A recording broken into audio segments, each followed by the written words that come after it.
This story begins with a brutal betrayal. An Suho, our protagonist, a skilled swordsman, was on his knees in front of a group of people he once called comrades. His body was trembling, and his arm showed clear signs of being poisoned. He coughed violently, his breath shallow and rough, and it didn't take long for him to realize this wasn't just any normal poison. It was something far more dangerous, possibly fatal. In front of him stood two of his teammates, and instead of helping him, they laughed. They actually found joy in watching him suffer. One of them, a warrior, sneered and said Suho should have joined their plan. But Suho had chosen a different path. He remained loyal to his duties as a public servant, stubbornly holding on to his morals instead of giving in to corruption. This team had just finished conquering one of the notorious 5 disaster gates, a place from where terrifying monsters emerged. But now, these bastards wanted to leave that gate open. They didn't want to finish the job. They wanted to make sure the monsters weren't completely wiped out, so they could return again and again. Because as long as the danger remained, so did their jobs, their influence, and their status. If the monsters were gone, the spotlight would fade, and so would their power. Suho remembered all the time he had spent with them, fighting side by side in life-threatening battles, trusting them with his life, and now they stood before him, watching him die without a shred of remorse. They justified their actions by saying Suho was the only one who had opposed the plan. Everyone else was on board. Then the archer stepped forward and casually extended his hand, offering Suho a second chance. He said that if Suho agreed to join their side, they'd let him live. But Suho wasn't a fool. How could he trust people who had just poisoned him and stood back to watch him suffer? Besides, he could already feel it. His body had been pushed beyond its limits. The poison had spread too far. There was no coming back from this. His survival was impossible. But even if he couldn't live, he could still do one thing: take at least one of these traitors down with him. With that, Suho began gathering all the energy he had left. A powerful aura erupted from him, sharp and overwhelming. A couple from the group was immediately paralyzed with fear, backing away in terror. But the woman in the group, even more frightened than the rest, tried to calm everyone down, insisting they shouldn't panic. The archer, clearly on the verge of losing control of his bladder, could tell this was bad, and then Suho moved. In a single swift motion, he charged forward. His blade slashed through the warrior's arm, and in the very next second, he beheaded the dark mage woman with deadly precision. The archer barely managed to retreat, dragging the healer with him. Their smug expressions, once full of arrogance, had completely vanished. In an instant, they were replaced by sheer horror. The healer quickly tried to save the wounded warrior, casting healing spells desperately, but nothing worked. To her shock, she realized she couldn't heal him at all. Her eyes turned to Suho. She saw something strange, something powerful. Suho was no longer just a dying man. He was overflowing with the power of will itself. And not just him, his sword had transformed too, now forged completely from that same indomitable will. It was called the Intangible Sword, a weapon born from pure determination. But that power came a cost. The energy that had kept him standing finally faded. Suho's strength gave out, and his body collapsed. He stumbled backward, falling off a cliff behind him. He dropped deep into the valleys below, disappearing from their sight, leaving behind nothing but silence. Suho slowly opened his eyes to the sound of chaos around him. There was shouting, sirens, and the distinct sound of people running. He was being carried by a firefighter, but he had no idea what was going on. His head was spinning, disoriented and foggy. Everything felt unreal, like a dream or a nightmare. The firefighter carrying him was rushing toward a designated safe zone, moving quickly through the crowded, panicked streets. Suho couldn't make sense of it first. The last thing he remembered was dying. He knew he had died. So, how was he here? Alive, confused, and being rescued. Then, something clicked. He noticed what was happening around him. A gate had opened, a presummoning gate. It had caused a dungeon outbreak. Monsters were swarming the area. More specifically, goblins. Dozens of them were running through the city, attacking anything in sight. As Suho looked around, he saw a familiar sign lying on the ground nearby. Sindorim Station. That's when it all made sense. His memories were correct. This was the exact station that had once been contaminated during a sudden gate outbreak. He had seen this happen before. Suddenly, out of nowhere, an arrow came flying through the air and struck the firefighter carrying him. The man let out a cry as he collapsed, and both he and Suho fell to the ground. The goblins were getting closer. Despite the pain, the injured firefighter looked at Suho and told him to run. But Suho didn't move. Instead of escaping, his eyes focused on the axe the firefighter had been carrying. Without hesitating, Suho grabbed it, took aim, and hurled it with all his strength at an approaching goblin. The weapon flew through the air and struck the goblin cleanly, taking it down in a single blow. And then, right in that intense moment, something strange appeared in front of Suho. Floating text, just like a digital display. It was a system window. It congratulated him on his awakening. For a second, he just stared at it, stunned. It was exactly like before, exactly as he remembered. The system asked him to choose the class he wanted to pursue. Out of reflex, his finger almost moved to select warrior. It was instinct, but then he paused. No, this time he decided to delay his selection. Suho turned his attention toward the goblins, who were now cackling wildly. their screeches echoing across the battlefield. They looked completely unbothered, laughing like lunatics, as if victory was already theirs. But Suho wasn't amused. Without wasting another second, he launched himself straight into the horde. His movements were sharp and effortless, weaving through incoming attacks like they were nothing more than a breeze. One goblin, eager to land a hit, tried to sneak up on him from the side. But the moment its eyes locked on his Suho, it froze in horror. Because right in front of it, Suho had just retrieved the same axe he had hurled earlier. The goblin recognized it instantly, its face twisted in pure panic. And honestly, if goblins wore pants, that one probably would have pissed itself right there. But Suho didn't care. He wasn't here for theatrics. Before the creature could even let out a scream, Suho slashed it down in one clean motion, cutting it off before it could make the area even more disgusting than it already was. He didn't stop there. Grabbing one of the goblin's sword from the ground, he kept moving. He knew exactly what he was dealing with. Goblins were dangerous, sure, but only to beginners. To someone like him, a veteran who had seen far worse, cutting down goblins was no challenge at all. For Suho, it was easy as fuck. Suho continued slashing through the goblins, cutting them down one after another with a speed and precision that was even sharper than before. In just a few minutes, the entire wave of goblins had been completely wiped out. Ended so quickly, it almost felt unreal and illegal. As the dust settled, Suho looked down at the sword in his hands. He realized how easily he had gotten carried away. In that moment, he wasn't calm or calculating. He had acted purely on instinct and emotion. And while that raw power was useful, he knew that during times like these, what he really needed was a cool head. But then again, if he wasn't mistaken, he had been brought back to the past for a reason. This was a second chance, a rare opportunity to start everything over from scratch, and he wasn't going to waste it. Suddenly, several system windows popped up in front of him, congratulating him for mastering multiple swordsmanship skills. But just then, something else caught his attention. The firefighter nearby was staring at him, clearly curious. The way Suho had fought didn't go unnoticed, and the man couldn't help but wonder if this guy is a player. Suho simply gave a slight nod in response and turned his focus back to the system. He had made up his mind about his class selection. He would become a healer. With that decision made, Suho walked up the firefighter and politely asked if he could take a look at his injury. The man looked a bit confused. Just moments ago, he had saved Suho, and now Suho was offering to heal him. It didn't quite add up, but Suho didn't hesitate. He activated his magic healing light, and instantly, the warm glow of the spell began to take effect. In almost no time at all, the wound healed completely. The firefighter could hardly believe what he was seeing. How could Suho be a healer when he had just watched him take down an entire goblin wave like a trained swordsman? Before the man could ask more questions, another system window appeared. It was time for Suho to select a weapon from the arsenal. He didn't even hesitate. He knew exactly what he wanted. He picked out a beginner's sword, the same one he had used before, and began preparing himself to challenge the gate ahead. This sudden determination made the firefighter a little nervous, even panicked. The gate up ahead wasn't something to be taken lightly, but Suho had something important to rely on. He had acquired the swordsmanship talent before selecting a class. This was a key detail. Skills obtained based on innate talent could be used regardless of which class a player chose. And as the player leveled up, those skills and class skills also would continue to evolve and grow stronger. Suho recalled something. Isabella's Holy Spirit had been the top-tier upgrade of Healing Light. If only he'd possessed that kind of power back then, maybe things could have turned out differently. But this time, he was going to do things right. He had a clear plan. He would walk the path of both a swordsman and a healer. And as he remembered the faces of his former teammates, those scumbags who had betrayed and abandoned him, his resolve grew even stronger. He stepped closer to the gate, the one that had nearly killed him in his past life. Back then, he was weak and unprepared. But now, with the fundamentals of swordsmanship engraved in his very being, he knew he could handle it. Without a trace of hesitation, Suho began walking forward and stepped inside the gate. As Suho stepped through the entrance, he suddenly found himself standing in the middle of a dense, shadowy forest.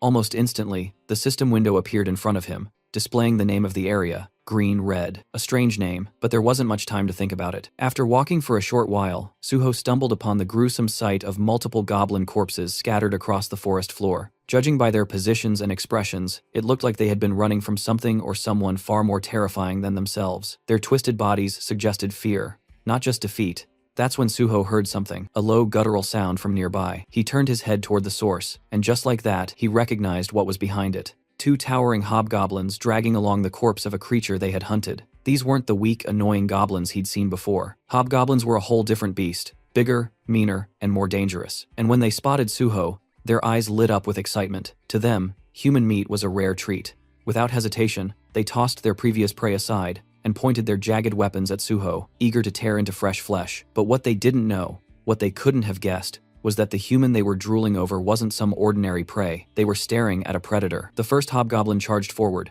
blade swinging fast, but it sliced nothing but air. Suho dodged it cleanly. He already knew he was underleveled for these enemies. His weapon wasn't strong enough to cut through their thick skin with ease, but he didn't need to rely on brute strength. He knew exactly where to strike. In one swift motion, he lunged straight at the first hobgoblin, aiming directly for its eye. The attack hit its mark. The creature let out a piercing screech loud enough to rattle the forest trees. Suho, ever the soft-hearted one, ended the pain of the poor monster by killing it. But Suho never intended to kill it so quickly. His attack had been too effective that it was pure habitual mistake. He had hoped to use the creature to gain skills and experience from the fight, but accidentally killed it too soon. Turning toward the remaining hobgoblin, Suho decided to make proper use of this one. The second monster, furious over its fallen comrade, roared and charged forward, swinging its weapon wildly in rage. But Suho was calm. He focused, dodging each attack with careful footwork. The hobgoblins slashed left, then right, swinging like a bitch he is, but none of its blows landed. In this world, repeating the same action over and over could eventually lead to acquiring a skill related to it. Suho knew this, and sure enough,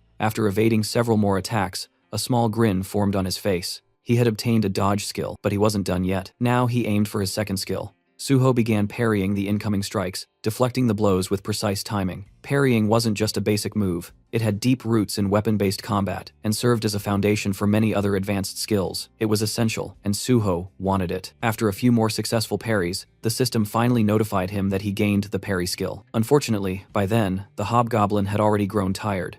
It staggered, breathing heavily, clearly reaching its limit.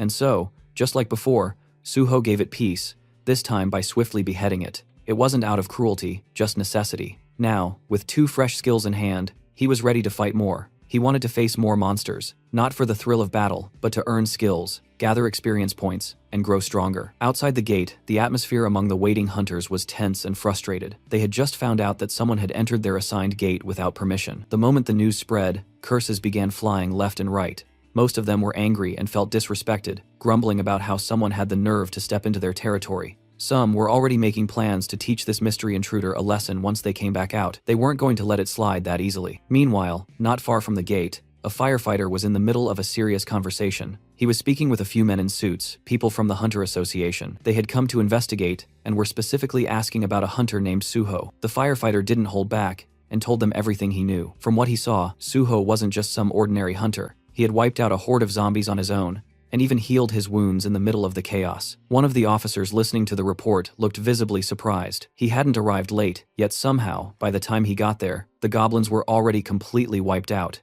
And to top it off, the person responsible was supposedly a healer. He tried to brush it off at first, saying it wasn't possible. In their experience, healers didn't have the combat power to do something like this alone. But still, if this guy really managed to clear the gates solo, especially one full of goblins, then they couldn't ignore him. If he pulled it off, they would absolutely have to recruit him. Meanwhile, Suho was out in the field, busy hunting down hobgoblins and collecting experience points one after another. He moved quickly and efficiently, beheading multiple hobgoblins at once with ease. His attacks were clean, controlled. He deliberately spared one hobgoblin, letting it live. Just one glare from Suho was enough to make the monster bolt faster than Usain Bolt. But that was exactly what Suho had planned from the start. He wanted the creature to escape and bring back more of its kind. With a brief break in action, he decided to check his status. Thanks to the wave of hobgoblins he had just defeated, both his stats and skills had improved significantly. While looking at the pile of goblin corpses around him, another thought crossed his mind. There was still something useful left in those bodies. Inside the monsters, there were magic stones. These particular ones were D-grade magic stones. Nothing too rare, but each one could sell for around 50,000 won. That was more than enough reason for Suho to take the time to collect them. Under normal circumstances, he wouldn't bother with this kind of work. He didn't have the luxury to slow down. But right now, his financial situation was closer to a beggar than a hunter, so he wasn't going to let these stones go to waste. He began removing the stones from the fallen monsters one by one, carefully storing them all in his inventory. By the time he was done collecting the loot, he felt genuinely satisfied. This was a decent haul, but just as he was about to take a breath, that calm was interrupted. A sudden wave of pure killing intent hit him like a wall. When he turned to face it, about 30 hobgoblins were already approaching. Leading them was the same monster he had let go earlier, the one that had fled in terror. And now, with the confirmation, the entire group charged towards Suho all at once. But Suho didn't panic. Instead, he leapt into the air like a ninja, moving with the speed and precision of a trained assassin. Within moments, several hobgoblins had already fallen, their heads rolling across the ground. His movements were sharp and effortless, like cutting through butter. Then, as if rewarding his efforts, the system notified him that he had leveled up. New stat points were added to his profile, making him even stronger than before. With that power up in hand and enough experience gained, Suho decided there was no need to drag things out any longer. It was time to end this. He dove straight into the mob of enemies, slashing in every direction, clearing the horde with ruthless efficiency. At one point, a hobgoblin managed to charge him head-on, aiming to strike, but instead of fear, Suho's face lit up with excitement. He wasn't worried. If anything, he looked even more thrilled than before. The boss monster in this gate was a chief hobgoblin, and it was a level 20 enemy. As expected of a boss, it came charging in first, trying to land an attack, but it failed miserably. Right after that, a group of smaller monsters tried to pull a sneak attack from behind, but Suho, without even turning fully, reacted instantly and cut them down like it was nothing. That's when the boss monster switched tactics and used one of its skills, Fear. The Fear skill was nasty. It paralyzed the target and pushed them into a state of pure terror. The higher the skill level, the stronger its effect. And since this was a boss monster, that alone was enough of an explanation for how it could use such a powerful mental-type skill, even inside a low-level gate. The real problem was Suho didn't have any gear or skills that could protect his mind or resist mental attacks. At the moment, he had no way to directly counter it. The boss saw this as a chance to finish the fight and charged in to claim victory. But what it didn't know was that Suho wasn't some rookie. He was a veteran hunter who'd been through situations far worse. He knew exactly how to deal with this. Without hesitation, Suho gripped his blade tighter with his left hand and deliberately cut himself. The sharp pain snapped him out of the fear-induced paralysis. The moment his mind cleared, he parried the boss's incoming strike. Then, instead of focusing on the boss right away, Suho made a quick decision. He turned his attention to the smaller monsters first. Within seconds, he moved through the battlefield, slicing down every last one of them. In just a short burst of action, he wiped out all the hobgoblins inside the gate, leaving no enemies behind except the boss itself. Before going back to face the chief hobgoblin, he took a moment to heal the wound on his left arm. Now, with the distractions gone and his body back in shape, it was just him and the boss. One-on-one, no more interruptions. And from the look on the monster's face, it didn't seem all that confident anymore. The fight between the two had begun, and they exchanged blow after blow. Suho gave it his all, swinging his sword with determination. But because of his relatively low level, none of his attacks seemed to deal any serious damage to the monster. It was becoming clear that a head-on approach wasn't going to work. Realizing this, Suho decided to change tactics. Instead of aiming blindly, he drove his sword straight into the monster's thigh, targeting a weak spot to slow it down. In response, the monster activated its fear skill once again, hoping to paralyze Suho and gain the upper hand. But this time, it didn't work. Once a person overcomes fear, it loses its grip, and Suho had already faced it once and conquered it.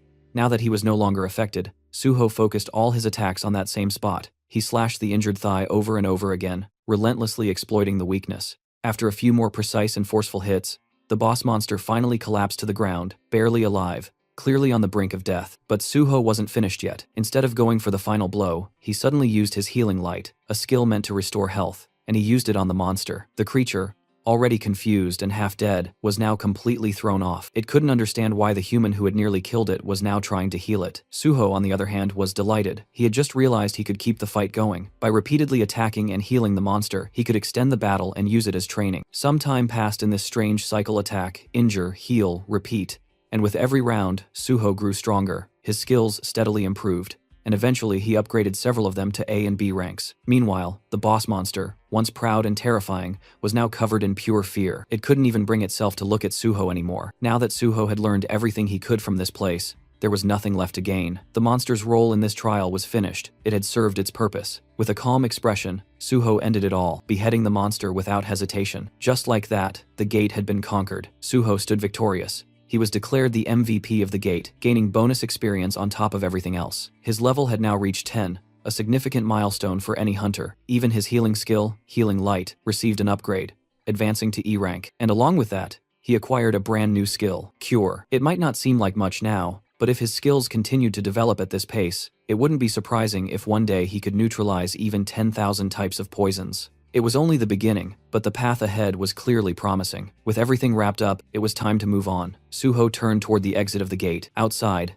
the atmosphere was tense. The gate had started to tremble slightly, causing people to whisper and wonder, had the gate been cleared? Then, before anyone could guess further, Suho stepped out. He walked out calmly and confidently, as if the chaos behind him didn't matter. There wasn't a hint of exhaustion or discomfort on his face, just quiet composure. People around him stared, unable to figure out who he really was, or what exactly he had done, and Suho didn't bother explaining. He simply let their curiosity grow. Soon after, multiple guilds rushed over. They had all come looking for the mysterious man who had conquered the gate alone, but Suho ignored every offer, every scout, every invitation thrown his way. He wasn't interested. Instead, he walked past them and landed right in front of a man in a formal suit. With a calm and confident tone, Suho greeted him. This man was no ordinary official. He was the team leader of the South Korean Hunter Association, Young Chul-min, and judging by the confused look on his face, he clearly wasn't expecting to be greeted by the person behind the gate's conquest. The scene shifts to the South Korean Hunter Association, where team leader Yong and Sujo were sitting across from each other. On the surface, it looked like a standard registration meeting, but Chulman's mind was elsewhere. His thoughts kept drifting back to their earlier encounter. He remembered how they had first met, shaking hands casually, and how Suho had mentioned that he was already on his way to the Hunter Association. Anyway, at first Chulman had assumed it was just for a license renewal, something experienced hunters did all the time. But as the conversation progressed, it became clear that Suho was actually there for initial registration. That caught Chulman off guard. He was still trying to process how someone like Suho, who was registered as a healer of all things, had managed to clear an entire gate all by himself. And the way Suho had acted, calm, casual, munching on snacks like it was just another Tuesday. Chulman had gone over his aptitude test results again and again. Statistically, Suho seemed more like a warrior than a healer. The numbers didn't lie. He had the physical strength and combat instincts, not to mention the composure that you'd expect from a frontline fighter. It didn't make sense. While Chulman was lost in thought, Suho spoke up, snapping him out of it by asking if there was a problem. That brought Chulman back to focus. He began asking Suho a few routine questions, background, education, that sort of thing. And that's when more pieces of the puzzle began to fall into place. We learned that Suho was a college dropout. He had been studying physical education before quitting. Most students from that department usually chose combat classes like warrior or archer if they entered the hunter field. But Suho had gone in a different direction. He had selected the healer class, and the reason he just hated getting hurt. Then he went on to explain what had happened inside the gate. He described the sequence of events in a straightforward, almost detached way. Though he left out one key detail, the fact that it had all been far too easy for him. He simply said he fought to survive, and that was that. But when Suho casually mentioned Chief Hobgoblins, Chulman stiffened. Something about that didn't sit right with him. Gates that produced Chief Hobgoblins weren't supposed to be easy. So Suho, noticing his discomfort, calmly opened his inventory. In the next moment, he dropped all the loot he had collected from the gate right onto the table. The items hit with a heavy thud, and Chulman was caught completely off guard. His eyes widened in shock, and for a second, he almost panicked. These were the magic crystals Suho had collected after hunting hobgoblins. The smaller ones were from regular hobgoblins, while the larger, more refined one had come from the hobgoblin chief. Since Suho didn't really know their actual value, he politely asked the team leader if he could help get them processed. Even while trying to stay composed, Chulman couldn't take his eyes off the loot. It was a good haul. Regaining his composure, he looked at Suho seriously and asked if he truly wanted to become a hunter. When Suho nodded, that simple agreement sparked real excitement in the team leader's eyes. Trying to steady himself again, Chulman asked whether this decision was just made on impulse. But Suho responded with a calm smile and said, no, it wasn't impulsive at all. While Chulman was still riding the wave of happiness from hearing Suho's answer, Suho shifted the tone slightly and began explaining his real reason. It wasn't about power or money, it was personal. He hated monsters and he hated the gates they came from. As a child, he had lost his entire family during a gate shock. After that, he grew up in an orphanage completely alone. At first, he thought that killing monsters would help ease that deep frustration and pain inside him. But even after defeating several monsters, that knot in his chest never loosened. No matter how many he killed, the ache never went away. That's when he made a decision. He couldn't undo the past, but he could choose the kind of future he wanted to protect. He didn't want anyone else to suffer the way he did. He wanted to fight, not for revenge, but for safety, for people. He wanted to be out there on the field, doing real work.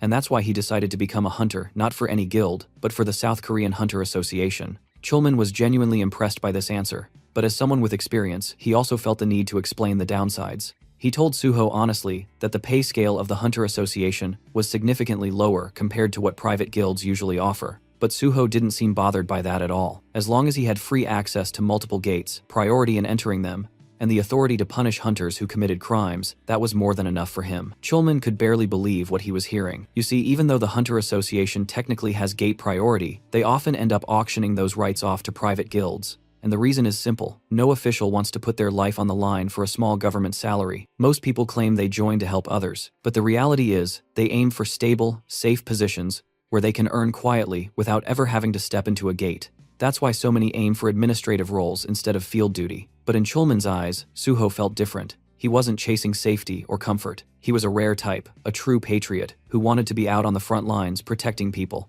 someone who genuinely believed in civil service. The happiness was so overwhelming that for a moment, Chulman felt lightheaded, but he quickly snapped out of it and got back to the task of handling the magic crystals. Now, to take the official hunter exam, one has to first pass an aptitude test, with both a written and a practical exam. Unfortunately for Suho, this year's registration period had already ended, and the exam was scheduled for tomorrow. But fortunately for Suho, he had brother Chulman on his side. Since Suho had managed to conquer an entire gate by himself, there was a good chance they could pull some strings and get special approval from the higher-ups. That part wasn't a problem. What had concerned Chulman, though, was the written test. Clearing that with only one day of preparation almost impossible for a regular person. But Suho, being Suho, was confident. To him, if you ever get the chance to do something, you take it, no matter the circumstances. The only issue, our boy was practically a beggar at this point. He didn't even have enough money to pay the exam registration fee. So, swallowing his pride, he asked if team leader Chulman could take care of the magic crystals for him, and Chulman, being the dependable guy he is, immediately took the task without a second thought.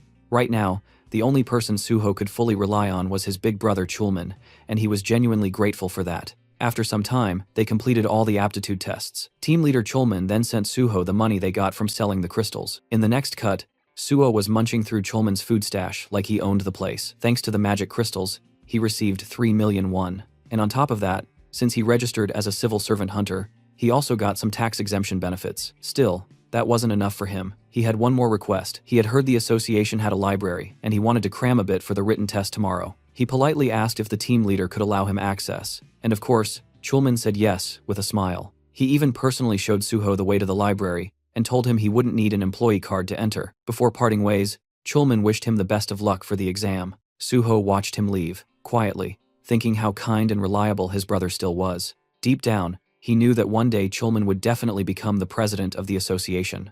And with Chulman out of the picture, Suho turned his attention back to the library. His goal was clear: find something tied to his past life. He remembered major events happening, things that shook entire regions, but the details were always hazy. Human minds weren't built to carry memories across lifetimes, and he was no exception. Still, somewhere in this place was the key, a fragment of knowledge or a skill he wanted badly. After poking around a bit more, Suho finally stumbled on something strange. A book, massive, ancient-looking, and so thick it refused to fit on any shelf. Curious, he picked it up. The moment he cracked it open, the system pinged in with a strange message. The book wasn't from this world. It also mentioned that there was a special way to use it, something beyond just reading. And Suho, he already knew what that meant. Without hesitation, he held the book above his head like some RPG character, triggering a hidden quest. For a split second, he felt like a complete clown. Nothing was happening. His arms were getting tired. Frustration bubbled up fast because he was damn sure this was the only way to activate it. Then, just before he could start cursing the book, the system spoke again. The book, Library of Memories, had taken an interest in his story. That's when the magic kicked in. The book shimmered.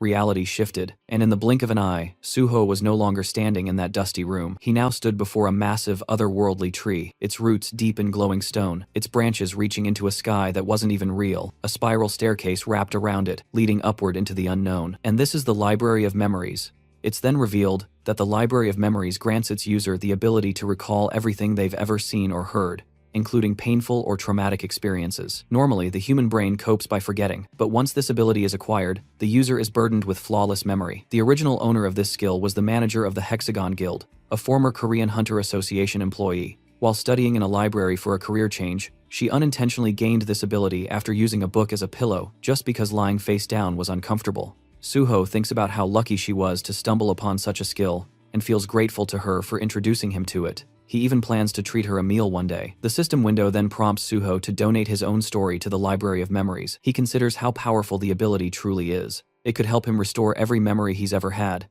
especially since human recollections tend to fade and warp over time. Realizing its value, he decides that obtaining the skill is necessary to retain every detail with precision. A message appears, confirming his story has been accepted. Suddenly, a strong wind whirls around him, and the system announces that the Library of Memories is now accessing and recording his experiences. Suho starts floating in midair, surrounded by radiant texts. As a diagram materializes above the book, another message follows, stating that the Library of Memories has officially opened. It will store everything he's seen and heard, giving him access whenever needed, while also suggesting important information. Suho stares at his hand, sensing that the recording process feels a bit off, likely because this entire space is some kind of illusion. Now that he has the skill, he decides to try it out. He closes his eyes and revisits a previous battle. There, he sees himself severely wounded. The moment floods back with vivid emotions, and he feels the fury rise in him once again, confirming the memory's intense clarity. He sees the ones who betrayed him, people he now recognizes as selfish cowards who had delayed sealing the gate just to save themselves. He swears to never forgive or forget them. His consciousness floats among countless system windows. The memory unsettles him, and he wishes he'd chosen to recall something less painful. Then, out of nowhere, one system window shows a shocking notification. He's being given a chance to become stronger. As the first person to reach the realm of the transcendent, the system announces it's rebooting for player On Suho. He's left speechless as the world around him reverts to normal. A thought crosses his mind. Could it be that the system really sent him back in time? He remembers having once reached the state of unity with the divine sword and obtaining the first SS rank skill. But now, as the first to attain transcendence, he's being given a new opportunity, something no one's ever experienced before. Suho starts to realize that his return to the past might not be just a coincidence. In the next moment, he arrives at a certain place by taxi. As he steps out, he reflects on how meaningful this second chance really is. Now he has an opportunity to prevent the disasters that once struck him and to handle the unpredictable gates that had caused countless casualties. Determined to tackle these gates faster than before, he reminds himself that every second matters. He soon arrives at a huge building Nexus. Standing before it, he's impressed by its sheer size and acknowledges that this is the biggest private hunter academy in the country. He also sees it as a place where he can make good money to secure his future. With firm resolve, he heads inside. A cheerful receptionist greets him and asks the reason for his visit. Suho responds that he wants to meet Director Kim Soo. The receptionist, surprised, asks if he has an appointment. Suho says no, but insists it's important. He simply asks her to pass along a message. The solo conqueror of the Syndrome Station pre-catastrophe gate is here. The scene shifts to the director's office, where a calm woman introduces herself as Kim Soo, the director of Nexus Academy. Suho introduces himself as An Suho. Director Kim invites him to sit and acknowledges his achievement at the Syndrome Gate. She then asks why he came to Nexus. Suho explains that he's here to apply for a scholarship. The director is clearly surprised by the request. Suho confirms it and mentions that he also plans to take the hunter license test scheduled for the next day. Still trying to wrap her head around the situation, Director Kim asks how long it's been since he awakened. Suho calmly replies, "It happened today." Shocked even further, she checks her documents and repeats in disbelief. An unregistered hunter who awakened just today wants to take the test tomorrow and has already solo cleared a catastrophic level gate. Suho confirms everything. He adds that a connection within the Hunter Association helped him secure a spot in the exam. His goal is simple: to rank first. His confident declaration leaves the director even more surprised. Then Suho states his condition. If he ranks first, he wants to be officially granted Nexus Scholarship student status with full financial support. Suho knew full well that for an unknown newcomer, reaching the top wouldn't be easy. But he wasn't some beginner. He was a battle-hardened veteran who had cleared countless gates. Whether anyone else believed him or not didn't matter. That choice was up to them. Director Kim recognized that clearing such a dangerous gate alone was no small feat. Still, she reminded him that the hunter test was a completely different matter, with an average pass rate of less than 20%. Suho made it clear if he didn't get first place, they could ignore him and cancel the scholarship deal entirely. Intrigued, Director Kim asked why he chose Nexus instead of more prestigious academies like Hexagon or Prime. Suho answered bluntly. Despite being the biggest academy, Nexus had hit a rough patch in recent years. It hadn't produced a single top-ranking student, and that had hurt its reputation and admissions. Silently, Director Kim acknowledged the truth. Nexus was in desperate need of success, and no current student had shown any signs of becoming a breakout talent. If Suho really did take first place, Nexus would gain the most from Spotlight. His proposal in that sense was perfectly timed. Still, the director couldn't help but wonder what kind of person makes such a bold offer with that much confidence. Curious, she asked how much money he was expecting from the scholarship. Suho responded by asking about the rewards for becoming the top student. She explained that the prize included a full refund of tuition, an additional bonus of 30 million won, and the opportunity to immediately join the Nexus Guild. Suho nodded. It seemed fitting for the country's largest academy. But then, with a grin, he added that 300 million won would be even better. The number stunned Director Kim, but Suho kept going, saying that considering the advantages that came with being the top student and the scale of the academy, the amount was fair. For Nexus, 300 million wasn't much anyway. Deep down, Director Kim knew he wasn't wrong. Reluctantly, she agreed and told him that if he ranked first, she would pay him the 300 million. Later, Suho wandered around the campus. The more he explored, the more he realized just how enormous it was, bigger than most amusement parks. Once enrolled, he wouldn't be missing anything. The staff members showing him around chuckled proudly, explaining that Nexus was the largest academy in all of South Korea. Suho noticed the guide looked tired and figured they'd probably been woken up just to give him a tour. Feeling slightly guilty, Suho thanked him for showing him around so late. The guide smiled, saying it was the least he could do for someone so important. Then, Suho spotted someone training alone on the playground. Curious, he asked if that person was a student. The guide nodded, saying that student trained every night at this hour and was the most hardworking student in the academy. Suho was intrigued. The student's name was Dehan. The guy called out to him, reminding him to take care of his health, to which Dehan replied with a smile, saying he had to push himself harder since he was already in his 3rd year. Suho recognized him instantly. In his past life, he had teamed up with Dawn for raid missions. Back then, Dehan had been the nation's top tanker, famous for his unmatched endurance and defensive capabilities. It had been unfortunate when pure tankers lost their place in the meta over time, but now seeing Dehan wielding an axe instead of a shield, Suho realized Dehan still hadn't unlocked his real potential. This was a perfect opportunity. He could guide Dehan now and eventually recruit him into the Great Hunter Association. The guide introduced the two of them. After a brief greeting, Suho asked if Dehan intended to use the battle axe as his main weapon. Dehan confirmed it. Suho then asked why he chose that particular weapon. Dehan explained that since he aimed to be a frontline fighter, his instructors had suggested the axe, saying it matched well with his build. The guide chimed in, adding that few weapons could rival the battle axe in sheer destructive force. Suho asked if Dehan had only trained with the axe. Dehan admitted he had. He called himself a slow learner and said trying out multiple weapons felt like a waste of time. It had taken him 2 years just to get somewhat decent with the axe, and even now, he didn't feel particularly skilled with it. Suho silently analyzed the situation and understood the real problem. It wasn't that Dehan lacked effort, but that the axe simply didn't suit him. It wasn't a matter of dedication, it was a case of poor direction. If his progress hadn't improved early on, he should have switched weapons. Suho found it surprising that even the top academy in the country missed something this obvious. He suggested a different mindset. Since players would eventually receive stat adjustments, it made more sense to pick a weapon that felt natural to them. With skill correction effects, proficiency could rise quickly, but true performance in battle relied on knowledge and experience. In Dehan's case, the battle axe was clearly a mismatch. While it delivered heavy hits, the long cooldowns made users vulnerable, and considering Dehan's large frame, it became even harder to protect him effectively. When Dehan heard this, he was taken aback. He'd spent the last 3 years training with an axe. Suho acknowledged his dedication, but pointed out that Dehan's real strength might be in tanking. He advised Dehan to try using a kite shield on his left arm and a one-handed blunt weapon in his right hand. According to Suho, this setup would significantly enhance Dehan's overall combat effectiveness.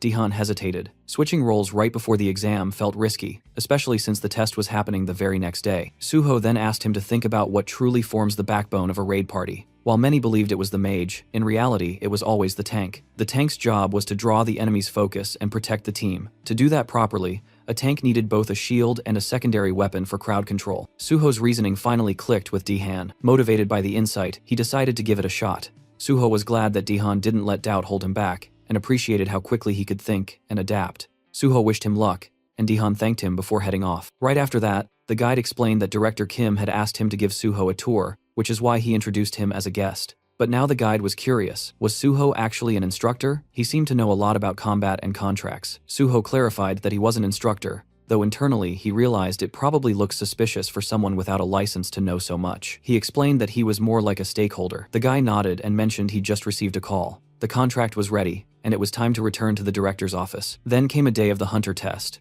The area in front of the association building was packed with examinees, all armed with swords and ready to earn their hunter licenses. Everyone had been preparing relentlessly for this moment, sharpening their skills and reaching peak performance. Ironically, Suho, the same man who had cleared a gate all by himself, was in his worst condition. After finishing the test, Suho walked out, reflecting on the purpose behind it. It had been organized because of concerns over possible doping, but in his opinion, those measures didn't mean much. Most cheaters didn't use drugs, they used skill buffs. During the test, one woman in particular, and several others, had shown magic levels no one at level 5 should naturally have. The system then notified Suho that his magic sensing ability was far sharper than most. He had fully mastered the skill of magic detection. Thanks to that, Suho found it easier to notice oddities. Although nothing had been officially reported, he could already tell that many were cheating using buffs. He knew it was time to put an end to this. Looking at Chulman, Suho felt grateful to have at least one honest person around. As he walked in the hall where other candidates were discussing their tests, he couldn't help but feel like he'd unintentionally become a cheater himself. Chulman walked up and asked how the test went. Suho replied that he was confident he'd pass, but then asked why Chulman was there. Chulman explained that he was helping out since the association was always short-staffed. He'd also heard that this written test was the hardest one yet, but Suho's confidence was impressive. Suho responded that he believed he had solved it, and asked if he could bring something up. Chulman agreed, as long as it wasn't about the test itself. Suho said it was somewhat related. He pointed out that during the test, There hadn't been any checks for buffs and asked why. Chulman asked what he meant by buff checks. Suho explained that while the association did conduct urine and blood tests to prevent drug use and confiscated personal items to prevent cheating through gear, they didn't seem a check for skill-based cheating. He suggested that using magic detection could help spot buffed individuals more effectively. Chulman appreciated the input and promised to look into it before the practical exam. Suho said he'd get ready for the next test. Before he left, Chulman stopped him and said he personally hoped Suho would do well and that they'd get to work together. He wished him luck on the practical, and Suho thanked him. 30 minutes later, at the site of the practical test, the announcer informed everyone that the exam had been delayed by 2 hours due to issues with the dive capsules. All candidates were directed to grab lunch at the cafeteria and wait either in the lounge or the training area, but Suho wasn't convinced. It felt like an excuse. He suspected that Brother Chulman had already started cracking down on those trying to cheat using buffs. Moving swiftly, just as he'd expected, with 1,200 candidates and a pass rate of under 10%, spotting cheaters could easily bring that rate down to 7%. Anyone who passed under those conditions would undoubtedly be top-tier talent. Suho decided to observe the other candidates to spot anyone who might be worth keeping an eye on. Just then, voices caught his attention. One man was challenging another to a match. The second guy snapped back, telling him to back off and stop picking fights, but the first guy clarified that he only wanted to spar, joking that the other was afraid his lack of skill would be exposed. Annoyed, the second man shoved him and told him to stay out of his face. The first man then raised a wooden sword and asked what would happen if he struck first. Before anything could escalate, Suho stepped in and blocked the wooden sword with his own, making the attacker pull back. The second man was stunned and asked Suho if he'd lost his mind, but Suho calmly said he'd handle it and told the man to stay out of it. The guy asked who Suho was. Was he some sort of officer? Suho simply said he was just another test taker, but warned that dealing with someone like this attacker would only cause unnecessary trouble, so it was best to leave it to him. The attacker then questioned why Suho was getting involved. Suho smiled, introduced himself, and offered to be the attacker's sparring partner since he was so eager for one. But the attacker wasn't impressed. He scoffed, saying he wouldn't waste his time sparring with someone weak like Suho. That word weak caught Suho off guard. The attacker claimed Suho just got lucky earlier and warned him not to get arrogant, ordering him to leave. But Suho turned the tables, asking if he was scared. The attacker, annoyed, asked what that was supposed to mean. Suho suggested they find out if it really was just luck, hinting that the attacker was too scared to test it. Provoked, the man accepted the challenge,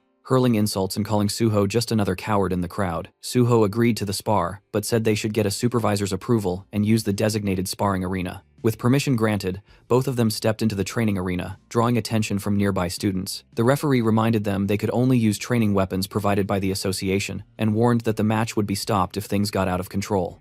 As the match started, the attacker charged first, swinging his wooden sword. Suho blocked it with ease. The attacker leapt into the air, swinging downward, but Suho dodged effortlessly. Furious and surprised, the attacker threatened to tear Suho apart, but Suho stomped down on the man's wooden sword and taunted him, calling him pathetically weak. The insult pushed the attacker over the edge. This man, Park Yong, was known as a mad swordsman, obsessed with strength, always seeking out skilled opponents to fight. His thirst for power had turned him into a relentless combatant. Suho remembered how skilled Yong had been during their last encounter, and was surprised to see him among the same batch of test takers. He immediately realized that Yong needed to be stopped before repeating past mistakes.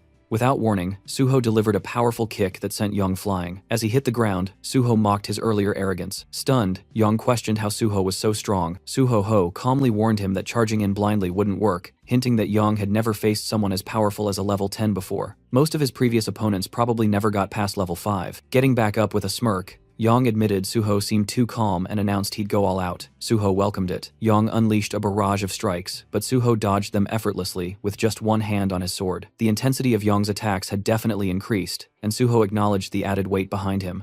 Then, Yong went all in, using his signature dragon sword technique. A flash of blinding light erupted as the swords clashed. Yong thought he had finally landed a decisive hit and began to celebrate, but when the light faded, Suho was still standing, completely unharmed. He blocked the attack. Shocked, Yong trembled and demanded an explanation. Suho smirked and said the attack was too slow. In reality, Yong had only managed a basic version of the dragon sword technique. Without a hunter's license, it was impossible to master the real thing. Enraged by the humiliation, Yong charged again, but Suho dodged every attack with ease. At one point, Suho dropped into a crouch, baiting Yong into one last reckless charge. Just as Yong shouted that the match was over, Suho landed a powerful upward strike to his chin, knocking him out cold. Yong hit the ground, defeated and dazed, struggling to understand what had happened. Suho calmly repeated that his attacks were simply too slow. Though Yong was seething, All he could do was lie there, muttering Suho's name under his breath. Watching this, Suho realized that Young's obsession would now revolve entirely around defeating him,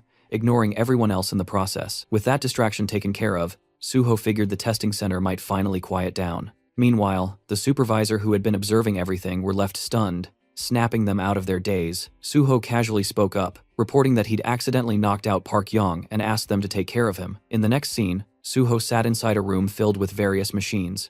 Looking around, he noticed there were more skilled individuals present than before, probably anti-doping inspectors disguised as technicians. As the room grew noisy, Suho became visibly irritated, clearly wishing they'd all just leave. A technician walked up to him and instructed him to lie down. He then explained how the emergency button worked in case anything fell off during the dive process. Suho confirmed he understood. Once the system powered up, Suho lay down, and cables were attached to both sides of his head. A system window appeared indicating that the Hunter Practical Test program had been activated. As Suho's consciousness connected to the simulation, the dive progress steadily climbed 5%, then 40%, then 77%, until it hit 100%. The connection was successful, and the healer class test scenario began. When Suho opened his eyes, he found himself in a different world. Right away, he could tell this test wasn't going to be easy, especially considering how few people passed the healer exam. In front of him were wounded individuals calling for help, and some were trapped under rubble. One girl in particular was desperately trying to lift a huge stone. As Suho took in the chaotic scene, he silently criticized the Hunter Association for being too ruthless with the scenario. The whole situation already felt traumatic. Before continuing, let's understand the context of the practical test. It's considered the centerpiece of the Hunter exam. The main goal is to evaluate how well a participant fits into their chosen class.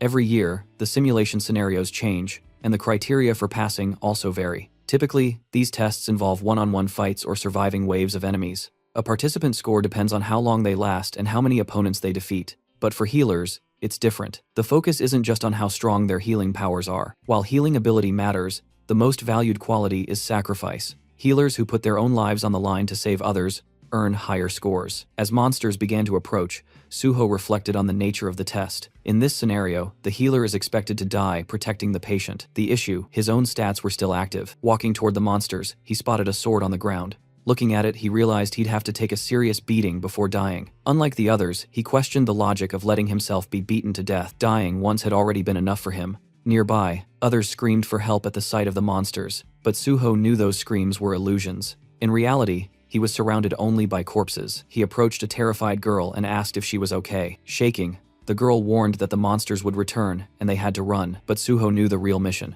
He had to protect her until the end. Reassuring her, he promised that the rescue team would come and that he'd keep her safe until then. With resolve, he stood his ground, ready to fight the oncoming monsters. Back in the observation room, players started exiting the simulation pods one by one. One of them stepped out, thinking he could have done better. A woman thanked him for his efforts and instructed him to gather his belongings and head outside. She then moved to another pod and checked the screen. It displayed the details of a participant, Kang Jin-young, Archer class, with a recorded time of 9 minutes and 4 seconds. She commented that this season's scores were particularly low due to the test difficulty. Curious, she asked Director Shin how long Suho had been inside. Shin replied, 30 minutes. Shocked, she repeated the number, unable to believe it was that long. Rushing over to Suho's machine, she checked the display herself. 30 minutes. Still in disbelief, she asked if Suho was a warrior. Shin corrected her, saying Suho was a healer. Refusing to believe it, she accused him of lying, but Shin pointed to the sword Suho had been holding and urged her to look closely. Together, they reviewed the simulation footage. Watching Suho in action, the woman asked again if he was really a healer. Impressed by his combat ability, she wondered aloud if he might be disqualified for not dying.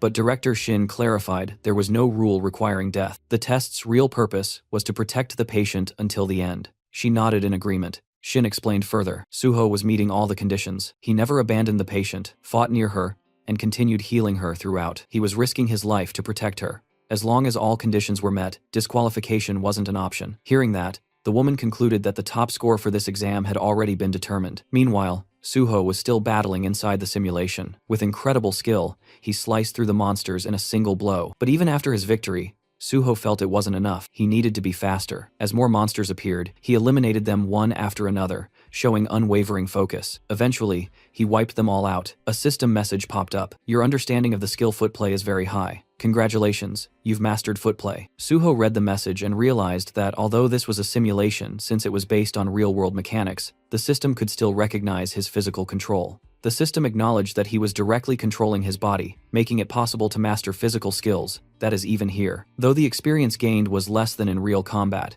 it was still a great way to train. In addition to swordsmanship, he had picked up various skills and upgraded all basic sword techniques to a rank. There were no experience points or item rewards, but the results were still satisfying. If he could eventually raise all his sword skills to a rank or higher, he might be able to develop a technique like Park Yong's dragon sword technique. Another message appeared. Great achievement. Your understanding of swordsmanship surpasses everyone else's. The system is impressed by your unique style and wishes to register it. Would you like to create a new swordsmanship skill by combining your basic sword techniques and footplay? Suho smiled, finally ready to create his own style. Guardian Sword. A confirmation window appeared, asking if that would be the official name. Suho confirmed. Another message congratulated him for his supreme mastery and recognized the creation of a new unique swordsmanship skill, Guardian Sword S. This new ability boosted the effects of all his sword and footwork skills by 50%. As a reward for this great achievement, the system awarded him 10 bonus stat points and expressed its hope that Suho would continue walking the path of the sword. A final message confirmed he had unlocked Sword Mastery S, a privilege granted only to those with deep understanding of swordsmanship. This lifted all restrictions on learning and using sword techniques, enhanced all sword-related abilities by another 50%, and removed any limitations tied to sword use. Suho quietly thought back to his past life. Back then, it had taken him over 10 years to reach this level of skill. But now, thanks to the knowledge he carried from that life, he had progressed much faster. He recognized how much his value had grown. Turning his focus to the exam, he recalled that the number of monsters was predetermined, and he couldn't help but wonder how much effort had gone into preparing the whole thing. With all his objectives completed, only 2 paths remained: either die at the hands of the monsters, or wipe them all out. Elsewhere, the supervisors watching the live footage were left speechless. They couldn't believe what they had just witnessed. For the first time in the history of practical exams, someone had defeated every single monster. They were in awe, not just of his combat prowess, but also because he had successfully healed the patient. One examiner even joked that they didn't need to bother checking the rankings.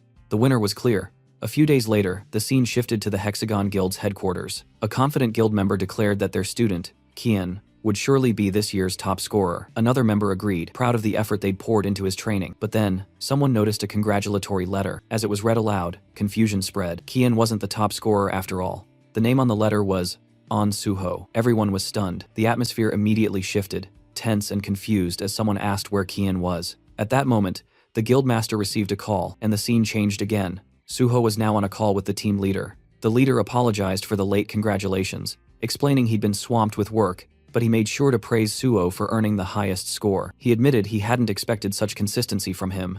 Suho responded humbly, saying it was all thanks to the team leader, though the leader quickly deflected the credit, saying Suho's achievements were entirely his own doing. He also pointed out that Suho's exceptional performance had helped expose a number of cheaters who were illegally boosting their skills. This would lead to tighter rules in future exams, which he saw as a positive outcome. Then the team leader cautiously brought up a question. Was Suho still interested in joining the Great Hunter Association? Suho replied that although he might stay with the guild a bit longer, his ultimate goal hadn't changed. He still intended to join the association. The team leader appreciated his clear answer and said he'd reach out once the recruitment or testing schedule was ready. Suho agreed with a smile. Before ending the call, the leader reminded Suho to eat properly and look after his health, and Suho returned the same kind words. After the call ended, the team leader glanced down at something in his hand and quietly reminded himself to eat too. Back on Suho's side, he paused for a moment, something about the leader's tone lingering in his mind. It fell off. He wondered if everything was all right. Just then, his phone rang again.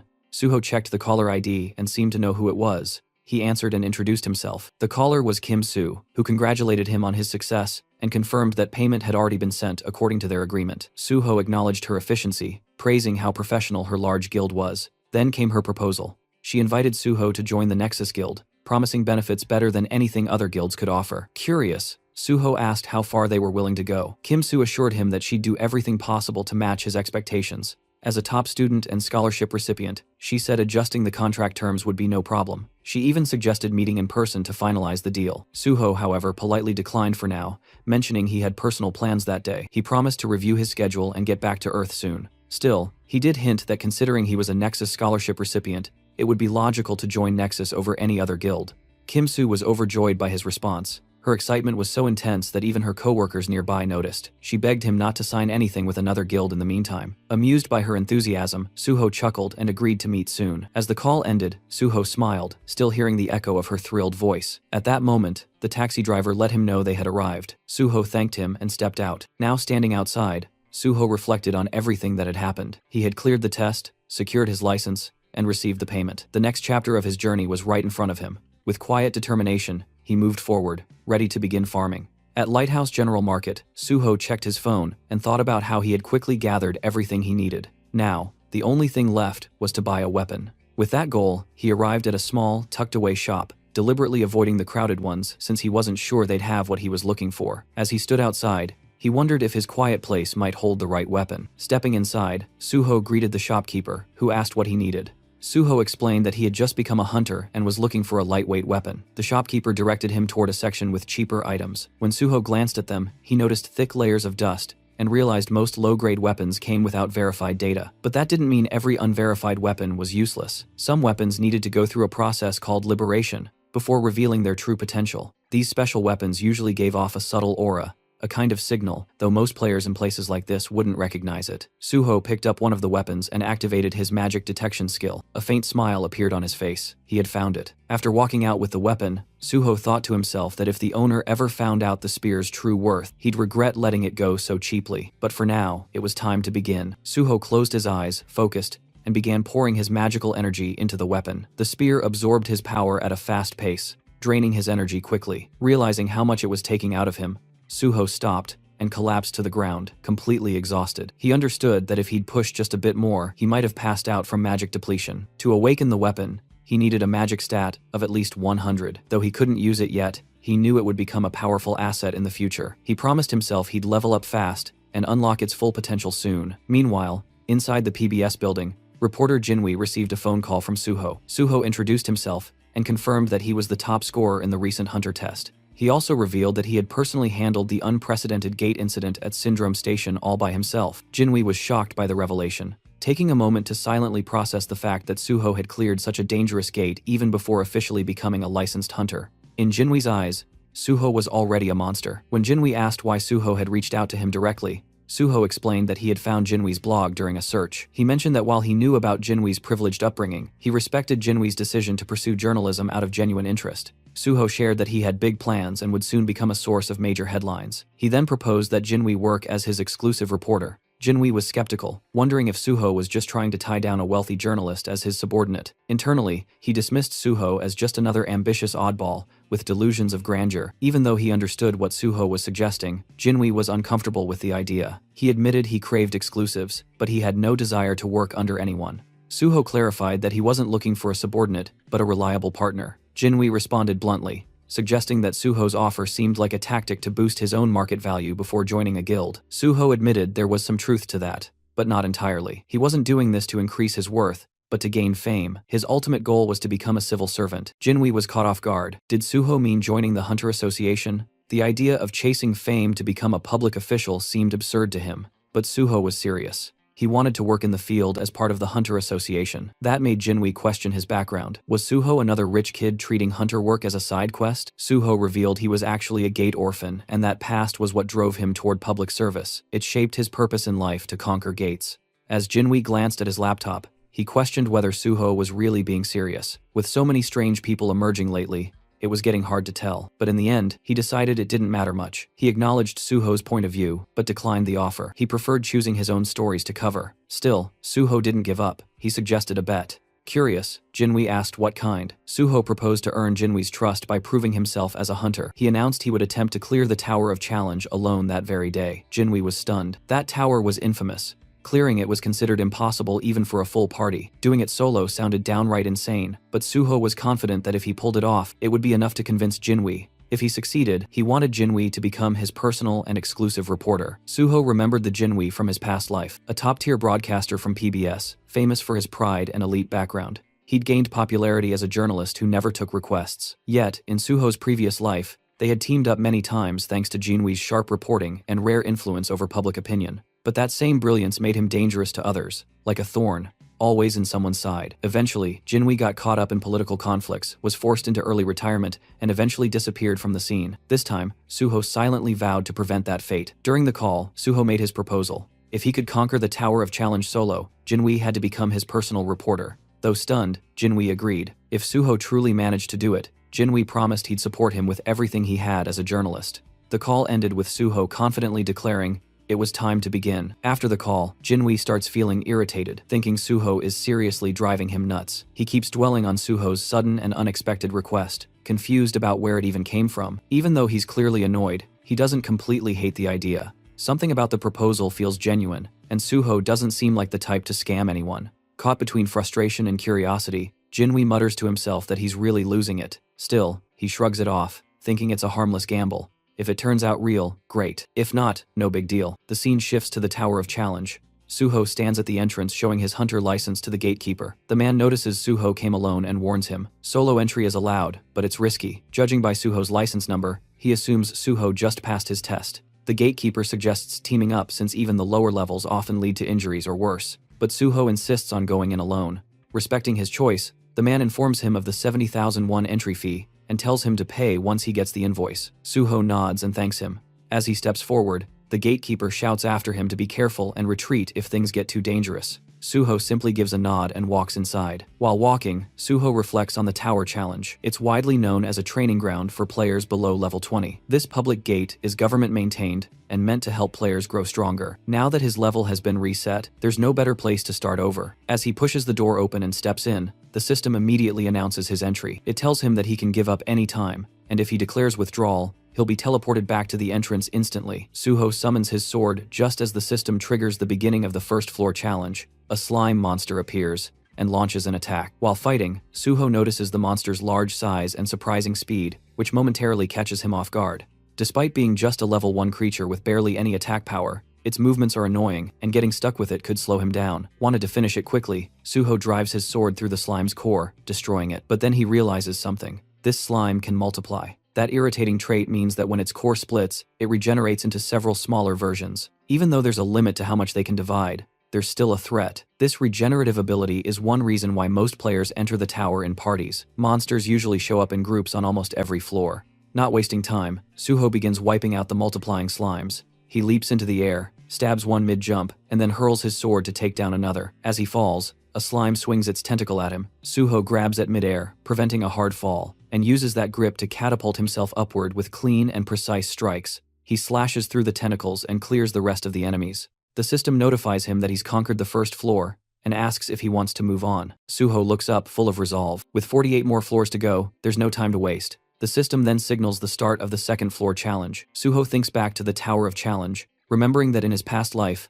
the highest official record reached was the 48th floor. At present, the record only goes up to the 29th floor, both milestones achieved through party play. Typically, challengers enter the tower in groups, and the number of participants determines the difficulty level. The more people in a party, the less experience each person earns, but it's a safer way to progress. Most hunters aiming for top records form parties of level 20 members. With these thoughts in mind, Suho clears the 18th floor and looks upward, realizing he doesn't need to follow the usual methods. Without hesitation, he accepts the challenge for the 19th floor, activating the next stage. Unlike the earlier levels filled with multiple enemies, this floor has only a single powerful monster. While that makes the opponent stronger, it also means that defeating it alone is enough to pass the stage. As soon as the monster appears, Suho charges in and defeats it with a single sword strike. The system announces the completion of the 19th floor and gives him the option to proceed to the 20th. Instead, Suho decides to pause the challenge and examines the monster's body. He notices something strange. Unlike other defeated monsters that vanish immediately, this one leaves behind a red gain. It's a clear hint from the tower that there's something more to uncover. Suho retrieves an item from the remains, realizing it has a specific purpose, even though it can't be used on its own. Using his magic detection ability, he finds a hidden space linked to the Red Gate. This hidden area turns out to be the Subspace fortress of the Fortress King, Zhang Pyong.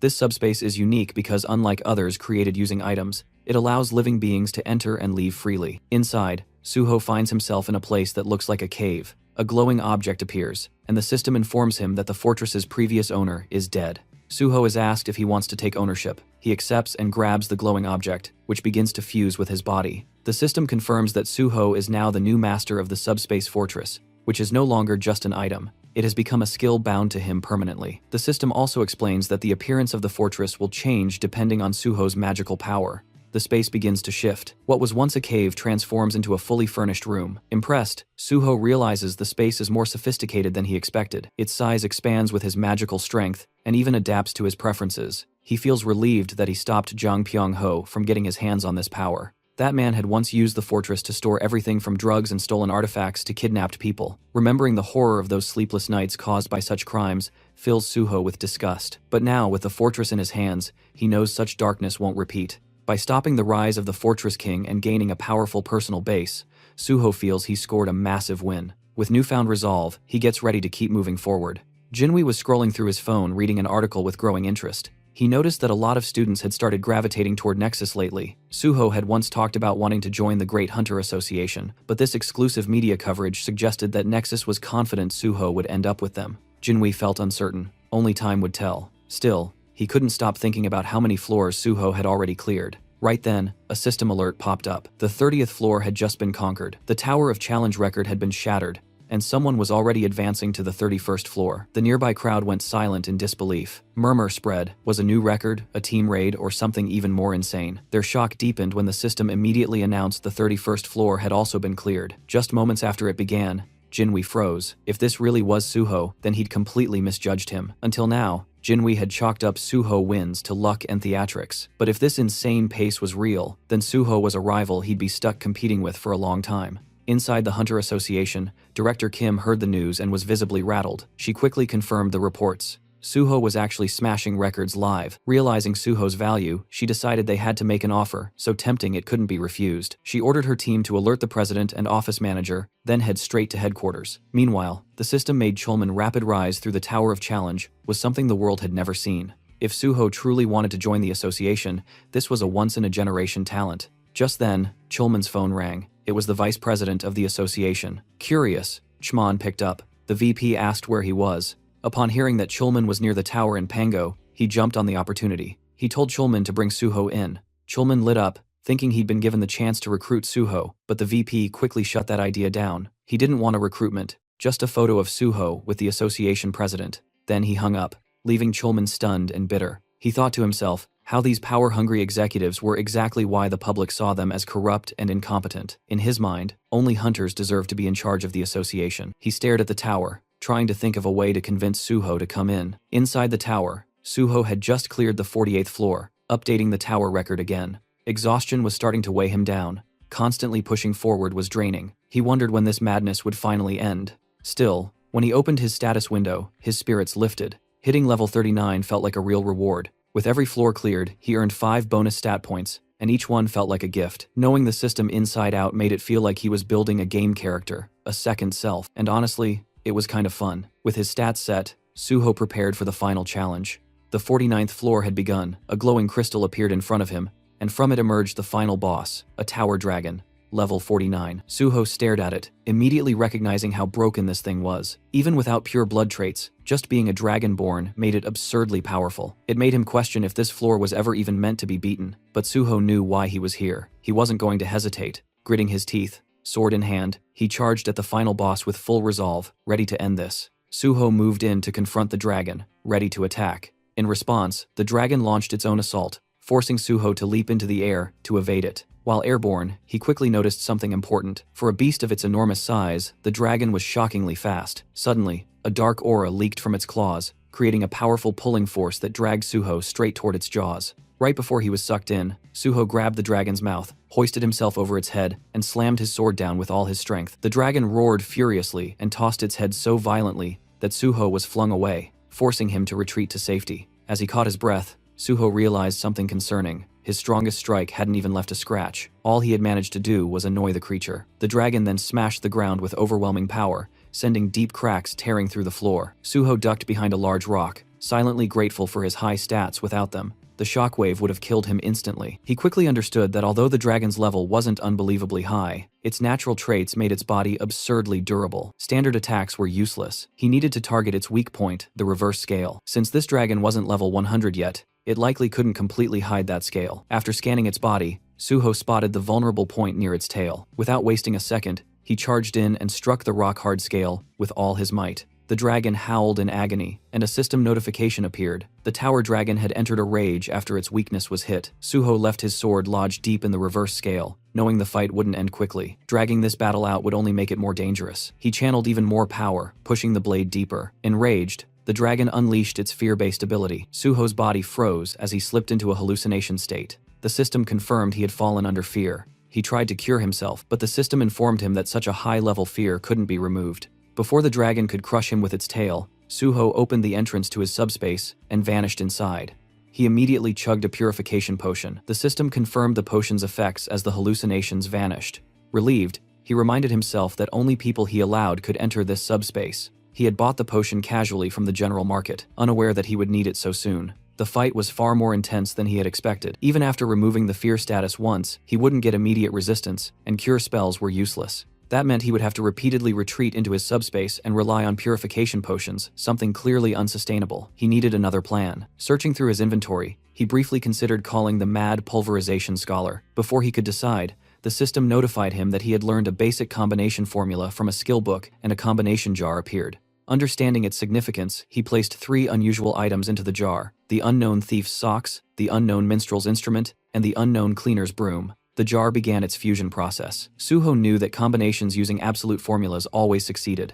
Many so-called trash items actually held hidden value. The process ended successfully. A rare treasure had been created. First Mumu, a ring formed from a basic level formula. Suho also gained 10 bonus stat points for creating a first-ever item. He understood that first-time items were usually S grade or above, and this one was S+ because it was a growth-type item. He equipped the ring, and the system instantly bound it to him. Suho remembered that in his previous life, he had missed the chance to obtain first Mumu because the mad pulverization scholar discovered it first and made the recipe public. This time, Suho had claimed it for himself. With the extra stats, he opened his status window and added 4 points to his magic stat, raising it to 100. The system congratulated him. His magic stat had turned red, an achievement he had never reached before level 50. Earlier, he had thought purple status would take forever, but now, it felt fully achievable. Purple required 700 points, still a long journey, but he was confident he could reach it. After finishing his stat allocation, Suho summoned his familiar old spear and began infusing it with magic. The weapon absorbed power at an incredible rate. Once the required amount was reached,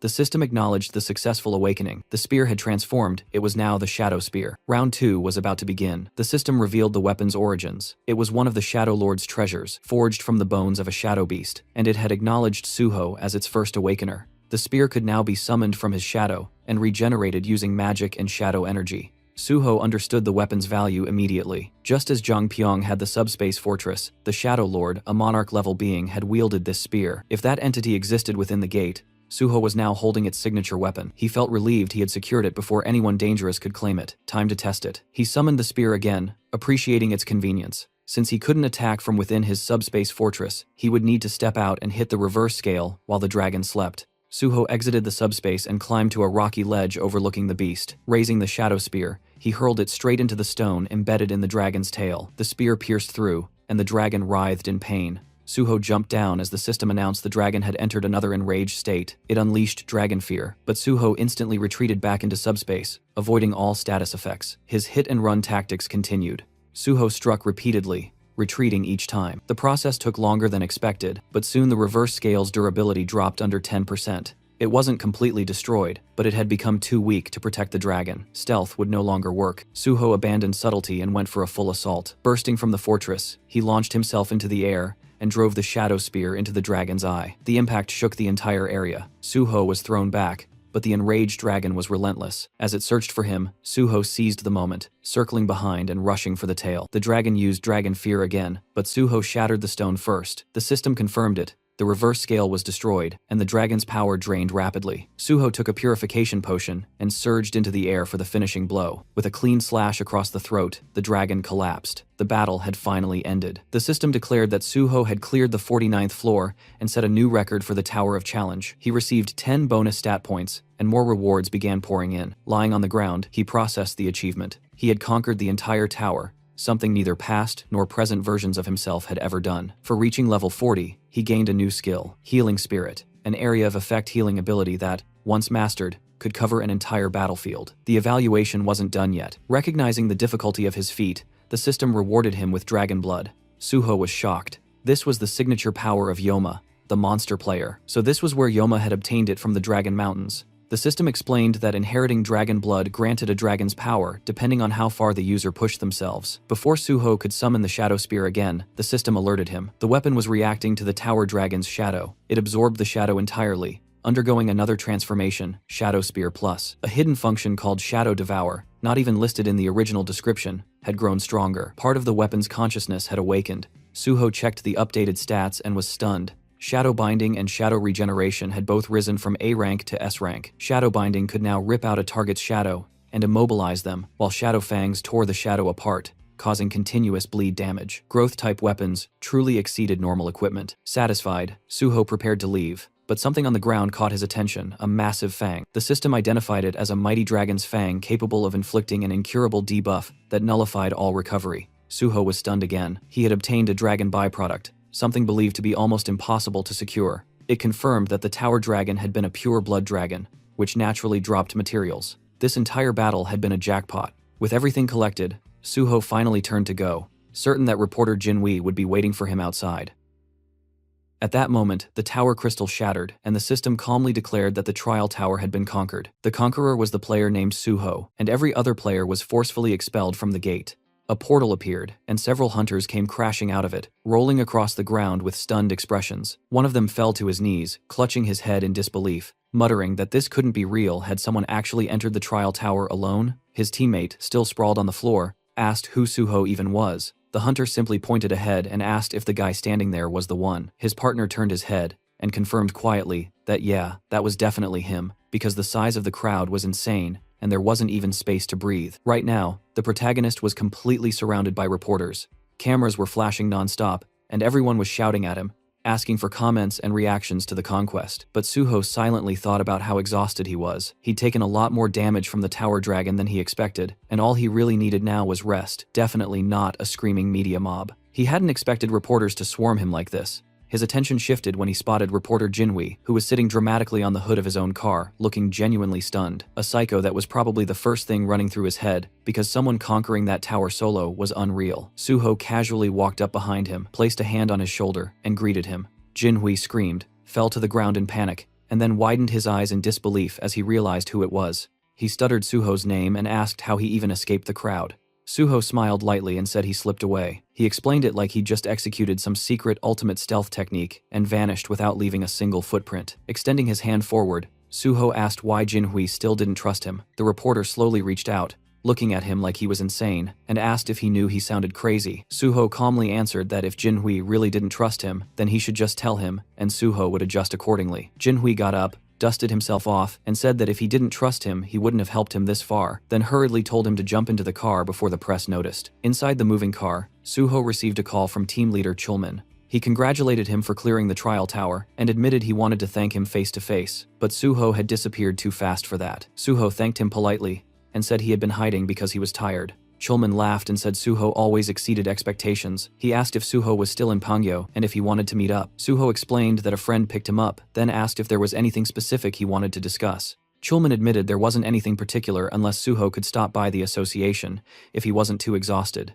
Suho paused and repeated the word, "The association?" Chulman confirmed it. He explained this was an unprecedented event. Everyone believed the trial tower was impossible to clear, and it had been functioning as a public gate. Considering the scale, they needed an investigation. Suho responded that he didn't remember investigations being conducted when large guilds cleared difficult gates. If there was information they needed, couldn't they just request it? After a quiet second, Chulman agreed and wished him good rest. Suho thanked him and ended the call. He leaned back and thought to himself, without a doubt, the chairman or the vice chair wanted him there, probably for photos and PR. He respected Chulman, but he had zero interest in doing anything for the higher-ups. If he let them drag him into bureaucracy now, he'd definitely get stuck in trouble. He planned to dodge it until he officially joined the Hunter Association. Jinhui glanced at him while driving and asked if he could ask something. Suho nodded and told him to go ahead. Jinhui said that with Suho's abilities, couldn't he go anywhere, especially government positions? Suho smiled. The government paid well, and no matter how strong private guilds pretended to be, the government had more actual power. Jinhui blinked,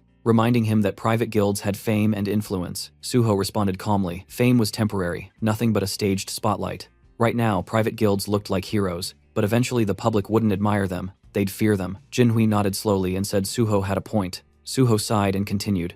If he wanted to end the gate crisis, he needed support. He couldn't do it alone. That was why he chose the government association. Jinhui smiled, saying Suho would have massive advantage among players because no one had that level of duty and conviction. Suho thanked him while healing his arm with a small healing spell. Then Jinhui asked if he planned to apply through normal general recruitment. He said it would be a waste for someone like Suho to take a level 9 field position. Suho answered that he wasn't applying for that. Jinhui then guessed level 7, but Suho replied he wanted level 5. Jinhui almost shouted, "Was he serious?" Suho told him to stop asking if he was serious every 2 seconds. Jinhui looked at him curiously and said of course he wanted to know why it was natural. Suho smiled lightly and said he'd explain it, but Jinhui better not write it in the article. And also, he should keep his eyes on the road.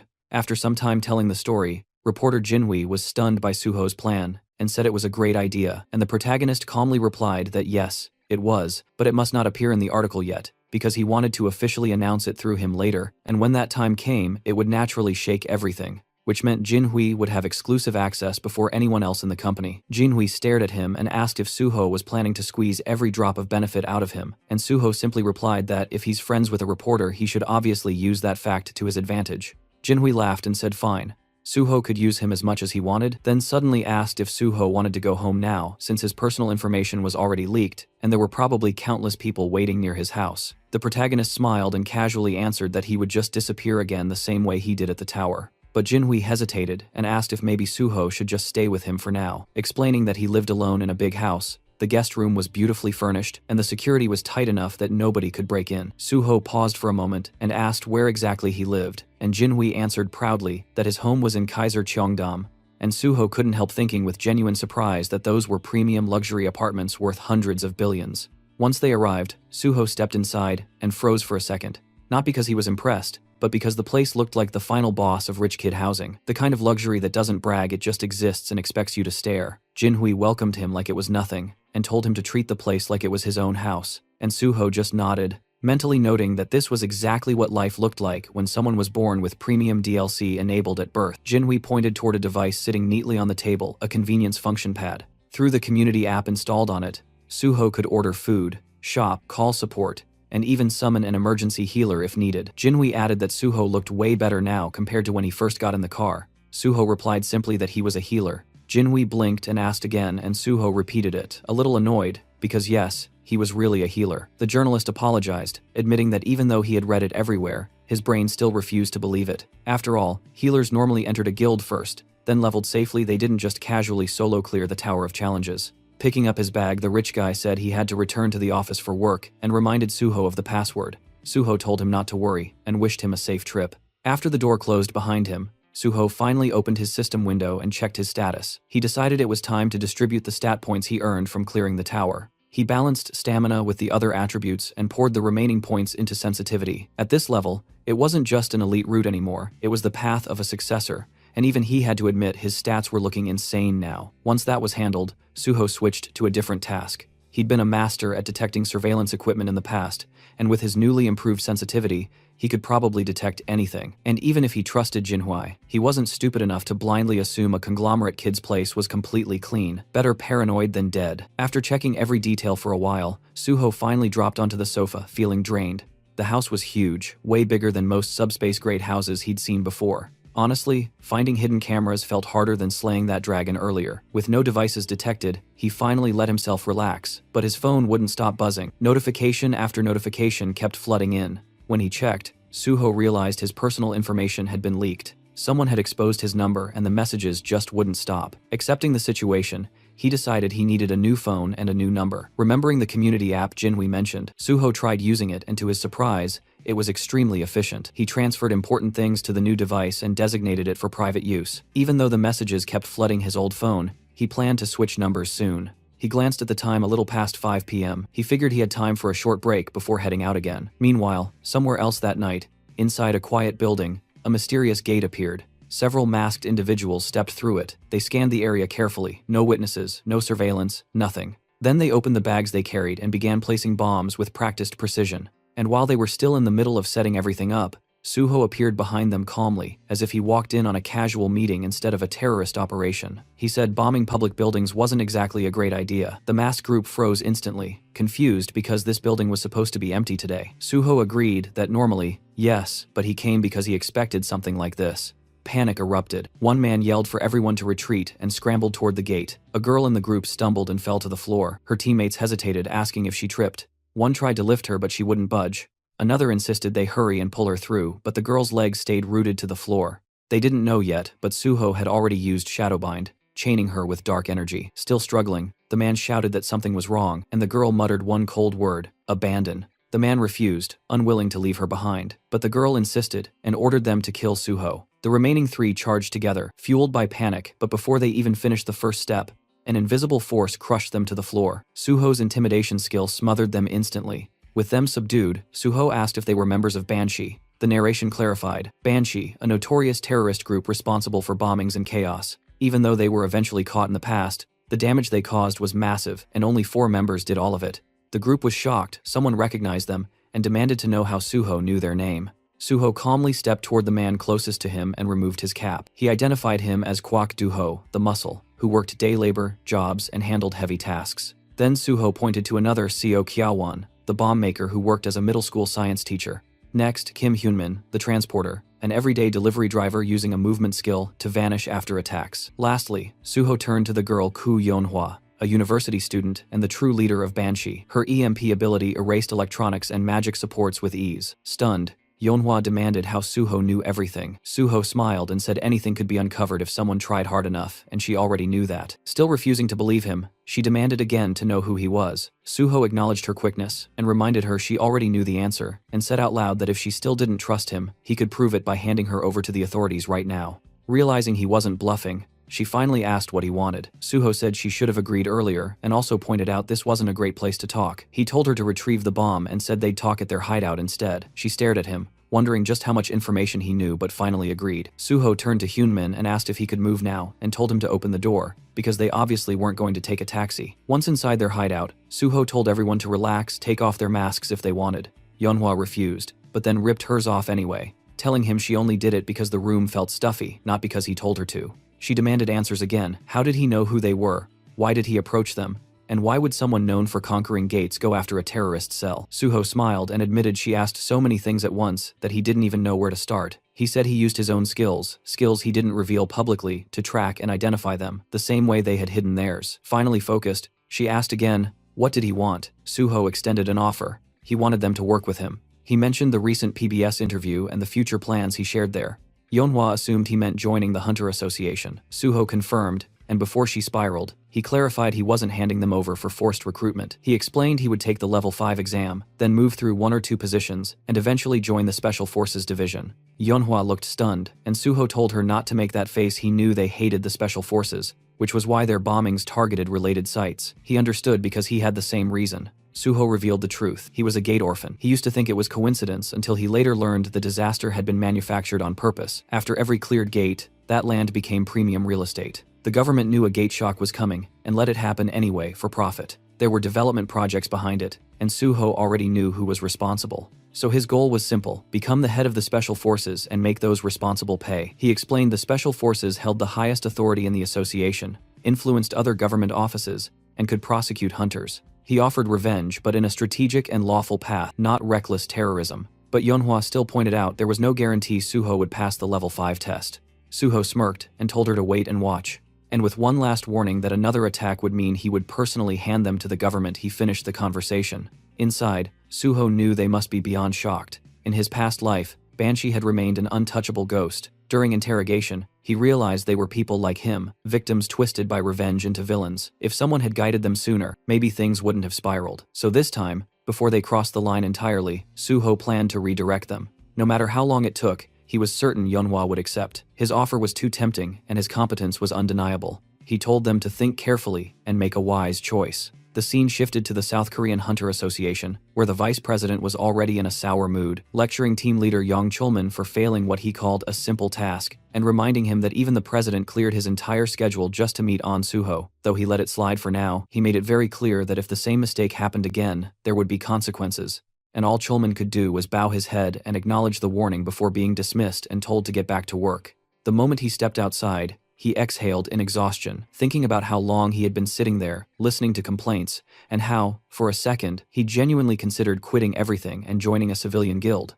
But then he reminded himself why he joined the Hunter Association in the first place, and that after surviving so much, enduring one more miserable moment wasn't impossible, so he whispered to himself to stay strong. That was when P. Song-yeol, the head of the Special Investigation Department, suddenly appeared and placed a hand on his shoulder, and Chulman, already irritated, wondered why he had to run into this person right now. Trying to act normal, he forced a polite tone and asked what the chief was doing here, and Pai responded in his usual playful attitude, saying he heard that his cherished team leader Yong was getting an earful again. He even complimented Yong's patience for enduring the old man's constant nagging, but Yong immediately took the blame, saying everything was his fault. As they walked together, Pai shifted the conversation and brought up rumors about Suho supposedly causing problems, but Chulman clarified that Suho wasn't exactly causing trouble, though yes, the story was spreading fast. Pai noted only a handful of people were aware, and then casually offered his help. When Chulman asked what he meant, Pai gave him an absurd suggestion: just accuse Suho of something, drag him in for questioning, and clear things up later, because according to Pai, it was all about making the process look clean and controlled. If Suho was summoned,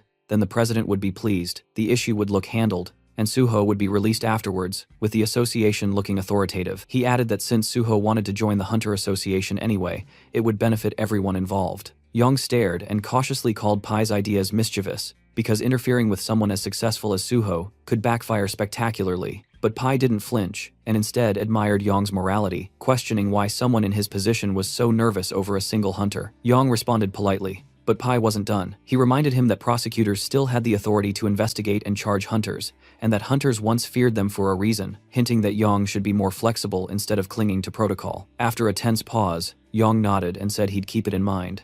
Pai left after offering support and reminding him that there were always alternative ways besides following rules strictly. Once alone, Yong replayed everything quietly, thinking about how he used to respect Pai as one of the few hunters inside the association who felt grounded compared to the disconnected elites at the top, but now he wasn't so sure. Knowledge changes people, and Pai knew too much, which made him dangerous. Feeling uneasy, Yong went outside, found a quiet spot, and sat down, lost in thought. His mind went back to Suho, how the guy initially supported the association, but suddenly distanced himself. It wasn't shocking though, since major guilds offered ridiculous benefits that could sway anyone, yet Yong wondered what Suho was really thinking. Meanwhile, Suho stepped out of a taxi elsewhere, and activated the ring on his finger called First Mumu, thinking about how reckless he had been when he activated it the first time, but now, after conquering the Tower of Challenge, he had mastered its usage. It was time to move. He walked toward the Seoul Central Blood Center building and activated his magic detection skill, scanning the surroundings until he found it, a faint trail of magical energy. Gates naturally emitted magic, so even hidden ones leaked traces. Following the signal, Suho found a faint gate hidden like mist, one that required specific conditions to open. Without hesitation, he pulled out a knife, sliced his palm,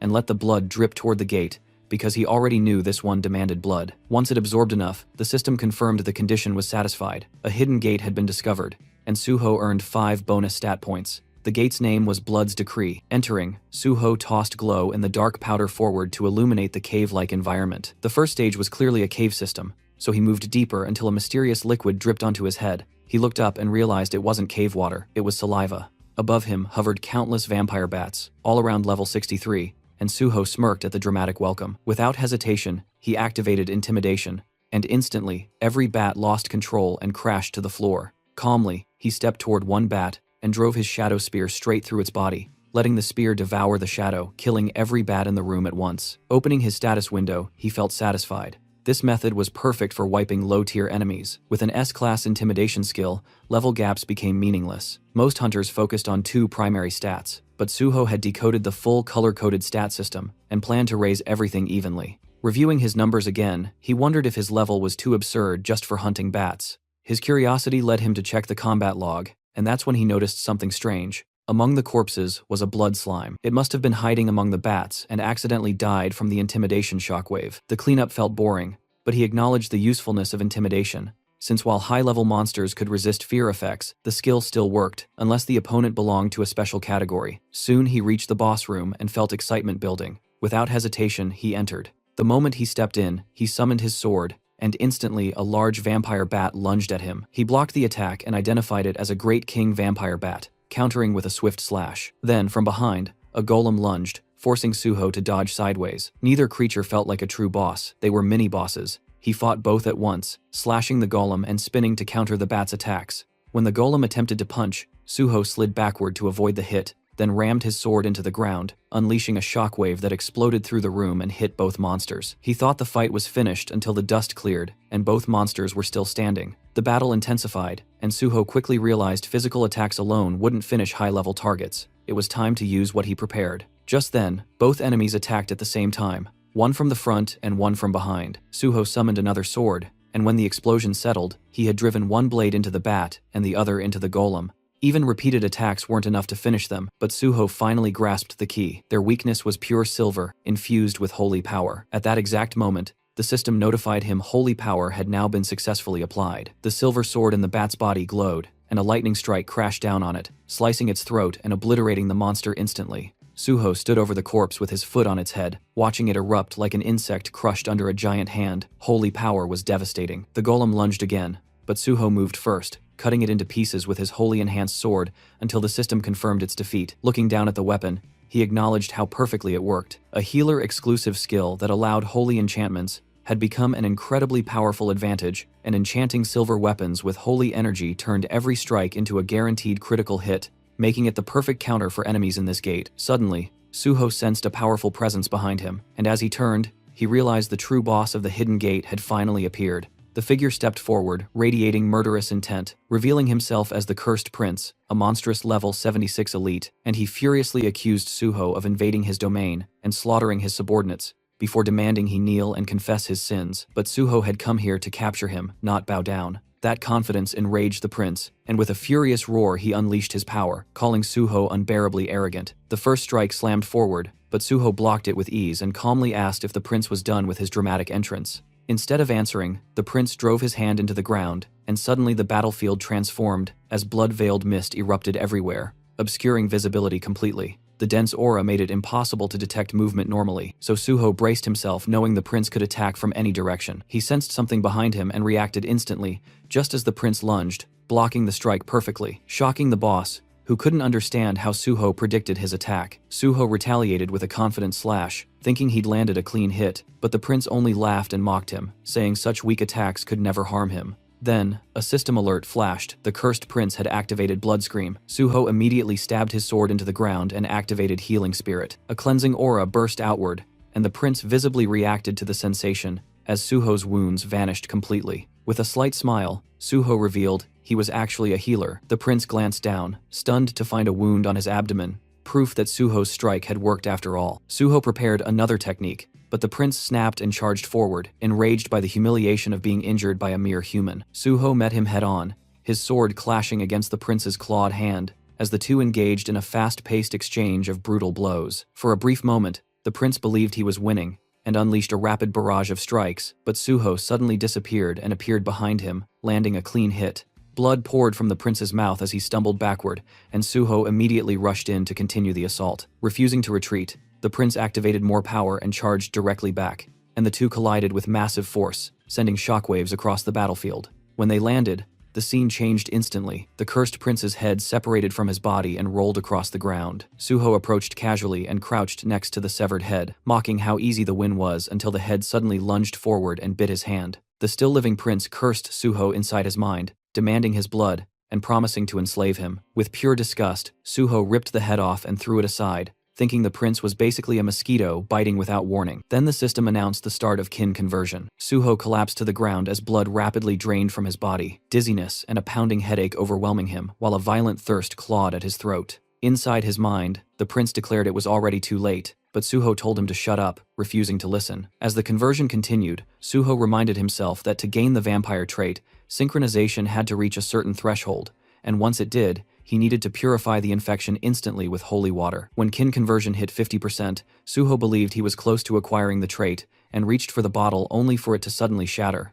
The prince laughed, saying this was his domain and nothing Suho did would matter now. Suho realized the prince had been far more cautious than expected. The corridor that had been destroyed was now restored, and even the prince's body was missing. Everything had been reset for the next phase. Still refusing to give in, Suho tried to plan another move, but the system warned his blood was now beginning to corrupt. The prince, confident, declared there was no escape, but Suho revealed he still had one final card. The system immediately responded. All conditions to unlock the second power of Dragon Blood had been fulfilled. He had reached level 50, and survived a mentally and physically life-threatening situation. A new notification appeared. Dragon armor available. Suho smirked, realizing he had triggered it just in time. Kin conversion stopped on the spot, and the system confirmed again that all conditions for unlocking the second stage of Dragon Blood had been met. Dragon armor activated. He now possessed Dragon's Endowment and Dragon Skin, granted through the armor. The moment the Dragon's Endowment effect activated, further assimilation was blocked, and purification began. The corrupted blood inside him converted into pure blood and was absorbed into his system,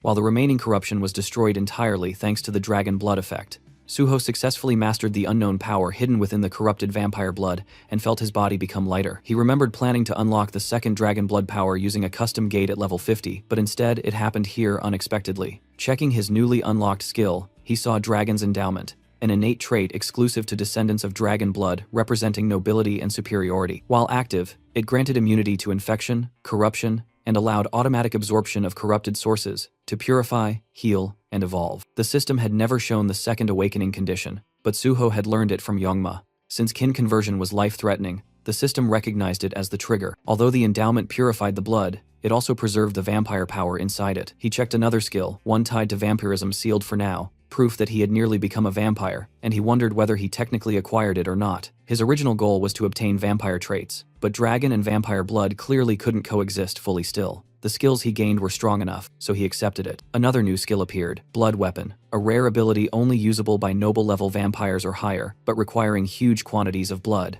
He concluded he would need to hunt a large number of monsters and planned to develop Phantom Shadow alongside it. Just then, the cursed prince began mumbling to himself again, and Suho told him to stop because his rambling was annoying and incomprehensible. The prince lamented and questioned how Suho could still be alive after being bitten, muttering about curses, calling himself useless. That was when Suho realized Phase 2 was beginning. The system confirmed it. The cursed king laments his fate. His power surges dramatically. Suddenly, blood rained from above and from within that crimson downpour. The cursed king emerged once more, now level 80, radiating fury as he declared that he would destroy all beings superior to him, burn them, crush them, and cast them into the pit. His blood wings unfurled, and a chilling scream echoed through the chamber. Suho immediately sensed the overwhelming spike in magic power. This was no longer the same monster. The cursed king had evolved into something entirely new. The king launched a dark force attack that detonated into a massive explosion. But when the dust cleared, Suho was gone, only to appear in the air above the king's wing and unleash a devastating sword strike. Yet the cursed king barely reacted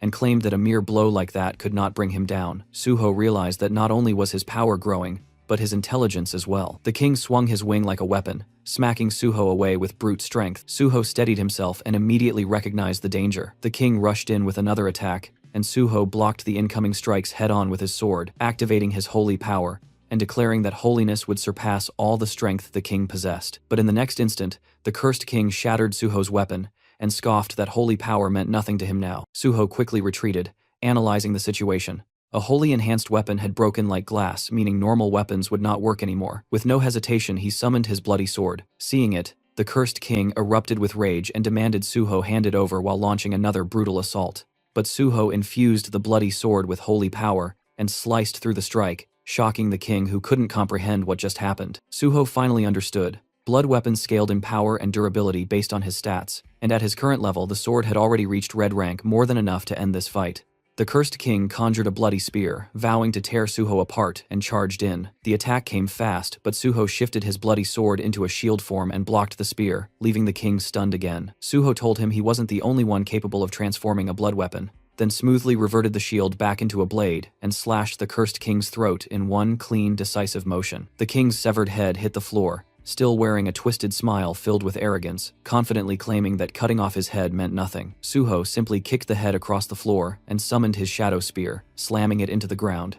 Immediately chains erupted and wrapped violently around the severed head's shadow bind, locking it in place. Suho knew he needed to finish this before the monster caused more problems. The system notified him that vampire blood had been activated, and the blood absorbed was now stored within the blood jade. While the cursed king screamed at Suho to remove his hands, Suho examined the blood jade carefully. It was the first time he'd seen it in person, and it already held a massive amount of collected blood. According to the Blood Monarch, the blood jade could only be seen by its owner. The Blood Monarch himself had once been a normal healer, working at the Central Blood Institute, until fate dragged him into the Hidden Gate Blood's decree. He reached the boss room but failed to defeat the cursed king, and was bitten, turning into a vampire. Normally that would mean death, since once bitten, the victim becomes a monster and the gate permanently seals. But the Blood Monarch resisted the curse using his healing abilities, and neutralized the kin conversion. At that moment, new vampire skills awakened and reshaped his entire stat system. With newfound power, he defeated the cursed king, conquered the gate, and became known as the Blood Monarch, a global villain feared worldwide. Eventually, Suho caught him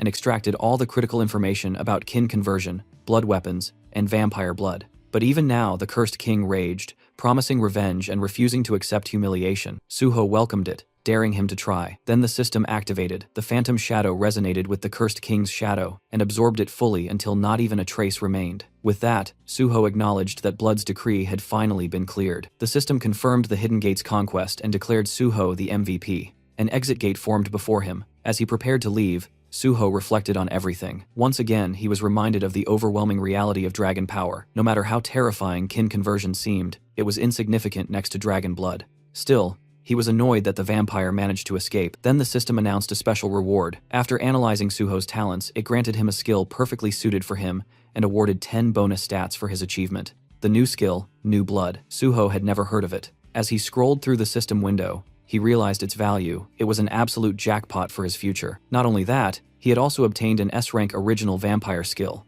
something even the Blood Monarch never possessed since his vampire traits were only A+ rank and none were labeled royal or original. Suho concluded that this must be due to the unique effect of New Blood. Originally, he planned to monopolize powerful existing skills, but reality turned out far better. Still, he reminded himself not to get careless. Just because things were going well now didn't guarantee they always would. With the gate conquered and his objectives secured, Suho said exactly what needed to be said. He had gained what he came for, and now it was time to go big at Nexus. Teehee scene then shifts to this big tall building, Nexus, and people moved steadily through the corridor while Miss Sui led the group forward. Through open doors, a man could be seen sitting calmly in a chair, who turns out to be the guild leader and tells Miss Sui to come in. She informed him that Hunter An Suho had asked her to deliver a message. Tomorrow, he would be coming to join the guild. The man repeated the statement in disbelief, almost questioning whether he heard correctly. The back of his chair faced them as he processed the news, and then he finally spoke, stating that proper preparations needed to be made. When his face finally became visible, as he turned, he added that no one knew what this An Suho was planning, and everything needed to be handled carefully before he changed his mind. Outside, tall buildings stretched toward the sky before the scene shifted inside an elegant, well-furnished room. Suho stood at the entrance, looking in, and found Jinhui sprawled across the couch, drooling in his sleep. Suho stared for a moment and finally asked why he was sleeping there. The reporter weakly sat up on the couch, explaining that Suho had conquered the Tower of Tests today, and even if temporarily, they were now living together, and to top it all off, Suho was his partner. While speaking, the young man clutched a bottle happily, declaring that such a milestone absolutely called for a celebration. He explained that when he returned home, Suho wasn't there, but he couldn't just ignore such a historic moment, so he started drinking by himself. Suho watched him for a moment, then remarked that handling everything at once must have been exhausting. He assured him that in the future, there would be plenty more reasons to celebrate. Still clutching the bottle, the drunken reporter blinked and asked if Suho was absolutely sure about that. Suho simply told him to relax, the future would reveal everything. Looking at the food laid out on the table, Suho asked the surprised and slightly tipsy reporter whether he still wanted another drink even at such a late hour. With a big, satisfied smile, Jinhui immediately agreed. Next to the plates of food sat a glass of wine, and Suho commented that he had tried the community app Jinhui recommended and found that it worked perfectly. He also added that he genuinely liked the apartment itself. While eating, Suho mentioned that he had read the reporter's blog and could tell the young man was doing quite well, leading him to assume that his companion must be incredibly wealthy. They continued drinking wine together, and with a cheerful tone, Jinhui explained that he wasn't just rich, he was the youngest son of a Chaebol family, meaning he couldn't simply be considered normally wealthy. Surprised, Suho asked if he truly belonged to a Chaebol family, then took another sip from his glass. Jinhui continued speaking, saying that since Suho had shared one secret, he wanted to share one of his own in return. He revealed that he was the youngest son of the president of the Dehan company. Suho responded that if he was the president's son, then he was likely also the heir. But the reporter shook his head and explained that his father had many children from different women, and his own mother had been just a mistress, meaning he was merely an illegitimate son. He admitted he had never told anyone that, but since he would likely be working with Suho for a long time, he felt Suho should know everything. Suho looked at him with surprise and asked if that meant journalism was just a hobby for him. Jinhui answered that it was partially true, and he genuinely enjoyed the work. He added that his father gave him anything he wanted, yet he had no right to inheritance and no influence within the company. He had even been offered the opportunity to run a subsidiary company, but he refused, admitting openly that he was a good reporter but knew nothing about business. Suho lifted his glass again, remarking that at the very least, Jinhui was an excellent journalist. Smiling brightly, the reporter replied that it meant a lot to hear that, and confessed that he had never met a hunter like Suho before. Both men slowly stood up, and Jinhui suggested a toast for the two of them. Suho agreed without hesitation, and their glasses clinked lightly together. The next morning, Suho walked through the apartment, yawning, and from the kitchen, Jinhui greeted him with a cheerful good morning while pouring boiling water into a cup. Suho asked if he really planned to work on the weekend, and the reporter replied that he had a lot to do. Standing in front of the window and rubbing the sleep from his eyes, Suho commented that maybe they shouldn't have drunk so much last night, but Jinhui laughed and said everything was fine. He actually had a great time. Suho then asked why he was already going out hunting for new material, and the reporter answered that he couldn't live off articles about him forever. Hearing that, Suho casually admitted that this was exactly why he respected him, which made Jinhui pause in surprise at the unexpected compliment. After taking a sip, he asked what Suho planned to do today, and Suho reminded him that today was the day he had mentioned before. Realizing it, Jinhui asked if he was going to Nexus, and Suho nodded, explaining that last night he reached level 50 and received several upgrades, so it was time. Those words made Jinhui freeze, and he burned his hand with the water, startled because just yesterday Suho had been level 40. He turned to stare at him in disbelief and demanded to know how someone could jump 10 levels in one day. Suho shrugged like it was nothing and clarified that to be exact, he was now level 51. The reporter stared at him like he was some unresolved riddle, mumbling that the more he got to know him, the more mysterious he became.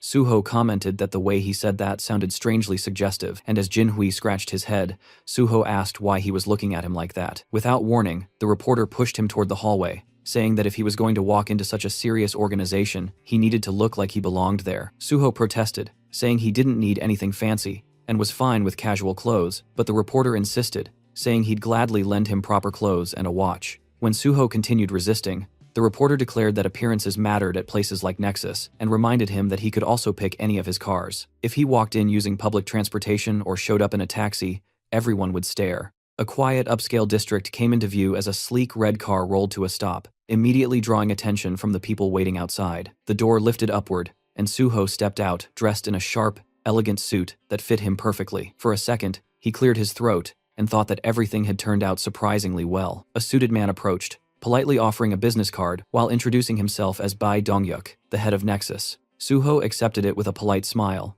introduced himself as An Suho, and followed him inside the guild building. Soon after, he sat across from 3 representatives of Nexus. Dongyuk calmly stated that over the past few days, Suho must have raised his level significantly and wondered if that sudden progress made him reconsider his goals, especially since he previously mentioned wanting to become a government official. Suho explained that nothing had changed. His goal remained the same. The leaders exchanged surprised glances, prompting Sue to ask what exactly that meant. Dongyuk leaned forward and asked why Suho would want to join a private guild if his true intention was government service. Suho responded honestly, saying that joining Nexus would make reaching his goal easier. He announced that he planned to take the 5th rank exam this year. Someone asked whether he only wanted bonus evaluation points, and Suho replied that while technically yes, it was only one part of a larger strategy. If he only chased the Hunter Association, the association would assume he had no alternative. That was precisely why he intended to join Nexus, because once the association saw others offering better terms, they would improve theirs as well. He added that while serving Nexus, he would dedicate himself fully to the guild, making the partnership mutually beneficial.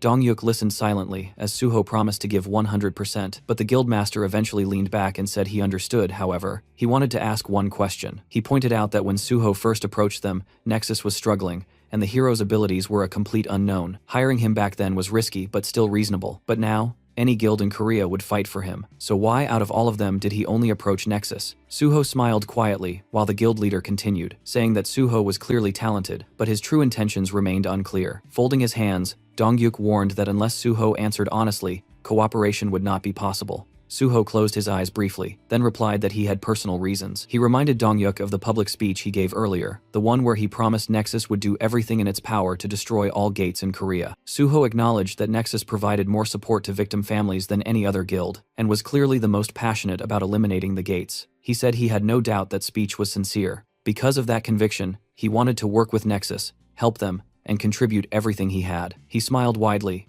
and added that he hoped they could continue cooperation even after he eventually joined the Hunter Association. Dongyuk lowered his gaze and admitted the reasoning satisfied him. Then he asked whether Suho truly believed joining the association was necessary, since Nexus already worked tirelessly to clear gates and support hunters. Suho agreed, but explained that if Nexus truly wanted to end the gates completely, then they needed to go to places even other hunters couldn't, like the sealed high-risk gates under strict government control. His gaze shifted to an image of one such chained portal. Beyond ordinary mid-level entrances, there were also the 5 Great Gates. That was why he needed government authority. But until that time came, every successful raid would broadcast Nexus's name alongside his own. The impact would reshape the power structure of Korea's guilds, and Nexus would rise to number 1. Dongyuk rested his hands on the table and said all of this only lasted as long as Suho remained with them. Suho nodded, saying that was why he promised to give everything while he was here. Suho blinked in shock, suddenly asking if he had already found team candidates after their previous conversation. Suho confirmed it and revealed the first candidate, Kang Dehan. Sue froze and asked again, as if she couldn't believe she heard it correctly. Suho nodded and casually mentioned that he was the one who convinced Dehan to become a tank. Sue shot to her feet in outrage, demanding to know what Suho planned to do if tanking didn't suit him. Suho calmly lifted a hand and told her to relax. He made the decision after analyzing everything properly. He reminded her that Dehan had passed the exam with exceptional scores. Sue frowned, reluctantly remembering the results. Dehan had unexpectedly ranked second place. She admitted she planned to thank whoever was responsible, but Suho simply shrugged and said it wasn't a big deal, which irritated her further. The third Nexus representative finally spoke, saying Suho's proposal sounded excellent, but he needed clarification. If Suho intended to clear sealed gates, he should know those locations were protected by the government, and private guilds had zero access because civilian safety was the highest priority. He asked how Suho planned to get inside. Suho calmly asked whether he was doubting his abilities, and then stated that they would finalize the contract once he brought them the pass, proving he could be trusted. He paused, reconsidered, and changed the offer. Instead of bringing a pass, he would clear one sealed gate first, and after that they would sign. The secretary sweated at the scale of the terms and muttered that Suho was offering conditions worthy of royalty. Suho insisted that the terms were fair. The secretary noted that despite Suho being incredibly promising, he was still seen as just a new hunter with no official standing, but Suho declared that was exactly why he would clear a sealed gate immediately and prove himself. Dongyuk observed him carefully, then agreed. Suho would undoubtedly prove his worth. With a satisfied smile, the guildmaster said he liked today's outcome and that they would finalize details later after the gate was cleared. Later, Suho left the building and drove away. Dongyuk and his secretary stood by the window watching the red car disappear. The guildmaster quietly ordered preparations, assemble a special support team, and prepare all necessary documents for On Suho. The secretary hesitated and asked whether they should wait until Suho made good on his promise. Dongyuk replied with a confident smile that Suho would absolutely follow through, and supporting him early would only strengthen their alliance. Closing his eyes, he said he believed Suho would keep his word. The secretary, slightly overwhelmed, asked what made the guildmaster so certain.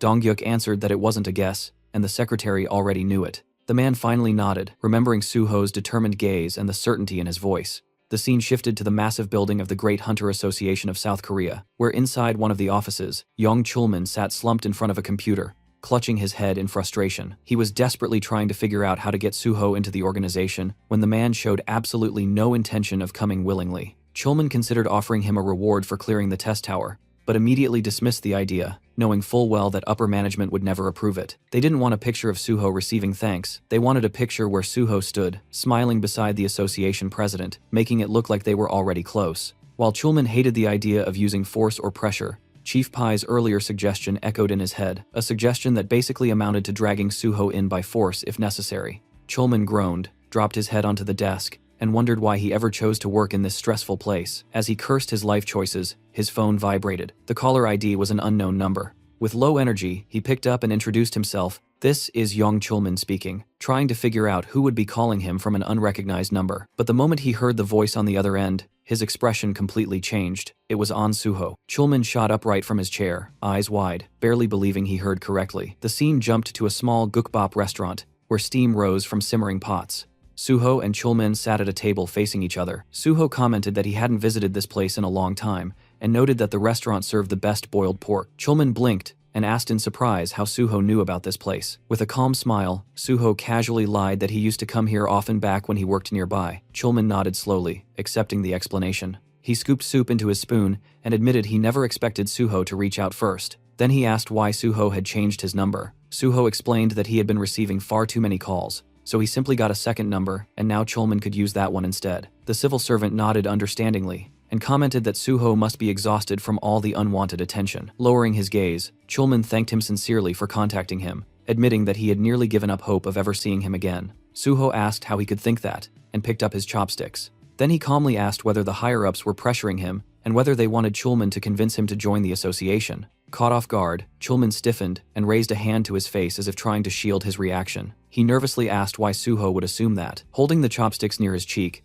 Suho explained that he found it odd that the association president suddenly requested a meeting after the tower clearing, because normally, no matter how difficult the gate, the association simply handled paperwork. They never actively tried to recruit someone. Speechless, Chulman stared downward with a nervous smile. Suho continued, saying that after thinking about it, he realized the executives only wanted to take photos for publicity. Hearing that, Chulman looked at him almost fearfully, but Suho reassured him that everything was fine. He just wished they had been straightforward about it, since there was nothing wrong with saying so. Chulman apologized, but Suho waved it off, saying there was no need. He had already understood the situation himself. In fact, he was even grateful to Chulman. The civil servant pointed to himself in confusion, unable to believe he heard that correctly. Suho continued, explaining that situations like this often involved blackmail or even force, yet Chulman handled everything professionally. Rubbing the back of his neck with embarrassment, Chulman admitted that it still felt wrong. Suho then casually mentioned that he had decided to visit the association. Chulman froze mid-motion and asked if he was serious. Suho continued eating comfortably and confirmed it,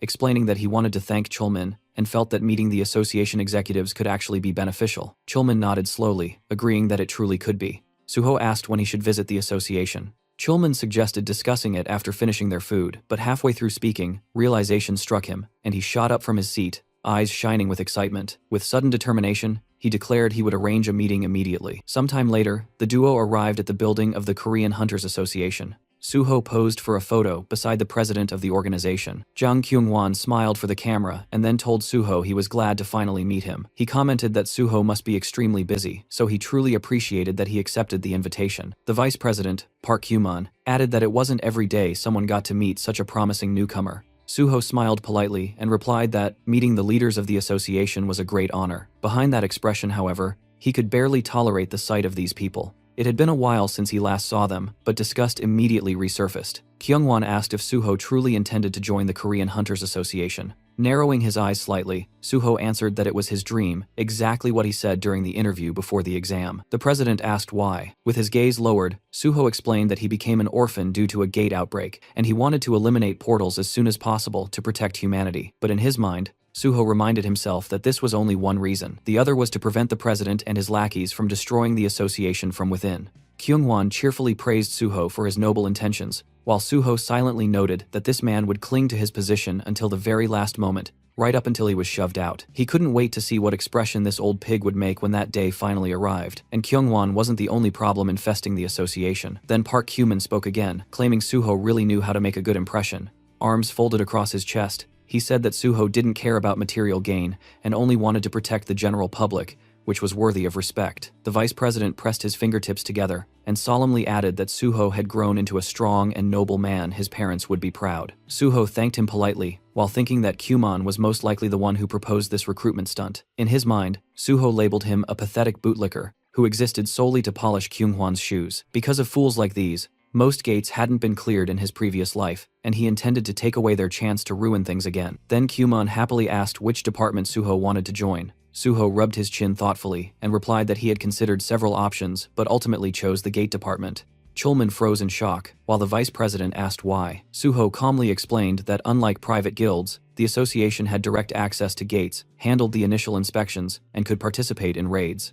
Kyunghwan said he was amazed to see someone so selfless, stating Suho had chosen the most dangerous department in the entire association. Park Kyuman nodded and declared that people like An Suho belonged there. The president then turned to Chulman and instructed him to demonstrate their sincerity. Confused, Suho asked what that meant. Kyunghwan replied that if Suho was so determined to end the portals, then he should be given a selection of actual gates to clear, since the association had many available. Chulman nearly choked on his breath and reminded the president that those gates were either sealed or extremely deadly. But before he could finish the sentence, Suho happily said that it sounded perfect. Chulman tried again to reason that it was incredibly dangerous, but Suho clenched his fist and declared with excitement that he would clear the gates that presented the greatest threat to humanity. Kyunghwan responded confidently that this was exactly what he expected from An Suho. Still in shock, Chulman called out to the president, but the man asked if there was a problem. Under pressure, Chulman lowered his head and said everything was fine and that he would prepare what was needed. Kyunghwan told Suho to get ready to clear the portals.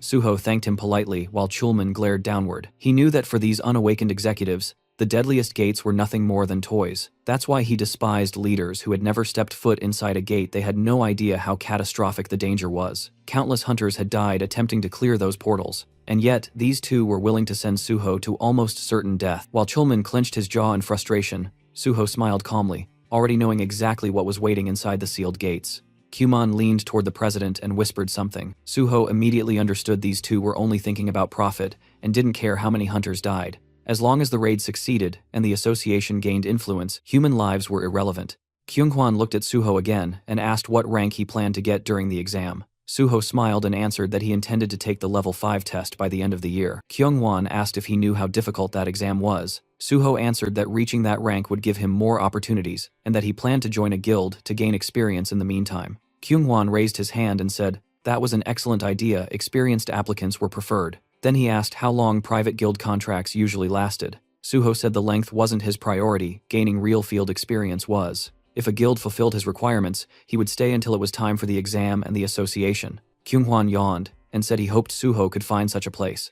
Smiling to himself, Suho thought, if the president approves terms like this, then joining Nexus is possible. He sensed the chance to build a bridge between Nexus and the association. Suddenly, the door opened, and someone announced Park Yong's arrival. Suho's expression stiffened. Pai entered confidently and joked that his bosses were eating something delicious without him. Then he stopped. Noticing Suho sitting there, his lips stretched into a wide grin. He turned to leave politely, but Kyunghwan told him to stay, pointing at Suho and introducing him as the hunter who cleared the test tower. Pai tried recalling the name, then suddenly exclaimed that he remembered. Laughing, he said it was incredible to meet him, and extended his hand, introducing himself as chief of the special department. Suho shook it and introduced himself as An Suho. They exchanged polite compliments, though Suho's smile remained sharp. Once seated, Kyunghwan raised his hand and informed Pai that Suho intended to take the level 5 exam. Pai blinked in shock, saying it would be extremely difficult. Suho said he wanted to try anyway. Pai stared at him, stunned. One of the executives added that the association planned to give Suho access to sealed gates, since he claimed he could clear them.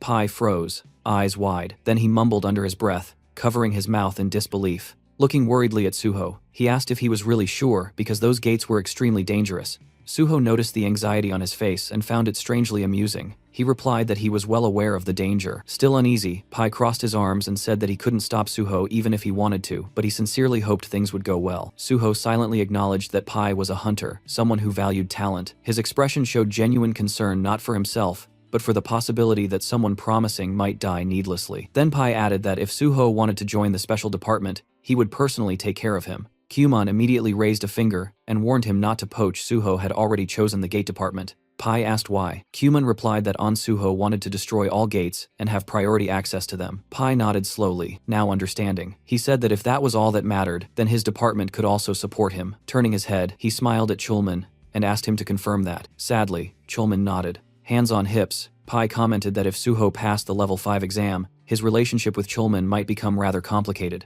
Facing the young hunter, he added that they could discuss all of that after the exam, but for now, he sincerely wished Suho success. Suho thanked him politely, thinking privately, what a sly fox. Suho quietly glanced at Chulman, already realizing that if he passed the exam, he would outrank him, and that alone would put Chulman in a painfully awkward position. Suho let out a subtle sigh. That was exactly why dealing with Chulman felt complicated. He didn't want the man to feel cornered or overshadowed. After the meeting ended, the two walked side by side down the long corridor. Chulman kept his gaze fixed on the floor, shoulders low with worry. Suho stole another look at him before finally asking if he was troubled by what Chief Pai had said earlier. Chulman admitted that of course he was. He knew better than anyone how talented Suho was, but even with that ability, clearing a sealed gate was beyond dangerous. With a serious tone, he told Suho to be extremely cautious and said he could personally speak to the president so that the association would provide as much support as possible. Suho looked at him with genuine appreciation and said he truly valued that concern. But Chulman wasn't speaking out of politeness, he meant every word. He reminded Suho that he had only recently become a hunter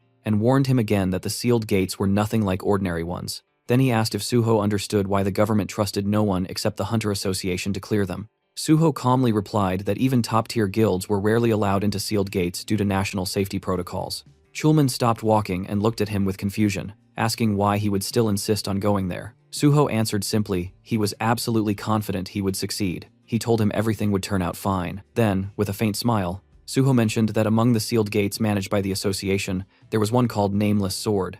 Immediately, Chulman stiffened and said that gate was among the most dangerous ones in existence. Suho's expression didn't change, he just smiled a little wider and said he already knew how to clear it. The next day, a military vehicle stood parked against the backdrop of typical Asian buildings in the district of Gyeongju, right beside the Nameless Sword Gate Square. Two soldiers stood in front of Suho and Jinhui, and one of them asked the pair to wait. Suho agreed without complaint. The reporter leaned toward him and whispered that the atmosphere here felt extremely tense, and Suho calmly replied that although the association technically controlled this gate, it was still a military facility. The two young men suddenly noticed something ahead. The soldiers saluted each other, and one of them turned towards Suho to confirm if he was truly Hunter on Suho. After receiving confirmation, the soldier introduced himself as Major Kim Jong-gu, the senior commander of this square. Suho greeted him politely, saying he was glad to meet him. Major Kim said the team leader was already waiting inside. Jinhui pointed ahead, asking if they were going straight toward the gate, and received an immediate yes. As the structure loomed into view, the reporter's eyes widened. Its massive size left him stunned, and he said it would make for extraordinary material. Major Kim explained that the giant walls surrounding the gate were constructed from iron and a special alloy designed to hold back any monsters attempting to break out, while also preventing the portal from expanding. Jinhui gaped at the scale of it all, admitting the portal was far larger than he ever imagined, and the more they approached, the more fascinating details he noticed. Suho added that the military had taken many precautions to make the portal itself difficult to reach. The group continued forward until Major Kim arrived before Chulman and announced that Hunter on Suho had arrived. The civil servant smiled and greeted Suho warmly. The two exchanged looks full of familiarity and relief. Chulman remarked that it was quite a long trip to reach this place, and said he was glad Suho managed to arrive quickly. Suho noticed that Chulman had arrived even earlier, and asked when he had gotten there. The civil servant casually stated he had only just arrived himself, then looked toward the person standing next to Suho. Before he could ask further, the journalist cheerfully introduced himself as PBS reporter Jo Jinhui, extending his hand and saying it was a pleasure to meet him. The men shook hands, but Chulman still looked puzzled, and asked why a reporter was here in such a location. Suho stepped in and clarified that photos would only be taken after the raid was completed, and asked if Chulman would allow it. The civil servant answered that this wasn't a classified facility, so there was no reason to refuse. While still slightly confused, he admitted he was mostly surprised that Suho had brought his own reporter along. Jinhui gratefully thanked him for the permission, and brimming with excitement, said they would likely meet often from now on, so he should remember his face. Chulman replied that he certainly would. Major Kim then approached Suho again. Holding an M416 automatic rifle, he said that according to the association's message, the raid leader would be Hunter on Suho, who confirmed this with a nod. The major hesitated for a moment before apologizing and asking what level Suho currently was. Suho replied that he was level 51. Major Kim stared at him in disbelief, then quickly looked away and muttered that he understood.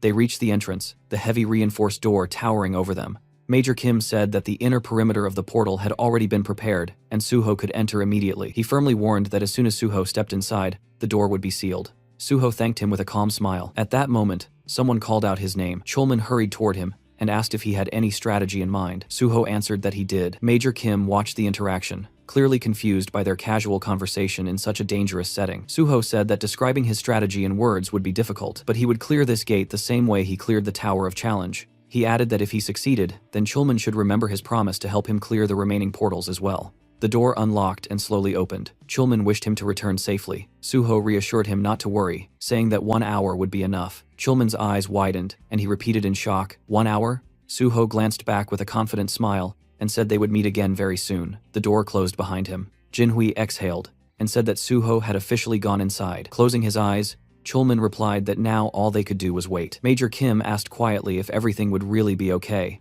because a place like this could never be cleared alone by someone who simply had high stats. He asked if An Suho was also a healer. Jinhui blinked in confusion, and the major asked again. The reporter grinned widely and corrected him, saying An Suho was only nominally a healer. Major Kim looked even more confused. Chulman raised his hand and said that he had never seen anyone wield a sword the way Suho could. The major asked if he was truly that skilled. Chulman explained what he had witnessed during the Hunter practical exam, that Suho was supposed to be taking the healer test, but instead he slaughtered every monster with a sword, while still protecting his patient, and thus passed without issue. Jinhui, gripping the strap of his bag, said this was his first time hearing about it, and wondered aloud if it was even allowed to take an exam that way. Chulman admitted he had been shocked too, but Suho had fulfilled all the requirements, so it didn't violate any rules. Both the soldier and the reporter stared at him in disbelief. Major Kim concluded that Suho must possess a profound mastery of swordsmanship and suddenly understood why he came here specifically to challenge this gate. Looking toward the dungeon's direction, Chulman nodded firmly and said Major Kim was absolutely right.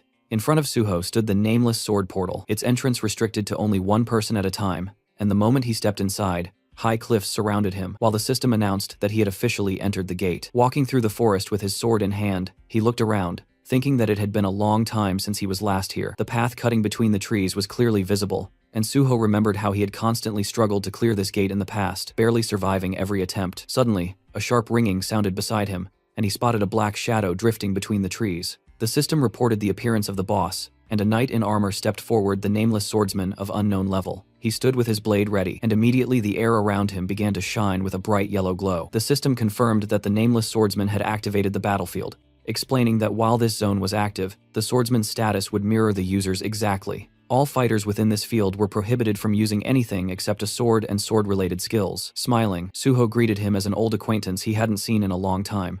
The knight charged instantly, and the two clashed at close range, Suho catching the enemy's blade with his own. He struck back, but the knight blocked effortlessly. White streams of energy shimmered in front of the warrior as the two separated briefly. Watching his opponent, Suho analyzed his footwork. He noticed how the Sword Emperor adjusted his stance in perfect balance to minimize rebound after every strike. The knight swung again, and Suho understood clearly that no one at this point in time could defeat this opponent with pure swordsmanship alone. The Sword Emperor held his weapon with both hands, and Suho noted how the enemy's style shifted instantly after crossing blades, switching stance to catch him off guard with a completely different technique. Not only that, the knight attacked from unpredictable angles, changing direction constantly. As the Sword Emperor closed in, Suho acknowledged the truth. The most dangerous part about this opponent was how he adapted his tactics based on whoever he was fighting. The knight struck again. Suho dodged, realizing how cunning the enemy was, but that was precisely why Suho had learned so much from him in his past life, and with a small, knowing smile he braced himself. As the Nameless Swordsman lunged in a leaping attack, Suho spotted an opening and slashed, but the enemy twisted away at the last moment. Even so, Suho's blade scraped across the armor,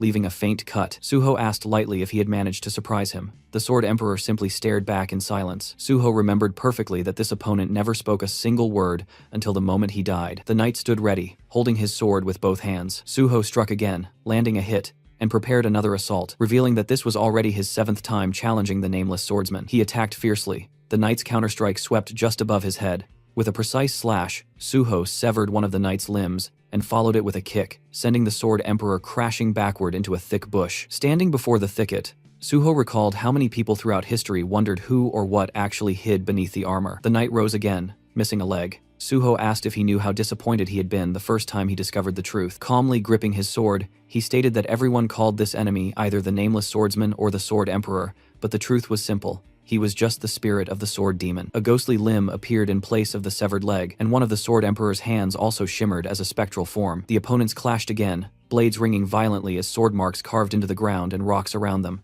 Suho blocked a powerful blow, his sword glowing with vivid red streams of energy, and counterattacked his blade, punching a large hole through the enemy's chest armor. He struck the same spot again, and the purple cracks crawling across the Sword Emperor's form spread further. With another leap, the knight retreated, but Suho immediately closed the distance. Studying his enemy closely, Suho said that his own fighting style had been shaped specifically to counter every style the knight used. Smiling, he delivered another decisive slash. Large fragments of armor shattered and flew through the air. Finally, Suho stood over the fallen enemy. The system declared that the Nameless Swordsman had been defeated, and the sealed gate was cleared, with Suho recognized as MVP. Looking down with a faint sadness, he said he was glad to meet the Nameless Swordsman again, and that, in truth, he should thank him because without this opponent, he would never have been able to reach such mastery in swordsmanship.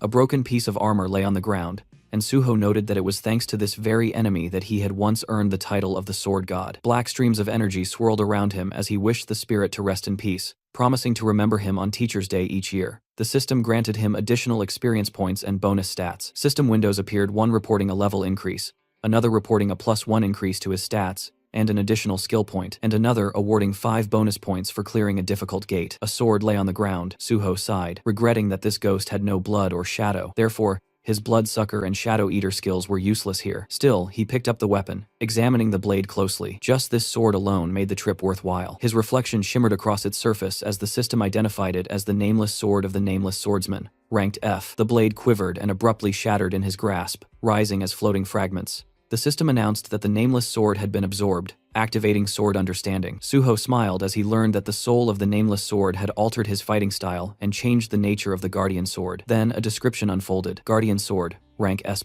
This ideal technique was created by An Suho based on the most fundamental principles, achieving perfect balance among attack, defense, and evasion. After merging with the soul of the Nameless Sword, its rank increased further. The technique absorbed the sword's will, and it now possessed unlimited growth potential. Suho realized with awe that his ideal sword technique had just been born. The scene shifted to the spectators watching multiple screens, and Jinhui murmured that everything seemed quiet for now. Chulman glanced at him, and admitted that although he trusted Suho completely, considering the strength of the enemy, clearing this place might still take quite a bit of time. Jinhui objected immediately, reminding him that only half an hour had passed. Major Kim stepped forward and asked Chulman for permission to check the situation himself, and once he was allowed, he prepared to go until the reporter suddenly told him to wait. Confused, the major asked what was wrong as sweat dripped down the journalist's cheek. Jinhui pointed urgently at the portal, shouting that everyone needed to look. On the screen, Suho appeared, stepping through the now open door. Jinhui burst out, shouting that the gate had been cleared. Suho, still adjusting to the outside light,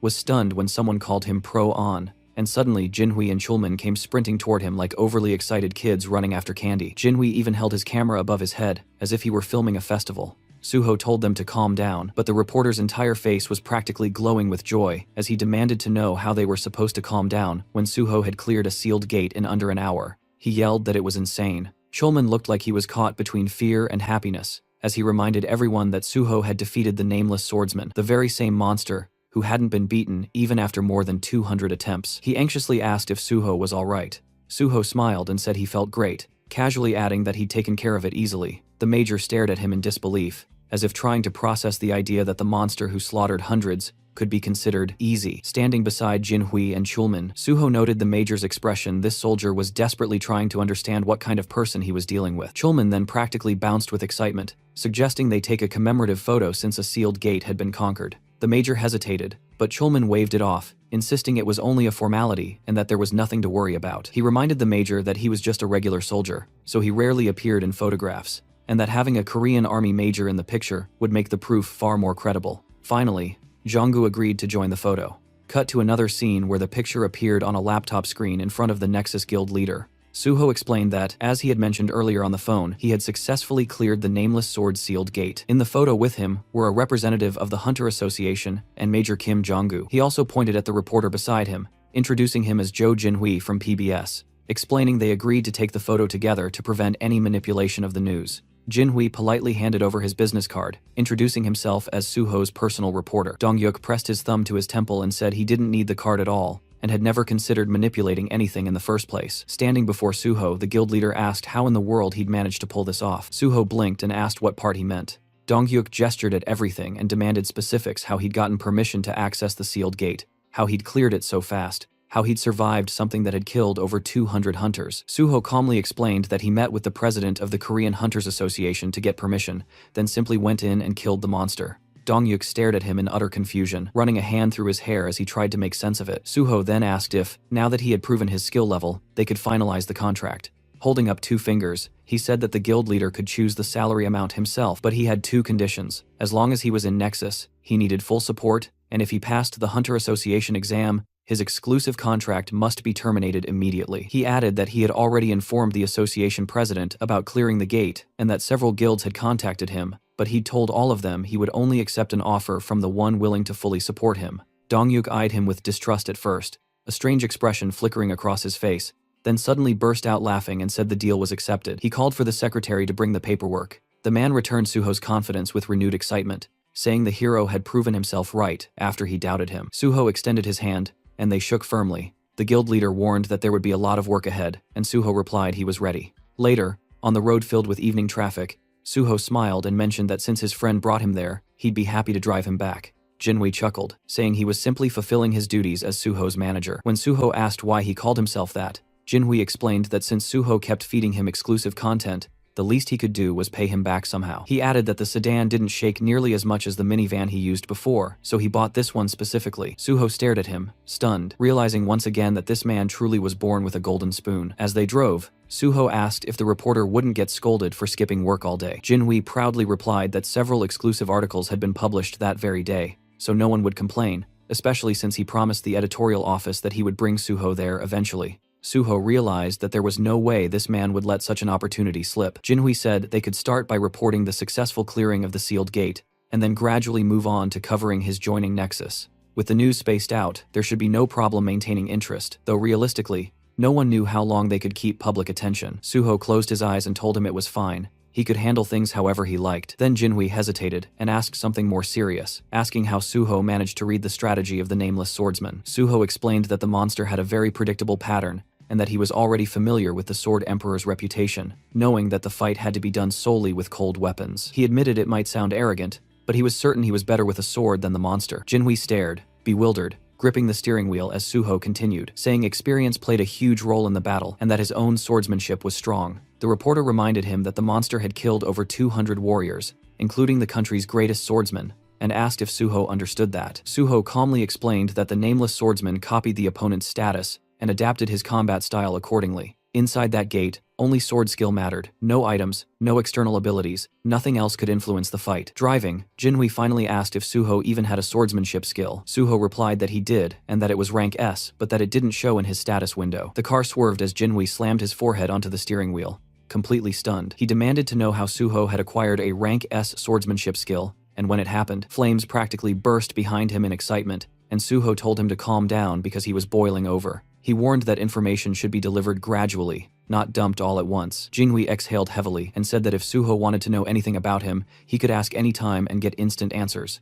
After slowing the car, he admitted that Suho had a talent for shocking people, and that he never imagined he would end up working for someone. Suho reassured him, and Jinhui thanked him for calling him first. Apologizing for doubting him in the beginning, Suho laughed, saying it was all fine. They finally arrived back at their luxurious apartment complex, and Jinhui asked if that meant they were done for the day. Suho nodded, saying he needed rest. The reporter immediately said he would walk him home, and Suho thanked him warmly. Later that night, as darkness settled outside, Suho finally sat down on something soft and let himself breathe, thinking with quiet satisfaction that he could genuinely be proud of today's results. Wiping his head with a towel, he realized he wasn't even tired despite everything he had done. Pulling the towel away, he summoned his status window. The system reported 7 remaining bonus points, and he immediately understood that this might finally be enough to unlock Unified Train. Though the conditions for it were strict, every stat except one had to share the same rank, and all stats at that same level needed to have identical values. If even one bonus point remained, the system would automatically raise the lowest stat to match the higher ones. Suho worked through the window carefully, watching as the system evaluated each requirement. Then the notification appeared. All conditions had been met, and the skill Unified Train was fully activated. He blinked in surprise and watched as the remaining bonus points were distributed to equalize every stat. His personal card refreshed, showing that all of his characteristics now stood at the same values red level, rank 14 across the board. Joy rising in him, Suho clenched his fists and thought that he had finally done it. In his past life, he never imagined this was even possible, so he'd never tried. Now, staring at the window, he broke into a bright, satisfied smile and let himself fall back onto the bed, thinking that he needed to keep pushing forward exactly like this. His phone rang beside him. The caller ID displayed a name he hadn't seen in a while, Gu Yonhua. Still lying down, Suho said it had been some time since he heard her voice, and she had called at a great moment since he was in an excellent mood. She immediately remarked that he must have a lot of free time. Confused, he asked what she meant, and told her not to speak so formally. Yonhua said she had read the article. Smiling, Suho pressed the phone closer, surprised the piece came out so quickly. He said he hadn't checked the comments yet and asked her to tell him how everyone reacted, but she called him sir again and insisted they meet first. Suho repeated that he just wanted her answer. She reminded him sharply that they still hadn't accepted his offer. Suho told her that if she or the others weren't satisfied with anything, he wouldn't force them. That shocked her, and Suho asked again for an answer. Yonhua closed her eyes and asked what they were supposed to do from now on. Suho got up from the bed and said he would explain everything tomorrow when they met. He suggested everyone come to the Nexus Academy at 1 p.m. She objected immediately, saying 2 of them had work and she had lectures. His expression hardened with disappointment. He told her he must have overestimated them. Apparently none of them cared about anything except useless nonsense. He had to pull the phone away from his ear because Yonhua exploded, cursed him out, and then yelled that she would still come. She said she'd be at Nexus Academy at 1 p.m. and hung up. Suho smirked and told her goodbye. The next day, at the magnificent Nexus Academy building, Yonhua crossed her arms and barked at him not to get full of himself, claiming she skipped her lectures only because she felt like resting, not because of him. The others stood before Suho, who sat casually on a bench. He said he didn't recall asking her why she came, and she snorted angrily. Irritated, she demanded to know why he gathered them all. Suho stood up and said he brought them because he had something important to say. Smiling, he announced that today he was going to kill them all. The Banshee members stared at him, stunned, while he handed them tablets and asked them to fill out forms first. Yonhua squinted at the device and assumed it was some contract to hand over their corpses to him. But reading the text, she realized it was simply a skill survey. She asked if he wanted their personal information. Raising his hand, Suho told them that once he joined the special department, he would need freelance agents, and he'd already said he needed real shadows. He reminded them he wouldn't use just anyone for that purpose. Turning away, he explained that their training would be brutal until exhaustion, and they'd learn everything from basic combat techniques to maximizing their own skills. Only they would see their personal information, so they needed to be honest. Their relationship had to be built on trust. Since he already shared his secrets, it was their turn now. The group exchanged uneasy glances. Later, inside the Nexus Academy's training hall, Suho held a black key card and smiled as he said it was time to begin. He remembered how he received it. Miss Sue had explained that this card granted unrestricted access to any area of the academy, including the S-rank only training hall, ensuring he avoided unwanted attention. She also gave him guest cards as he requested. Examining the card, Suho realized he had been so focused on everything else that he had forgotten about Dehan, whom he promised to meet here. He would arrange that soon. Nearby, the Banshee members lay inside training capsules. Suho thought he would deal with challenges as they came. Suddenly, the landscape shifted. Towering cliffs appeared before them. They had entered the Kunlun Mountains. Suho stood before the Banshee squad and welcomed them, telling them that they would be training there whenever they had free time. He looked them over, thinking that since they were all below level 50, he could train them however he wished. Yeonhwa demanded to know what exactly they would be doing. Suho answered that they would begin with fundamentals and combat technique refinement, because with their current level of skill, the special department would catch them eventually. He asked if they really believed cheap tricks could fool the special department forever. Yeonhwa snapped that their plan was excellent, and no one would ever catch them. Suho smiled with his arms crossed, reminding her that he had already caught them himself and that perfect crimes didn't exist, especially in a world full of superpowered individuals. He told them that, for that reason alone, they needed to learn to protect themselves and, ideally, each other. With a snap of his fingers, countless weapons appeared around them. He told them to pick one, because developing fundamentals and overcoming fear was their priority now. Yeonhwa picked up a weapon and asked if there was anything else. Suho asked if she remembered what he had been called recently. She muttered that people called him the Sword God. His right hand glowed as he confirmed that was indeed his nickname. Leaning on his sword, he told them they were standing before a true master of swordsmanship, and it would be foolish to expect him to teach anything else. To maximize swordsmanship in this realm, they shouldn't use any of their other skills. He couldn't forbid it, but those skills would only hinder them later. The group frowned. Suho told them to try to kill him, swinging his sword as he announced the training had begun. In an instant, he rushed them. Heads flew. He asked the stunned survivors why they still had time to be surprised. Then he finished off the remaining two. The squad respawned again, and Suho said that since they had died once already, they shouldn't freeze like idiots. They quickly took defensive stances. Suho praised that and said they would restart. Looking upward, the group realized his next attack was coming from above. Suho slammed into them again, scattering bodies. He mocked them mid-combat. He told one that his grandmother moved faster. He elbowed another in the chest, asking how someone who worked in delivery could be this slow, wondering jokingly if he was fired because customers starved waiting for their orders. The boy crashed into another teammate. Turning to the third, Suho asked how a teacher could be so slow that he couldn't even parry such a simple strike, wondering what he could possibly teach kids if they could already outpace him. The young man insisted he didn't dodge on purpose. Suho said his excuse was worse than a schoolboy's. Their hands trembled as they held their swords. One cursed loudly, asking when the bastard would finally shut up. They attacked together. Suho thought their growing self-control would help them avoid panic when they eventually entered real gates. A blast tore through the terrain. Suho told them they would become his shadows, not errand runners, but real warriors who would help clear gates. Stepping on their swords, he told them sternly that there was no easy path to becoming strong. You became strong only when you believed there was no retreat left. The bloody training continued relentlessly. After a long time, the exhausted Banshee members struggled to get up again. Raising his hand, Suho said he was satisfied with their effort, but he had other things to do. The group stared at him in shock as he told them that the simulation would automatically end at the right time, and they must continue training until then. Yeonhwa asked in disbelief if he was really just leaving. A digital clone of Suho appeared behind him. Suho told her not to worry. The clone had all the same abilities as him. The copy lifted its sword and insulted them, calling them pigs and trash and demanding they prepare to fight. Furious, the Banshee members, enraged, cursed Suho as a complete bastard. Suho stepped out of the capsule and glanced back at the four others still training. That was enough for them for now. He answered a call. Miss Sue's voice came through. She said an article had gone up about his recruitment into the Nexus Guild, and she called to confirm it. Suho asked if the author was Jo Jinwi. She confirmed it was his exclusive report, and the PR team wanted to publish additional info. Looking out the window, Suho said that was perfect, and in fact, another article should be prepared. Sue hesitated, saying it might be too soon. Suho explained that public reaction would likely be harsh, since he had previously stated he dreamed of joining the government, and then abruptly joined a private guild. There would be negativity. Sue assured him that following his plan would settle public opinion soon enough. Suho thought about the fact that he still hadn't publicly announced he was taking the Rank 5 exam at the end of the year,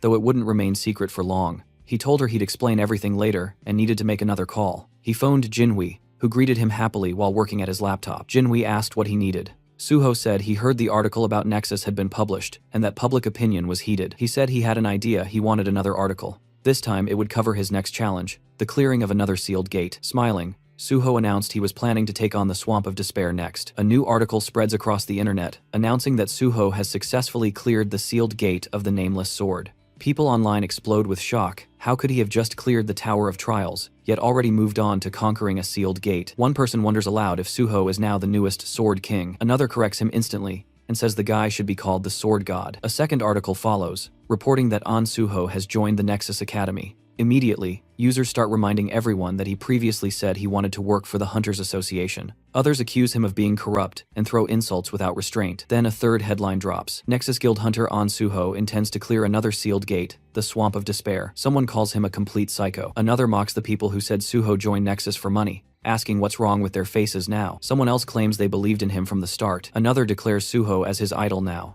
and threatens to personally deal with anyone who insults him. Suho reads all these comments on his phone. Most of them are exciting and positive. He smiles, thinking everything is going exactly according to plan. That's when Chulman walks in, looking exhausted. His head droops forward as he holds it with one hand. Suho asks immediately whether he was granted access to the Swamp of Despair. Chulman says he had been discussing exactly that. He remembers the president's expression. The head of the association had screamed that, of course, Suho should be given access, and called Chulman an idiot for not doing it immediately when Suho first asked. Chulman adds that now it seems the hero practically has automatic access to every gate he needs. While Chulman mentally prepares himself for endless paperwork, Suho thanks him for the effort. As they walk between the office desks, Suho explains that he plans to take the exam for the 5th rank at the end of the year, but it's a secret, so Chulman shouldn't tell anyone. Chulman immediately seals his lips with his fingers and swears he will remain silent like a fish. Suho laughs to himself, thinking he was only joking, but the guy's reaction was priceless. He tells him they should move toward clearing the gate now. The scene shifts to Yongjongdo, Incheon,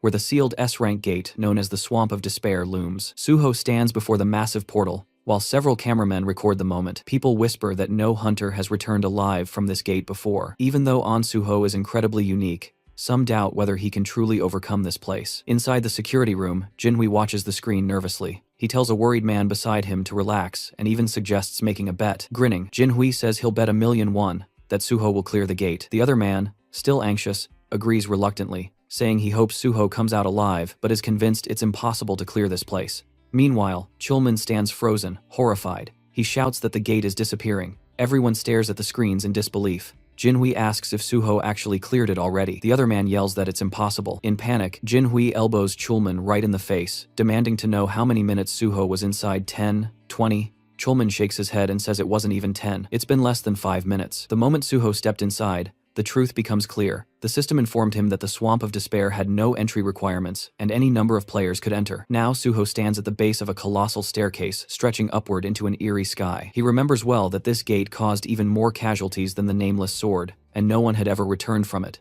Outsiders never understood what actually happened inside. Suho knows, monsters don't appear here. To clear the gate, one must simply climb the stairs, but every step is a psychological nightmare, packed with terrifying mental traps. That's why horrific monsters surround the staircase victims turned into statues. Suho understands the real strategy for clearing this place. You need an item or skill granting S-rank mental protection. Otherwise, the endless despair kills you, and your corpse becomes another statue on the stairs. This gate is called the Swamp of Despair. For that very reason, no one has ever made it back. Smiling faintly, Suho steps onto the first stair. He thinks that none of this matters right now. Immediately, a crushing wave of despair slams into him. His legs barely stay steady. Purple streams swirl behind his head, but he smiles. The system announces that Dragon Blood has activated mental damage immunity. With Dragon Blood flowing inside him, the entire gate turns into nothing but an easy stroll. Suho climbs to the next step, terrible monsters lurking all around him. He keeps walking calmly. He notices fewer and fewer statues the higher he goes. Only a handful ever made it even halfway. Twisted faces look at him from the sides, forever trapped.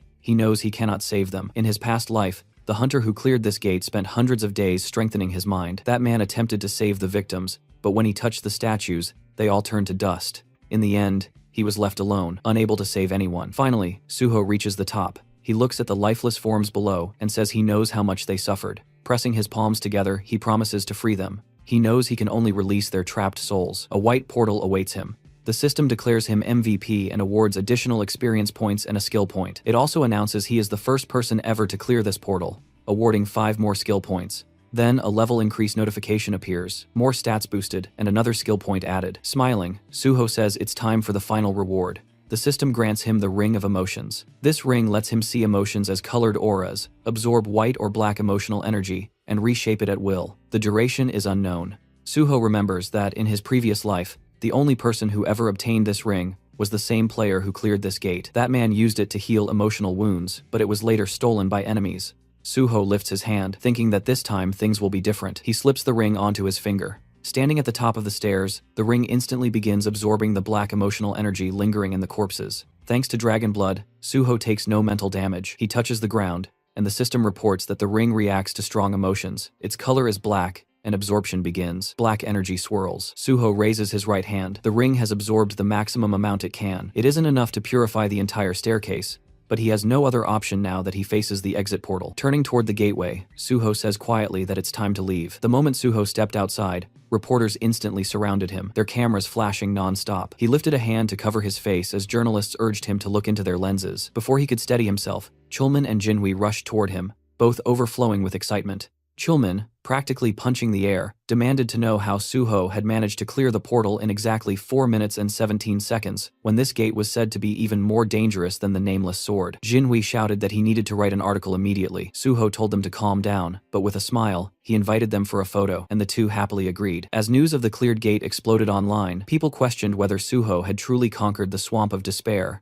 a gate no one had ever returned from. The answer was yes, he really had. Dongyuk stared at his tablet in disbelief, overwhelmed that the completion time was under 5 minutes. He covered his face with his hands, unable to believe what he was reading. Just then, the landline rang. When he picked up, the caller introduced himself as Jang Kyung-hwan, the president of the Korean Hunters Association, who politely asked if Dongyuk had a moment to discuss something. Dongyuk immediately assumed this was about An Suho. When asked if he could come to the association, Dongyuk offered lunch instead, and the president agreed. After hanging up, a man entered the office to speak with him, but Dongyuk simply called his secretary, Kim Igang, and instructed him to arrange a meeting with Hunter An Suho. Later, a white car pulled up, and Jinhui told Suho they had arrived. As they got out, Suho asked if he was heading to the broadcasting station. Jinhui explained that the Swamp of Despair article was already prepared, and only needed minor edits before release. He also suggested they go on a restaurant tour next time, since he enjoyed writing food reviews, and Suho promised to join him. As the car left, Suho looked happily at his ring, saying that Jinhui's passion had filled it with plenty of positive energy.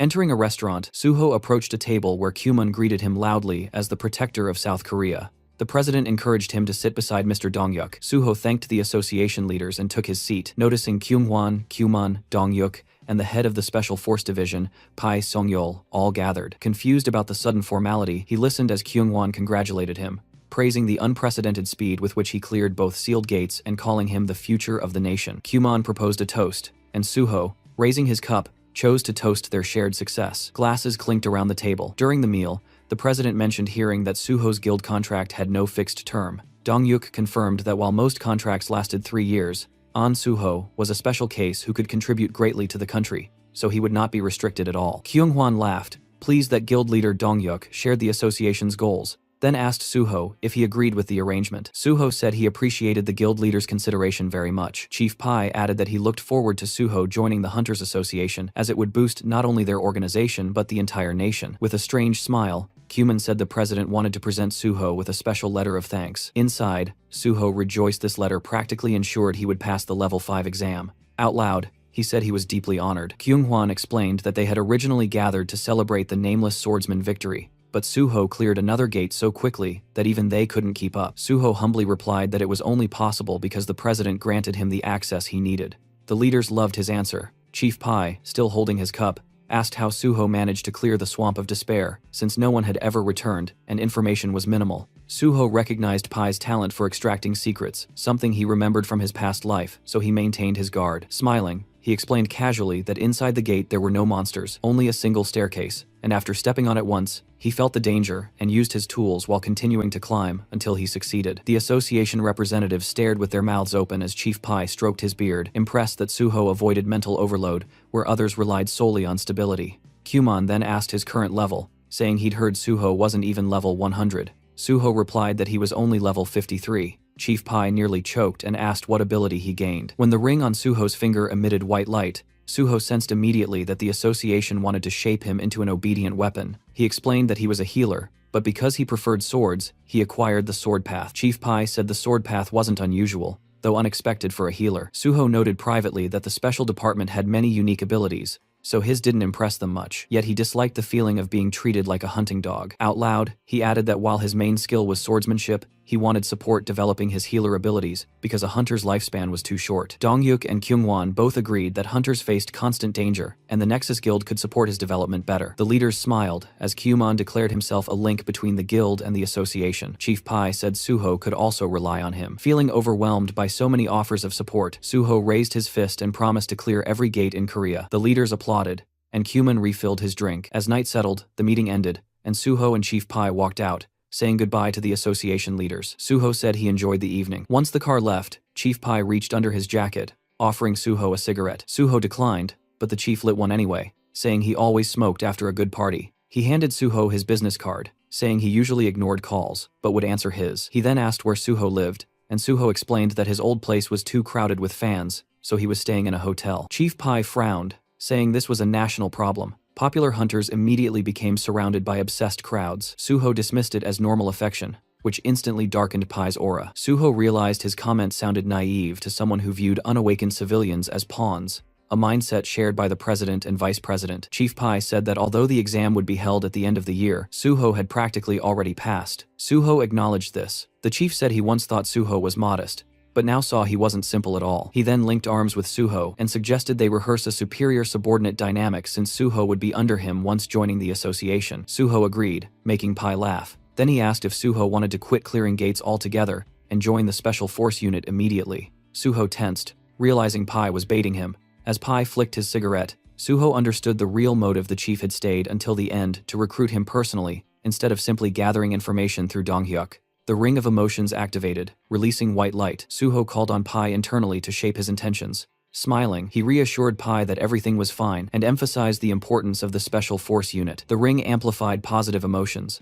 and white streams rose from Pai's eyes as he said, Suho actually had ambition, a trait he admired, since most hunters only had empty dreams. He asked how close Suho was with Chulman from the gate department. Suho replied that Chulman was close, but he also wanted good relationships with both Pai and the president, especially hoping for productive cooperation with the Special Force head. Pai, pleased, rested his hand on Suho's shoulder, complimenting his communication skills. Suho thanked him and expressed hope for joining the department through special recruitment. Pai rubbed his chin, thinking aloud that recruitment for level 5 hunters had already been announced for the end of the year, and there was no need for a special recruitment just for someone who would qualify anyway. Suho, meanwhile, knew the ring's influence had deepened Pai's interest into something closer to emotional loyalty. It wouldn't last forever, but was more than enough for now. Standing together, Pai said he was surprised Suho was so committed to joining the association, and asked about special recruitment. Pai explained it wasn't common but could be arranged if necessary. Suho praised him as an amazing person, prompting Pai to cover his mouth shyly. He explained that recruitment decisions came from higher authorities,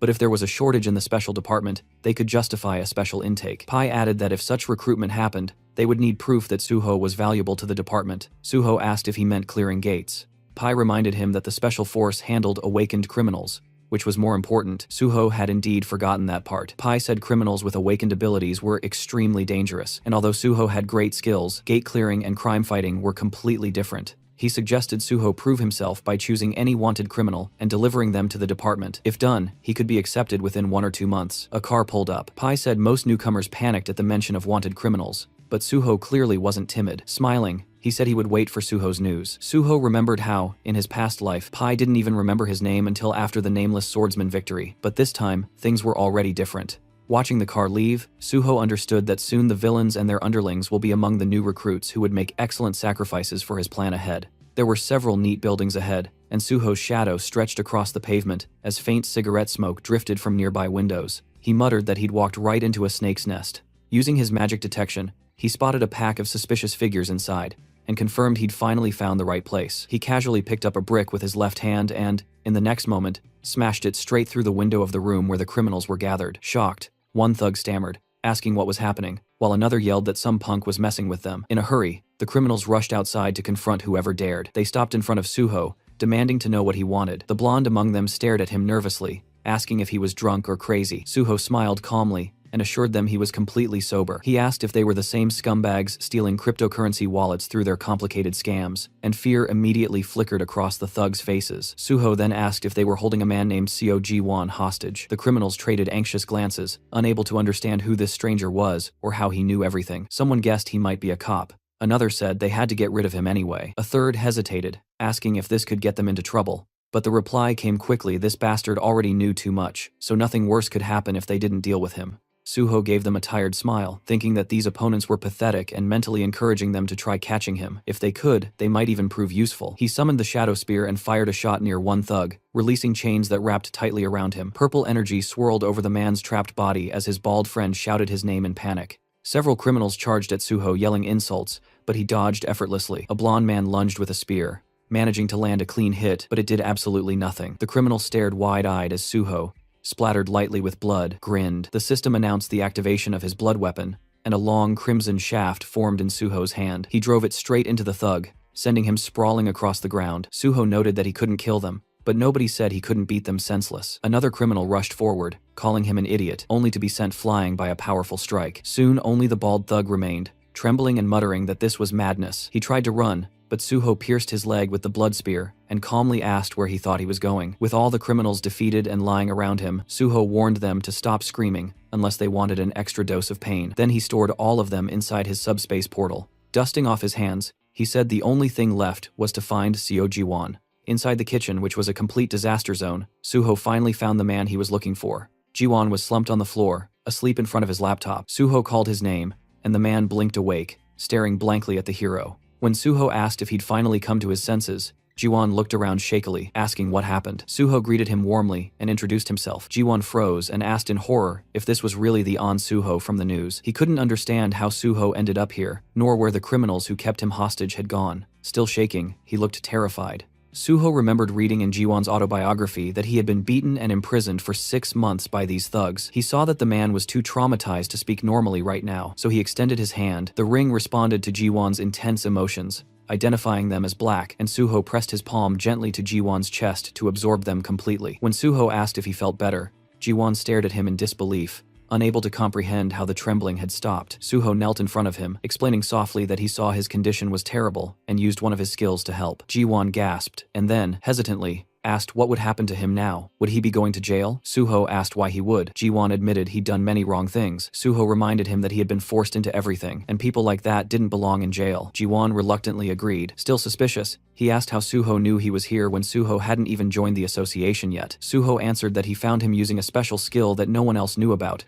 and that he shared the information because he truly needed him. Ji-won held his left hand anxiously and claimed he was useless. Suho disagreed firmly. Ji-won was the only person in Korea with the cyber-type trait. Ji-won stared in shock as Suho said that. Among countless traits worldwide, cyber-type was one of the rarest, allowing the user's consciousness to enter the digital world. Only 2 people had ever awakened it. One was Seo Ji-won, and the second was known as Overload, who discovered the terrifying potential of digitization and tried to take control of the entire internet, becoming a near unstoppable threat even after the system arrived.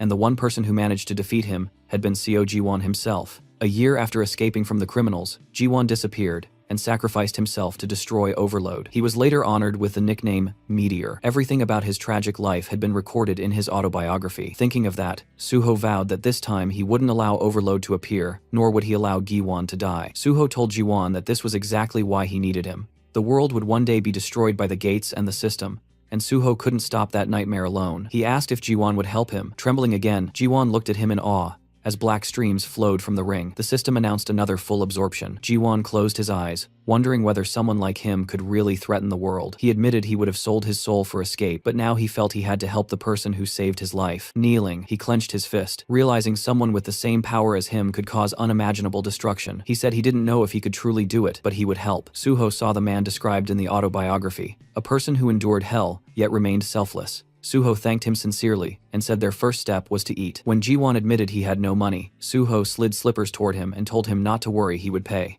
Ji-won asked how Suho knew all this, and Suho replied with an awkward expression that it was all thanks to his skill. Tears welled in Ji-won's eyes as Suho said he knew the man had suffered. Later, as they ate together, Gi-won apologized for devouring the food so greedily he hadn't eaten properly in a long time. Suho assured him it was fine and ordered another plate. After finishing his soup, Ji-won thanked him and shyly asked a question. Suho reminded him they were now a team and could speak openly, and since they were only a year apart, Ji-won could just call him by his name. Ji-won, having another bowl taken away, agreed and told Suho he could also treat him as an old acquaintance. He asked why Suho chose the Hunter Association instead of joining or founding a powerful guild, because government work came with countless restrictions. Suho closed his eyes and said that no matter how strong a guild was, its power was limited. He wanted to stop the destruction of the world with minimal casualties, and the association was the only place that could help with that. Ji-won nodded, finally understanding. Suho put down his spoon and said he wanted to make a promise. Once he joined the association, no one would ever dare do something like this to Ji-won again. Ji-won smiled gratefully and said he would trust him. Suho stood and offered to sort out the man's past. Ji-won, confused again, followed as Suho put on his jacket and asked if the thugs who kidnapped him really grew up in the same orphanage as him.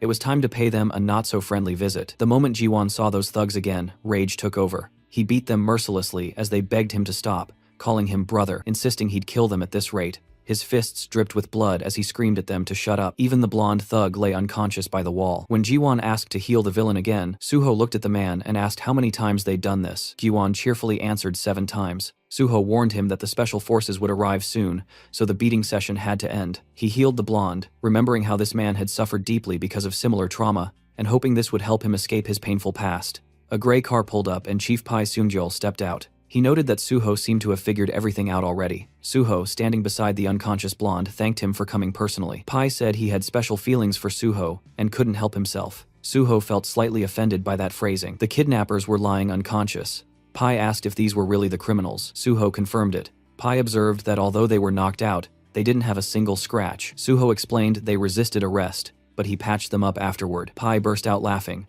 saying he liked Suho's style, a hero who didn't hold back. Suho apologized, admitting he wasn't experienced in this field. Pai clarified he wasn't scolding him. In fact, he approved. He even said Suho could beat villains nearly to death if he wanted. The association's healers could erase all evidence of violence. Pai pressed his foot on the blonde's head and muttered that criminals like these deserved execution, but society was obsessed with humanity. Suho thought about how he had learned this method back when he worked with the special department in his past life. Pai then noticed Ji-won standing behind Suho and said he'd heard the criminals use this boy in their schemes and that it was his first time seeing someone with cyber-type abilities. He added that Ji-won seemed dangerous and must be taken in. Both Suho and Ji-won glared at him. Suho asked if that was truly necessary, explaining that Ji-won was just a victim. He handed Pai a folder containing the young man's testimony and documents proving everything. Pai was stunned that Suho gathered all of it so quickly. He then asked if digitization could be used inside a gate. Suho understood Pai's motive and explained that the skill belonged purely to the digital domain, making it useless in gate combat,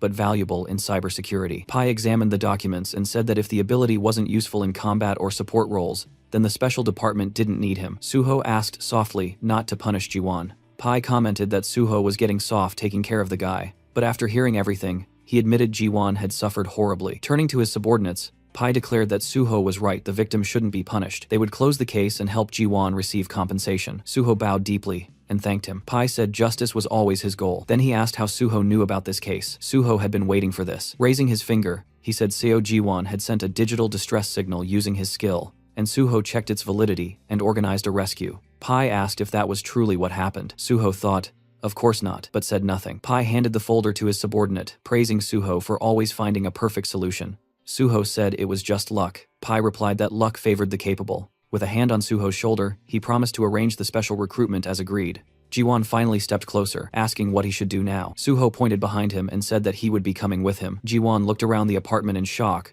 while Suho grabbed a drink from the fridge. The place was luxurious, almost too perfect, and Ji-won couldn't help saying it out loud. Suho casually replied that it wasn't his home, this belonged to Jo Jinwi, the PBS reporter. As he poured the drink into a glass, he mentioned that the owner was currently away on a business trip, so the two of them had the whole place to themselves. Ji-won accepted the glass, nervously asking if the owner wouldn't be angry about bringing someone over without permission. Suho brushed it off, saying it wasn't a big deal, but warned Ji-won not to talk too much. Ji-won slapped his own chest dramatically and promised to stay silent like a fish, then quickly asked what Suho wanted him to do next. Suho lifted the glass to his mouth and clarified. Ji-won had been kidnapped right after hitting level 50 and awakening his ability, right? Ji-won confirmed it. Suho said that meant he would soon have to face overload, and for that, he needed to grow stronger, fast, strong enough to reach a level close to Suho's own, if they wanted to prevent the end of the world together. Shocked, Ji-won asked if that meant he had to clear gates with him, but Suho shook his head while typing on the laptop. They wouldn't level him up the traditional gate-clearing way. Instead, Ji-won needed to learn how to use his cyber-type ability with maximum efficiency. Turning the laptop toward him, Suho asked how he felt about going online together. Ji-won hesitated. Was that even possible? Suho told him to read his own skill description, but pointed out something the system didn't mention openly. Although Ji-won transferred his own consciousness into the network, nothing said he couldn't pull someone else inside with him. Ji-won stared at him in disbelief, but agreed to try. He placed his hand over the laptop and activated digitization. A glowing digital circle formed above his palm as the system notified Suho that player So Jiwon was attempting to transfer his consciousness into the digital world and requesting permission. Suho approved. The system then announced the transition process, and Suho's expression tightened in surprise. A moment later, he found himself standing in the middle of a massive vineyard under a bright sky. Realizing he had literally entered the laptop's home screen, the Windows wallpaper he'd always seen but never imagined he'd experience firsthand. Jiwon, running from behind, called out to him in excitement. He said it felt bizarre seeing someone else here because until now, he'd always been alone in this digital world. Suho admitted this was his first time too, and it felt amazing. Jiwon looked around at the endless fields and asked if they really were inside the wallpaper photo. Suho confirmed it was an actual winery image, complete with grapevines. He even plucked a grape and chewed it out of curiosity, earning a laugh from Jiwon, who reminded him that the digital world had visuals but no taste or smell. Suho spit out the illusion, admitting he wanted to test it anyway. They walked through the vineyard as Jiwon asked how they were supposed to increase his level here. Suho was surprised he didn't know. Levels rose based on experience points, and the system didn't care whether actions happened in the physical world or not. He even reminded him that he had increased his sword proficiency during his virtual reality hunter exam. Jiwon then asked if leveling in a virtual environment was really possible. Suho clarified that skills could be trained there, but not character levels. However, this digital world was different. Here, nothing resets after death. Here, everything was real enough to kill you, and that was what made it capable of affecting the system. They stopped in front of a pair of closed digital doors labeled File Cleaner. Jiwon asked what this folder was.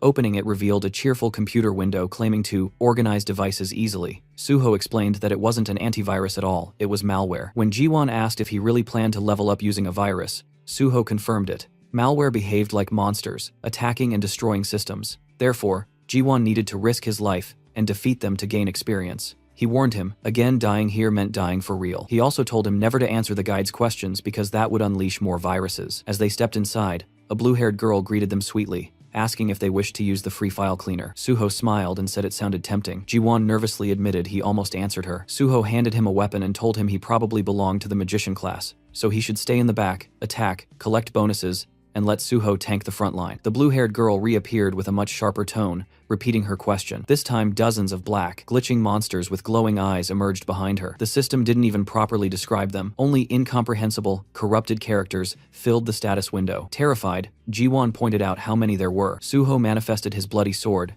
and reassured him that although they were stuck inside, the monsters could not escape through the door. If Jiwon couldn't escape either, he'd die, so he needed to use his magic well. A massive black skull monster lunged forward, but Suho decapitated it instantly. He reminded Jiwon to prepare his spell. A digital circle lit up around Jiwon's hand as he confirmed readiness, and Suho charged into the horde, cutting down wave after wave of corrupted entities. Eventually, after a tense battle, the monsters scattered into pixels as Suho finished them off. Jiwon collapsed onto one knee, exhausted and shaking, admitting he thought he was going to die. Suho told him he was still alive and now level 59. He asked how Jiwon was doing. Jiwon said he had reached level 55. Suho realized the guy was far more talented than expected. With the right guidance, he could work well alongside the Banshee group. He helped Jiwon stand and suggested they log out and rest. Jiwon agreed eagerly. Back in the real world, Suho chugged a Coke on the couch, relieved that there was a safe way to level up without entering actual gates. He then checked the public reaction to the news article about him clearing the Swamp of Despair. The internet was flooded with admiration, people asking the government to give him a medal, fans wanting souvenirs, and endless praise. Suho rubbed his nose proudly. As long as he kept clearing gates, the world treated him like a hero. And honestly, that kind of respect made life worth living.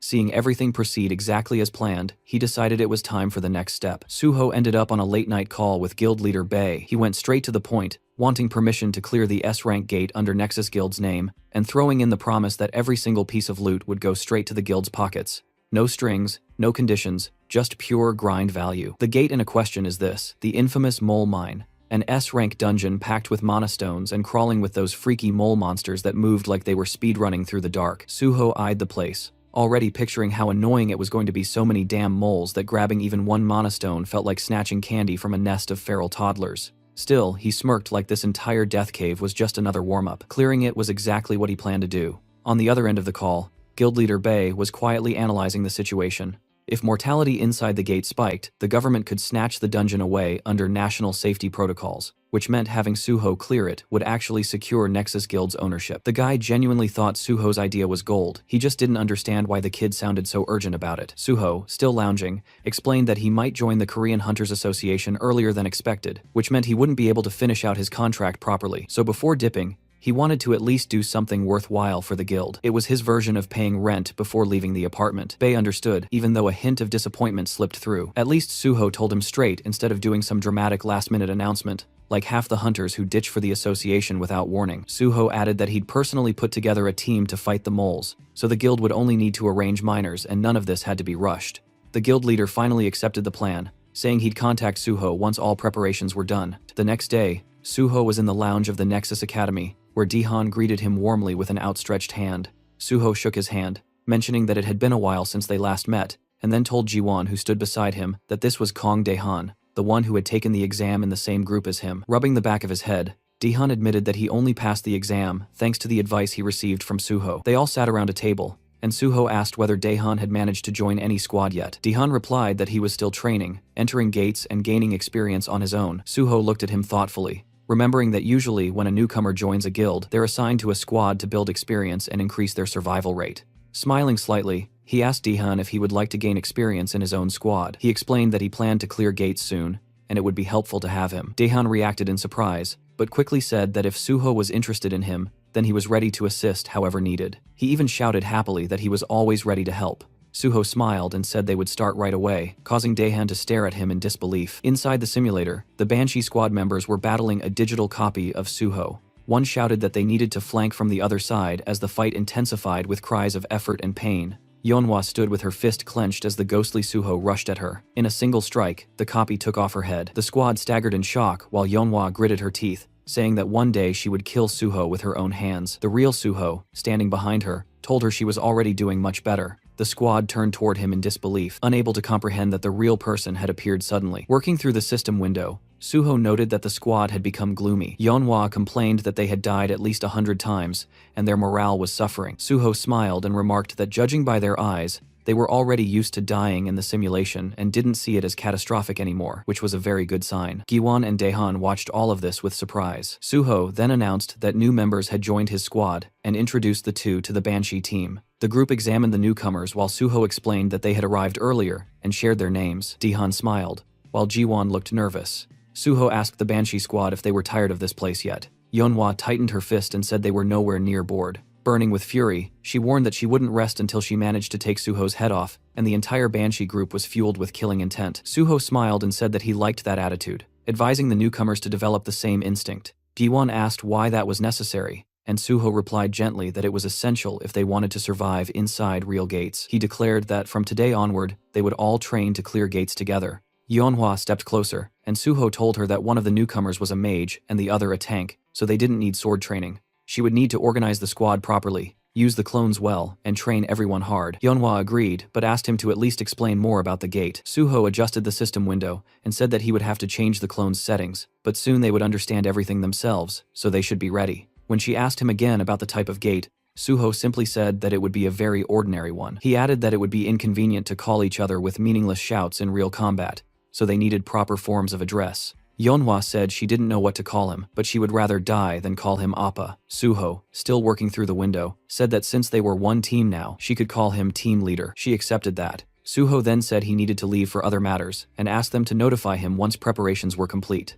Dehan and Jiwon watched in confusion as the digital Suho pulled a sword out of the ground. When they asked what they should do, Yeonhwa told them they would soon see for themselves. The virtual Suho pointed his sword at them, calling them trash, and asking why they were standing around like ducks. He demanded they attack instead of staring. Dehan was stunned, saying he never imagined Suho acting like that, while Yeonhwa remarked that he was always like this. She warned the newcomers to be ready if they didn't want their heads rolling. Meanwhile, Suho stepped out of a taxi outside. The driver explained that cars were not allowed any farther, so Suho would have to take a walk. Suho agreed calmly and continued forward, standing before tall buildings. He then activated his ring using First Mumu, and the system reported that the skill Monochrome Solitude had been activated to erase his presence. Walking down the sidewalk, he observed the neighborhood of Paju, once known as the Golden Land. Seeing the beggars nearby, he remembered how prosperous the place used to be. But after the appearance of multiple gates and too few hunters to clear them, the area had become desolate. If not for the gates, this place would never have turned into such a ruined district. Passing by the impoverished residents, he thought about how the area was now filled with crime, gangs, drugs, and hunger. He knew that he couldn't save everyone here. Still, He remained determined. He needed to clear the gate quickly, and when the right time came, this place could become useful. Looking up, he realized that the abandoned area had attracted a certain group of people who could be useful to him. He stopped before a familiar door, remembering that he used to come here often in his past life. A man peeked through a small window in the door and asked who he was. Suho said he wanted to purchase the mine. As first Mumu deactivated, the man immediately recognized him as An Suho. Smiling, Suho confirmed it. The man opened the door and invited him inside, pointing at a sofa. Sitting across from him, the man explained that, although they weren't officially open yet, he already had orders about how to treat Suho. He asked if Suho had ever been to Paju. Suho instead asked whether the man was uncomfortable. The man repeated the question in confusion, and Suho mentioned that he didn't look comfortable in the mask he was wearing. Surprised, the man asked how Suho noticed that. Suho told him not to worry, since they were alone. The man removed the mask, revealing a stunning red-haired woman underneath. She commented that she had expected someone capable of clearing 2 portals alone to have abilities like this. Suho recognized her immediately as Choi Yun, one of the most famous gate brokers in the country. In his past life, he had gained access to many portals through her, but now, at this time, she was barely known. Choi Yun crossed her legs and asked how Suho knew about this place, adding that she found it interesting he used the slang term mine instead of the official term gate. Suho thought to himself that Choi Yun only gained popularity later after joining the Union Korea's largest underground guild. Placing his briefcase on the table, he simply said that he always learned what he wanted to know and suggested they talk about gates. She asked which ones he was looking for. He asked if she had access to the Twisted Forest. Choi Yun stiffened in surprise, and Suho pushed the briefcase toward her, saying he wanted to buy a pass and would be entering alone. She explained that the Twisted Forest had appeared on the market less than 3 days ago, and very few people knew about it. She asked how he even knew she had access to it, and what the price was. Suho answered that explaining such things in the black market wasn't necessary. He reminded her that when dealing with gates, people didn't talk more than needed. There were 2 types of gate deals, buying the gate itself, or buying a one-time entry ticket. Ownership cost far more, but even single entry into a popular gate could be expensive. Choi Yun nervously apologized and said that a one-time entry into the Twisted Forest cost 100 million won, and clearing it alone was extremely difficult. She asked whether he was sure he wanted to attempt it. Suho held a thick bundle of cash, telling her not to worry, since it was his responsibility. He said she could take a deposit now, and he would give the rest once they reached the gate. Smiling, Choi Yun admitted he surprised her, hence all her questions. She agreed to take him. Their car crossed a bridge, and Suho noticed an emblem on the dashboard. From it, he realized Choi Yun had already joined the Union. He thought that was good. Their influence would prevent trouble. Looking out the window, he listened as she asked whether he was surprised to be crossing into North Korea. He admitted it was unusual. He remembered how after the appearance of gates, North Korea fell into chaos. China tried to take control, but failed because of the creatures near the borders. Meanwhile, South Korean hunters moved more freely. During the ride, Choi Yun commented that Suho was much more straightforward than she expected. She said that after reading about him in articles, she assumed he would be different. Suho replied that he simply wanted to leave a good impression. They stepped out of the car in front of a group of armed men. Choi Yun announced that she brought a guest who wanted to enter the Twisted Forest and said the payment had already been made. One scar-faced man said he expected a nobody, but seeing An Suho surprised him. The girl told him to mind his manners and asked where his boss was. A bald man stepped out of a tent, introducing himself as the leader here, and saying it was an honor to meet Suho. Suho examined him quietly, recognizing him as Bang Duek, also known as the Woodsman, a notorious human trafficker who had once kidnapped people,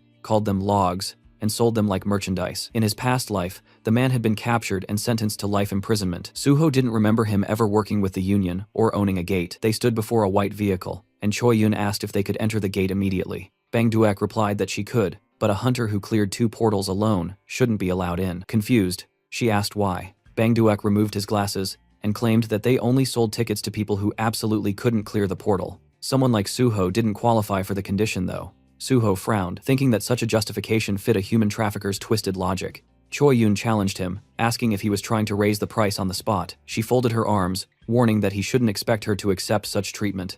Bang Duek quickly smiled, turning away, saying it had only been a joke. Suho knew that even the woodsman wouldn't dare argue too much with a union broker. Bang Duek complained that no one let him joke anymore, then told them to follow him. Choi Yun gestured politely for Suho to go ahead, telling him she would ensure his safety. Meanwhile, several unpleasant-looking men stared at Suho with hostility. Suho knew that if he managed to clear the gate successfully, there could be an ambush waiting for him on the way out. That was why brokers were responsible for keeping clients safe, and why so few existed. When the shutter lifted, the glowing portal appeared. Bang Duek asked Suho whether he truly intended to enter alone and whether he thought he was invincible. Suho simply ignored him and stepped into the gate, Twisted Forest. A blue portal shimmered before him, and the system reported that entry had begun. It also stated the rules. Only hunters level 99 or below were allowed, and the maximum squad size permitted inside was 8. Suho stepped into the forest, lifting his gaze as he took in the twisted landscape. He hadn't expected to end up in this place. In his previous life, he had never entered this gate either, but he had heard enough about it to know what awaited inside. Calling forth his shadow spear, he decided to first search for anything useful.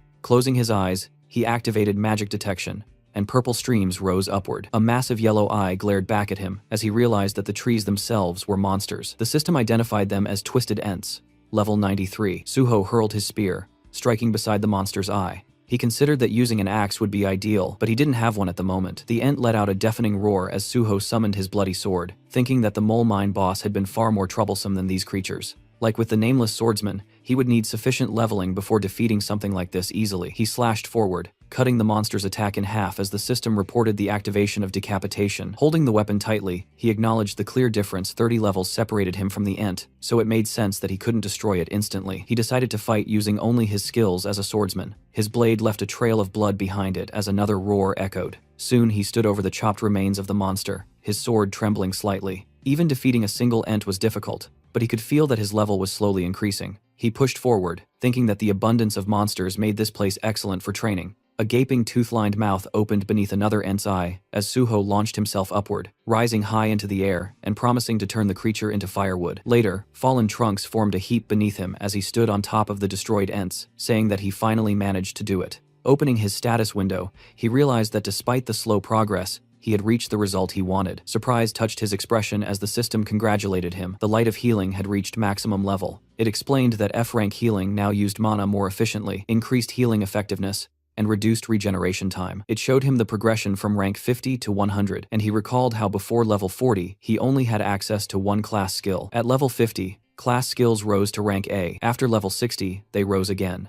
And at level 100, he would be able to change his class entirely. Jumping down from the broken trunks, Suho walked forward with his hands in his pockets, thinking that the boss should be appearing soon. Meanwhile, in the middle of a quiet pond sat a mysterious creature with horns. Its eyes were closed. When they opened, the system identified it as Malayan, ruler of the Twisted Forest, a level 100 monster boss. Suho stopped in front of the horned figure, finally encountering his first one-star monster. He reflected that monsters below level 99 were usually not specially classified, but from level 100 onward, they were given 1 star for each 100 levels. Malayan spoke, saying an uninvited guest had arrived. Suho replied that he himself had been invited to nothing in this world, since the monsters had opened the portals first, yet they dared to call others uninvited.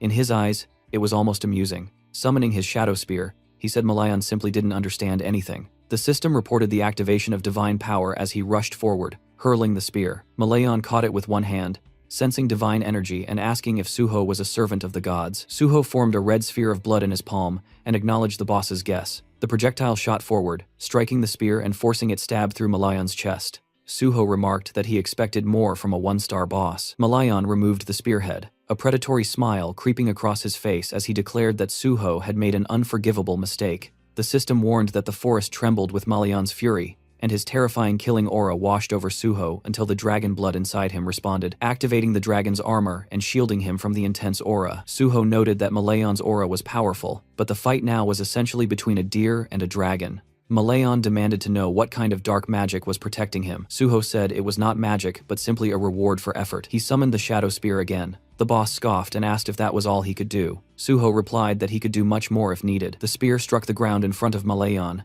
and black chains coiled around the boss as the system activated shadow binding and shadow bleeding. Malayan tore through them easily, asking if Suho truly believed such tricks would work on him. He raised his arms, the water around him bubbling as black energy surged upward. Menacing formations rose from the pond. With a confident smile, Malayan urged Suho to feel the difference in their strength. Suho watched calmly and said he was looking forward to it. A powerful strike came at him, which he dodged with ease, responding with blood-enhanced sword attacks. His blade turned crimson as the system activated decapitation. Suho acknowledged that this enemy was indeed tougher than the Ents. He leapt back to avoid a massive root, cutting another one cleanly. Malayan sneered, saying Suho didn't know how to handle a sword. Suho admitted it with a smile, stating that he only needed to wait a moment longer. Malayan studied him, unable to discern his intentions. Suho's slashes continued, and faint red marks began appearing on the roots. Malayan realized Suho had stopped using divine power and couldn't understand the purpose of these weaker attacks. Suho's movements made no sense to him. Malayan spread his arms and prepared another attack,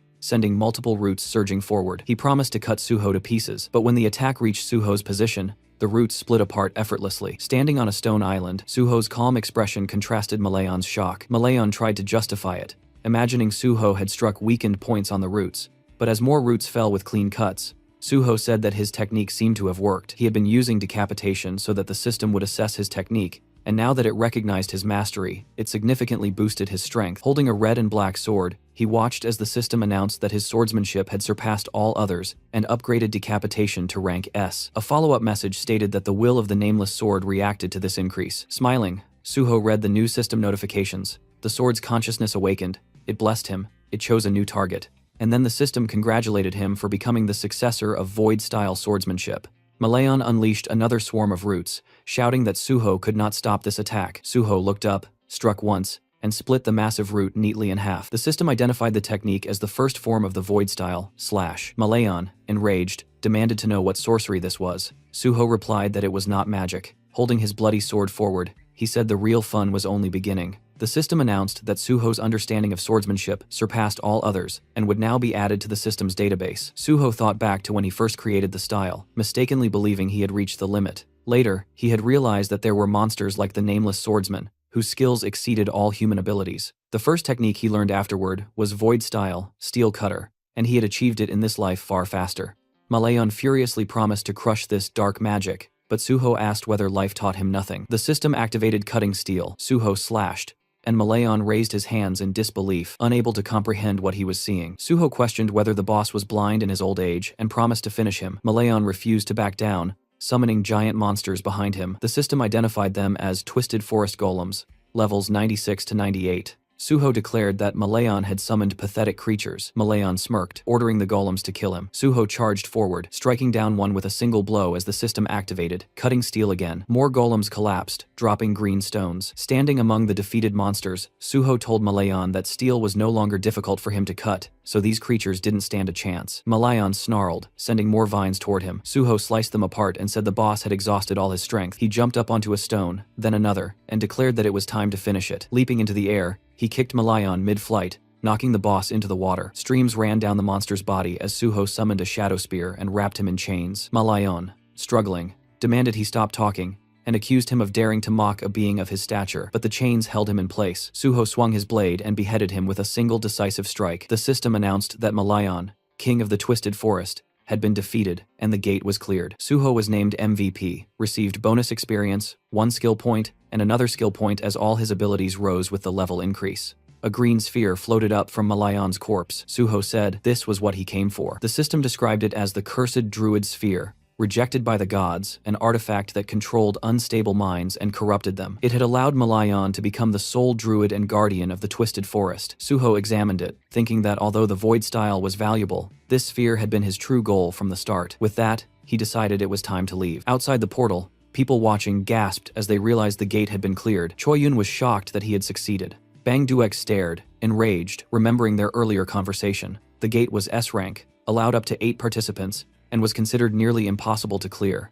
It had been his goldmine. He remembered the effort it took to obtain ownership of the gate, and now one boy had taken everything from him. Furious, he shouted at Choi Yun, asking if she knew how much he had invested and that even 100 million won wasn't enough compensation. His men smiled darkly as he ordered them to skin Suho alive. Choi Yun stepped forward and asked whether they understood the consequences of what they were attempting. Bang Duak cursed loudly, demanding to know what the Union had ever done for him. Before he could finish, the point of a shadow spear burst through his chest. Shocked, he stared at his own blood before collapsing as his followers screamed in panic. Suho stepped out of the portal, and he approached the frightened gang members, leaning over their fallen leader. Squinting slightly, he asked Choi Yun if they could leave now. The remaining men glared at him and told him to go. Suho asked if they intended to return the money he had paid. The tip of his sword landed against one man's shoulder, and pressing the red and black blood blade to his throat, Suho told them that since the portal owners had broken the rules, they should pay for it. He demanded the refund. The man quickly agreed. A car door slammed as they left the scene. Choi Yun, seated at the wheel, thanked him. Suho replied that, of course, she should be grateful, then added that thanks couldn't be put in a pocket so a more substantial gesture wouldn't hurt. She admitted he was sharp-tongued, and he answered that it was natural since he was a swordsman. Handing her his phone, he asked her to give him her number so they could stay in touch. Choi Yun said she would call him first instead. Suho said he would welcome it, especially if she found another suitable gate. After saying goodbye, he stepped away from the car. Watching him leave, Choi Yoon remarked softly that he was much nicer than she had expected. The scene shifted to the Nexus Academy at 9 a.m. Many feet moved across the pavement as someone asked where they were going. Suho, holding the trunk lid, said he would explain everything once they arrived. Closing the trunk, he added that they shouldn't keep the boss waiting. Leading his squad forward, he told them they were going to the miner's quarry, which made his comrades visibly excited. The group gathered before the protective frame surrounding the portal, just as a car pulled up. Bae Dong-yuk approached and thanked Suho for coming, and Suho replied that he was fortunate to arrive without any trouble. Before them stood the walls of an iron barrier, and Suho asked if the Landkeeper's mine was inside. Dong-yuk explained that a safety zone had been built to contain the gate's energy, and behind him stood a team of workers wearing yellow helmets. He confirmed that he arranged the mining team exactly as Suho had requested. Suho thanked him, then suggested they begin the briefing. Dong-yuk agreed that it was time. Inside the meeting room, Suho held a tablet. He explained that inside the mine lived creatures known as Landkeeper kobolds. If they managed to eliminate them, they would be able to gather a large number of monastones. Their strategy, he said, was straightforward. Destroy every monster, collect as many monastones as possible, defeat the boss, and clear the Landkeeper's gate. A guild secretary asked in surprise if it was really that simple. The group looked thoughtful, and someone wondered why no information about the portal boss had been shared during the briefing. Suho replied that he would fight the boss alone, so he felt it didn't require further attention. Raising his index finger, he reminded everyone that, as previously promised, all profits earned from clearing the gate would belong to the Nexus Guild. He shook hands with Dong-yuk, who said he was counting on him. Suho thanked him for the trust and said he would not disappoint. Then, smiling, he told the nearby miner that his squad should wait behind and only begin mining when they received the signal. The miner nodded that he understood. Turning back to his squad, Suho asked if they were prepared. Since this was their first time entering a portal, he asked if they were nervous. The illusion of a monstrous version of Suho hovered above them in their memories. With tears at the corners of her eyes, Yeonhwa admitted they were all remembering how he tormented them during training. Suho asked her not to exaggerate. Standing before his squad, he told them the mission would be long, so they needed to conserve their stamina. He assigned Dehan to cover Jiwon and instructed the others to maintain their positions. Their priority, he said, was the safety of the miners. Unlike the Kunlun Mountains, the dead here would not resurrect. They had to be extremely cautious. A red portal pulsed before them. Suho called for everyone to follow him, and the squad responded eagerly. The system announced their entry. Inside, they walked through a dark passage. The system displayed data for the Landkeeper's mine. Maximum level 88 allowed, maximum capacity 56. Soon we see a spear impaled on a kobold's head. Suho then rushed at another kobold, oddly wielding a blood-coated shaft, and eliminated it as well. Blue blood flowed from the monster's mouth as a blood jade refilled itself with the spilled liquid. Suho thought it was impressive how few kobolds were present, giving him enough time to gather their blood. One of the miners was astonished, saying that Suho had destroyed all the enemies with a single blow. A Banshee squad member beside him agreed wholeheartedly, and when the miner asked if the boy had never seen Suho fight, Kyaowon admitted that it was true, since their leader typically only talked. Yeonhwa urged them to keep up. The squad pushed forward and joined the battle. They received orders to eliminate the kobolds and protect the miners. Jiwon raised his hands, forming a magical circle, promising cover. Dehan decapitated another kobold creature nearby, and Yeonhwa told everyone to maintain formation and avoid rushing. Suho looked over his shoulder with a small smile, satisfied that they were following his instructions and that nothing had gone wrong yet. Yeonhwa told the miners to begin their work. Once the hunters pushed forward a bit, the miners started digging. Massive crystals glimmered around them as one miner announced they had nearly finished gathering the stones, and requested they be taken to the surface. He also told his teammates to double-check for valuables, and to remove any monster corpses blocking the area. A miner suddenly noticed something to his left. His companion asked what he was staring at, and the young man said he couldn't believe what he was witnessing. As monsters spat blue blood around them, Suho delivered another precise strike, then pierced a goblin to his left.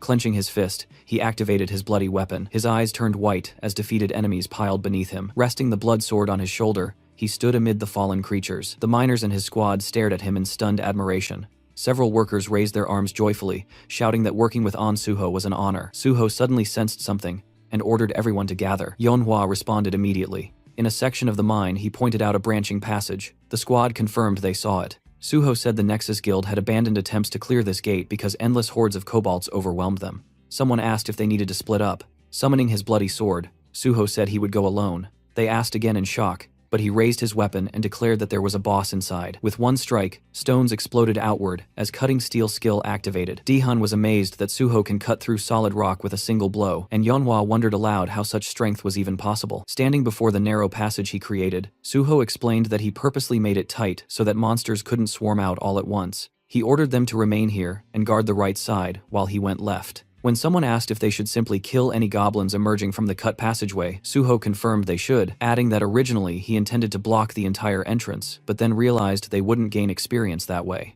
Turning away from his squad, he told them not to look for him under any circumstances. If he didn't return within 12 hours, they were to leave the mine entirely. Yeonhwa agreed. Suho thought to himself that he would need all 12 hours to finish what he planned. Turning his head once more, he told them they would meet again soon. Duho muttered that Suho had blocked the entrance, and questioned whether the man was sane. Hyunmin said that even though Suho was their leader, going alone would be extremely difficult, and he feared Suho might not manage. Jiwon countered that Suho would be fine, reminding them all that their leader had cleared 2 sealed gates and multiple dangerous portals single-handedly. Yeonhwa smiled, saying they all remembered that, so they simply needed to believe in him and do their part. One of the fighters agreed and said they needed to make sure Suho would be shocked at how much they had improved by the time he returned. The group clenched their fists with determination, ready to demonstrate everything they had learned in training. Large stones lay scattered before him, and Suho said that now nothing was holding him back. Ahead stretched a countless army of kobolds, and he declared that it was finally time to begin. Smiling slightly, he noted that there were indeed an overwhelming number of monsters waiting for him, yet he also remarked that their numbers meant nothing to him. The Landkeeper kobolds snarled as the system identified them as level 72 to 74,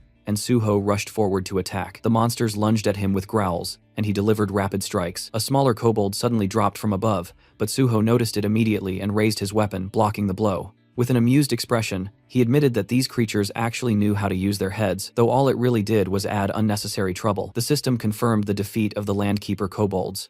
Outside, Dehan delivered a finishing strike to an enemy and, smiling, turned to one of his comrades to announce that they had dealt with all the monsters. A Banshee squad member agreed, saying that as long as they remained alert, everything would be fine. A miner suggested they take a break and cook something to eat. The miners sat down tiredly beside the crystals, relieved that it was finally time for lunch. One of them was surprised that half the workday had already passed. A miner approached the squad, asking if the young hunters were tired, and praising them for doing an excellent job. Jiwon admitted that there had been difficult moments, but now everything was calm. Yeonhwa stood behind him, listening as the miner praised Giwon for defeating an entire horde of kobolds. Jiwon explained that this was only possible because Suho had created a narrow exit tunnel. If the monsters had swarmed at them all at once, they wouldn't have lasted even an hour. Yeonhwa studied the fallen kobolds thoughtfully, feeling that Suho must have been here before. She hoped he was alright. Remembering her first encounter with him, she thought about how badly that meeting had gone, and how she had assumed he was simply insane. But with time, she realized she had begun to worry about him. Smiling faintly, she accepted that she could not help him right now, and admitted to herself that it was unclear who should be worrying about whom. Deep inside the mine, Suho sat on a stone with his bloody sword in hand, biting into a chocolate bar. He complained that the kobolds were not attacking him even though he was openly eating in front of them. Standing up tiredly, he noticed the monsters glaring at him, but still not moving, and he wondered aloud if they had finally grown afraid of him. Then he added that it hardly mattered anymore, since they no longer interested him. Standing atop a tall cliff, he thought that he only wanted one thing: to find the boss of the portal. It was too dark to see clearly, so he pulled out a flare gun. The system explained that it would illuminate the area for quite a long time. Suho fired it, and the cave lit up with bright, scattered lights. In the illuminated cavern, a strange creature with an elephant-like head appeared. The system identified it as Bulgasari, level 99. Suho considered that Bulgasari was known to be nearly impossible to kill, feeding on ore and having a body stronger than most monsters. Approaching it carefully, he recalled that Bulgasari was one of the 3 most dangerous non-star monsters. Summoning his shadow spear, Suho declared that it was time to begin. He threw his spear, hitting Bulgasari's head, but the monster reacted only with a ticklish flinch. His smile grew odd, as he realized the spear had simply bounced off the creature, as if striking solid stone. Bulgasari finally awakened. Its clawed paws scraped the ground as it rose, throwing its head back and releasing a deafening roar. The kobolds covered their ears in terror. Far away, the miners looked up in panic. One said it felt like an earthquake, and another lamented that he never imagined dying like this. Yeonhwa saw stones tumbling from the cavern ceiling, and realized the source of the tremor was the direction Suho had gone. Sweat ran down her face as she tried to understand what was happening. Meanwhile, Suho looked up at Bulgasari, smiling as he noted the creature did not appreciate being awakened. The system warned that Bulgasari was using the boss monster level fear skill. The enormous jaws roared again, but Suho stood firm as the system reported that the dragon's blood within him had activated, granting him resistance to the fear effect. Bulgasari's eyes glowed with menace as Suho summoned his bloody sword and invited the beast to attack him. Bulgasari then fired a steel projectile from its trunk, aiming directly at Suho. He remembered that Bulgasari converted ore stored inside its body into ammunition and spat it with incredible force. Although the technique was primitive, its destructive power was terrifying. He gripped his sword with both hands, thinking that steel was one of the strongest materials, and few things could match it. With a clean slice, he cut the projectile. Steel Slash had activated. Smiling, Suho announced that it was time to tame the monster. He felt relieved that he had collected so much blood earlier. Bulgasari roared furiously and charged. White energy burst from its body, and its massive paws thundered across the ground. The creature opened its mouth wide, moving shockingly fast. Suho admitted that such speed seemed almost unfair. The monster smashed into the cavern wall with full force as Suho leapt aside just in time. Though shaken, he knew he could not waste a single moment. The cave could collapse at any time. Jumping from a rock, he summoned his bloody sword. Holding it firmly, he focused on using every drop of blood he had gathered for the strongest attack he could muster. With a decisive strike, he sliced off one of Bulgasari's trunks, using the skill, Steel Slash. The monster roared in agony as the severed trunk fell to the ground. Landing on one knee, Suho studied the creature closely, thinking that the Steel Slash attack's effectiveness did not depend on depth of the cut. No matter how thick the armor was, the sword would still deliver maximum damage. Seeing the fallen trunk, he felt a surge of confidence, convinced now that he could conquer this monster. Suho thought about the well-known strategy against Bulgasari using fire. In his past life, this monster had only been defeated with overwhelming flame, but he reminded himself that such a method required an enormous amount of firepower, and since he was not a mage, he had no way to use that option. Standing with his bloodsword in hand, he understood that this was why he had no choice but to rely solely on his blade. Before him, Bulgasari's enormous paw scraped the ground, the monster growling low and dangerously. Its eye shifted, and Suho noticed a sudden change. A powerful wave of energy surged from the creature, and the system warned that Bulgasari was shrinking its body to activate quick recovery. The stump of the severed trunk pulsed faintly. Suho thought about the creature's regeneration. Once Bulgasari was wounded, it compressed its body and used the minerals it had absorbed to restore itself, which was precisely why the monster was considered immortal, and so notoriously difficult to kill. A small, almost comical appendage began sprouting from the wound as the regeneration took place. Suho smiled and asked whether the monster expected him to simply stand and watch this process. Yellow waves of power spiraled around Bulgasari, and the system reported that the monster was initiating ultra enhancement. A new exoskeleton began forming as the absorbed minerals hardened along its body, giving the beast an even more threatening form. The two opponents faced each other. Suho realized Bulgasari was using every skill it had, unleashing its full strength in an attempt to defeat him. Clearly, the monster believed it needed all its power for this single confrontation. Suho, still smiling, accepted the challenge. The monster launched itself forward, the system stating that it was using the skill, Ultra Rotation. Holding his bloody sword, Suho braced himself. He had always wondered what Bulgasari, known as one of the strongest monsters, was truly capable of, and he was equally curious to see whether his blade would be able to break through such formidable power. The two clashed. His sword met the monster's rotating body with a violent impact. Bulgasari's eyes gleamed, yet Suho remained calm as he slashed at its form. The creature's limbs suddenly sprawled outward in a helpless motion. Bulgasari growled weakly, looking upward as if trying to understand what had happened. Suho tried to make sense of whether he had already defeated the beast. Raising his sword high, the system announced the activation of Steel Slash. Suho struck with full force, slicing the monster cleanly in half with a single decisive blow. A deafening roar echoed, the monster's remaining eye glowing as Suho pointed a green sphere toward it, declaring that Bulgasari now belonged to him.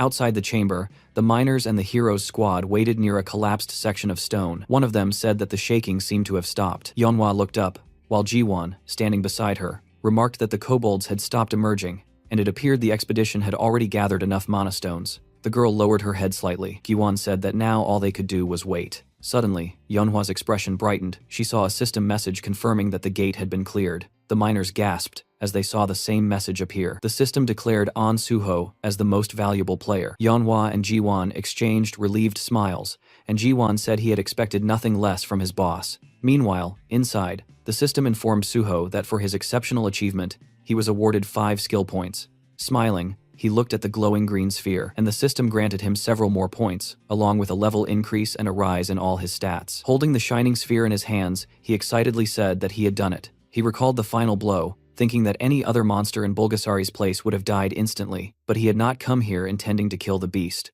The sphere emitted streams of green energy, as he explained to himself that his only goal had been to tame the monster, using the control sphere he had obtained after defeating Malayan. He threw the green sphere onto the ground. It cracked open, and a tiny elephant-like creature appeared. The system identified it as Bulgasari, level 99, with multiple high-level skills. Suho noted that having traits like Phantom Beast and Species Domination alone would be enough to classify the monster as S-rank, yet this creature possessed both. He knelt before the miniature elephant as the system activated healing. His hand hovered over the creature, whose eyes were closed. Suho gently greeted it, and the little monster responded with an odd sound. Rising to its feet, Bulgasari faced him attentively. Suho told it to listen carefully. Surrounded by enormous crystals, he explained that although the creature's enthusiasm was admirable, they could not return here again, so they needed to gather all the ore in the area. The tiny Bulgasari, ears flapping, looked cheerful. Suho asked if they could begin, and the creature made another series of unusual sounds. Meanwhile, his squad waited at the other end of the mine, confused and increasingly anxious,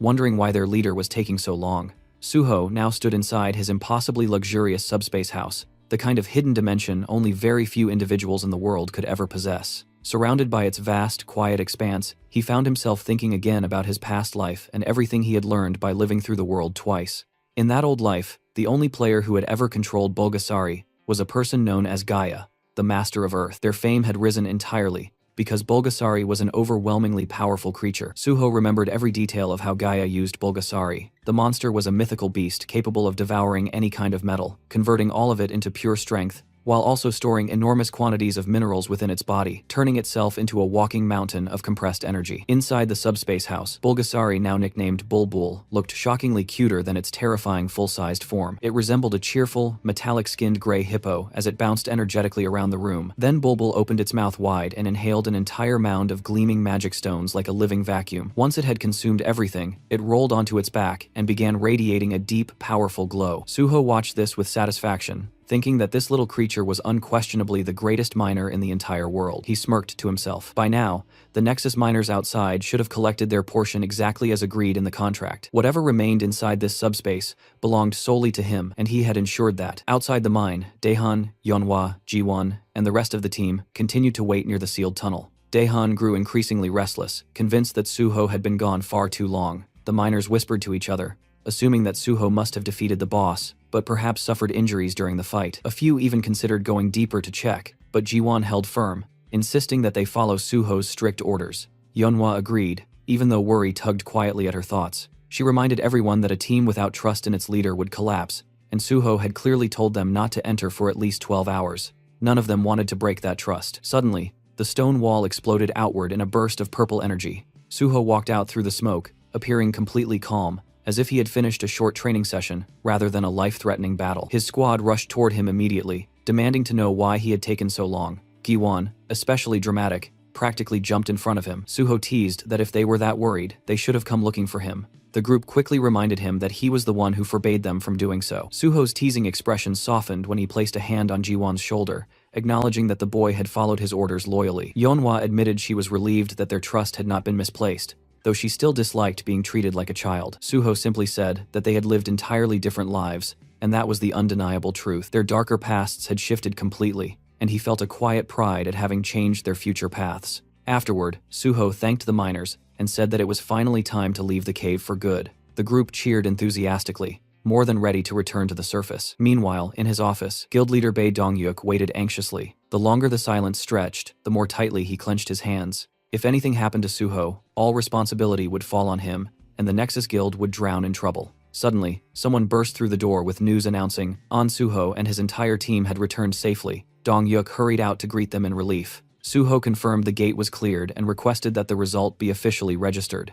Later, they gathered in the office to review the collected materials and recorded data. Dongyuk was stunned. Despite Suho's unusually short contract period, the profits were massive. They estimated more than 7.2 billion won in resources, possibly exceeding 10 billion after processing. Suho quietly remembered the raw stones he had claimed for himself in advance and nearly laughed. His personal haul was worth a fortune. To be fair, Dongyuk offered Suho's squad 10% of the gate's entire profit as a bonus. Suho pretended to be surprised, even though inwardly he thought it was too generous. He had already taken enormous amounts home, so demanding anything more would feel greedy. After a polite exchange, they eventually agreed on a balanced reward that satisfied both sides. Once the matter was settled, Suho mentioned something else. He wanted to form a secret raid unit within the Nexus Guild. Since he would soon join the Hunter Association as a government hunter, he would be unable to lead his team officially. He asked Dongyuk to support them quietly and register them within the guild, so they could continue serving as a hidden force behind the scenes. Dongyuk loved the idea and agreed immediately. Suho reflected that only because he had regressed could he build a foundation this solid, avoid the betrayals of his past life, and test each person until they proved to be trustworthy allies. This time, he wanted real companions walking beside him, not opportunists. Later, Suho entered the locker room where his squad was gathered, still buzzing with excitement about the previous mission. Ji-won immediately leaped toward him with his usual overly enthusiastic greeting. Suho gathered them around and shared the news starting today. They were all officially members of Nexus. The team was stunned. Several Banshee members had given up their previous jobs just to follow him, and now they would receive proper pay, clear advancement paths, and official B-rank status with potential for A-rank promotions. Dehan and the others were ecstatic, celebrating like they had just won a grand prize. Right then, Suho's phone rang. It was Chief Pai, calling with even more good news. Suho's special recruitment for the Hunter Association had been approved. Soon, he would formally join, receive a commendation, and begin his government contract. Chief Pai joked that Suho was becoming far too impressive, and Suho responded that he fully intended to keep surprising everyone from here on out. The next day, inside the Nexus lounge room, the entire Banshee squad was deep inside the digital space created through Ji-won's digitization skill. The bright white environment looked futuristic from outside, but inside the environment was filled with glitch-covered monsters, their red eyes flickering as they crawled out of broken streams of corrupted data. The creatures let out distorted screams as they swarmed the team. Everyone held their positions while Dehan barked commands, keeping the formation from collapsing under the chaos. Yeonhwa glanced toward Ji-won, who was catching his breath while leaning heavily on his staff. She asked if he was all right. Gi-won insisted he was fine, though he was clearly pushing himself too hard, determined not to look weak and wanting to prove he truly belonged in the Banshee squad. One of the older members gave Ji-won a playful smack on the back, nearly knocking him off balance, teasing that their youngest member was really fired up today. Another stepped in to steady him, placing a hand on his shoulder and telling everyone to quiet down. Yeonhwa reached out to help Ji-won stand straight and warned him not to let any weakness show. If they wanted to reach level 100, if they wanted to keep up with their leader's reputation, they still had a long road ahead of them. The others agreed. If Ji-won wanted proper recognition, he had to keep fighting. Their determination collectively surged. The entire team shouted together that, no matter how hard the climb became, they would give everything they had. A short distance away, Suho watched them while surrounded by the digital remains of corrupted monsters he had already taken down. Their enthusiasm amused him. He thought the team had grown almost too energetic. He had told Ji-won to set the program to hard mode, but even he hadn't expected things to escalate this intensely. He even joked internally that if a virus like this ever spread online,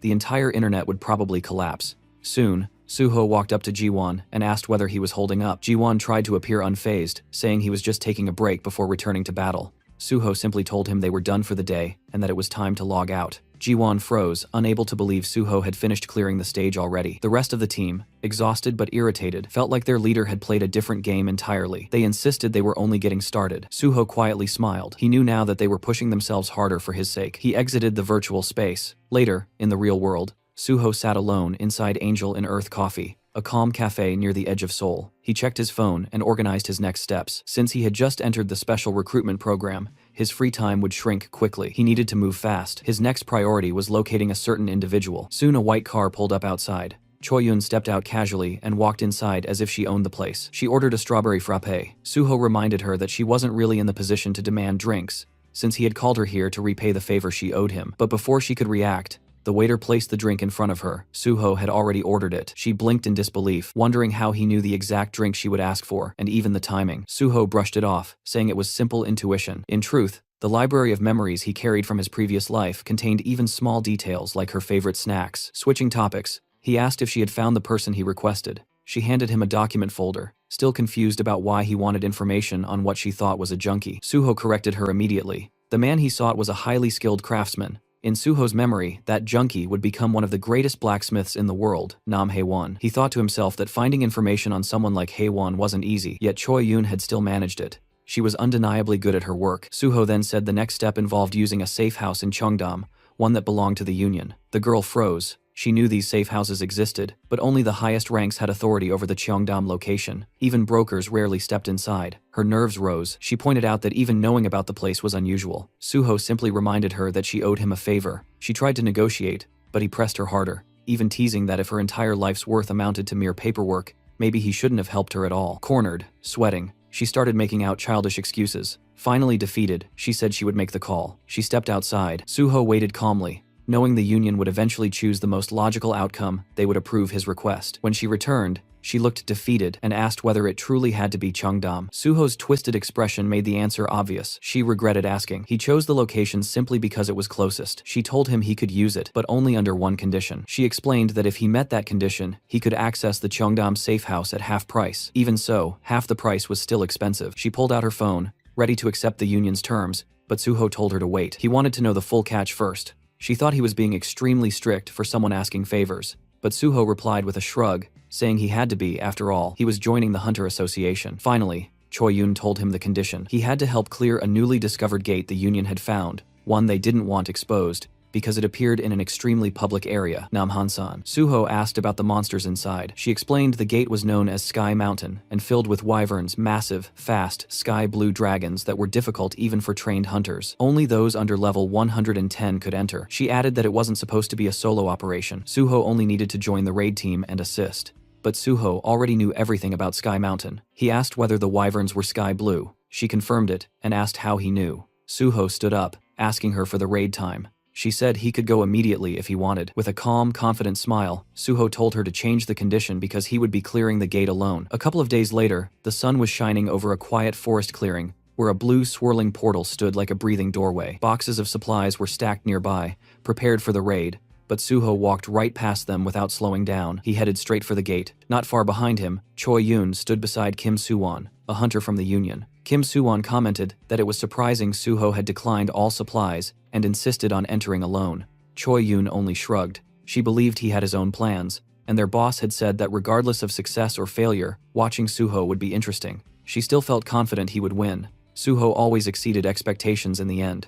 Kim Suwon, meanwhile, remained curious. If An Suho succeeded in soloing this gate, he would become even more of a legend. If he failed, the fall would be dramatic. Either way, he found the situation extremely fascinating. Inside the gate, the system loaded a new environment, Celestial Mountain. The surroundings were rocky, bright, and high above the clouds, with strong winds swirling through the mountain peaks. The system stated that only hunters under level 110 could enter, and the maximum party limit was 31. Yet Suho stood there alone, planning to clear everything by himself. He remembered reading association reports about this place. Officially, it was not classified as extremely dangerous, but the reality was different. Many hunters had failed here, and several had died. With wyverns dominating the sky, the association usually sent mages and archers. Warriors were advised to stay away, since aerial combat was too difficult for them. But Suho felt that these rules did not apply to him. He gathered blood in his hand and activated his blood weapon skill. A bloody sword formed in his grip. Looking up the winding mountain path, he decided to skip it entirely. Using leap, he soared upward through the sharp winds, as if they were nothing more than a gentle breeze. He ignored the twisting trails and ran straight up the mountain. Soon,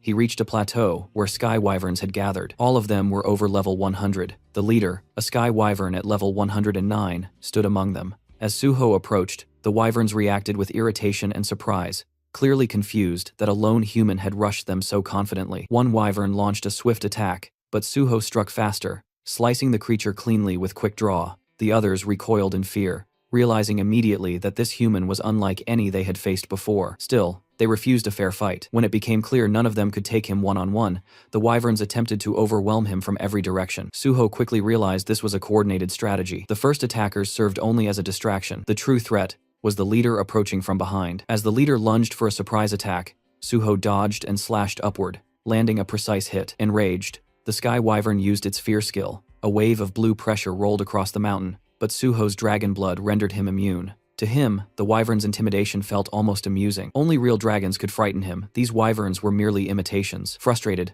the leader fired its breath attack. Meanwhile, the lesser wyverns tore large boulders from the mountainside and hurled them at Suho, blocking his movement, while the leader prepared another strike. It was a surprisingly well-coordinated tactic. As the rocks crashed down, the leader charged in for the kill. Suho activated Leap again, soaring above the crowded attack. From the air, he used Airstyle's first form Sever and prepared Cutting Steel. He descended like a blade from the sky and cut the leader from head to tail with one clean strike. With the leader defeated, Suho observed its remains and felt that he was finally starting to adapt to his newer techniques. Still, he sensed room for improvement. He continued climbing higher, heading toward the true boss of this gate. But suddenly, the air darkened. A massive monster stepped into view larger than the others, with dark blue scales and a crown of jagged horns. When it roared, the entire mountain trembled. Far above, the Sky Wyvern King announced its presence. Suho assumed the king must have sensed the death of its minions. Now, he stood in the king's domain. Everything before this had merely been a warm-up. As Suho reached the mountain's summit, the sky dimmed as if reacting to the king itself. The giant wyvern landed, blocking the sun. The system reported its level 113. It released a massive roar, accompanied by a wave of dark energy. Once again, Suho resisted effortlessly, thanks to his dragon blood. Although the Wyvern King was intimidating, resembling a true dragon, Suho reassured himself that real dragons were far more terrifying. The Wyvern King circled above, waiting for Suho's move. Suho disliked wasting time, but he felt that mastering his techniques during this battle would be beneficial. Then, something caught his eye, a nest filled with glowing wyvern eggs. He suspected that approaching the eggs might provoke the king. He stepped closer, and his guess proved correct. The wyvern king dived at him, blasting wind so powerful that the ground cracked. Suho felt the pressure but stayed calm. The wyvern king repeated its fear skill, but it had no effect. Suho attacked with cutting steel, but the boss's thick scales reduced the damage. A level gap of over 40 levels made a noticeable difference. Instead of feeling discouraged, Suho welcomed the challenge. This was an opportunity to sharpen his abilities even faster. The Wyvern King roared again, summoning another large flock of wyverns. Suho had expected more enemies, but even he was surprised by the sheer number that appeared. Still, his upgraded stats allowed him to move faster, strike harder, and jump higher, perfect for this chaotic situation. The wyverns attacked from all directions. Suho jumped onto one wyvern's back and used it like a platform. The system immediately notified him his leap skill had reached rank S. Now he could jump one more time in mid-air, effectively doubling his movement in the sky. Suho tested it immediately, stepping on empty air and closing the distance to the Wyvern King with perfect timing. His blood weapon now shifted into a long red staff. Suho extended it, striking the Wyvern King's neck and slamming the giant beast to the ground. Even so, the monster struggled back to its feet. Suho respected the durability. Laughing lightly, he hoped the boss would hold out longer so he could test more techniques. The Wyvern King, desperate, forced its subordinates to attack again, but the lesser wyverns hesitated, as if fearing Suho more than their own ruler. Some even looked like they were trembling. Suho quietly remarked that perhaps he had become the true Wyvern King now. The real king shrieked in outrage, and the minions finally resumed their attack. Suho moved through the air, bouncing from wyvern to wyvern.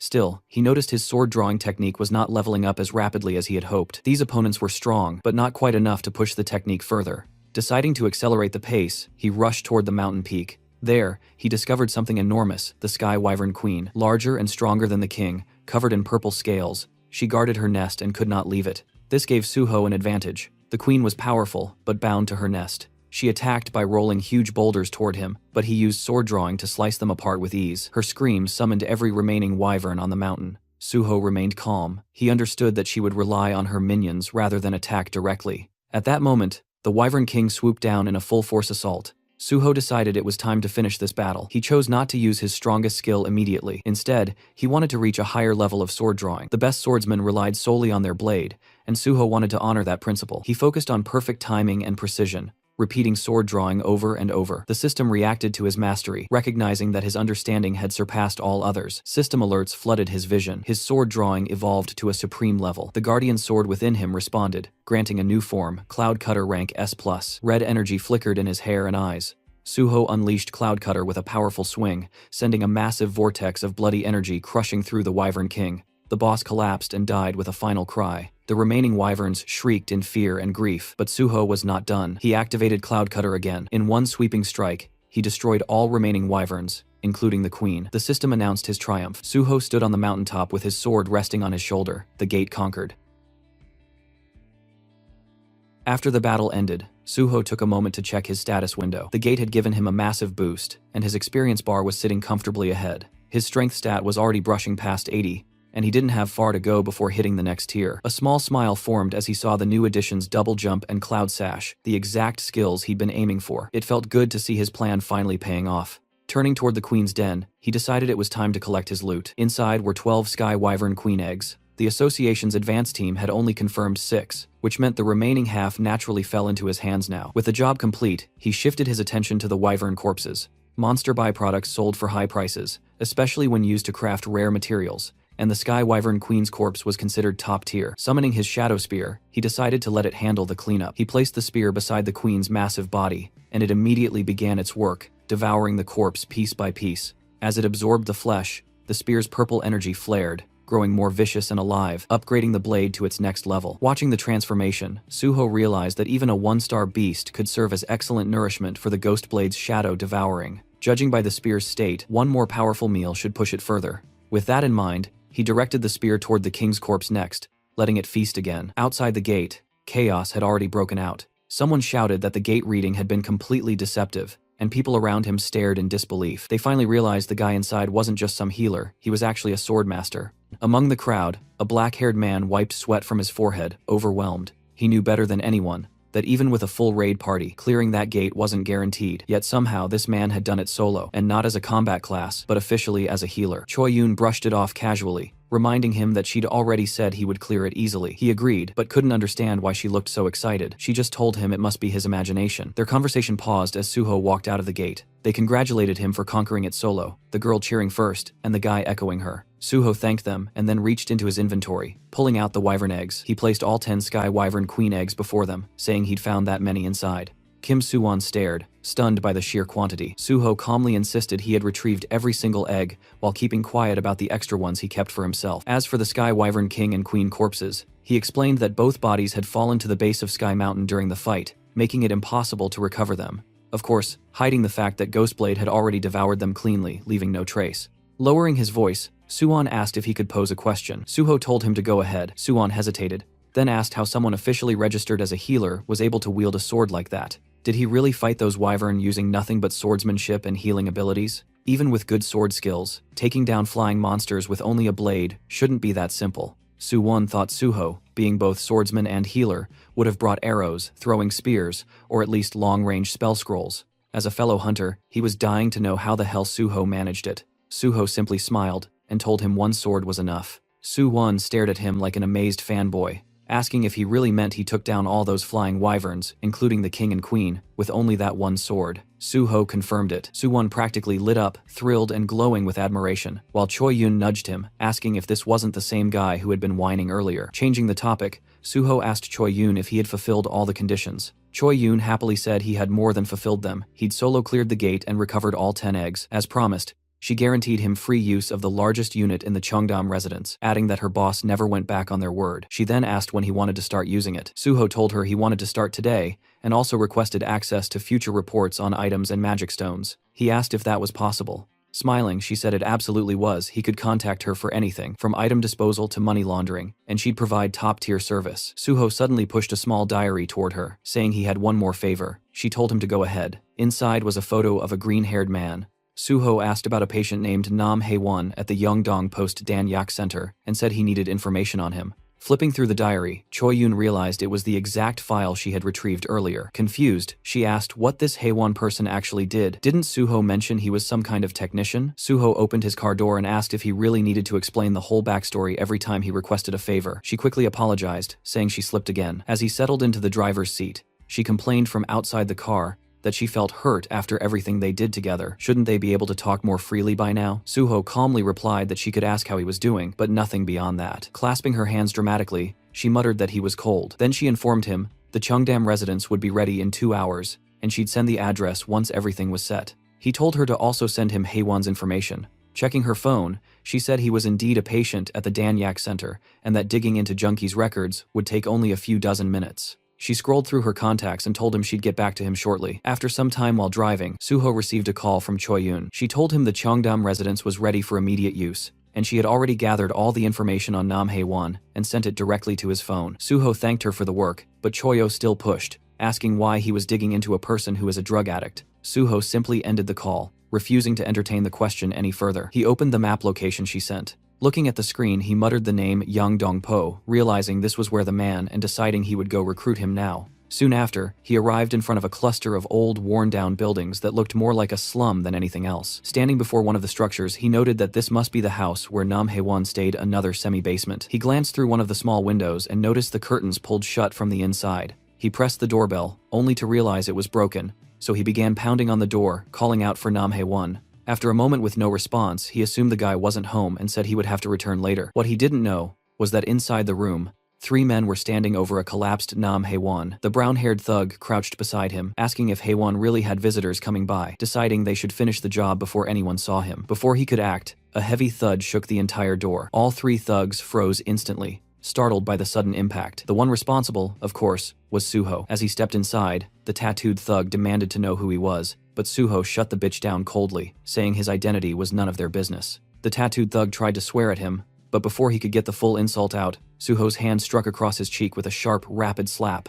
It was so fast that the other 2 didn't even register what happened until the man staggered back. Suho glared at the remaining thugs, his voice heavy as he ordered them to come here, every single one of them. Outside the room, Suho had already confirmed 4 presences inside using his magic detection. Now 2 of them were shouting in front of him, demanding his identity and yelling who the hell he was. The second thug, standing beside the first, kept staring at Suho as if he recognized him from somewhere. The third thug was still lying unconscious from Suho's earlier slap, and the fourth was none other than Nam Hae-won himself. One of the two remaining thugs stepped closer, accusing Suho of ignoring him. He didn't get another word out before Suho casually swung a powerful slap across his face. The guy's expression twisted into something both hilarious and tragic as he flew backward and collapsed onto the floor. The last conscious thug witnessed everything, the first slap, the second, and now his second friend, dropping like a broken puppet. He barely had time to react before Suho turned his head and delivered another brutal slap. This one sent him spinning in a full circular motion, crashing far across the room and landing in the most dramatic fall of the three.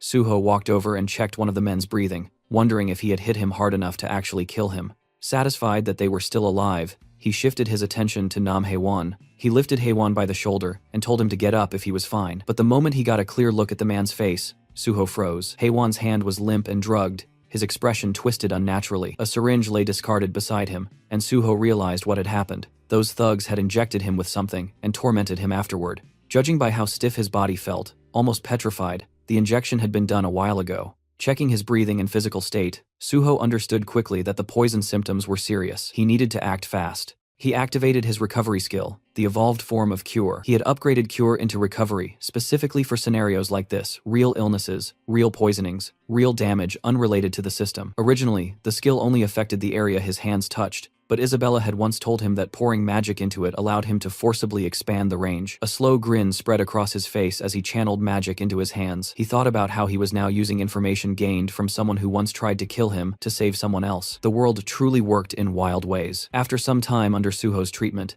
Hae-won slowly opened his eyes. His vision was still blurry, and the first thing he saw was a blurry figure asking if he was awake. He stood up fast. Suho calmly told him that this was his home. When Hae-won finally focused, he noticed the beaten thugs sprawled across the room and looked terrified, asking why they were in that state, and who the guy even was. Suho replied that they refused to listen, so he restrained them. But the more important issue was the drug in Hae-won's system. Shaking violently, Hae-won insisted he never took anything on his own. He said they forced it, they injected him, and he begged Suho to believe him. Trembling, he repeated that it was the truth. Suho watched him and realized the guy was too agitated to talk properly like this.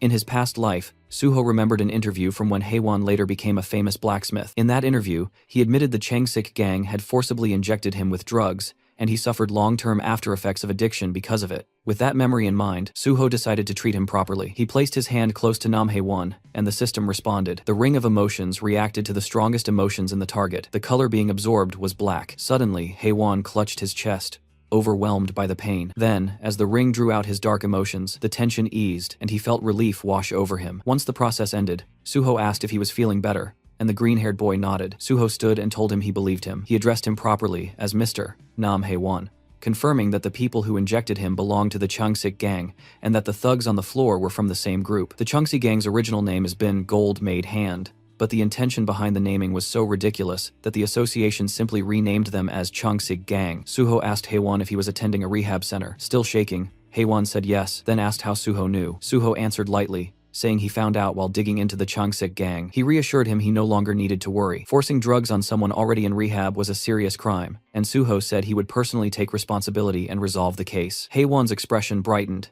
and he thanked Suho sincerely. Suho told him that since this was an important matter, he would return to check on him again soon. Then he asked if Hae-won was experiencing dry mouth or withdrawal symptoms. Hae-won admitted that he was, and that he was starting to feel cold. Suho knelt in front of him and asked him to sit for a moment. Hae-won obeyed. Suho activated recovery, and blue light gathered around his hands. Seeing it, Hae-won watched in quiet awe. Suho explained that this was the healer's recovery technique, tailored for drug addicts. It relieved withdrawal symptoms and pushed out the lingering drug energy from the body. But full recovery required continuous long-term treatment. Recovery consumed a large amount of mana, and very few healers were trained enough to handle it. That was why, in Suho's past life, Isabella had become one of the most influential figures among the last Crusaders. And that was also why, after returning, he chose the path of a healer. Standing up, Suho told the green-haired boy that addiction treatment needed consistency, and they would meet again for further care. For now, he had to head toward the Changsik gang's station. Terrified, Hae-won asked him to wait. He said he wanted to know something earlier too, and asked who Suho was affiliated with. Suho gave his name, and said he was a hunter under the Korean Hunters Association. As Suho left, Hae-won remained seated in silent amazement,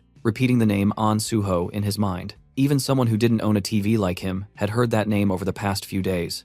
It was all over the breaking news, and now he realized the person who saved him was the same An Suho everyone had been talking about. From above, the slum looked like a war-torn zone. After multiple gate shocks, half of Yangdongpo had collapsed into ruin, turning firmly into a slum. Suho walked through its broken streets, the air heavy with neglect. Since the district sat right in the center of Seoul, it had eventually become a perfect breeding ground for crime. He looked up at the crumbling surroundings, thinking that this must be the place that both the police and the association pretended not to see. In front of him stood a building with a bold sign that read, "Gold Made." Suho stared at it, wondering what kind of gang had the audacity to brand themselves with such a grandiose name. He pushed open the door and stepped inside. The first floor was a convenience store, shelves intact, lights on. Suho immediately understood the situation. A convenience store in the middle of a slum, still operating smoothly, was clear proof that the place was being openly run by gangsters. There was no way it would remain untouched without heavy backing behind it. He walked to the back of the store and found a staircase. As he climbed, a voice barked from above telling him to freeze. A bald man appeared, ordering him not to move, and threatening that he would die if he took another step. He demanded Suho's identity like he had authority over anything. Suho looked at him with a small smile. A gatekeeper. How classic, he thought. Then he asked where Changsik was. The bald man snapped in anger, shocked at hearing the name spoken so casually. The thug shouted, demanding to know who he thought he was to speak their boss's name so freely. But then his expression shifted as he suddenly recognized the face in front of him. The man froze as he realized that this was An Suho himself. Suho waved lightly, thanking him for the recognition. The thug thought he was trying to high-five him and raised his hand. Instead, Suho stepped forward and delivered a brutal slap, sending the bald man flying aside as he walked past with a grin. Continuing up the stairs, Suho spoke calmly, telling them to inform Changsik to come out. Inside his office, Changsik heard the sounds of fighting erupting right outside his door. The noise grew louder and more chaotic until the door finally burst open, a thug flying through it after being kicked by Suho. Suho stepped inside calmly. He muttered that not a single one of these gangster bitches seemed to understand words. Behind him, the bodies of beaten thugs were scattered across the hallway like discarded trash. Running a hand through his hair, he asked Changsik if bringing him here was really that hard. Stepping over another fallen thug,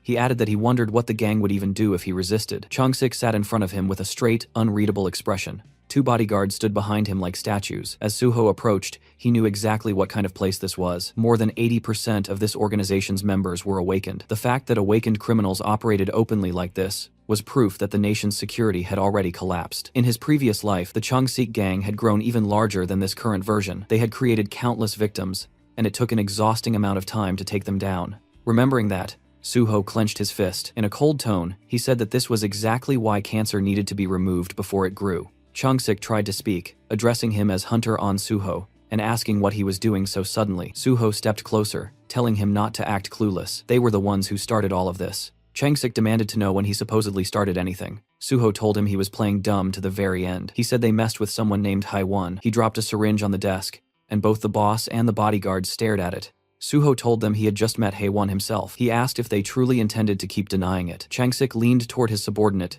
and quietly asked who Haiwon was. The underling whispered the explanation into his ear. Suho raised his leg and slammed it down on the table, breaking the surface clean in half. He said they had turned his closest friend into that state. His eyes glowed red as he asked why they did it. The two bodyguards froze. Changsik kept his expression firm, trying not to show fear. The boss rolled his hand across his face and told the bodyguards to step outside. They hesitated and asked why. He then barked at them to get out. The rest of the guards immediately rushed out of the room, leaving only Suho and Changsik inside. Changsik swallowed and said he believed there was some misunderstanding, suggesting they talk calmly. Suho walked over the broken table with slow steps. He said that every word they spoke only earned them another beating. Changsik, now trembling, warned him that if he touched him, he would call the police. Suho punched him across the face, calling it nonsense. The blow sent Changsik sliding across the floor along with his chair like his ass glued to it. Suho said that hearing the word police come from a gangster boss was hilarious. Changsik groaned on the ground in pain. Suho added that he figured a boss wouldn't go down from just one punch. Changsik forced a laugh, saying he wouldn't just sit there and let it happen. But the moment Suho stepped toward him, terror returned to his eyes. Suho reminded him again that he was begging for a beating, tightening his fist. And with that, Suho's punch drove straight toward the boss's face. Outside the office, the guards heard the repeated thuds of fists slamming into something or someone. Alarmed, they rushed toward the room, shouting for their boss. When they threw the door open, they found Suho standing in front of a shattered glass window. He told them their boss fled. One of the guards stared at him in shock, asking what just happened. Suho explained calmly that Changsik had smashed the window and bolted, pointing out the broken frame as if it were obvious. The baldy guard raised his hand like a confused school kid, saying that this was the third floor. Suho brushed him off, telling him that Changsik was a level 100 hunter who could roll out of something like that without a problem. so they should stop babbling nonsense. With a smile, he told them he planned to dismantle this entire place starting now. Then he added that anyone who wanted to come with him could follow him straight to Cheongguk. Just hearing the name made the entire group freeze. Cheongguk was the correctional facility next to Cheonsong Penitentiary. While Cheonsong held regular criminals, Cheongguk held awakened offenders. Since the whole place was filled with violent awakened criminals, it was practically a hell within hell. A pro version of hell. Only the strong survived there. Its reputation alone was enough to make half-baked punks bitches tremble, exactly like the situation unfolding now. Sweat poured down their faces. Suho reminded them that he had connections to the Great Hunter Association. He told them to run before he tossed them all inside. Otherwise, he would drag them along with Changsik straight to Cheongguk. The thugs gritted their teeth in terror, then the next second they bolted at full speed, shouting that they don't know any boss. Watching them scatter, Suho said he expected about that much loyalty from gangsters, calling them vermin, cockroach bastards. He warned them that if even one document disappeared, he would carve them up slowly. He ordered them to leave empty-handed. Once the building was clear, Suho activated his magic detection. A blue magic circle formed beneath his feet. After a moment, it detected something special radiating mana on the 3rd floor, in the corner of the room. Suho approached the spot and uncovered a hidden safe. He called it obvious, saying the bastard must have thought hiding it here would keep it protected. It was a top-tier safe from a famous brand, the kind that only unlocked with the registrant's mana signature.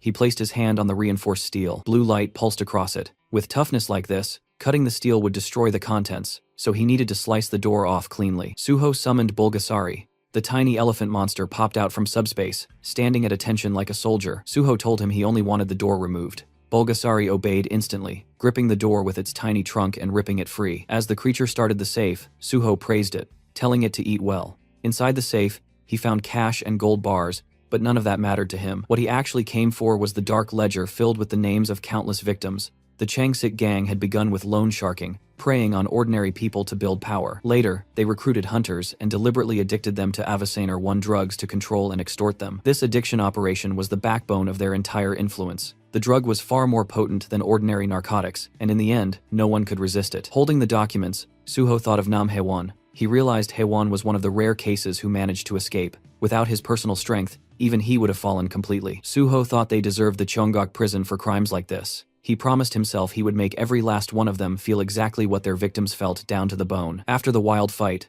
Suho brought Nam Haewon back to his small apartment and finished healing him. Haewon kept thanking him over and over, finally able to breathe normally again.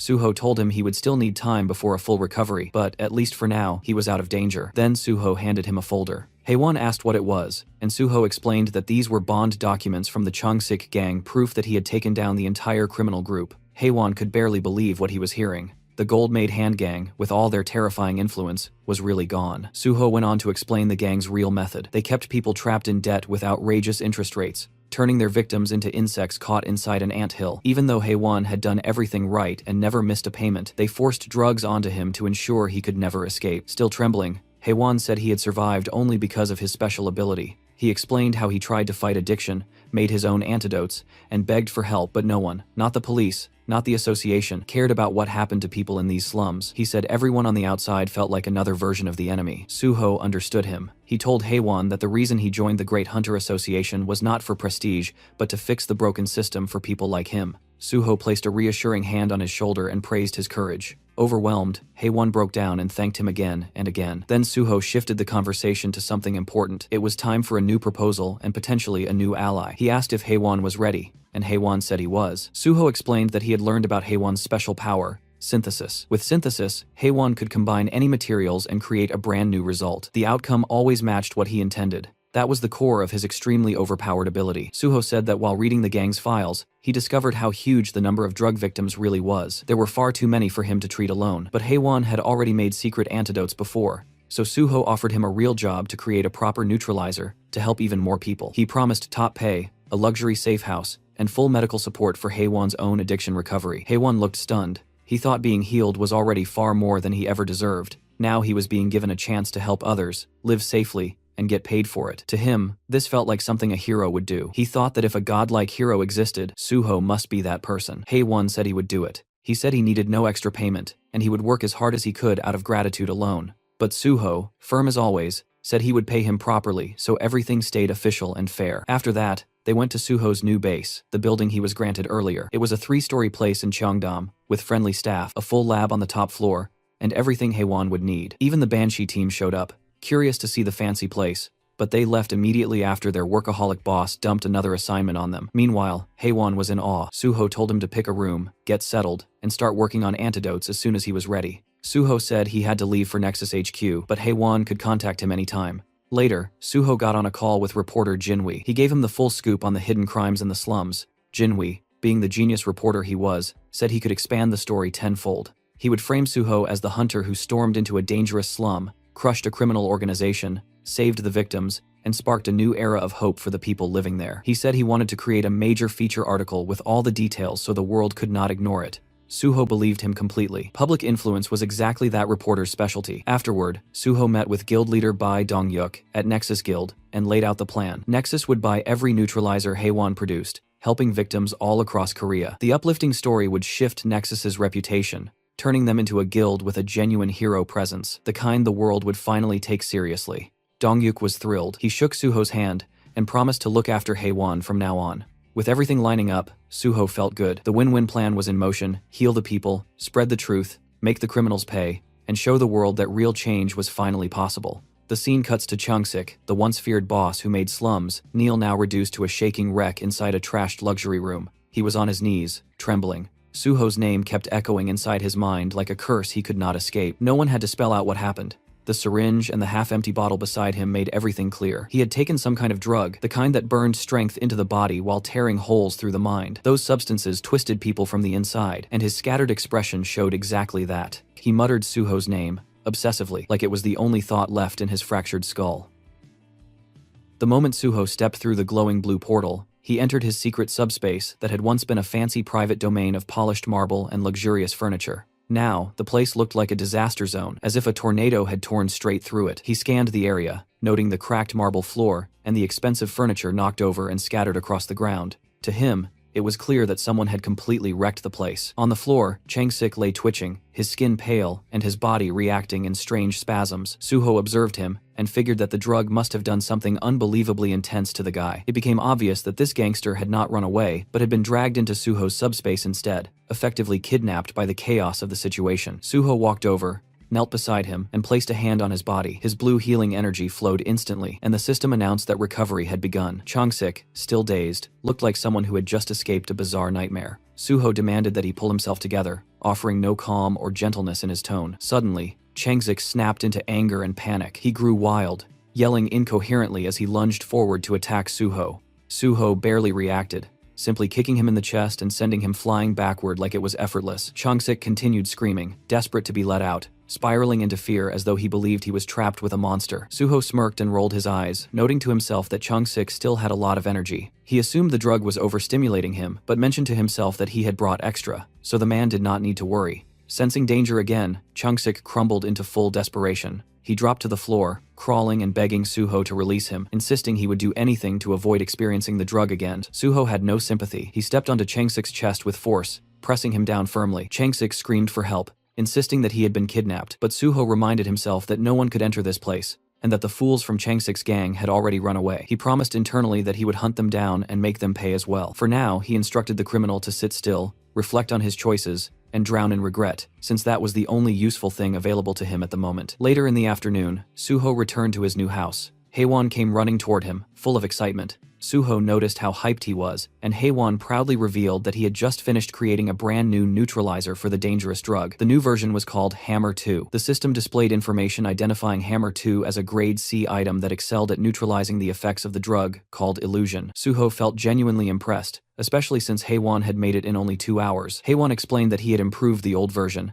naming it Hammer 2 because it metaphorically smashed illusions. Suho recalled how Hammer 4 had saved lives in his past life, which meant Hammer 2 should still be a reliable creation even if it was not the strongest one yet. Haewon attributed the success to Suho's help and described the entire process as similar to grinding for items in a game. He believed that with enough time and money, luck would eventually follow. Suho thought Haewon was always humble and wondered how much stronger he would become when he leveled up further. Suho then asked if Hammer 2 could be produced in bulk, and Haewon agreed enthusiastically. He had already completed the formula, meaning they could make large quantities as long as they gathered the necessary ingredients.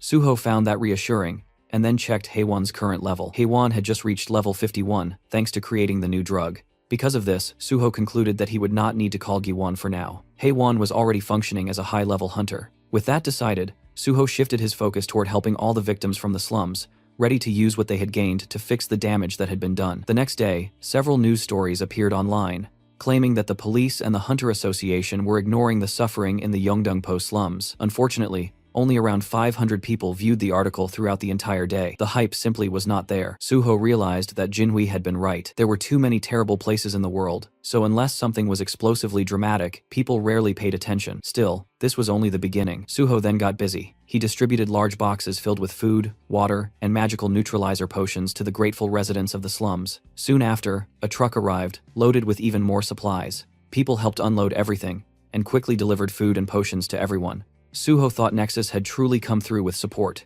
His phone rang. Chief Pai was on the other end, speaking to him with the energy of a relaxed uncle, as they discussed tomorrow's appreciation plaque ceremony. They agreed to keep it short and simple. Suho felt secretly thrilled, because receiving a plaque meant the possibility of special recruitment. After some light conversation, Suho called Jinhui to talk about the ceremony and the news. While the slum article did not get many views, he believed it had probably caused trouble for the reporter with the Hunter Association.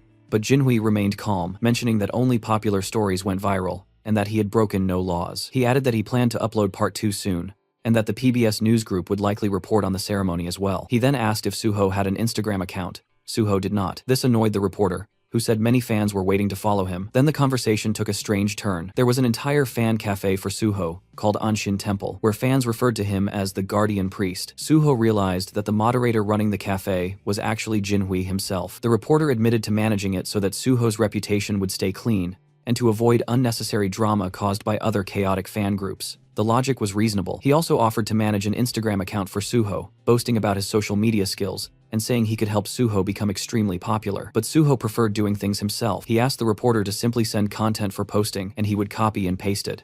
That simple approach made the reporter ridiculously excited. He even suggested that Suho upload selfies and photos for fans, but Suho was not confident about pictures. The reporter advised him to relax and at least make the account. Soon enough, Suho would become an influencer. After the call, Suho made the Instagram account, and immediately his phone began vibrating non-stop with notifications. A huge number of users started following him. Inside the house, Haewon noticed the phone buzzing constantly, but Suho said it was fine. He figured that Jinhui had already started promoting the new account aggressively, so he muted all notifications. Finally, the big day arrived. The appreciation plaque ceremony at the Hunter Association headquarters began. A massive crowd had gathered inside. Reporters, fans, and people holding signs shouted Suho's name, and the title Guardian Priest. Suho had expected a simple ceremony, but the screaming fans and swarming reporters told a very different story. The number of people was overwhelming, forming a sea of excitement. Security guards struggled to control the crowd, begging them to stop pushing and asking them to wait outside. 2 association workers stared in shock, completely stunned by the turnout. They checked and confirmed that all these people had come for only one person, Hunter On Suho. They found it unbelievable, especially because the event had never been posted online. It was the first time in the association's history that such a scenario had occurred for an unofficial event. Suho's fame had reached another level entirely. Inside the auditorium, the chaos continued. Fans filled the entire space, holding signs for On Suho and Sword God, buzzing with anticipation. One girl even mentioned that she had skipped school just to attend. Others discussed how the fan club president, Golden Horse, was absent, so they planned to take plenty of photos for her. In the press section, reporter Jo Jinhui was busy texting. He informed Suho that a massive crowd had shown up for him and asked where the MC was. Suho had actually arrived early, and had been observing everything while using his monochrome solitude skill, which made him invisible to others unless he chose to be seen. A fan sat directly in front of him, with no idea that the sword god was right behind her. Suho soon received a message from Chief Pai, asking him to meet in the hallway, next to the waiting room. He slipped out silently to meet his senior. Chief Pai was astonished by the number of fans, and jokingly called Suho a superstar, which made Suho laugh. Chief Pai then mentioned that the recent article about the Yeongdeungpo slums had stirred public sentiment toward the Hunter Association. Suho already knew the article would make the association look bad, but Chief Pai seemed unconcerned about reporters, which explained how easily the journalist had entered today. Chief Pai congratulated Suho for the award, and rushed off for something urgent, maintaining his typical cool and distant style. Then an announcer called everyone to take their seats. The ceremony was about to begin. Suho walked toward the stage as the crowd erupted in excitement. Cameras flashed everywhere. Fans screamed about his appearance, some claiming they finally understood why people fell for him, and others joked that they would let the sword god cut them. Suho stepped forward and received his appreciation plaque from Association President Young Kyung-won. They posed for photos. The president teased him about being good at posing, and Suho responded politely, giving credit back to the president. Keeping the atmosphere smooth, the president praised Suho's work in Yeongdeungpo, and hinted that good news, likely a job offer, was on the way. Suho assumed this meant special recruitment. The president then asked him to speak a few words. Suho thanked everyone and said he had only done what he believed he was supposed to do. He admitted feeling strange about receiving a reward for helping people, but promised to work hard. Fans screamed that they loved him, and he could only laugh and thank them. A short Q&A followed. Reporter Kim Sung-won asked whether Suho still intended to join the association, to which replied, yes. Another reporter mentioned the new Instagram account, and Suho explained that a friend recommended it, so he decided to try it. Someone else noted that he had gained 50,000 followers in a single day, and asked how it felt. Suho said he had turned off notifications and did not know, but he could tell people were interested. Someone asked what his first post would be. Suho said he would probably upload the plaque he received today. Then Jinhui stood up and the room instantly tensed. Staff whispered among themselves, realizing that he was the same reporter who had written the article criticizing the association. President Kyung-hwan grew irritated, believing his staff had made a mistake by letting him in. But the reporter ignored their reactions. He was there to ask real questions. He asked if Suho had seen his article on the Yeongdeungpo slums. Suho had. The reporter then mentioned the criticism that the police and the association were ignoring people who needed help, and asked if Suho was aware of the issue. Suho calmly stated that he was fully aware of it. It was a risky moment, because the room was filled with powerful association members, but the reporter pressed on. He asked if Suho's joining the association would help improve things. The president nearly jumped out of his seat, barely held back by his aides. Suho, with a slight smirk, stated that if he joined, he would do everything in his power to eliminate corruption so that no one would ever have a reason to doubt the association again. The reporter thanked him, and the public portion of the ceremony ended. Later, Suho and Jinhui left together in a car. Suho praised him for his work. The reporter joked that the angry stares from the staff had made him extremely nervous, but Suho noted that he had acted brave the entire time. The reporter then apologized if his questioning was too harsh, explaining that his job required him to act while public attention was still focused. He wanted to maintain the momentum, and that was why he planned to release another article soon. Suho appreciated it because he finally got to express what he truly wanted to say about improving the association. The reporter was almost in disbelief that Suho meant every word, but Suho clarified that he would not lie while receiving an award. He genuinely intended to make changes. A few days passed, and Suho received his new civil servant ID. He had been officially appointed as a level 5 official, far faster than anyone had expected. At the same time, the entire internet exploded with discussions about Suho's past achievements, especially the incident where he beat violent criminals in the Yeongdeungpo slums. Dozens of online articles appeared, gathering millions of views. People everywhere could not stop talking about him. Some users claimed that Suho was the only cool person in Yeongdeungpo, while others called him a genuine hero. Still, some were jealous and complained that the police or the Hunter Association should have handled the situation instead. A few wondered if Suho was simply doing what Nexus ordered or if he was seeking too much attention. Some online troublemakers jokingly suggested that he might get sued by the criminals he defeated. But the majority agreed that the real losers were the criminals, not the man who stopped them.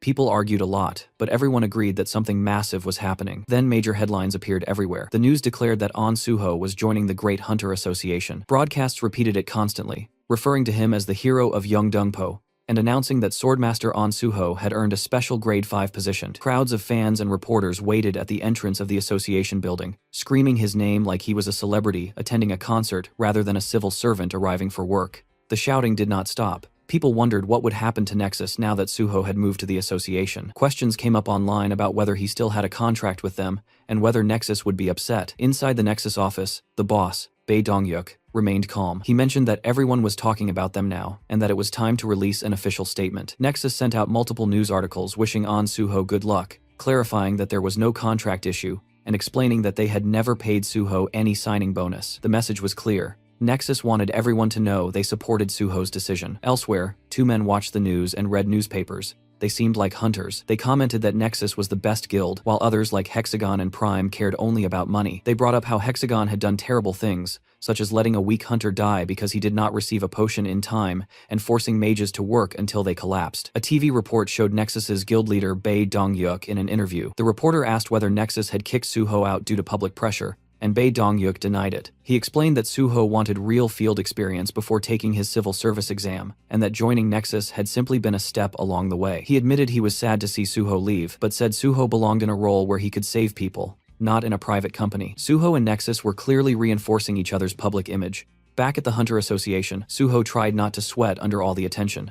The crowd continued screaming while cameras flashed non-stop. He thought about the weight of being watched by so many people. He remembered the advice from Jinhui, who told him to show his face to the fans because they would be disappointed otherwise. Suho admitted to himself that the advice made sense, even though he wanted to maintain a cool, mysterious vibe. This time he wanted control of his own story, instead of letting others direct it. Suho walked into the Hunter Association lobby. Inside, President Kyungwon and Vice President Kyumon were waiting for him. Cameras flashed everywhere, as the president welcomed him with extreme friendliness, calling the day historic, and congratulating him before inviting him inside. They entered the elevator. As soon as the doors closed, the president dropped the formal tone and became more casual. He asked if Suho was doing well and if he knew his schedule. Suho said he was fine but had not been informed of the details yet. The president said that the vice president would explain everything. When the elevator reached the correct floor, the president left, and Suho remained with Vice President Kyumon. Suho found it slightly unusual that the vice president himself would be giving the briefing, but Kyumon simply led him through the hallway to an office where Chief Pai waited alongside Chulman.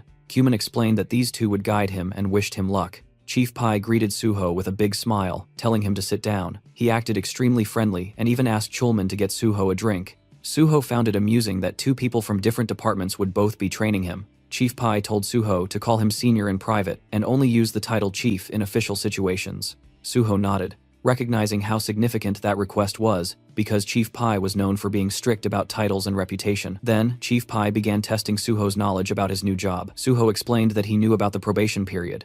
Normally, a grade 5 officer would train at the HR center before being assigned to a branch office, but because the Hunter Association was unique, Suho would rotate through all departments for 2 or 3 months each. Every department was eager to take in a superstar like him. Chief Pai assured him that after the training, Suho could join the Special Forces Division. Suho remembered the true promise, which was that he would go to the Special Forces instead of the Gate Management Department. He also understood that with so many eyes on him, he had to follow the official process. Chief Pai then introduced Chulman as Suho's overall supervisor. Each department had its own boss, but Chulman would oversee the bigger picture and answer Suho's questions. After Chief Pai left, Suho realized that the man had only come to issue a silent warning to Chulman, not to steal Suho for his own department. Suho found it a bit petty, but let it go. Chulman then explained the training plan. There were 5 departments: Special Forces, Administration, Awakening, Gate, and Resources. Suho already knew and recited what each department handled. Chulman was impressed but believed Suho had probably memorized it from a document. He informed Suho that his first rotation would be in the Awakening department. As they walked toward the department, Suho noted that this meant he would meet Director Lee Wanek, a member of the president's faction, and someone Suho planned to remove later. Chulman continued explaining that every department would have people monitoring Suho and giving him tests, which meant he had to pass everything thrown his way. Still, Chulman remained confidently positive, insisting Suho would do just fine, keeping the cheerful, supportive attitude he always carried. When they arrived at the Awakening department, Suho immediately thought to himself that he would not need his memory abilities for this part. There was one person here no one could ever forget. Inside the office stood Lee Wanek, looking authoritative behind his desk. He stood up immediately to greet them, calling it an honor to have a national superstar like Suho start his first rotation in the department. He also said he would be the one grading Suho's work, and acted overly friendly. Suho's thoughts drifted to what he knew about this man. Wanek was famous inside the association and had close ties with the chairman. After leaving for another company, rumors circulated that he was involved in human trafficking, but nothing came to light because Kyunghwan had covered it up. Suho believed things might turn out differently this time since he now knew the truth about the past. This place needed to be cleaned from top to bottom. Someone knocked on the door, and Wanek identified the visitor as Junsong before calling him in. He introduced him as the officer who would help Suho in the Awakening department. The two shook hands politely, and Junsong said he had heard a lot about Suho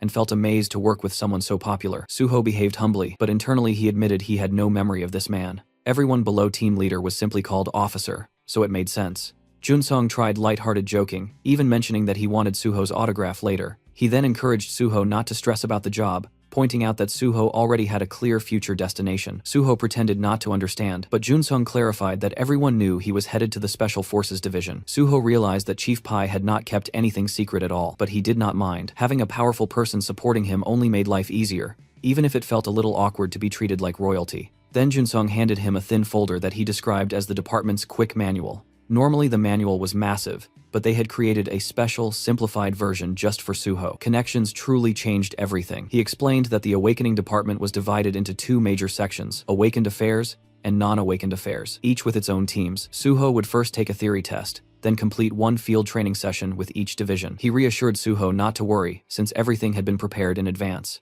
He handed him a business card and said to call if anything unusual happened. After he left, Suho sat down and began reading the manual. Even as a summary, it felt like a lot, But Suho did not feel burdened. He had the library of memories, which worked like a cheat system for his brain. The system activated, and all the information flowed into his mind effortlessly. For him, any memory test was trivial. Around 40 minutes later, Junsong returned and said it was time to begin. He expected the test to take at least 30 minutes, because the questions were designed to be difficult and tricky. But once Suho began, his pen flew across the paper like a machine. Junsong stared in disbelief. Suho finished in 10 minutes and handed in the paper calmly. It was the first time anyone had completed the test that fast. While Suho prepared to leave, Junsong tried showing him the cafeteria, but Suho declined, saying he already had lunch plans. Then Suho made a secret phone call to Chulman. He asked if Chulman was busy, and since he was not, Suho suggested they eat lunch together and asked him not to tell anyone. Chulman agreed enthusiastically. Back in Chulman's office, Junsong entered while the supervisor was ending his phone call. He informed him that Suho had finished the theory test. Chulman was surprised it was already over, but Junsong insisted it was true.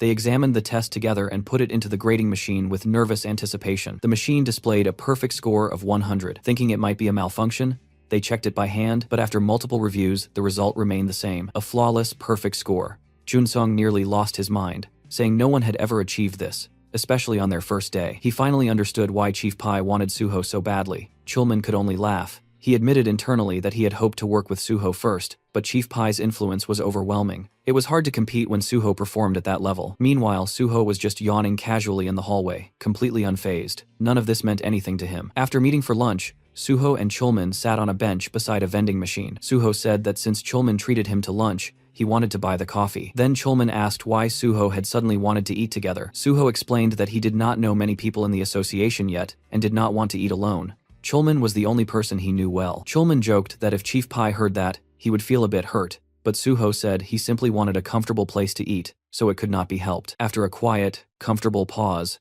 Chulman congratulated him on his perfect score from the morning. He explained that he had graded it immediately, because Junsong kept pestering him. He joked that Suho was insane. He could fight. He entered the association as a special grade 5, and now he turned out to be extremely smart as well. To him, Suho felt like the main character of a story. Suho said it was thanks to the people around him and that he had seen similar tests before. Chulman teased him that too much modesty annoyed others, so Suho laughed and admitted openly that he was amazing. For the first time in a long while, he smiled sincerely. It felt refreshing. Since restarting his life, it felt like he was constantly doing homework, but sitting here drinking coffee with someone he used to be close to brought back memories of simpler days. He remembered when he had almost died from poisoning and thought it was over, but now he promised himself never to fall like that again. He intended to overcome every disaster and reclaim a peaceful life. Suho then asked if Chulman had any tips about working in both the Awakening and Non-Awakening divisions. Chulman began explaining. He asked if Suho knew what the Awakening division did. Suho said yes, they managed both awakened and non-awakened individuals. Chulman agreed but emphasized that the biggest task was keeping information updated.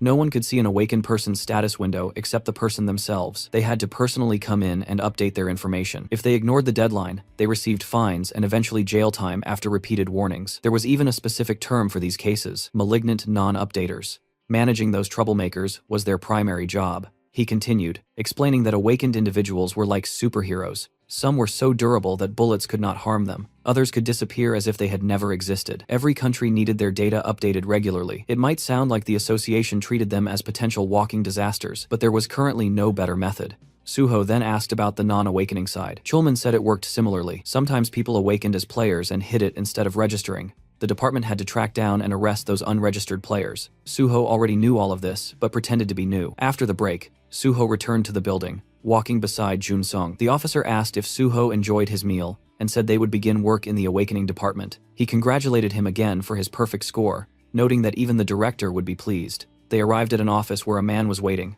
This was Lee Moonho, chief of the Awakening section. He greeted them warmly, and said he had already heard about Suho's perfect score. He handed him a folder and said he could begin his field training immediately. He wished him luck, and Suho acknowledged it. Walking down the hallway, Junsong explained that Suho's first mission involved malignant non-updaters. His task would be to find those troublesome individuals and force them to update their information. He handed Suho a folder labeled Non-Updater List. Suho asked if this was truly the list of people he had to handle, and Junsong confirmed it, stating that the list was not very long, so the work should be manageable. But when Suho looked at the list, his expression hardened. He thought the entire thing was ridiculous. Every name belonged to someone notoriously dangerous, individuals known for giving even the Awakening section a difficult time. He wondered if this was another hidden test from Chief Pai. who loved testing his subordinates endlessly. Still, Suho decided he was ready for whatever came next. He would take down every person on the list either way. Since Junsong worked at a desk and not in the field, he introduced Suho to a new mentor, Han Ho-song, a grade 7 field officer, who Junsong introduced as a veteran at catching non-updaters. Then Junsong slipped out of the room, leaving the two alone. Suho introduced himself while Ho-song leaned back casually against a desk, looking relaxed. He suggested that they check the list first. When he saw the names, he let out a deep sigh. The association had told him to treat Suho like a VIP, yet they handed him this insane list. It was filled with legendary troublemakers who had vanished or were considered impossible to catch. Ho-song guessed that the association wanted Suho to look like a hero because everyone was watching. He asked if Suho already knew how to use the stat scanner and the necessary tools. Suho did, so Ho-song said no extra training was needed. Then he asked if Suho planned to choose his first target. Suho said he did and pointed at a photo of a man with long dark hair. Ho-song asked if Suho even knew who the man was. He was a malignant non-updater who had fled overseas and evaded capture, but that did not stop Suho. He said that if the man was still on the list, then he had to be pursued. Suho pressed his hand firmly onto the list, covering the photo of his chosen target. With a confident smile, he prepared himself to track down every one of those legendary troublemakers. The page displayed a photo of a dark-haired man named Kim Gung-won, an illegal pharmacist whose real occupation was designing doping substances. He provided doping drugs to both ordinary and professional athletes. The issue was that the drugs he distributed did not rely on chemical doping effects but on skill-based doping, something far more dangerous and far harder to trace. Suho scanned through the information and noted that Kim Gung-won denied all charges, yet multiple reports had already been filed that confirmed the accusations. An update to his status window had been requested years ago, but he had continuously fled, avoiding every attempt to track him. His current location was presumed to be overseas. Normally, when an unregistered hunter goes untraceable for a long time, they are declared missing, but the fact that his name remained on the active list meant one thing: he was still operating. Suho realized that even the Awakening Division recognized the ongoing threat he posed. Despite this being an obvious hunter-related criminal case, it fell under the jurisdiction of the Awakening Division instead of the Special Forces Division. The Special Forces Division never moved without solid evidence, no matter how suspicious the situation was. As Suho closed the file in his hands, he reflected that the Special Forces Division also struggled with chronic manpower shortages.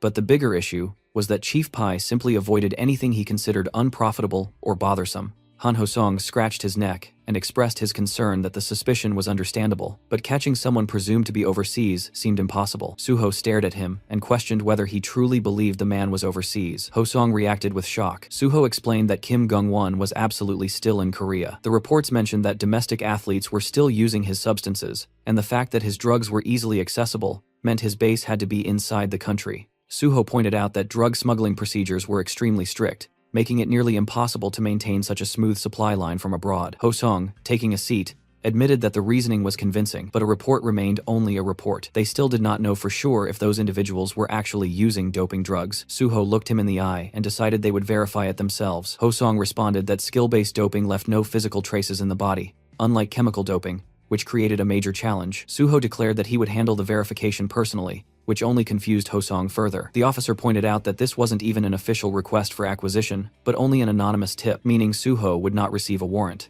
He wondered how Suho intended to manage anything without one. Suho remained firm. He stated that he had a separate plan and wanted to handle this case alone. It was technically a field evaluation, so he wanted the chance to attempt his own method first. If it failed, they could revert to Ho-seong's approach afterward. Ho-seong, still confused but not wanting to press the issue, brushed it aside and told him to proceed however he wished. Suho bowed slightly, thanking him for trusting him. Ho-song added that he could contact him anytime if he needed help. With that, Suho left the office, ready to execute his plan. Ho-song, leaning on his chair, thought to himself that he had no idea what kind of plan Suho was relying on, but he assumed Suho would learn the hard way. Tracking a fugitive, unregistered hunter was nothing like what Suho had done before, and the reality of it would hit him soon enough. As Suho stepped outside, he pulled out his phone and contacted Nexus Academy. He informed them that he was heading there immediately, and that he needed something done. After some time, Ji-won appeared, laughing and commenting that the request seemed easy enough. Inside the Nexus Academy lounge, Suho and Ji-won sat together while Ji-won confirmed that all he had to do was locate Kim Gung-won. Suho verified it. Ji-won studied the file and concluded that if they followed the numbers listed in the reports, they would eventually trace Kim Gung-won's phone. Once they found the phone, they would have his location, and Suho could take him down from there. Suho watched him and felt certain he had made the right decision by coming to him. Ji-won, shyly brushing it off, said it was a simple task and asked if they should begin right away. He mentioned that one more person would join them, and that person was Hyungmin from the Banshee team. Ji-won wondered why Hyungmin was involved, but Suho explained that Hyungmin's ability was essential. They would infiltrate a heavily secured phone and extract data from inside it. Now Ji-won understood the purpose. With the plan settled, Suho signaled the start. Sometime later, Ji-won made a phone call pretending to be someone named Kwon Songmin from a telecom base station, asking if the phone belonged to Mr. Hamdeo and advertising a new internet plan. The person on the other end only responded with disinterest and cut the call. Suho observed him and noted how good he was at acting. Ji-won brushed it off and said that since they confirmed the informant's number was legitimate, it was time to move forward. Ji-won activated his digitization skill, and immediately the three of them shrank and entered the smartphone. They landed on the digital screen inside the device, confirming they were in the correct place. Ji-won explained that all they needed to do was find traces of contact or trade records with a drug dealer, and searching text messages or messenger apps would make it quick. They spotted a Telegram icon, recalling that Telegram was commonly used for such illegal trades, so they started there. When Ji-won approached the icon and tried to access it, he realized it was locked, which made him tense. Suho looked at Hyungmin and indicated that he would handle it. Ji-won grew confused and warned that firewalls like this were not easy to break. Suho explained that Ji-won did not know Hyungmin's personal skill. Hyungmin had the ability to create a special doorway capable of bypassing any barrier. His skill was called portal creation. Hyungmin raised his hands as a blue orb formed, and suddenly a door appeared in front of him. Suho understood in that moment that apps like Telegram would normally alert users of hacking attempts, but Hyungmin's ability did not attack the firewall. It created an entrance through it, leaving no trace. It reminded Suho how the Banshee team had carried out terror strikes with precision thanks to Hyungmin. Meanwhile, Ji-won thought about his past struggles, remembering the time he dealt with firewalls through manual labor and sheer effort. Suho, noticing his gloomy expression, reminded him that he was the only one capable of allowing them entry in the first place. Still carrying the emotional Ji-won, Suho led the group through the newly opened portal. Inside the messages, they found some information. The three stopped at one detail, realizing they had located the right place. In front of them appeared a room labeled drugs. Inside that room sat two avatars facing each other. Ji-won identified them as Hamdeo and the drug dealer. Fortunately, they had not left the chat room yet. The avatars represented chat logs. Suho placed a hand on a box on the table and determined from the contents that the avatar in front of them was definitely the dealer. They now needed to follow the information upward. Ji-won confirmed that the door behind the dealer's avatar led into the dealer's own Telegram account. Once they went through it, they found multiple doors, each representing different transactions the dealer had completed. Ji-won was amazed that the chat rooms visualized as an entire building showed how many people had communicated with the dealer. Suho studied it and said it was time to send every one of them back to prison. They then began tracking the top of the chain. Suho instructed them to search every chat and collect phone numbers and call records. Eventually, Suho and Ji-won found a particular number. Ji-won identified it as the supplier. If they followed it, they would reach the source. The trio repeated the same process for a while, searching for more intels. After hours of searching, they walked out of another digital doorway, feeling exhausted. Suho wondered aloud how many layers of subcontracting existed. Hyungmin, drained, guessed they were being extra cautious given the nature of their business. Suho believed that after tracing so many layers, it was time they finally found something concrete. At that moment, Hyungmin opened another door and discovered Kim Gungwon's phone. Inside the digital room, photographs of the man were plastered on every wall, ceiling, and corner. Top, bottom, everywhere. Hyungmin was shocked at the overwhelming number of images. Ji-won stared at the photos in confusion, wondering why the man's ego had inflated so dramatically and why he had so many selfies. Suho explained that these were likely arbitrary self-photographs used for verification or identity tracking. He then said that since the GPS remained active, they could retrieve the location and head back. Soon enough, Ji-won compared the data and pinpointed Kim Gungwon's home. Suho asked where it was, and Ji-won explained that the location was in Gangnam, Seoul, at Acro Tower. Inside one of the tower rooms, a bulky man with a nasty scar across his face lounged back with the kind of smugness only dirty money could buy, bragging that profits were soaring thanks to their dear Mr. Gung. This was Baek Jeom, the boss of the Platinum Gang, and across from him sat Kim Gungwon, pretending to stay humble while soaking in the praise. He claimed his results were always great because of Baek, then casually brought up whether the police were fully handled. Baek confirmed without hesitation, saying every layer of law enforcement, from cops to prosecutors to even the Hunter Association, had already been bribed, and none of them could be touched. Right then, the lights flickered out and the whole room dipped into darkness. Everyone automatically glanced upward. Gungwon muttered about a power outage while Baek Jeom quietly assumed the same. Gungwon complained that this wasn't some cheap building, and there was no gate rupture happening, so the power cutting out made no sense. Baek followed up with irritation bubbling inside him, thinking about the ridiculous maintenance fees they paid, and how this nonsense was unacceptable, promising himself he would give the management a piece of his mind. Baek Jeom turned to his bald bodyguard, ordering him to go take care of it, and the bodyguard moved toward the door without question. But before he could reach it, the door exploded inward with a violent crash. The sound ripped through the room and instantly snapped both men out of their irritation, their attention locking onto the chaos as they tried to process what the hell just happened. The answer walked in on its own. Suho stepped through the broken entrance, gripping the bald bodyguard's head like a piece of trash, slammed it into the floor so hard the skull cracked. With a cold smirk aimed straight at Gungwon, letting the bastard know he had been found, Gungwon froze when he saw Suho, demanding to know who he was, while Baek stood beside him casually puffing on a cigar,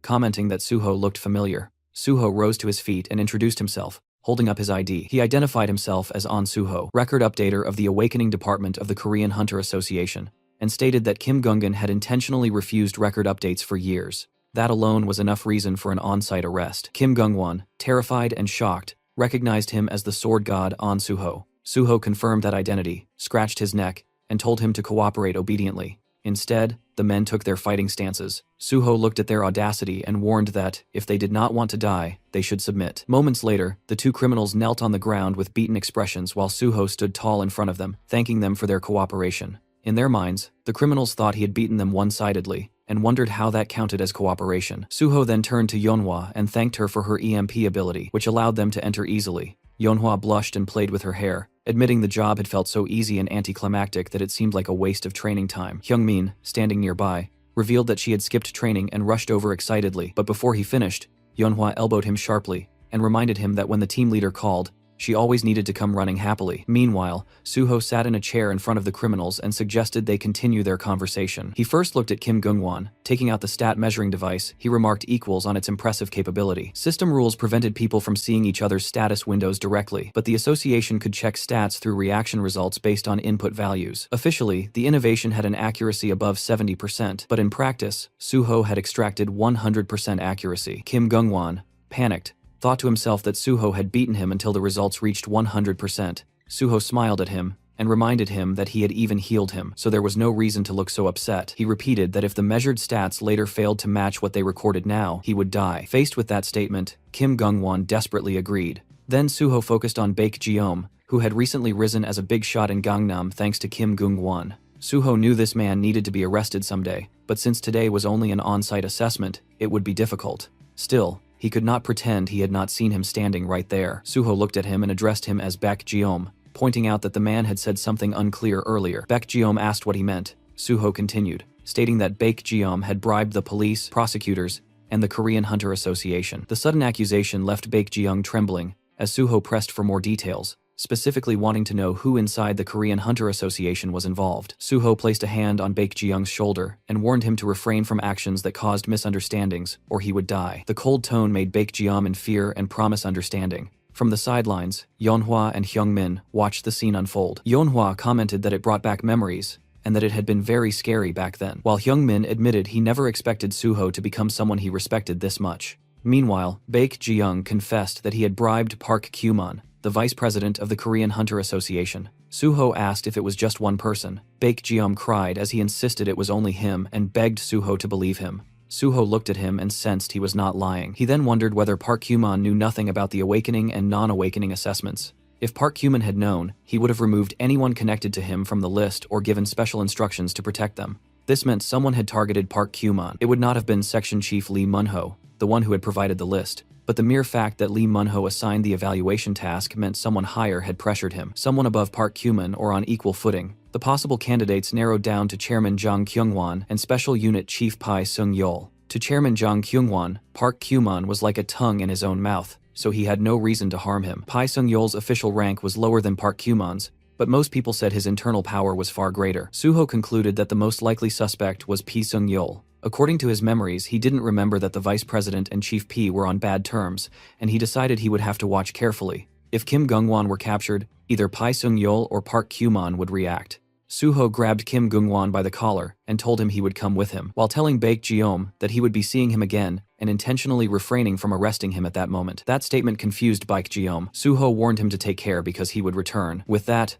Suho and the Banshee team left the luxurious room, leaving the busted-up Baek Jeom in complete confusion. After some time, when Suho returned to the association, he found Senior Ho-sung dozing on a sofa, As soon as he noticed Suho, he yawned and asked if Suho had found Kim Gong-won, clearly assuming Suho had failed. But when Suho confirmed that he had found him, Ho-sung became confused. He struggled to believe it, so Suho repeated the update, saying he had located Kim Gong-won, updated his status window information, and placed him in the interrogation room. Ho-sung was still rattled, as Suho told him to follow so they could check on him. Later, Ho-sung and Suho stood behind a window, watching Kim Gong-won sit inside the interrogation room while someone questioned him. Ho-sung thought about how this vicious S-class problem case had evaded capture for years, yet Suho had caught him in one day, or rather in just a few hours. The criminal was even cooperating peacefully. Ho-sung's gaze shifted to the stat measuring device, and he thought about how the machine normally produced only 70% accuracy, yet this time the results had come out nearly identical to the real stats. He looked at Suho and marveled that something so notoriously difficult had been handled so effortlessly, as if Suho had taken a simple stroll. Suho then said the charges were proven and that they could hand Kim Gong-won over to the Special Forces Department immediately. Ho-sung nodded. Still confused, he asked how Suho managed to catch him. Suho, wearing a straight expression and not even looking at him, said he simply asked around here and there and got lucky. He then asked if he could bring in the remaining non-updaters too. Ho-sung agreed and suggested they go together, but Suho suddenly turned, saying he wanted to catch all of them himself and earn the highest evaluation. The sudden declaration caught Ho-sung off guard. Suho bowed slightly and said he would ask for help if needed, but asked Ho-sung to focus on transferring Kim Gong-won to the Special Forces Department. As Suho walked away, the sloppy 7th grade officer remained standing alone and simply responded with an okay in confusion. A few days later, chatter filled the office. Someone mentioned intern An Suho and said stories about him catching all the vicious non-updaters were spreading everywhere. People wondered how he managed to complete in 2 days what even pro-awakeners could not. They said the real sword god was also the real squad god, and the work class difference was overwhelming. But they also wondered if the awakening department would now receive all the blame. Someone said the department might start hating intern An Suho for this. Inside the awakening department, everyone cheered Suho's name loudly, calling him sword god over and over. These workers had been scolded endlessly because of those S-class problem cases, but hearing praise even once felt 1,000 times better than constant criticism. They shouted their love for Suho. A woman in the office asked him not to leave and begged him to work there forever. She admitted she never said things like this, but had never seen talent like his. A senior employee with shining eyes declared he had even joined Suho's fan club and told others to call him Suho Priest, all while holding a poster with Suho's face on it. As Suho is leaving with documents in his hands, his colleagues cried out for him not to go. Suho thanked them, but reminded them he needed to finish his work with the awakening department first. Soon after, he received a call. The name on the screen belonged to Pai Sung-yeol. Chief Pai, while looking at documents, asked Suho if he was busy, and told him to come see him if he had a moment. Suho realized instantly that the bite he had been waiting for had finally arrived. Inside Chief Pai's office, Chief Pai handed a can of Coke to Suho, and commented that Suho's performance in the awakening department had been impressive. Suho responded modestly, saying that it was nothing. Chief Pai sat down and questioned him, wondering how Suho could call it nothing when he always produced results far beyond expectations. Suho thanked him. Chief Pai then asked whether the first person he caught was Kim Gong-won. Suho confirmed it. Taking a sip of Coke with a smirk, Chief Pai pointed out that if Suho had only seen Kim Gong-won, Suho realized immediately that things were happening exactly as expected, and that Chief Pai already knew everything. That made everything simpler. Suho revealed that he had also seen Baek Jeom. Chief Pai then asked why he had let him go. Suho explained that he believed the man was too big for him to handle. Chief Pai asked why Suho spoke, as if he already understood what he was implying. Suho clarified that he assumed Chief Pai was referring to Baek Jeom's connections. Chief Pai confirmed it. He then asked Suho to explain why he had not reported back right away. Suho said he waited because he had no justification to report. Chief Pai wanted to know what kind of justification. Suho clarified that he planned to join the Special Forces unit, but since Chief Pai's name had not been mentioned yet, reporting prematurely would have looked like overstepping. Suho assumed that if he waited, either Chief Pai or the vice president of the association would call for him. Chief Pai approved of his decision and told him to report everything directly to him from now on. He said he would, in return, tell Suho everything he wanted to know. Suho agreed. Chief Pai asked if Suho was not curious why he had to report to him. Suho answered that there was no need to be curious since Chief Pai surely had his reasons. Laughing, Chief Pai called him a crazy kid. Then he pulled out a credit card and handed it to Suho, telling him he did a good job and should eat something expensive with his friends after work. He insisted that Suho not settle for cheap food like pork belly, but enjoy anything he wanted. Suho tried to decline, but Chief Pai reminded him that when an adult gave something, he should accept it with thanks. Suho left the office and walked down the hall, thinking that he had just walked past the vice president earlier without saying anything. It became clear that something existed between the vice president and Chief Pai. Pulling out his phone, Suho called Giwon. He told him he would send a few numbers and instructed him to gather all possible information. Giwon agreed without asking any questions. Suho asked why he did not question him about the details, and Jiwon replied that if Suho told him to do something, he would simply do it. Suho realized this must have been the same feeling Chief Pai experienced earlier. Suho encouraged Jiwon to work hard, promising to buy him expensive food, and telling him to decide what he wanted to eat. Jiwon celebrated on the other end of the call. After ending the call, Suho thought of reporter Jo Jinwi. He called him and checked if he was free in the evening. Later that evening, Suho and Jinwi clanked their beer glasses together. Jinwi congratulated him on officially starting his work as a hunter. Suho thanked him and asked if he had been busy with articles. Jinwi said it had not been difficult since all he had to do was add flavor to the solid foundation Suho provided. He asked about the Banshee team and others, and Suho explained that he set aside a separate table so they could bond better with Haewon and the others. Suho then tells Jinwi that Haewon would want to greet him too, so they would invite him properly next time. He said he prepared this small repayment for last time. Jinwi said he should be the one repaying Suho. He explained that Hammer 2 helped save victims, and that the Nexus had risen into a nationally favored guild, which caused his related feature articles to perform extremely well. Raising his glass, he said he looked forward to working together. Suho raised his glass as well and agreed that they should continue working together. The next day at the association, the manager of the non-awakening division, Lee Se-hyun, greeted Suho with cheerful energy. She told him she had heard about his impressive achievements and was happy to welcome him to the non-awakening division. Seeing his modest expression, she reminded him not to be too modest because it did not look good. She asked if he knew what the division handled. Suho replied that they searched for unregistered hunters. She confirmed it and told him that it would be as difficult as finding a needle in the desert. She said he should not aim for more or less, but just find exactly one person to complete his field evaluation. Suho said he would find one quickly. She handed him a blue file labeled unregistered and said she liked his confidence. She informed him that Officer Eom would guide him through the details. She told him to do his best. After some time, as Suho went through the reports she had given him, he decided to review the documents he received earlier from Eom Jun-sung. He found them to be only scattered reports. He thought about the fact that there was no way to identify an unregistered hunter unless the person confessed. Unless their level had increased noticeably, they were indistinguishable from normal people. Hunter registration existed to prevent unexpected incidents, but some people avoided it because they disliked having awakened, especially when certain jobs could only be taken by non-awakened individuals. Athletes were a prime example. Then someone called out to Suho. It was Jo Song-gil, an investigator for unregistered hunters. He said he heard about Suho's record-breaking achievements in the Awakening Division. He mentioned that his colleague Han Ho-song had praised Suho endlessly, so he was looking forward to meeting him. Suho responded politely. The officer asked whether Suho intended to handle this assignment alone. Suho said he would try alone first. Turning away, the officer told him to contact him if he got stuck, and Suho realized the man had simply come to dump all the work on him. Suho decided to meet the first person he had marked for evaluation. Somewhere else, a dartboard was filled with perfectly centered arrows. A blonde boy named Park Yong had shot all of them. People behind him praised his skill, saying that his abilities never disappointed. Another person commented that he would likely win the upcoming tournament again. Someone else noted that the first place prize money would be large, and they felt jealous. Two other students approached Park Yong. A girl invited him to go to karaoke with them after a long time, but Park Yong said he needed to help his mother at the shop, telling them to go without him. The black-haired boy complained that even on the day before the tournament, when practice ended early, he still had responsibilities. Park Yong apologized, saying they would go next time. Later, he arrived at the restaurant and announced he was home. Inside, he saw an officer eating. It was Suho, casually eating fancy dishes. The boy immediately recognized him as the sword god, but his mother shushed him, reminding him quietly not to bother customers. The boy agreed, and his mother asked why he was home early when it was still training time. He explained that practice ended early because the tournament was tomorrow. She asked why he did not hang out with friends, but he tied on an apron and said he could not leave her working alone. He then asked whether he could take care of the sword god's bill if it had not been paid yet. She agreed. When Suho asked for the bill, the boy said it was 10,000 won and asked if he wanted a receipt. Suho declined and addressed him by name. The boy froze, shocked that Suho knew who he was. Suho revealed that he was from the Korean Hunter Association's non-awakening department. The mention of the non-awakening department made the boy's face turn pale. He immediately began stepping back and apologized, saying he was busy and had no time. Suho told him it would only take a moment, but the boy bolted out of the restaurant, apologizing as he ran. His mother watched him leave, wondering why he was acting that way. In an alley, the boy slumped to the ground. A system window hovered before him, asking if he wanted to pursue his power. The boy stared at it miserably, wondering why this had to happen now of all times.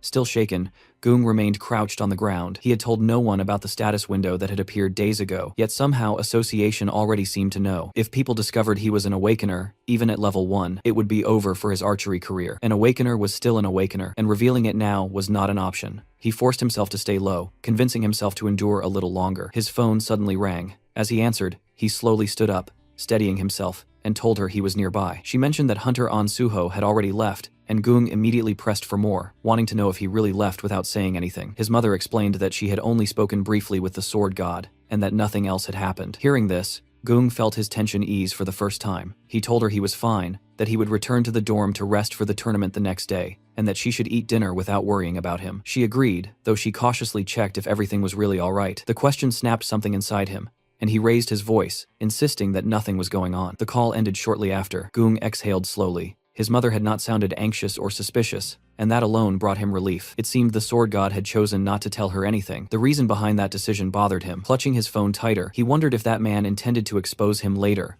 though clearly not yet. No matter what was coming, he could not abandon tomorrow. This tournament mattered more than anything else. It was the biggest high school archery competition in the country, and the first place prize was 50 million won. That money was his grandmother's chance at surgery. He had lived his entire life for this single moment. Once the tournament was over, he would report everything properly. All he needed was just one more day. The next day, the scene shifted to the training center, where Park Gung sat alone in the waiting area. He looked unsettled, his thoughts heavy, as he wondered if Sword God hadn't come all the way to school properly before. The tension sat clearly on his face. From behind, his dark-haired friend suddenly greeted him, startling him slightly. Gung reacted instinctively, brushing it off by saying he was feeling a bit sick. His friend noticed the reaction and pointed out that Gung seemed nervous, though the blonde boy immediately denied it. Park Gung was reminded that even if he was not in perfect condition, first place would still naturally be his. His friend added that no one could deny it, smiling as he mentioned that Gung had never lost first place since joining the school. He had outranked all the upperclassmen and secured the top spot every time, which was exactly what real talent looked like. Hearing this only made Gung more uneasy, as he pointed out that his friend beat upperclassmen every day as well. The response came with a shrug, admitting that despite that, he was still stuck as the eternal second place. In the end, the world only remembered whoever stood first. With a smirk, his friend added that considering how much money his family spent on him, failing to even secure second place would mean serious trouble at home, especially with the kind of father he had. His friend clenched his fist lightly and brushed it aside, telling Gung that regardless, he had a reason to win and needed to make sure he did. He promised to watch until the very end. Gung thanked him, admitting that the encouragement helped him relax a little. Just then, Gung's attention was pulled away by the coach calling for him. Meanwhile, Won-seuk watching him from background with dark smile. As soon Gung entered an office, he noticed the coach speaking with a man dressed in black. One look was enough for him to recognize who it was. The man standing there was none other than An Suho himself. Gung immediately wondered why he was here. Fear crept in fast, sweat forming as he realized the officer might have come to take him away. The coach excused himself, saying he would leave so the two could speak comfortably. Once alone, Suho addressed Park Gung and brought up where he had gone the previous day. The question made Gung stumble over himself, unable to respond properly. Suho then asked the boy if he is awakened, and the words hit Gung like a hammer. His fear intensified, his thoughts spiraling as he wondered whether he should tell the truth or lie. The tournament was right around the corner, and even just participating meant victory for him. He needed the prize money for his grandmother's surgery. There was no other way he could earn such a large amount outside of archery. Just this once, he wanted to hold on. Suho placed a firm hand on Boy's shoulder, emphasizing the seriousness of the matter and asking for honesty. Still trembling, Gung finally admitted the truth and confessed that he was awakened. Suho's expression softened into a smile as he thanked him for being honest. Then, without hesitation, he stated that they would report the awakening immediately and that Gung would have to withdraw from the tournament. He assured him that he could make sure the coach and others would not hear about it. The words left Gung completely stunned. Desperation overtook him as he pleaded, telling how he had not even chosen a class yet and was still only level 1. However, Suho's response was cold and firm. He acknowledged Gung's situation and understood what he wanted to say, but the law was absolute. Even if Gung entered the tournament and reported afterward, any results within a 2-month window would be nullified. The realization shocked Gung even further. Suho explained that reporting now was the better option and told him to come with him to the association. With no real choice left, Gung reluctantly agreed. Suho led him toward his car, watching as the boy followed quietly without resistance. Seeing this, Suho felt a sense of relief. In his previous life, Park Gung had won this tournament, but later lost the title in disgrace after his so-called best friend Hong Won-seuk reported him. That incident twisted him deeply, eventually pushing him into villainy and turning him into the notorious criminal known as Gang Gui. It was a painful decision, but with Suho's interference, the boy is saved by his hellish fate. Meanwhile, as they drove along, Suho casually brought up why the boy was acting like some kind of criminal, even though nothing about him really fit that label. The boy shifted uncomfortably and admitted it was because he had hidden the fact that he had awakened. Suho immediately shut that idea down, saying that he hadn't actually done anything wrong. At that moment, the boy snapped his neck to look at Suho so fast it was almost reflexive, Clearly caught off guard and confused, Suho calmly told him to stop worrying because he wasn't a criminal in the first place. Still unsettled, Gung struggled to understand and tried to grasp what Suho meant. Suho explained it simply. He asked whether anyone had suffered damage because he delayed reporting his awakening. The boy admitted that no one had. Hearing that, Suho concluded that there was no problem. Without a victim, there was no crime, and there was no reason for him to carry guilt. He then instructed Gung that once they arrived, he should report his awakening at the first-floor registration desk. Suho continued, warning him that he likely would not be able to do archery for some time, and perhaps not ever again. Still, he acknowledged Gung's talent, reminding him that he was an excellent archer, and that another great future would eventually open up for him. Not long after, the car reached their destination. At the association's registration center, Suho dropped the boy off and prepared to leave. Just as he turned away, someone called out to him. It was Investigator Joe, standing nearby with a cigar in his hands. With a casual tone, Joe remarked that handling everything alone must be tough. Suho answered calmly that it was not that difficult. A faint smile crossed his face as he added that he had only just begun. Joe echoed the words, noting that if Suho was only beginning, then there was no need for his help. Suho responded with a polite bow, assuring him that he was fine, and then took his leave. As Suho walked away, he made a call to Jinhui and asked if he had some time to talk. Behind him, Investigator Joe let out a quiet sigh. Watching Suho's back, he muttered that the man was clearly having a hard time, though his pride kept it well hidden. Soon after, the boy reached the reception desk. The woman there informed him that his player registration card was ready, and he thanked her as he accepted it. Staring down at the card in his hand, a heavy thought settled in. He realized he could never return to being an ordinary person again. Closing his eyes, he reflected on the past few days and felt an unexpected sense of relief, despite having lied during that time. He decided that the first thing he needed to do was tell his mother the truth. He tried calling her repeatedly, but even after 8 attempts, there was no answer. Worry crept in fast, and the fear that something might have happened to her. He rushed toward their small restaurant, his heart pounding, only to be met by a large crowd gathered outside. As he stepped inside, he saw people packed into nearly every corner. In awe, he wondered what on earth was going on. A dark-haired girl noticed him and complained that her group had been first in line. Another man looked at him closely and asked if he was Park Gung. The moment the crowd realized who he was, excitement erupted. People began cheering, recognizing him as Ansung High School's archery prospect, and several asked him to take pictures with them.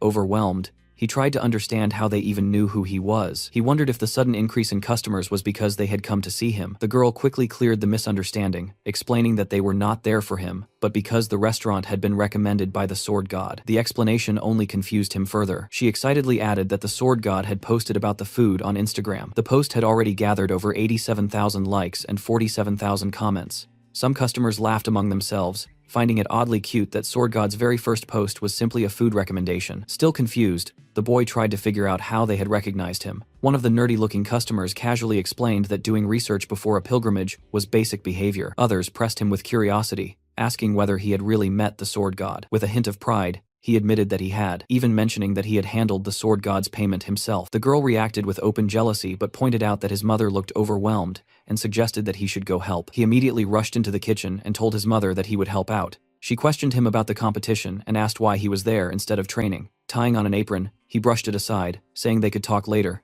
and that he should start cleaning first. Outside, customers excitedly stared at the special Sword God menu, commenting on how humble and cute it felt to see the Sword God eating simple snack food. The entire day passed with him serving customers non-stop. By evening, exhaustion finally caught up to him. He leaned against the counter, drained, and remarked that since the restaurant had opened, this had been the busiest day they had ever experienced. His mother, still bewildered, commented on the sudden chaos, and then asked again why he was there instead of at the competition. Before he could answer, someone outside called out, asking if the restaurant was open. His mother turned and apologized, explaining that they were closed for the day because they had run out of ingredients. The man replied that he was not a customer. He introduced himself as Zhou Jianhui, a reporter from PBS, and said he would like to interview Park Gung if he had a moment. The boy stood there confused, wondering if the man truly wanted to meet him. The reporter confirmed it, explaining that they had received a tip. According to that information, Park Gung had withdrawn from a major competition after honestly reporting that he had become an awakened person. The words hit hard. His mother froze in shock, struggling to understand what an awakened person's honesty report even meant,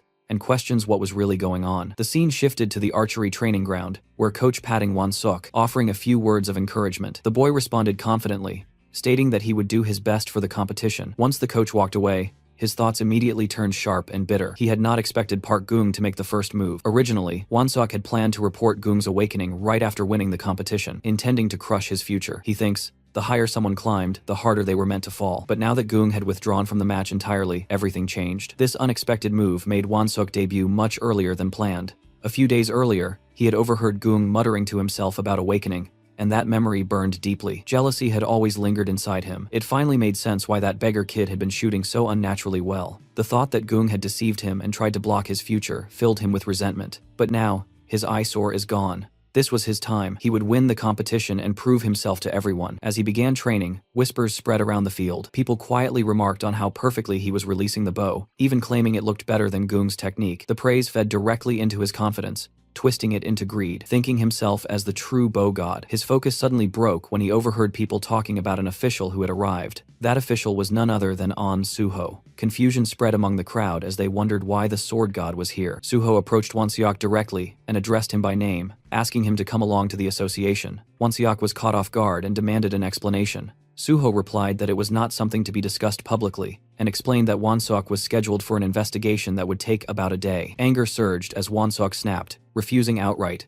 questioning why an investigation was suddenly happening now. Suho remained calm and stated that everything would be explained on the way. Won-seok's frustration exploded as he flatly refused again, insisting that he could not go and asking whether Suho himself would agree if he were in the same position. That was when Suho revealed the reason. He mentioned Won-seok's older brother, Hong Dong-seok. Just hearing that name drained the color from Won-seok's face. Suho explained that Dong-seok was currently under investigation for draft dodging involving a fake awakening report. Because of that, all family members were required to undergo awakening verification as well. The case involved many people, and was being treated as a serious matter. Suho looked directly into Won-seok's eyes and asked for his cooperation. Fear crept in fast as Won-seok struggled to process the words draft dodging and corruption. Behind him, other students whispered among themselves, remarking that the sword god was personally escorting him. A girl murmured that it looked like his family had committed a crime. At the association, a dark-haired boy shouted loudly, demanding to know who had reported him. Sitting across from an officer at a desk, he accused him of hypocrisy, pointing out that the same officer had issued his player license. The officer warned him that continued refusal to cooperate would only make things worse. At that moment, Suho arrived, bringing Won-seok along. Watching the situation unfold, Suho reflected that he had caught everyone he could remember being tied to the draft fraud, and now everything was exploding at once. The moment Won-seok saw his brother, his restraint shattered. He struck him instantly, knocking him to the ground, unleashing his rage as he blamed him for ruining his competition and spat insults at him. Observing the scene, Suho thought about how distorted they all seemed. Investigator Joe rushed over to Suho, asking for help. Suho replied calmly that interns were not allowed to perform official duties, and that he was currently busy in undergoing field evaluation. Joe protested, but was suddenly called away by his superior and had to leave. Watching him go, Suho thought that he had already spoon-fed them more than enough, and wondered how much more they expected from him. Not long after, he arrived at a PC cafe. Looking around, he noted how old it felt. The place still allowed indoor smoking, had no customers, and carried an atmosphere frozen in time. After the cataclysm and the rise of virtual reality, the online gaming industry had collapsed rapidly. PC games that relied only on monitors had no chance against VR games. It surprised Suho that this place was still operating at all. His attention shifted to a gray-haired man seated nearby. Instantly, Suho realized he had finally found him. He took the seat beside him and opened the game OPS. The gray-haired man noticed and commented on seeing someone play OPS after such a long time. Suho admitted that returning to the game after so long was not easy. The man found it amusing and remarked that Ops was practically a dead game, so having even one more player felt nice. He suggested playing together and asked Suho to add him as a friend under the name Railgun. Suho recognized the name immediately and realized he was sitting next to the #1 ranked OPS player. The man confirmed it casually. Suho expressed his respect and appreciation. Feeling generous, the man stood up and offered to buy Suho something to eat, explaining that he worked there and could give him plenty. As he browsed the shelves, he asked what Suho wanted. Before he could pick anything, Suho asked him if his name was Kim Gyum. The reaction was instant. The gray-haired man froze in shock, fear flashing across his face as he turned to face Suho and confirmed his name. Suho calmly removed his identification card and revealed his affiliation with the Korean Hunter Association's Non-Awakening Inspection Division. Fixing his gaze on the man, Suho asked him to show his ID.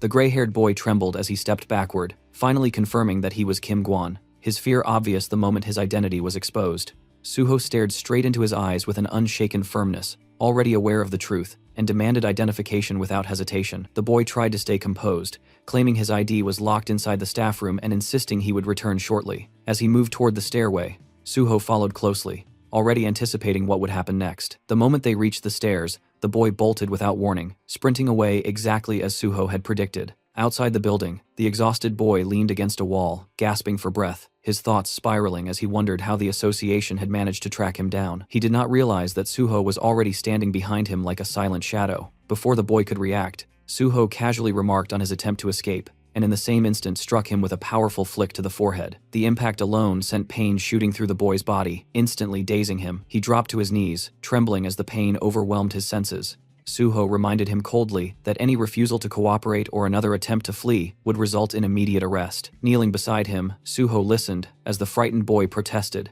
insisting he had done nothing wrong. Suho then called him by his real name, Kim Jian, shattering the boy's composure. He asked whether the person inside the building was his older brother, Kim Jian. The boy denied it instantly, but Suho remained unmoved, already seeing through the lie. He told him they would go back inside first, as he needed to confirm Kim Jian's real body. Anger suddenly overtook the boy, and he rushed forward with a clenched fist. The attack was effortlessly stopped with one hand, shocking the boy, as Suho twisted his arm without strain. Suho made it clear that he had come to help them, but their actions were only creating unnecessary trouble for him. Moments later, the boy gave in, tapping out under the pressure. Suho smiled calmly, warning him that one more attack would end with him being tied up, and he ordered the boy to show the way to his place. Inside the room, the twin of the gray-haired boy lay motionless on the bed. Suho stood over him, quietly observing, and it did not take long for him to realize that the boy was in a possessed state. On the bed lay identical IDs belonging to the twin brothers, both bearing the same name, Kim Guan. Suho turned his attention back to the gray-haired boy and questioned when his brother had awakened. He then revealed that Kim Jian's possession trait could only activate on the same player,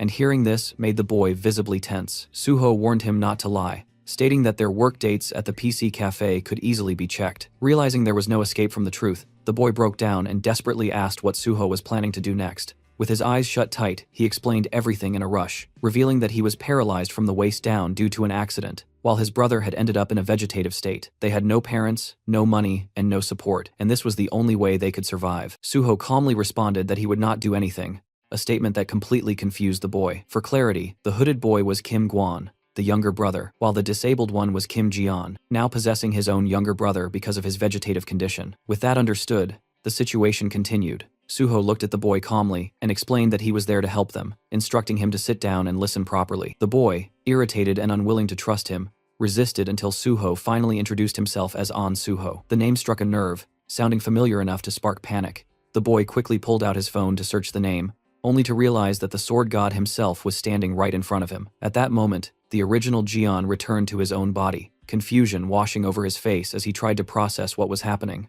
Pulling himself toward his wheelchair, Jian focused on Suho and asked him to explain in detail how he intended to help them. There was a saying that truly helping the helpless meant giving them work instead of handing out money, and Suho applied that principle without hesitation. He stated that he intended to find a job for Kim Jian, then directly brought up whether Jian wished to become a hunter again. The boy reacted with visible confusion, unable to understand how Suho could say such a thing while clearly seeing the condition of Jian's legs. He went on to make it clear that if Suho's idea involved entering gates by possessing his younger brother's body, then that path was completely off the table. Suho responded calmly, clarifying that it would not involve possession at all, and that the job would be for Kim Jian himself. The boy frowned deeply, irritation rising as he told Suho to stop joking around. If something like that were truly possible, it would have happened long ago. He pointed out that his level was already above 50, and he could not even enter the lowest level gates anymore to make a living. Suho then shifted the topic and asked whether Jian was familiar with partner items. These items were special equipment that synchronized perfectly with a player's innate traits, amplifying their abilities in unique ways. Jian was aware of them, but he also knew how unrealistic they were to obtain. Partner items were comparable to winning a lottery, with only a handful of players across the entire world ever finding one that truly matched them. Suho acknowledged that difficulty, knowing better than anyone that finding an item perfectly suited to a person was nearly impossible. Still, he knew that in his previous life, Kim Jian had become infamous because of a specific partner item. Suho assured the boy that he knew exactly which item resonated with Jian's possession trait, and through that item, he intended to give both brothers a completely new life. Hearing this, the boy clenched his fists tightly, his emotions boiling over. He demanded to know why Suho was doing all of this after they had been ignored by everyone for so long. He questioned whether there was something Suho wanted from them in return. All this time, Kim Jian had knocked on the doors of welfare centers, district offices, and countless organizations, yet not a single hand ever reached back to him. He had fallen from being a successful hunter to someone society quietly labeled as weak and disposable, and that slow abandonment carved deep scars into him. Because of that neglect,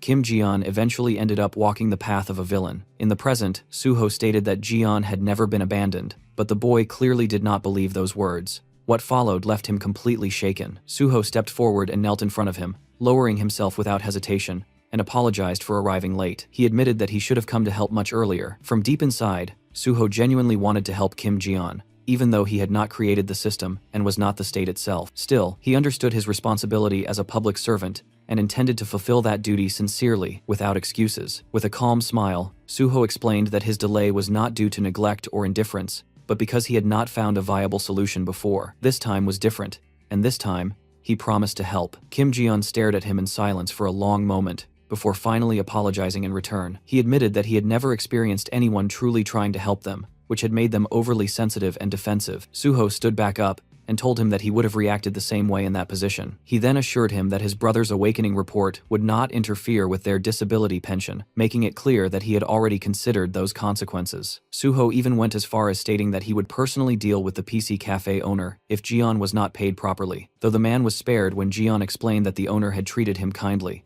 Shifting the focus forward, Suho stated that he would soon introduce Ji-yeon to a guild for hunter-related activities. The boy wondered how any guild would accept someone like him, but Suho dismissed that concern entirely. All Ji-yeon needed to do was wait patiently until Suho returned with the partner item that would change everything for them. After some time, Suho returned to the Hunter Association. As he stepped out of his car, his thoughts lingered on why Chief Pai and the vice president had contacted him so suddenly. Before he could reflect any further, his attention was pulled away by Park Yong running straight toward him. Suho asked why the boy was here, and Park Yong quickly explained that his mother had packed food for him. This was because of Suho's Instagram post and the recent news coverage, both of which had been receiving a great response. The boy expressed his gratitude openly, clearly excited by how things were going. Suho brushed it off calmly, stating that he had not done anything special. He mentioned that he only posted the food because it genuinely tasted good, and regarding the news coverage, he casually denied having reported anything himself. Gung awkwardly agreed. Suho then asked whether the boy had changed his class. Gung immediately brightened and explained that he had chosen the archer class. He was still serious about becoming a hunter, and went on to ask whether Suho had any guild recommendations for him.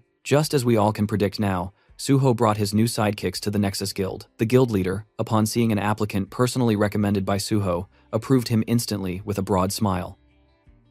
Sometime later, Suho was seen knocking outside the vice president's office, calmly announcing his arrival. From inside, he was told to come in. As he stepped through the doorway, Suho bowed respectfully and asked whether he had been summoned. The vice president confirmed it, saying he wanted to check on how Suho had been doing lately. After Suho took his seat, the vice president smiled and mentioned that he had heard Suho's recent achievements were quite impressive. Suho brushed it off casually, attributing everything to simple good luck. Vice President Kumon responded with a wide smile, pointing out how modest Suho was, especially considering he had been dealing with nothing but difficult assignments in the Awakening Department. He even mentioned that Suho had handled a military service corruption case that wasn't technically part of his evaluation. While looking straight at Suho, the vice president asked where he had managed to obtain that kind of information. At that moment, Suho clearly understood what was happening. The vice president was probing for his sources. Judging by how quickly the vice president reacted to issues tied to the Awakening Department, Suho's suspicion deepened. There was a strong chance that Director Lee Wanek and the vice president were connected to the corruption case. Realizing this, Suho decided to toss out some bait. Closing his eyes briefly, Suho explained that he had conducted field inquiries based on tips. The vice president immediately countered,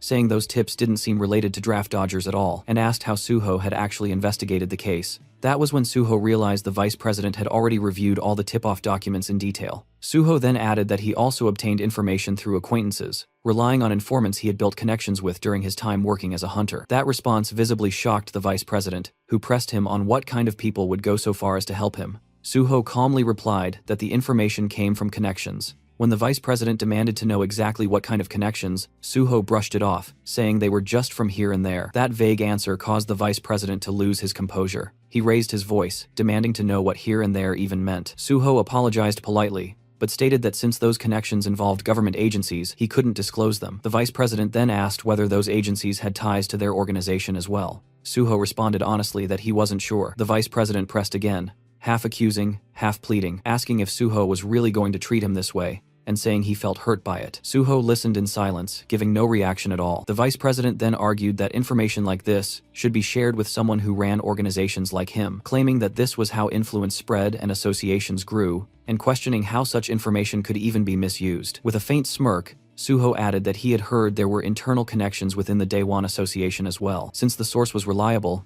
it was probably an insider. The vice president immediately latched onto that, expressing interest in meeting those informants. Suho replied cautiously that they were extremely wary of exposure, which would make such a meeting difficult. The vice president suggested meeting them under the guise of being a client, but Suho insisted that even then, it wouldn't be possible. Stepping closer, the vice president desperately asked if Suho was truly going to do this to him. After a brief pause, Suho finally said he would ask them once. That answer instantly pleased the vice president, who told Suho to give him a response by today. Suho agreed, saying he understood. With the conversation finished, Suho stated that he would take his leave.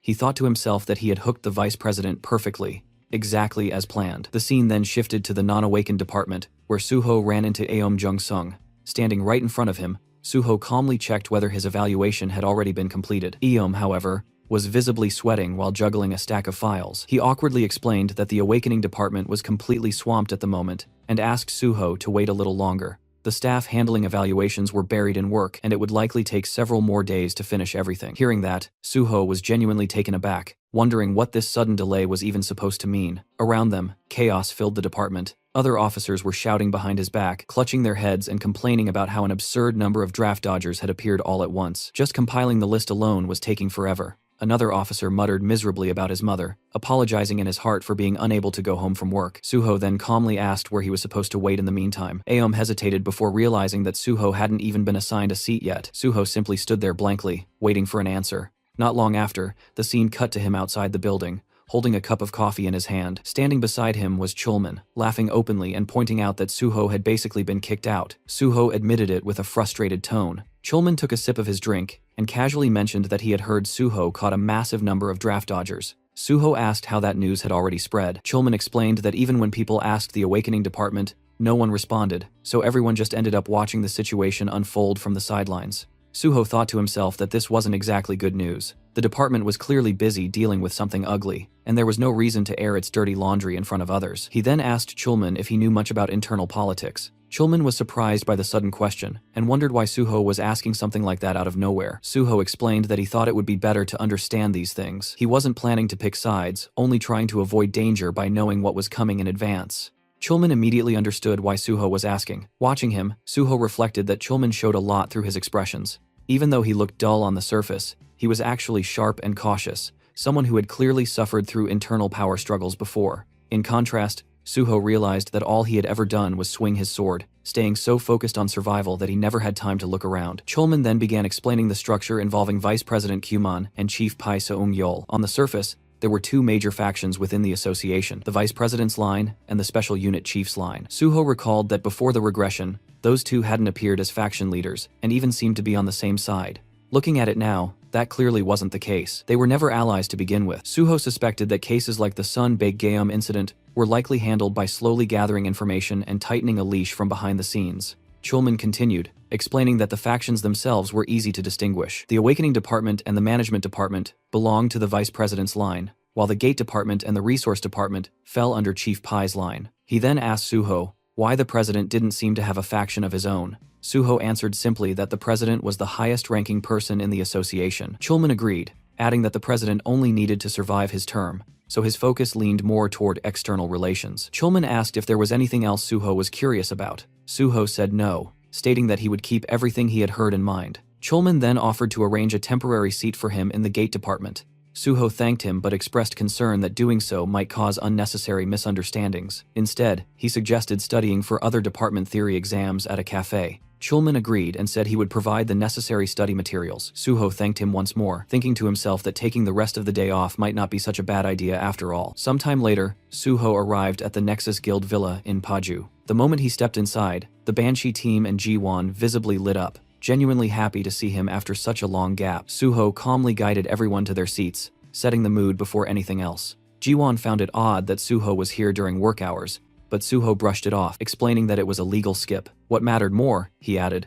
was that the timing was finally right. The group didn't immediately understand what he meant, so Suho reminded them of the promise he had made in the past. In the past, he acknowledged that the Banshee team all carried a deep grudge against the special unit. The revenge they wanted was something he intended to help them achieve in a concrete and irreversible way, and for that, preparation was necessary. That was the real reason he had gathered them before, because he needed people who could move in secret, acting as his hands and feet without drawing attention. Yeonhwa pointed out that they were still officially in a training period, and reminded him that he had once said the revenge would come after he entered the Special Forces unit. Suho admitted that had been the original plan. However, he had recently come across something interesting. If things went smoothly, they could stir chaos inside the organization even before he officially joined the Special Forces unit. He explained that the plan revolved around exploiting internal faction conflicts. With a faint, confident smile, Suho revealed the target they would take down first is Vice President Park Yong. As promised earlier, Suho brought the Vice President to a certain location that evening. After stepping out of the car, the Vice President glanced around and clearly found the meeting place unimpressive, even shabby. Suho calmly explained that the people involved were extremely sensitive about security and asked for his understanding. As the Vice President opened the door, he assumed they must have private rooms inside,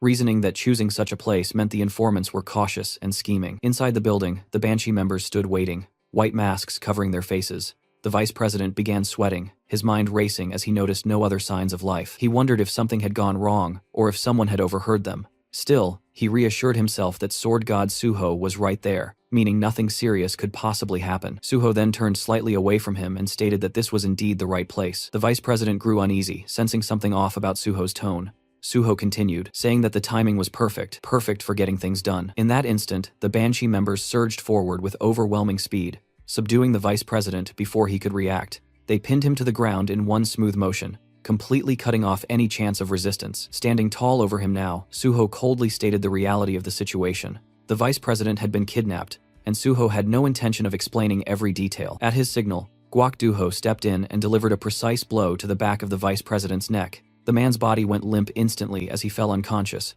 marking the true beginning of Suho's plan in motion. Somewhere else, the Vice President slowly woke up from his unconscious state. The moment awareness returned, he shot to his feet and began slamming his fists against the door, shouting at the top of his lungs, demanding to know where he was and whether anyone was there. Before any answer came, a strange, wet gurgling sound echoed behind him. The noise caught him completely off guard. Fear instantly froze his body in place as his thoughts spiraled, wondering what kind of sound that was, whether it was some kind of monster. The gurgling only grew louder. As soon as he realized the sound was coming from a specific direction, panic took over. He started screaming in terror, begging for someone to save him and for someone to get rid of whatever monster was there. Then his eyes finally locked onto the source of the noise. To his shock, it wasn't a monster at all, but a person, chained up and tightly restrained. Staring at that sight, the Vice President's mind reeled in confusion, realizing the figure was completely bound and unable to move freely. At that moment, Suho calmly walked into view and remarked that the Vice President looked surprisingly lively. The instant the Vice President saw him, rage exploded out of him as he hurled threats, convinced that Suho wouldn't get away with this. Suho didn't hesitate for even a second. He summoned his blood weapon and brought it down on the Vice President's hand in a single, ruthless strike. Bones cracked as fingers broke, and the Vice President collapsed to the ground, screaming in agony. Suho coldly scolded him, questioning whether he was brave or simply stupid to act like that in this situation. Immediately after, Suho activated his healing ability and restored the very injury he had just inflicted, telling him to stop whining because he didn't want to hear it. Trembling, the Vice President demanded to know what he had done to deserve this treatment.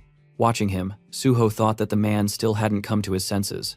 He raised his weapon again, commenting on how casually the Vice President was still talking. That was enough to completely break him. Terror flooded the Vice President's face as he begged for forgiveness, apologizing repeatedly and pleading not to be hit again. Suho straightened up and told him that was better. Cooperation would make things easier, and if they cooperated properly, their conversation wouldn't need to involve violence. He even added that he didn't enjoy hitting people. Then Suho moved toward the chained man, nudging him lightly with his foot before explaining who he was. The restrained man was Changsik, the boss of the Changsik gang, an organization involved in loan sharking and drug trafficking. His crimes were so severe that he was being kept here under constant supervision and education. Suho made it clear that from now on, everything depended on the Vice President's choices. He could continue living as Park Yong, or he could end up living as Changsik instead. With that final warning hanging in the air, Suho calmly told him to behave properly. Sometime later, the Vice President was kneeling in front of Suho. Just as instructed, he had written down everything he had ever done in detail inside the notebook. Suho glanced through it briefly and told him he had done well. Then, almost casually, Suho remarked that the Vice President had really done a lot over the years, so much that it was no surprise he ended up getting swallowed by Pi Seung-gyol. That single line hit Park Yong like a shock. Before he could react properly, Suho told him not to pretend he didn't know what was going on. Suho calmly revealed that he had caught Kim Gung-won, and that alone was enough to make Park Yong's position dangerously unstable. The Vice President stared at him in disbelief and asked if it was really true. Suho sounded almost annoyed, asking if he seriously hadn't known. With a sigh, Suho mocked how slow he was, explaining that KimGung-won had been added to his investigation list early on as someone difficult to catch but clearly malicious. In the process of tracking him down, Suho had met Baek Jeon, and even learned that Son Baek Jeom had been bribing the vice president. Suho admitted he had deliberately let Baek Jeom go, just to see how Park Kyumon would react. Then Suho showed him his phone, and pointed out who had contacted him first after all that. It was Pai Seon-jol.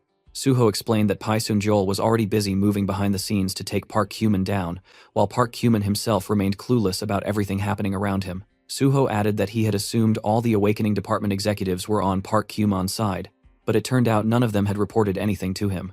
Grinding his teeth, the vice president cursed them in anger, furious after how well he believed he had treated them. Suho coldly pointed out that, given his situation, Park Kyumon's life was already hanging by a thread. If Pi Seon-jol decided to act, it could all be over at any moment. Completely shaken, the vice president begged him, asking if there was really no way for him to survive. Suho crouched down in front of him and said there was a way, but only if Park Kyumon did exactly as he was told. If he complied, Suho would make sure he survived inside the association and could even fight Pi Seon-jol on equal footing. Relief washed over the vice president's face as he desperately agreed, promising to do everything Suho said. Suho then took out a small black pill and handed it to him, ordering him to swallow it. Trembling, Park Kyumon asked what it was. Suho calmly explained that it was an item bomb, absorbed into the body once eaten and triggered only by his commands. It couldn't be detected by any search skills and was extremely expensive, so he told him to eat it quickly. Fear completely overtook the vice president as he refused at first, asking if he really had to eat something like that. Suho replied that he needed insurance in case of betrayal. If Park Kyumon truly didn't want to eat it, he didn't have to. Suho leaned closer and told him that if he didn't want to live here alive and unharmed, he could always live on as Changsik under a different name instead.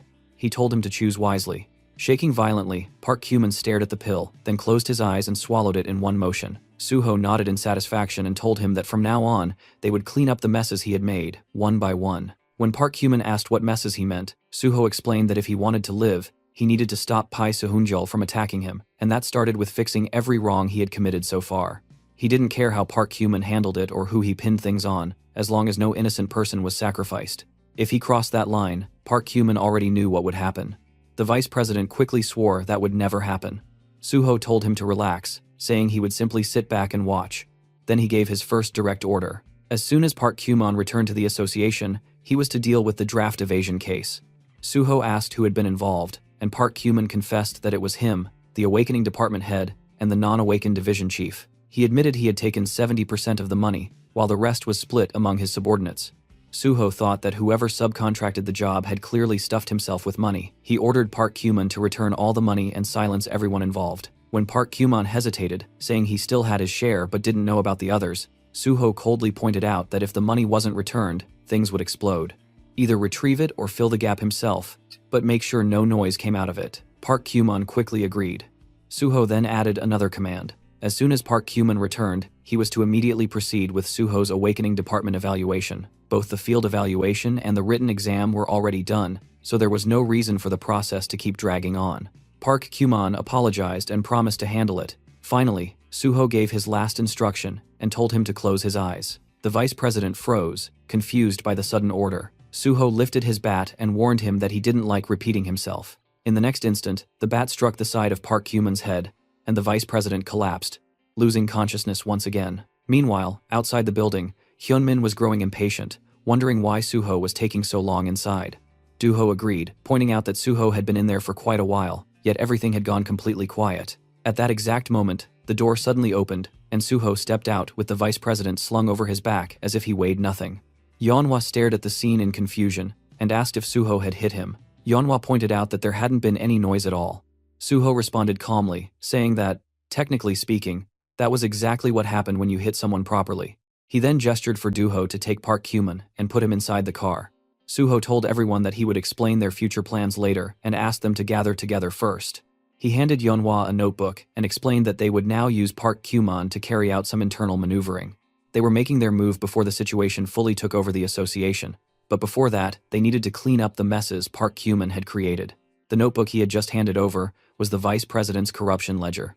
As the group skimmed through its contents, Yeonhwa remarked that there weren't just one or two corrupt acts written inside.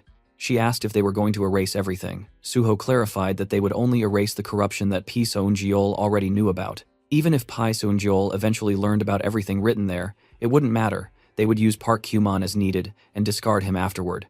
Suho then asked if anyone in the group wanted personal revenge against Park Kyumon. If so, they could change how they dealt with him. After looking through the notebook and reflecting among themselves, the group confirmed that none of them had any personal business with Park Kyumon. Suho nodded, satisfied, and told them it was time to head back. As they were about to leave, Ji-won spoke up, noting that the vice president didn't seem to have any major injuries. Curious, he asked how Suho had managed to make him talk. Suho answered calmly that he had made Park Kyumon swallow a bomb that would explode if he disobeyed his orders, so naturally, he would stay obedient for a while. Ji-won was stunned, asking if there was really such an item in existence. Suho immediately shut that down, saying it was a lie. There was no such thing at all. After knocking down Park Kyumon, the group finally split up and began heading their separate ways. Suho told the Banshee team that he and Ji-won would go home, while the rest should drop Park Kyumon off and then return to Nexus. Yeonhwa nodded without hesitation, confirming she understood. Suho then turned to Ji-won and asked whether he had finished digging through the numbers Suho had given him earlier. Ji-won replied that he had checked them, but nothing came up for Pi Seung-jeol, Park Kyumon, Lee Wanik, or Lee Munho. To dig any deeper, they would probably need to trace things all the way back to the Messenger app headquarters. As they took their seats inside the car, Suho said that meant those numbers weren't saved as contacts. He told Ji-won to shift focus to the numbers they contacted regularly instead, then asked how long the task would take. Ji-won estimated it would be done by tomorrow, but Suho pushed him, asking if it could be finished today. Starting next week, Suho planned to begin pruning Park Kyumon, and timing mattered. The very next morning, Ji-won came running in, his loud voice snapping Suho out of his sleep. He excitedly announced that he had found a number used by Pi Seung-jeol. Sitting down, Ji-won explained that in Lee Wanik's records, there was one unfamiliar number that appeared repeatedly. There were only call logs, no messages or chat history. After tracing it further, Ji-won confirmed it was Pi Seung-jeol's second phone. Even more suspicious, that phone had no other contacts and no call recordings at all. Suho praised him for the good work and casually suggested that, if Ji-won hadn't eaten yet, they should grab dinner. Ji-won replied that Haewon would be arriving soon as well, so they could eat together. Suho paused, then asked if today was the day Haewon was coming back. Not long ago, Haewon had finished treatment for drug addiction and had been developing antidotes. After that, he had gone alone on a nationwide trip, finally living out a dream he had carried for a long time. After some time, Haewon finally arrived and casually greeted them as if he had just stepped out for a walk. Suho immediately noticed something off and pointed out that Haewon had gone traveling without even carrying a bag. Haewon simply pulled out a card and said that one card was more than enough. He even kissed it dramatically, explaining that he had made plenty of money from antidotes. He had lived miserably and painfully for so long that it was finally time to spend it properly. Ji-won looked at him with pure admiration and commented that such a mindset was insane in a good way, something worth learning. Suho shut that down instantly, telling him not to pick up strange habits. Not long after, they started eating together. Suho remarked that Haewon looked genuinely refreshed after traveling and asked which place left the biggest impression on him. Haewon said it was Busan, mainly because the tteokbokki and kimbap tasted amazing. He even claimed the Busan accent somehow made the food better. Suho brushed that off, saying he had just finished drug treatment and questioning what kind of high he was talking about. Haewon got visibly annoyed and insisted he was being serious, not joking at all. Ji-won jumped in, saying that now Haewon was back, they could finally drag him online again. Looking straight at him, Ji-won promised to prepare a death, then corrected himself, and said an amazing dungeon instead. Haewon immediately refused without hesitation. While Ji-won kept pushing Haewon, Suho stepped in and said Haewon was needed for something important. Suho told him there was work he had to do. When Haewon asked what it was, Suho answered simply that he would be making clothes, and told him to follow him to the second-floor lab. Upstairs, Suho led him into a room stacked full of boxes and packages. Haewon stared at the piles and asked what all of it was supposed to be. Suho explained that these were the materials for the outfit he planned to make. Haewon was stunned and wondered how many outfits could possibly come out of that much material. Suho calmly replied that it was all for a single outfit. As Haewon opened one of the boxes, he found it filled with green slime stones, a low-grade material most people would not even take for free. These stones were formed when slime monster fragments hardened through magical reactions. Suho instructed Haewon to fuse all of them into a single mass and use it as fabric. Haewon could barely believe what he was hearing. Suho, already turning to leave, told him to think positively since even fusing materials would give him experience. He added that he would go look for the remaining materials in the meantime. Slime stones were the last thing they could buy with money, so Haewon would need to gather and work diligently if they wanted to finish on time. Haewon asked what the final item was supposed to be. Suho explained that once Haewon reached a point where no further fusion was possible, the item would be complete. If materials ran short, Suho would simply order more to fill the gap. Left alone in the room, Haewon stood there in total confusion, muttering that Suho really did just say whatever he wanted and walk away. The scene cut to a quiet village on the outskirts of Gyeonggi Province, deep into the night. The place was dead silent, the kind of silence that felt unnatural rather than peaceful. Suho stepped out of his car and entered the abandoned building ahead. The moment he crossed the threshold, he activated colorless solitude, letting the world around him fade into isolation. If his memory was right, what he was looking for was definitely here. He expanded his magic detection, and almost immediately, his senses locked onto something strange. A Buddha-like statue stood inside, its surface faintly pulsing with dark, twisted magical energy. Without hesitation, Suho lifted the statue and carried it outside. For a brief moment, he stood facing it in silence, studying it as if it were alive. Then, in one smooth motion, Suho summoned his blood weapon. A bloody sword materialized in his hand, crimson energy crackling violently through the air. He slashed down. The blade tore through the statue diagonally, red light flashing as the upper half slid cleanly off and crashed onto the ground with a loud, heavy thud. For a split second, everything was still. Then the gurgling started. The fallen statue twitched, red eyes snapped open from within the stone, glowing with malice. Thick black energy poured out, wrapping around both halves. In the next instant, the broken piece lifted itself and fused back together perfectly, restoring the statue as if it had never been cut at all. Suho stared at it calmly and muttered that it had come to the right place. This wasn't just a cursed item, it was a soul shield, a parasitic being embedded inside the artifact, designed to trap souls within a soul prison. Suho realized something was off. Normally, a soul shield would be immobilized inside the prison, unable to act. But this one had hijacked a statue as a vessel, moving around like a hermit crab hiding in a borrowed shell. Tightening his grip on the sword, Suho decided it was time to drag it out. He activated Steel Slash and brought his blade straight down, splitting the statue vertically from top to bottom. The stone shattered instantly. But instead of dying, the black energy exploded outward, surging toward Suho and swallowing him whole. The system warned him that the parasitic spirit was invading his mind, attempting to corrupt and destroy it from within. Suho didn't even flinch. The very next moment, he activated his dragon blood. A faint smirk appeared on his face, as the parasitic spirit suddenly sensed something terribly wrong. The system reported that due to the dragon armor's draconic effect, mental corruption could not progress. What had tried to invade him now screamed in panic and fled instead. But before it could escape, the draconic energy completely purified it. The black energy vanished. As the purification finished, the item's form changed. A small skeletal figure materialized in Suho's hand. The system informed him that he had obtained the Freed Soul Prison, a rank A item originally created by a necromancer to seal evil spirits. The item had become cursed after being damaged and overloaded with trapped souls, but the parasitic spirit inside had now been fully purified. He only needed one more material now. With the final piece, he could craft a partner item perfectly suited for Kim Gwon. Clenching his fist, Suho felt the plan tightening into place. Now, it was only a matter of time. After a few days passed, Haewon looked like his soul was halfway out of his body. His face was pale, his eyes hollow, and his entire posture screamed exhaustion. He staggered over and begged Suho to save him, calling him team leader and saying the fusion still wasn't finished. He had worked nonstop all weekend and genuinely felt like he was dying. Suho only smiled calmly and said people didn't die that easily. Haewon immediately started ranting about his insane workload, but Suho cut in smoothly, telling him to think more positively. He reminded Haewon that this was still better than the days he had spent barely surviving in the Yeongdongpo slums.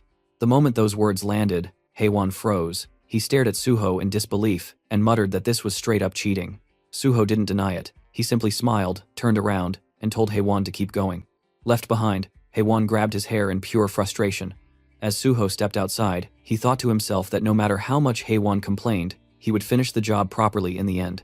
Right then, his phone rang. It was the vice president. He reported that all the money had been returned to the people listed in the notebook, and that everyone involved had been silenced. Suho told him to keep speaking normally unless they were alone together, since anything else would look suspicious.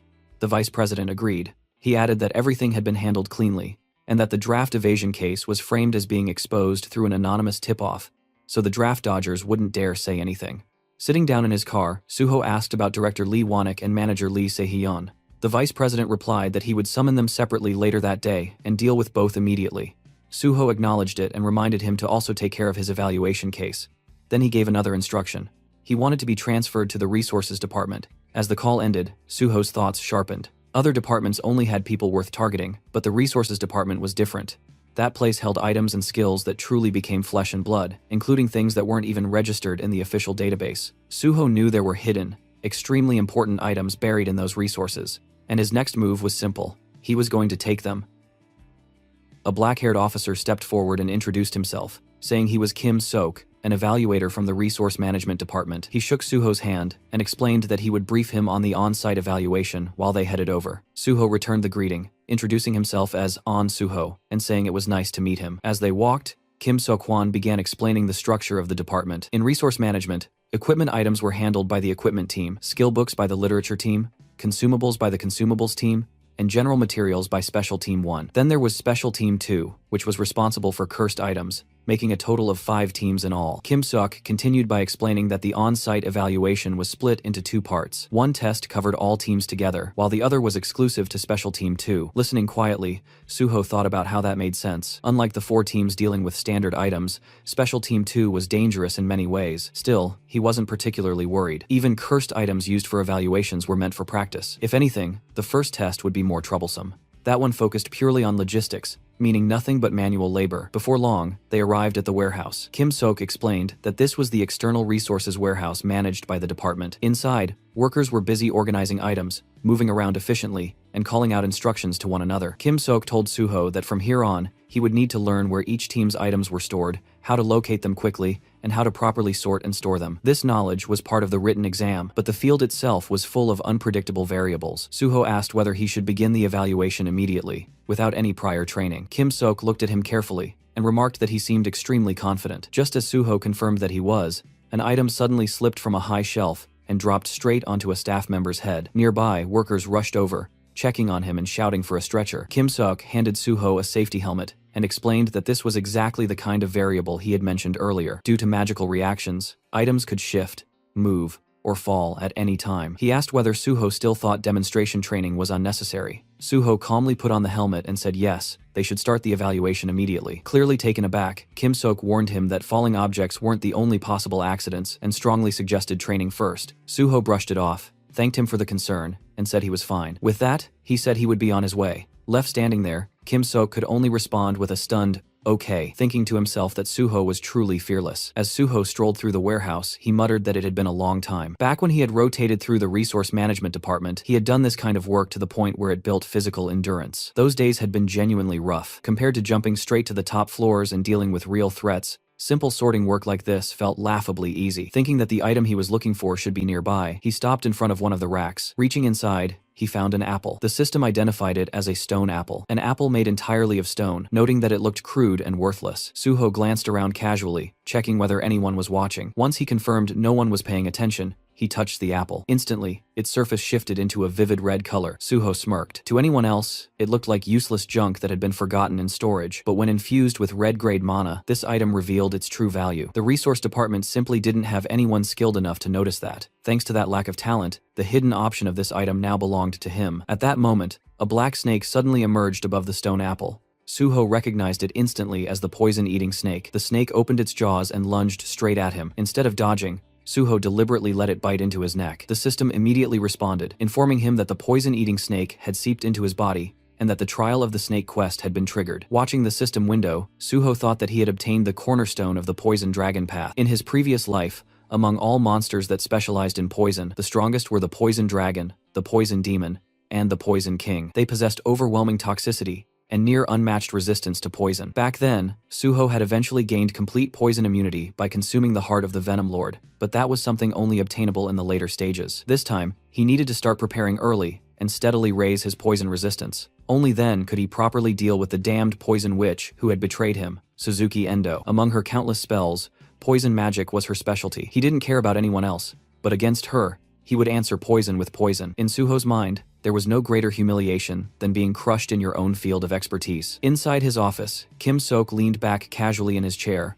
lazily thinking about Suho. In his mind, it was only a matter of time before Suho started complaining, saying he couldn't take it anymore. No matter how strong someone was, in theory, practice was a completely different beast. That was exactly why the warehouse had earned the nickname, the Labyrinth. Right at that moment, Suho walked in and calmly announced that he had brought all the items listed in the evaluation. Kim Sok, still half lost in his own assumptions, reminded him that he had clearly told him to undergo training first. Then his eyes shifted to the boxes Suho was carrying. He froze, blinking in disbelief, and asked what Suho had just said. Suho repeated himself, stating plainly that he had brought everything written on the list, and asked him to check. Kim Sok immediately broke into a sweat as he scanned the list he had personally handed over earlier. This was insane. He had intentionally mixed in items with confusing names, obscure codes, and misleading color classifications, and yet every single one of them was there. Still, he told himself it wasn't over. Suho still had to complete the sorting task. A short while later, Suho finished sorting everything from the first section to the third, flawlessly, without a single mistake. Watching this, Kim Sok felt his thoughts unravel. He had always believed combat talent and administrative work were completely different domains, yet here stood someone who excelled at both. A truly well-rounded genius actually existed. Unable to hide his shock, he admitted that it was amazing. Suho brushed it off casually, saying it wasn't anything special. Kim Sok shook his head and explained that this wasn't just departmental pride. Objectively speaking, the resource department was the hardest among all departments, and trainees consistently received the lowest on-site evaluation scores here. Suho thought back to his past life. The only reason it seemed easy now was because this was his second life. During his first run, this place had been pure hell as well. More importantly, since no one had mentioned the stone apple, it meant no one had noticed it. Even if someone had, they probably dismissed it as junk reacting to mana. Suho then asked whether they would proceed straight to the Special Team 2 test. Kim Sok explained that they had originally expected the first test to last until today or tomorrow, so the schedule for the next phase had already been set. When Suho asked what he should do next, Kim Sok replied that they wouldn't know the exact schedule until at least tomorrow afternoon, and told him to head home for the day. Suho smiled, genuinely relieved. He remarked that it worked out perfectly since he had something else to take care of anyway. Back at home, Suho stood in front of several glass containers filled with green liquid that looked unmistakably like poison. Turning his attention to the system window, he decided it was time to begin. The window displayed the trial of the snake, a quest that only the one chosen by the poison-eating snake could undertake. Inside, Suho's body rested the egg of the poison-eating snake, and to hatch it, he needed to continuously supply it with poison by drinking it himself. If the poison supply was delayed for more than 10 minutes, the trial would reset. If that delay happened 3 times or more, the quest would fail entirely, and the egg would disappear. Even worse, if detoxification occurred at any point, the egg would vanish instantly. Looking at those conditions, Suho thought the quest itself sounded simple, but actually fulfilling it was anything but. Supplying poison by drinking it was far easier said than done. He closed his eyes, took a long breath, then opened the lid of one of the bottles. Holding it above his face, he stared into the liquid, reacting inside. Even the lowest grade poison made his teeth chatter. Memories surfaced of the times he had been poisoned before, that deeply unpleasant sensation still vivid in his mind. Even so, he steeled himself. Gritting through it, he began drinking. A few seconds later, he finished the entire bottle in one go. His face turned pale, sweat breaking out across his skin. Clearly he is hating every second of it. The system message appeared immediately, informing Suho that he had entered a low-grade poisoning state. Hours passed, and Suho was still emptying bottle after bottle of poison. His movements had slowed, his breathing uneven, his entire body looking completely drained. He thought to himself that the inside of his body was starting to sting little by little, but for now, it was still bearable. Then, something changed. From deep inside his body, the egg suddenly began absorbing the poison he had just consumed. Suho placed a hand over his chest, right around his solar plexus, and frowned slightly as he felt something wriggling inside him. So you're here after all, he thought. At that exact moment, a system notification popped up, informing him that the low-grade poisoning state had been removed. Just like that, his body felt completely normal again, and the pain from the poison he had drunk earlier vanished without a trace. Suho immediately understood what was happening. The egg inside his body was absorbing the poison directly. Looking at the remaining boxes of poison bottles, he finally understood why the quest had used the word supply. A slow grin formed on his face. Good, then I'll supply it properly. With that, he started drinking another batch. He chugged the bottles desperately, emptying one after another without pause. Dozens went down. Eventually, he stopped and exhaled sharply. As expected, there was a limit to how much effect poisons of the same level could have. Now that he had built up some resistance, he needed something stronger. His gaze dropped to the bottle in his hand. This was a stronger poison than anything he had taken so far. The moment he drank it, Suho felt like he was going to die before the egg ever hatched. It's painful, but he had no choice if he wanted to hatch it. Time blurred as hours slipped by, and night fell. Suho was now kneeling in the dark room, surrounded by scattered, empty poison bottles. His body trembled uncontrollably, and suddenly blood dripped from the corner of his mouth. The system notification appeared, informing him that he had entered a top-grade poisoning state. His breathing turned ragged as his hands shook and clenched into fists. He had to endure. It wasn't over yet. The egg, it was shaking a little more. Gritting his teeth, He grabbed his own shoulder hard enough to leave marks, and activated his healing skill, thinking he needed at least some healing. But the pain was far beyond what his body could handle. Poison kept tearing him apart from the inside, and at the same time his healing skills kept barely stitching him back together. Damage and heal, again and again. He had to endure, no matter what. Then, all at once, the egg cracked. A surge of pain even worse than before slammed into him, and in the next instant, the egg finally broke. The system chimed that the top-grade poisoning state had been removed. Suho collapsed forward, gasping for breath. Slowly, he lifted his trembling hands and saw a tiny snake hatchling coiled gently in his palms. More system messages flooded in, announcing that the poison-eating snake egg had hatched successfully, the quest was completed, and the poison-eating snake recognized him as its master and coiled itself around him. It congratulated him on acquiring the poison-eating snake, ranked S+, and granted him 5 bonus points for achieving a great accomplishment. Suho stared at the little snake, half laughing, half exhausted. With a weak smirk, he muttered jokingly that he had almost died because of that little bastard. Suho looked down at the small snake resting in his palms, thinking that even the poison dragon must have started out this tiny once. It felt closer to the manifestation of a skill than a true summon, but since its evolution path changed based on the type of poison it consumed, calling it a summon wasn't exactly wrong either. He gently wiggled the snake's head with his thumb, silently counting on it, and the little creature happily bowed back as if it understood. His gaze shifted to the few remaining poison bottles scattered nearby. He had already consumed almost all of them. If the egg had needed that much just to hatch, he couldn't even imagine how much this thing would devour later. For now, though, he decided to feed it the rest. The snake perked up the moment it saw its food, opening its mouth and eagerly chugging down the poison bottle on its own. The system notified him that the poison dragon was very satisfied with its meal. Suho smirked slightly, thinking that the snake clearly knew what was expensive. Raising it was going to cost a ridiculous amount and materials. Still, since he had money to spare now, it didn't really matter. The whole process felt similar to blood jade. He could only use as much as it digested and converted, and while it digested all poison types, the time required varied, depending on their strength. After it finished, Suho ordered his new pet to go back, and the snake instantly vanished into his body. He thought to himself that he would have to raise it diligently before meeting Suzuki again. Then his attention shifted to his surroundings. The room was a complete disaster, with bloodstains and empty bottles scattered across the floor. He glanced at the clock and froze. He had started the quest before 6 p.m. the previous day. Just how many hours had he been locked in this room? At least Kim Seok had said it was fine if he came in late. When Suho stepped out, Haewon nearly dropped his cup, spitting out the coffee he had just taken a sip of. He stared in shock at Suho's bloodied clothes and ragged condition. Suho casually greeted him with a simple good morning. Haewon, trembling slightly, asked why he looked like that. Suho glanced at his own hand and brushed it off, saying he had just been doing something. Haewon's face went pale as another thought hit him. He nervously asked if there had been someone else in the room with him, something not human anymore, maybe even a monster. Suho explained that he ended up like this because he was clearing a quest. Then, just as casually, he changed the topic and asked why Haewon still hadn't reported on the task he had been given, saying it was taking longer than he expected. Haewon immediately snapped back, insisting he wasn't slacking at all. Except for eating, sleeping, and going to poop, he had been doing nothing but non-stop synthesis. He even questioned whether the work had an actual end. Suho, completely unfazed, told him he was still far from done, waved at him, and told him to work a bit harder. Left behind, Haewon could only scream internally in despair, crushed once again under his never-ending workload. Sometime later,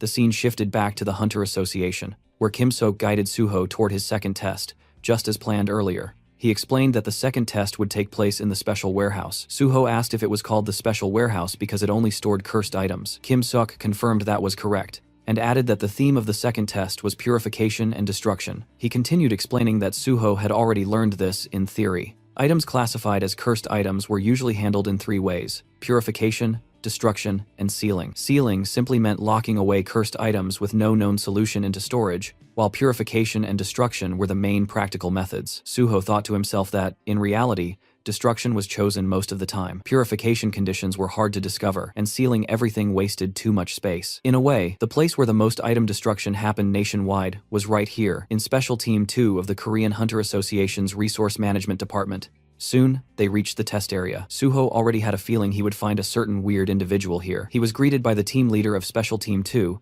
who introduced himself cheerfully as Jo Jeon-hyuk. While exchanging greetings, something behind the glass caught Suho's attention. He spotted that familiar odd figure, the man-crushing scholar known as Grinder Kang Sul-gi, a nickname earned because he ground every item without exception. Suho thought about how, thanks to that man grinding everything in his previous life, he had managed to obtain items like the first muumuu. Strangely enough, the trolling from his past life was actually helping him now. Team leader Joe told Suho that they would proceed straight into the second test without delay. He explained that they would start with the purification evaluation and instructed Suho to put on protective gear before entering. Following his instructions, Suho changed into the protective equipment inside the room. The team leader then placed a box in front of him, and Suho silently hoped that the test subject would be something familiar. Inside the test room, Suho stared down at his assigned test subject. From outside, over the microphone, team leader Joe announced that from this point on, Suho would perform purification using the tools placed in front of him. The time limit was 2 hours, and there were 21 types of purification tools provided. Suho thought that the known purification methods were easy. If he applied an undisclosed purification formula instead, he could use that as an excuse to approach Kang Sul-gi later. His test subject turned out to be a small red-colored fruit called the hamu fruit, harvested from a hamu tree. Suho considered it carefully. Revealing its true purification method right now might cause a big reaction, but in the end, it didn't really matter. What mattered was sticking to his schedule. Outside, Kim Sok checked the documents and explained that the hamu fruit came from a demonic tree. When it received a strong impact, the poison spores inside it would spread, creating something like a poisonous mist. Team leader Joe added that the purification method was simple. It just needed to be burned with a mana torch, and it was safe as long as it wasn't thrown. But while they were busy taking in themselves, Suho had already picked up the fruit in his hand, and he decided to throw it. The moment they realized what he was about to do, both supervisors' jaws dropped. They shouted in panic, telling him not to throw it, but it was already too late. Suho had already made his move.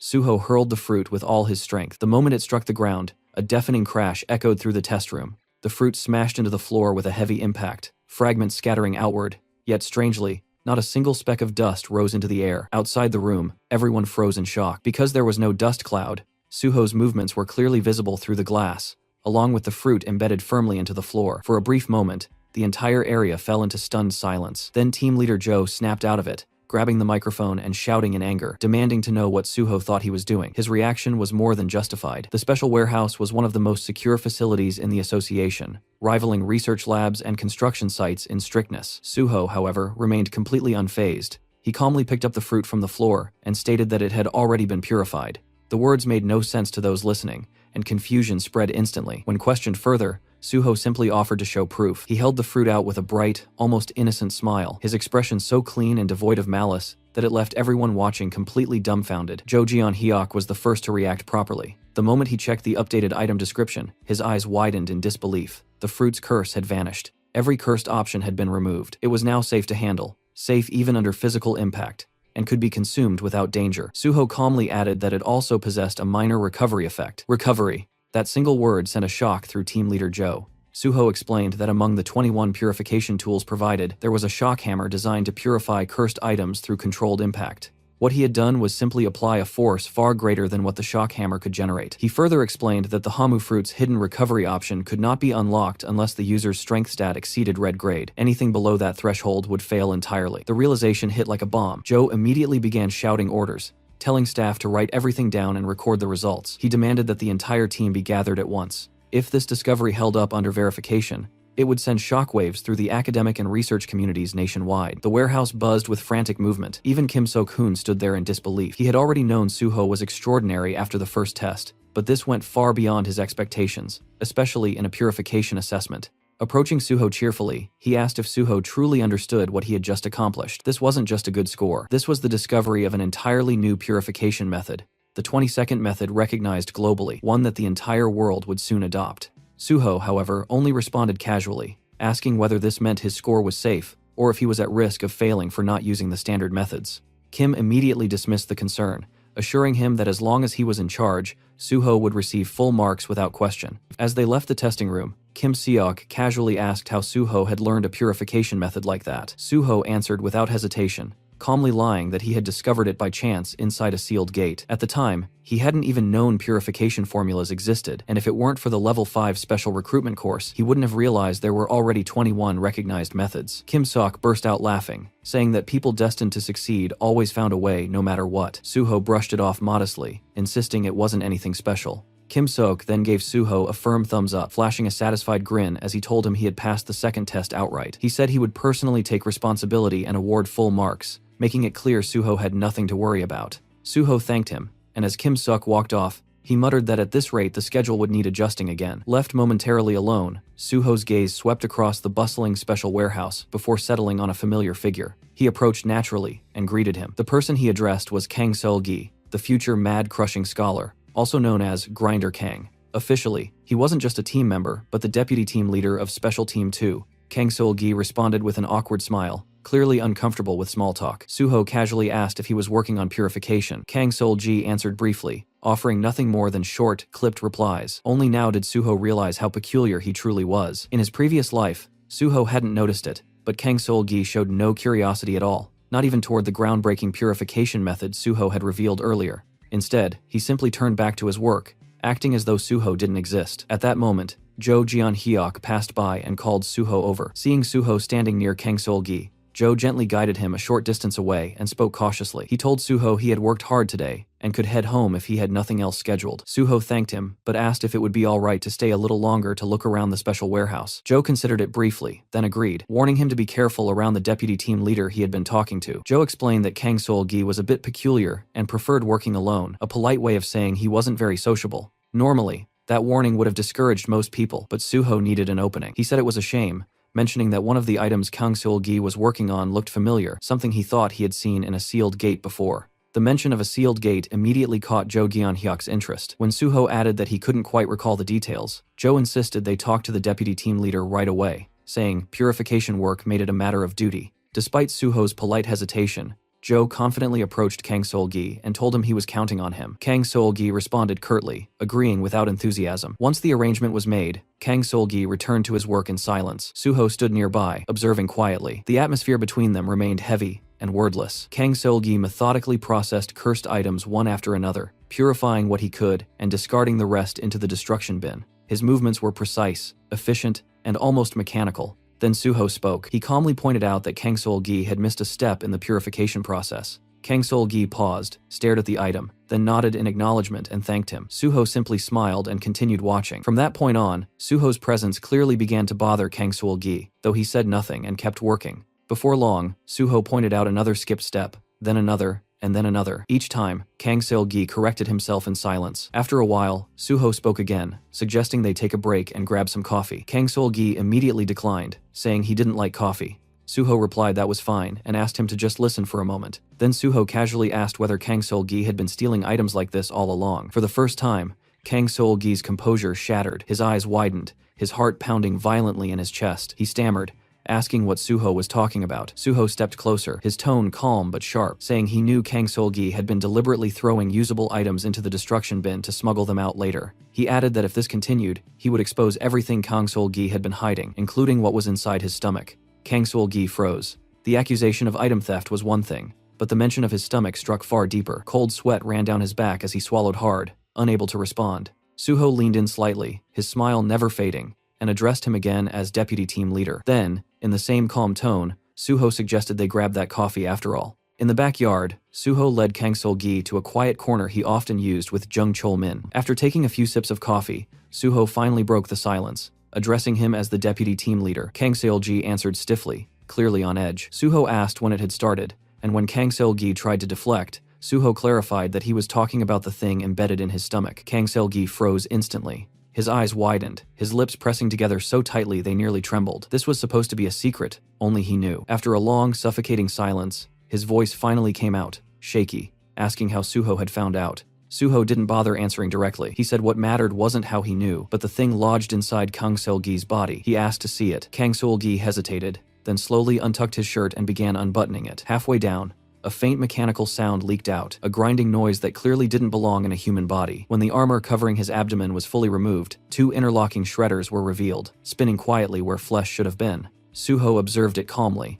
noting that it still looked tame compared to what it would become later. The device was no mystery to him. It was the Mega Crusher, a cursed item from the High Technology series, an advanced artifact originating from another civilization. Among cursed items, it was infamous as a parasitic device. In simple terms, Kang Seol-gi was its host. Suho named it outright, asking if the thing in his stomach was the Mega Crusher. Kang Seol-gi reacted sharply, demanding to know how Suho could possibly know that. Suho brushed it off as a trade secret, then went straight to the point. He said Kang Seol-gi had been stealing items to satisfy its demands because he couldn't keep up with what the Mega Crusher required. Kang Seol-gi bit his lip, then slowly nodded, admitting it was true. Suho acknowledged how hard that must have been and told him to cover it back up. As Kang Seol-gi did, Suho watched silently, understanding the weight of the burden he had been carrying. Kang Sol-gi hadn't always been like this. His withdrawal and isolation began the moment the Mega Crusher entered his life. Years ago, during a solo night shift at Special Team 2's warehouse, the sealed cursed item had ambushed him. From that night on, he became its host. At first, he had considered reporting the incident. Surely someone could help, but the grotesque device embedded inside him made him hesitate. There were no known cases like his,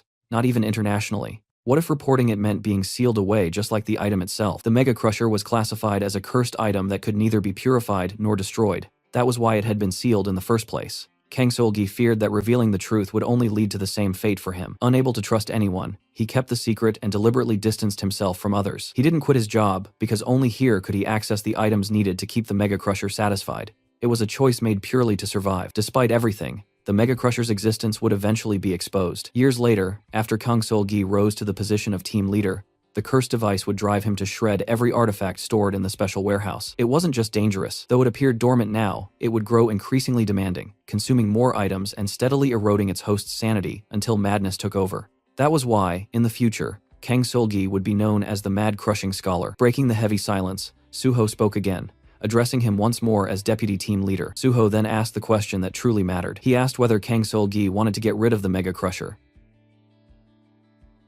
Kang Sol-gi's eyes widened so violently it looked as if they might burst from their sockets. Not only did Suho know about the Mega Crusher, but he was also claiming he knew how to remove it. Shock shattered what little composure Kang Sol-gi had left, and desperation rushed out of him all at once. He pleaded frantically, saying yes, begging Suho to help, promising he would do anything if it meant being freed from the cursed device. Suho responded with a calm smile, telling him not to worry because he would take care of it. Then he raised a single finger and added that there was one item he would need in order to make it happen. At the mention of an item, Kang Sol-gi's expression shifted, caution mixing with hope. Suho clarified that it wasn't anything complicated, just something simple and easy to acquire. He asked whether Kang Sol-gi knew of an item called the third-person controller's viewer. The name meant nothing to him, and he repeated it in confusion. Suho explained that it was stored in the resource warehouse and was currently classified as junk. With that item, he said, removing the Mega Crusher from Kang Sol-gi's body would be possible. Kang Sol-gi hesitated, conflict flashing across his face. If the item was already inside the resource warehouse, taking it out wouldn't be easy. It could easily become a serious problem. Suho agreed that under normal circumstances it would be difficult, but now they had a way around that obstacle. When Kang Sol-gi asked what he meant, Suho reminded him that he had just introduced the 20-second purification method. That alone meant the resource division would be forced to re-examine every item in their inventory. There was no telling what hidden options might surface once the new method was applied. The logic was airtight. With a breakthrough like that, a full reinspection was inevitable. A sharp mind like Kang Sol-gi's immediately grasped the opportunity hidden within those words. Suho asked if he thought he could manage it. Kang Sol-gi didn't hesitate this time. He said he would find a way to make it happen, then corrected himself, insisting he would absolutely make it happen. With that, the matter of the third-person controller's viewer was essentially settled. Suho handed over his personal contact information and told him to reach out the moment he secured the item. The next day, team leader Jung Chulman came to meet Suho, greeting him with clear excitement as he mentioned hearing that the resource department had already approved another case for him. Suho brushed it off with a light laugh, saying that was simply how things turned out. Chulman shook his head in admiration, remarking that, as expected, Suho truly was the best. He then explained that upper management had wasted no time arranging Suho's next step. For his evaluation, Suho would immediately begin training at the gate department. Orders moving this quickly were rare, and Chulman couldn't hide his amazement. Inwardly, Suho thought about Park Yong and how he had pressured him to speed up the process. It seemed that repeatedly nagging the vice president over the phone had paid off. As they headed toward the gate department, Chulman explained that he would be in charge of the training there as well. Just like before, the written test would be followed immediately by 2 on-site evaluations, protection and management. Everything had already been prepared, so Suho could jump straight into the field assessment without delay. Once inside the department, Chulman greeted the director. The man standing before them was Go Sung-rok, director of the gate department. He welcomed Suho warmly and introduced himself. The moment Suho saw him, recognition flashed through his mind. Go Sung-rok belonged to Pi Seung-jeol's faction and was known as one of the key figures behind the infamous Gate Shock incident, even being among those who had proposed the redevelopment gate. Director Go let out a hearty laugh and said he had heard plenty about Suho, mentioning the impressive contributions he had made across multiple departments. Studying him carefully, Go admitted he had high expectations and wondered aloud what kind of incident Suho might cause in the gate department. Suho simply smiled. Thinking about the incident sounds good. They shook hands, and Suho replied lightly that he would be sure to live up to those expectations. But behind that polite smile, a thought settled firmly in his mind. When it happened, the incident would be far bigger than anyone imagined. Sometime later, Chulman confirmed Suho's written test results, unable to hide his admiration as he announced that Suho had scored a perfect mark on the Gate Department's written exam. He called it truly impressive. As they rose from their chairs, Chulman added with visible excitement that if Suho managed another perfect score in the Special Division exam, he would become the first perfect scorer in the history of the Korean Hunter Association. Suho replied calmly that such a record would be an honor, then asked if they would move straight to the field evaluation. Chulman confirmed it immediately. For reference, he explained that he was the management team leader, meaning he would personally evaluate Suho this time. He then asked whether Suho knew which teams operated under the management department. Suho answered without hesitation. There was the management team, responsible for handling normal gates, the trade team, which negotiated and sold gate rights to the private sector, and the sealing team, tasked exclusively with managing sealed gates. Hearing that, Chulman gave him an approving nod and remarked that, as expected, Suho knew his stuff well. He then clarified that today's evaluation would focus specifically on managing a normal gate. As they walked down the corridor, Chulman casually asked if there was a particular gate Suho wanted to visit. Suho responded by asking whether anywhere was possible. The moment those words left his mouth, Chulman sensed something unusual. It sounded less like a question and more like confirmation. Narrowing his eyes slightly, he remarked that it seemed Suho already had a specific gate in mind. Then Chulman asked the question that suddenly mattered a lot more than it should have. It wasn't a sealed gate, right? Suho only let out an awkward laugh in response. That was enough. The realization hit Chulman instantly, and sweat began to form on his brow. Sometime later, the scene shifts to the Gangwon province. Suho and Chulman arrived at the gate Suho had personally requested. The enormous sealed gate stood quietly against the vast landscape. As they stepped out of the car, Suho thanked Chulman for allowing the visit, but Chulman dismissed it casually, saying that if it was Suho asking, there was no reason to refuse. Chulman then greeted the stationed officer, introducing himself and recalling the officer he is the person who called him before, and the officer welcomed them politely, and soon the two stood directly before the towering structure. Chulman explained that the internal checks had already been completed, but since it was still a sealed gate, they needed to remain cautious.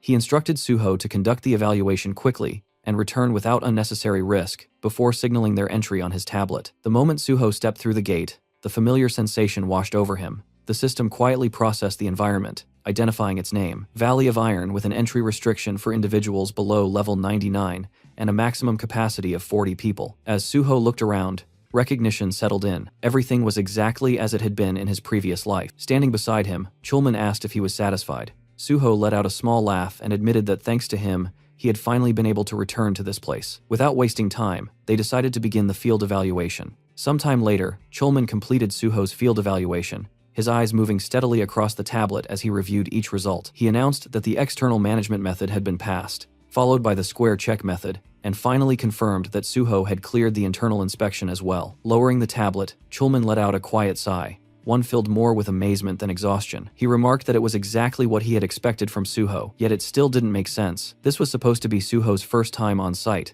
so how was he performing at a level that even seasoned personnel struggled to reach? Suho answered calmly, without a hint of pride, saying he had simply followed the theory book exactly as it was written. Amused, Chulman pulled a thermos from his inventory and poured cold coffee into the cup, joking that Suho reminded him of the top student who relied solely on textbooks. Curious, Suho asked about the thermos, and Chulman, offering him a cold coffee, explained he had brought coffee for fun. Suho accepted the cup, and soon the two sat together on the grass, quietly taking in the scenery. The view stretched endlessly, untouched by the crowded chaos of the outside world. Chulman remarked that gates often revealed sights no city could offer, which was why Chulman preferred the management division among all departments. When Suho asked whether that was still true despite the demanding work, Chulman smiled awkwardly and admitted every department believed theirs was the hardest. Still, as he gazed up at the sky with bright eyes, he said this place simply suited him. Suho immediately recognized the tone. It was the classic line Chulman used to lure rookies into the management division, a romantic pitch that happened to be Chulman's specialty. As Suho quietly sipped his coffee, he suddenly spoke up,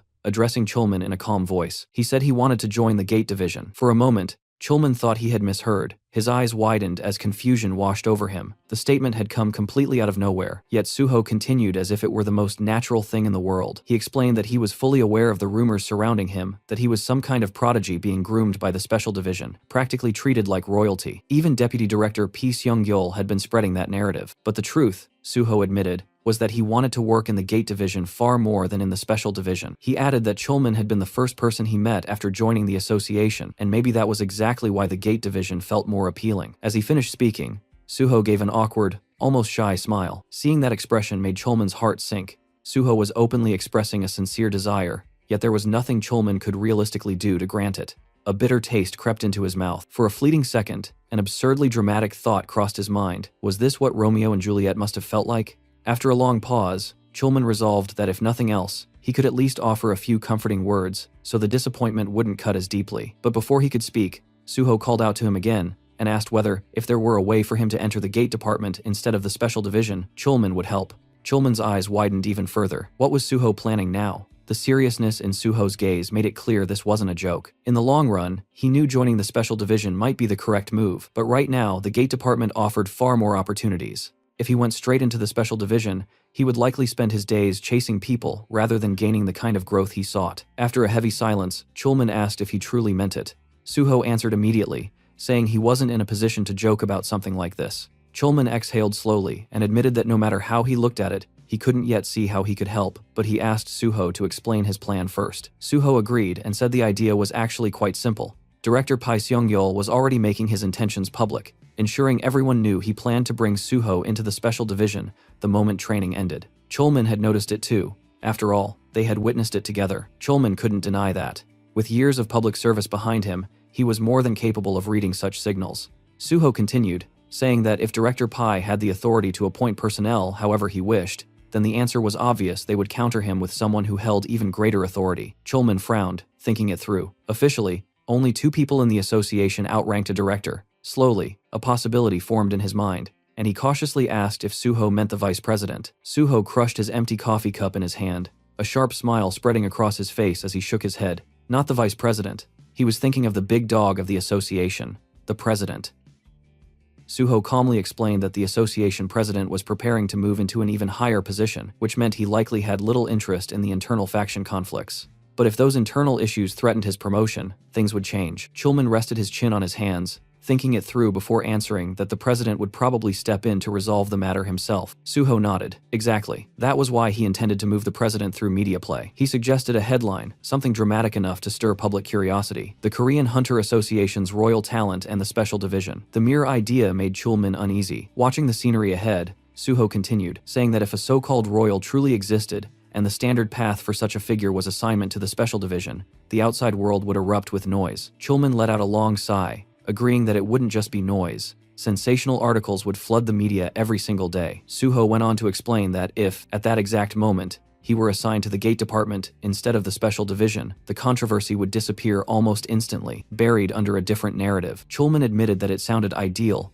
but there was no guarantee the reassignment would land Suho in the gate department. That was precisely why Suho was asking for his help. Chulman paused, caught off guard, and asked what he meant. Suho explained that once controversy broke out, any department except the special division would have to take him. However, the management division and awakening division were both aligned with the vice chairman's faction, making them unlikely choices. That left only the resource department and the gate department, and he had no intention of going to the resource department. Chulman jokingly asked why not, but the answer was obvious. After his recent achievements, Suho would be pushed relentlessly for research results there, and likely die from overwork. The gate department, on the other hand, belonged to Director Pai's line. Since Suho and Chulman already knew each other, they would probably station him there temporarily, with plans to reclaim him later. Still, Suho said plainly that no matter what happened, he wanted to work with Chulman. Chulman laughed, remarking that Suho had been appealing to him for a while now, and asked if he was truly serious. Suho answered without hesitation that he didn't have anyone else in the association he felt close to. Inwardly, he knew his bond with Chulman wasn't what it had been before his regression. If he wanted that trust again, he needed to join the gate department and rebuild it quickly. Trying to lighten the mood, Chulman pointed out that everyone liked Suho and even reminded him that he had a fan club. Suho brushed it off, saying being liked and being close were completely different things. The attention only made him uncomfortable. Besides, his ultimate goal was to end the gates themselves. If he worked in the gate department, he could access them faster than anyone else, making it the most efficient path toward that objective. Chulman studied him for a moment before letting out a small laugh. He agreed to help as much as he could, but warned that he couldn't guarantee anything. The title of team leader sounded impressive, but it carried far less authority than people imagined. Suho simply laughed and said he trusted him anyway. Scratching his head, Chulman muttered that he wasn't anyone special, and told Suho not to place too much faith in him. But Suho only laughed again, repeating that he would trust him. Just then, Chulman pulled a cigar from his pocket and said he was going to smoke one. As he raised it to his lips, Suho casually added that aside from the gate department's usual romance strategy, Choosing this place had been entirely his own decision. The comment startled Chulman, who quickly asked where Suho had heard about that. Suho replied that people had warned him not to fall for the scenery and sweet lines during the gate department exam. Clicking his tongue in regret, Chulman muttered that if he had known, he would have just taken Suho to a gate near Seoul instead. Suho rose to his feet, stretching slightly before admitting that he had genuinely wanted to come to the Valley of Iron, explaining that there was a rumor that if one killed the monster lion there, something incredible would drop. Chulman narrowed his eyes and asked where he had picked up such a rumor. Suho simply laughed brightly and answered that he had read it on the internet. The Valley of Iron had once been a public gate, freely accessible to hunters much like the famed Tower of Challenge, but everything changed with the sudden appearance of the monster lion. Recognizing the threat almost immediately, the association sealed the gate without hesitation. For a gate to remain public, several conditions had to be met. Entry needed to stay possible, monsters had to spawn continuously, and even if every creature inside was killed, the gate itself could not be cleared. The monster lion shattered all of those expectations. Not only had it appeared inside a gate restricted to level 99 or below, but the creature itself had already surpassed level 100. Despite being classified as a 1-star monster, its overwhelming power destroyed the entire ecosystem within the gate. Hunters who challenged it never stood a chance. Many died without managing to leave even a scratch on its diamond-hard hide. Chulman exhaled slowly as he explained that the creature was the very reason the Valley of Iron had been sealed. But that wasn't even the worst part. Its defense and magic resistance were already a nightmare, yet the beast continued to grow stronger. Now it had climbed beyond level 110, dropping his cigar to the ground and crushing it beneath his boot. Chulman muttered in frustration that the entry condition capped participants at level 99. How was anyone supposed to defeat a monster that far above the limit? Suho's response came without hesitation. He asked what would happen if they simply killed it. Chulman blinked, stunned, and asked if Suho was seriously suggesting he intended to kill that thing. Suho answered calmly that he would. For a moment, Chulman could only stare at him, his mind struggling to catch up. Then realization dawned. The monster lion had been Suho's target from the very beginning. Suho confirmed it with a small laugh. Pressing a hand to his forehead, Chulman muttered that this was unbelievable. But Suho stepped closer and asked if he couldn't somehow make it happen. Training had kept him away from running gates for too long, and his body had grown stiff from inactivity. Chulman nearly lost his composure, asking if Suho truly wanted to clear a sealed gate just because he felt stiff. Lowering his voice, Suho said that was exactly why he was asking quietly. The formal procedures would be complicated, and more importantly, wasn't Chulman curious? Curious about what? Chulman asked. About how he fought inside a gate. Sweat slowly gathered along Chulman's brow as he studied Suho. Suho knew that look well. His true combat style had never been revealed publicly, and despite the path circumstances had forced him onto, Chulman had once been a proper player. The desire for battle still burned inside him, far stronger than in most hunters. Suho suggested they think about it simply. As long as the result was good, the Korean Hunter Association rarely pressed questions about responsibility. If things became even slightly dangerous, he promised he would leave the gate immediately. Chulman questioned if that was a promise. Suho smiled and assured him it was. Chulman finally gave in. He admitted he wasn't the type to approve something like this, but because it was Suho asking, he would agree. Suho replied lightly that there was no way he could refuse, once Chulman put it that way. Then, almost casually, he asked what class Chulman belonged to now. Chulman explained that he had changed classes and was currently an archer, asking why it mattered. Instead of answering directly, Suho summoned his blood weapon, the crimson energy forming sharply in his grasp. He said he was just asking because if things turned dangerous, which probably wouldn't happen, Chulman would need to run without looking back. Then Suho added one final warning. What Chulman was about to witness inside that gate would remain strictly between the two of them. Soon after entering deeper into the Valley of Iron, Suho began his killing spree. The lower-level valley lion beasts stood no chance. He ran across the field like a streak of red lightning, his blood weapon carving clean arcs through the air as monsters fell one after another. Each slash was precise, efficient, and merciless. In a single fluid motion, Suho drove his blade into another charging lion, the sheer force of the strike knocking the creature down instantly. As its body hit the ground, he activated another skill, Blood Jade, crimson energy spear summoned in his hands. Behind him, Chulman landed moments later, dropping into a crouch as he caught his breath. His eyes scanned the battlefield, disbelief spreading across his face. The lions weren't just losing, they were being erased. Watching Suho move brought back memories of the healer exam, when he had effortlessly slaughtered several lizard beasts. But this was different. Now Suho was faster, sharper, far more intense. He looked less like a hunter and more like a force of nature. As Suho stood over the corpse of yet another valley lion, a massive shadow suddenly swallowed his figure. Another beast lunged from behind, claws poised to tear him apart. Chulman shouted a warning, but Suho had already seen it.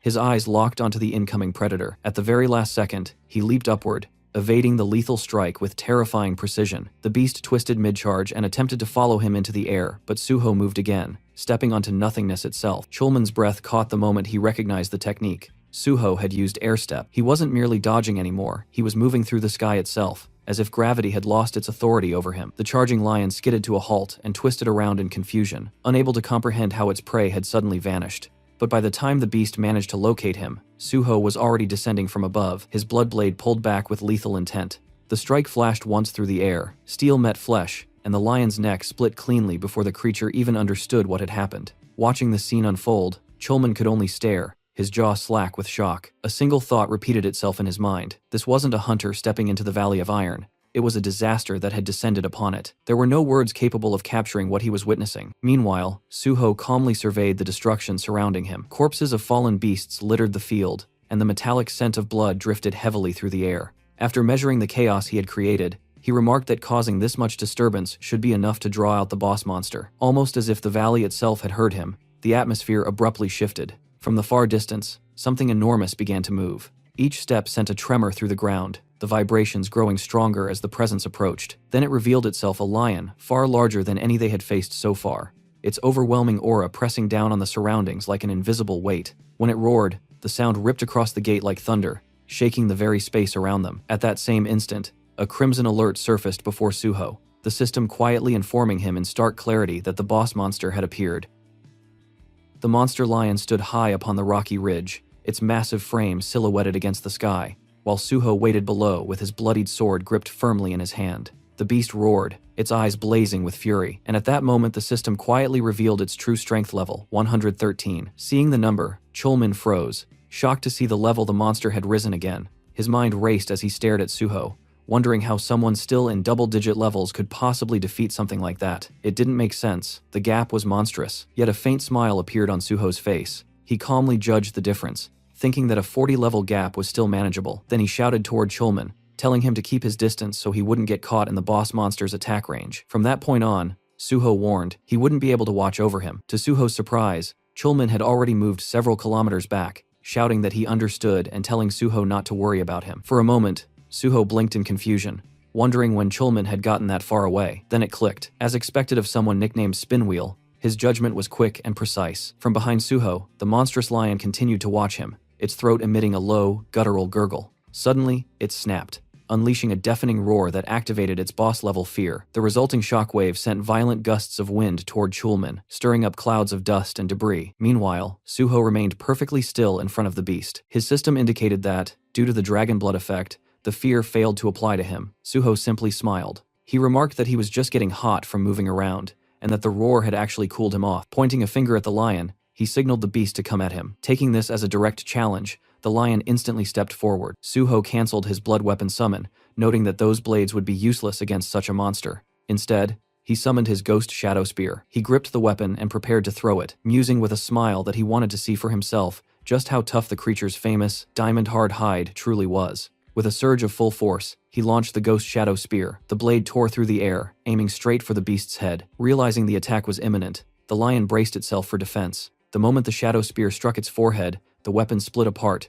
proving the monster's hide was far stronger than the attack. Suho watched, amazed by the sheer toughness of the hide. Having successfully defended against the strike, the lion stood its ground, its eyes bloodshot as it bared its razor-sharp fangs and teeth. It was then that Suho realized the truth. This was indeed the Nemean lion. The Nemean lion, the first of the 12 labors, completed by the legendary demigod Hercules. Just as in the myth, defeating this beast grants one of Hercules' powers. In other words, this was the qualification test to become a Hercules candidate. Suho reflected on his previous life, remembering a hunter named Bless who had completed the 12 labors faster than anyone else. Bless was a man of justice and action, a good friend who had taught Suho much about the nature of Hercules' power. Sorry, Bless, Suho thought, but this time, I'm not leaving it to someone else. I'm taking Hercules' power for myself. He activated his blood skill, clenching his fists as blood swirled and solidified around his arms. The system announced the summon: blood weapon, blood gauntlets. The crimson armor encased him from shoulder to fist, just as the lion charged with blinding speed and murderous intent. From the background, Chulman shouted a desperate warning,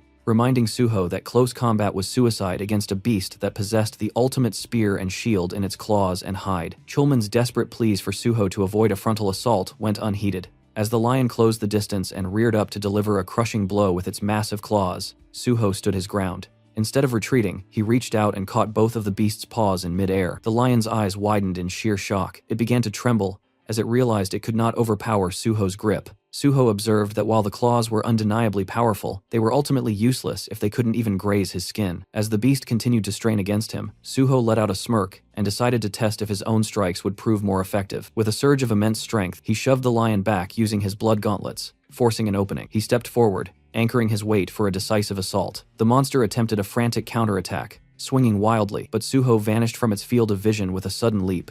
Channeling his focus into his fist, Suho delivered a cataclysmic punch into the monster's flank. The impact sent the lion hurtling through the air until it smashed into the rocks, shattering the mountainside. The force was so absolute that it left a trail of destruction in its wake, ending with the beast collapsed and buried in the rising rubble. Despite the brutality of the assault, the lion rose once more, its body remarkably free of even a single scratch. Suho watched the beast with a light smile, though a bead of sweat traced down his face. He marveled at the fact that a strike delivered with his full strength had barely seemed to register. Realizing that blunt force would not suffice, he decided to shift his approach. Suho dashed forward with blinding speed, his blood gauntlet still active. Before the beast could react, he pivoted sharply, moving to its right side and slipping behind its thick mane. He lunged for the monster's neck, determined to grapple it if he could not break it. He climbed onto the lion's back, locking in a powerful hold while the creature began to thrash violently in resistance. Suho recalled the myth of Hercules, who, unable to pierce the hide, had eventually subdued the beast through strangulation. Adopting that same strategy, Suho maintained a relentless grip while the lion used every ounce of its strength to shake him off. A mixture of thrill and excitement surged through him as he steeled himself, mentally declaring that there would be no tapping out until the very end. In a desperate attempt to break the hold, the boss monster unleashed its fierce skill, but Suho's dragon blood intervened once again, nullifying the effect. The lion began a frantic rampage through the mountains, slamming its back against the stone walls in an effort to crush its rider. Suho tightened his grip even further, knowing that if he lost his hold for even a second, there would not be another opportunity. He clung to the beast's neck as it smashed into cliffs and outcroppings, refusing to be dislodged. From the background, Chulman watched the struggle with his mouth agape, shouting words of encouragement and urging Suho to hold on just a little longer. Though his stamina was rapidly draining, Suho kept his grip firm until the beast finally began to lose consciousness. After a grueling chokehold, the lion finally collapsed. The moment the beast was defeated, Chulman rushed forward.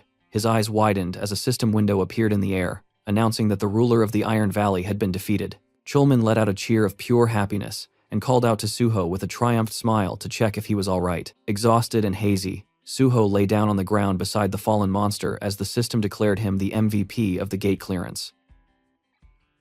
Once the battle had concluded, Suho drove his ghost shadow spear into the ground beside the Nemean lion's corpse, intending to let the weapon absorb the fallen beast's shadow. He addressed the spear by the name Yongcheng, urging it to feed well. The ghost shadow spear reacted instantly, and a system notification confirmed that it was absorbing the shadow and becoming enhanced. Suho mused that the weapon was like an expensive pet to maintain, expressing his hope that this would be the final feast needed to reach the third stage together. He then accessed his system window to distribute his 2 bonus stat points into strength. Just as he finished, Chulman arrived and gave him a triumphant thumbs up. Chulman reported that the other lions had vanished along with the boss, confirming that the gate had been perfectly cleared. Suho laughed, offering praise for their combined efforts, but Chulman insisted that Suho had carried the entire burden. He then asked, with lingering disbelief, how Suho had even found the courage to face such a beast head-on. Suho calmly explained that he had read about the technique in a martial arts novel a long time ago. He recalled a scene where an indestructible enemy was subdued through strangulation, and decided to apply that same logic. Chulman stared at him in disbelief, questioning if he had truly bypassed a professional strategy guide in favor of a fictional story. Suho merely remarked that such novels often contained the wisdom of life.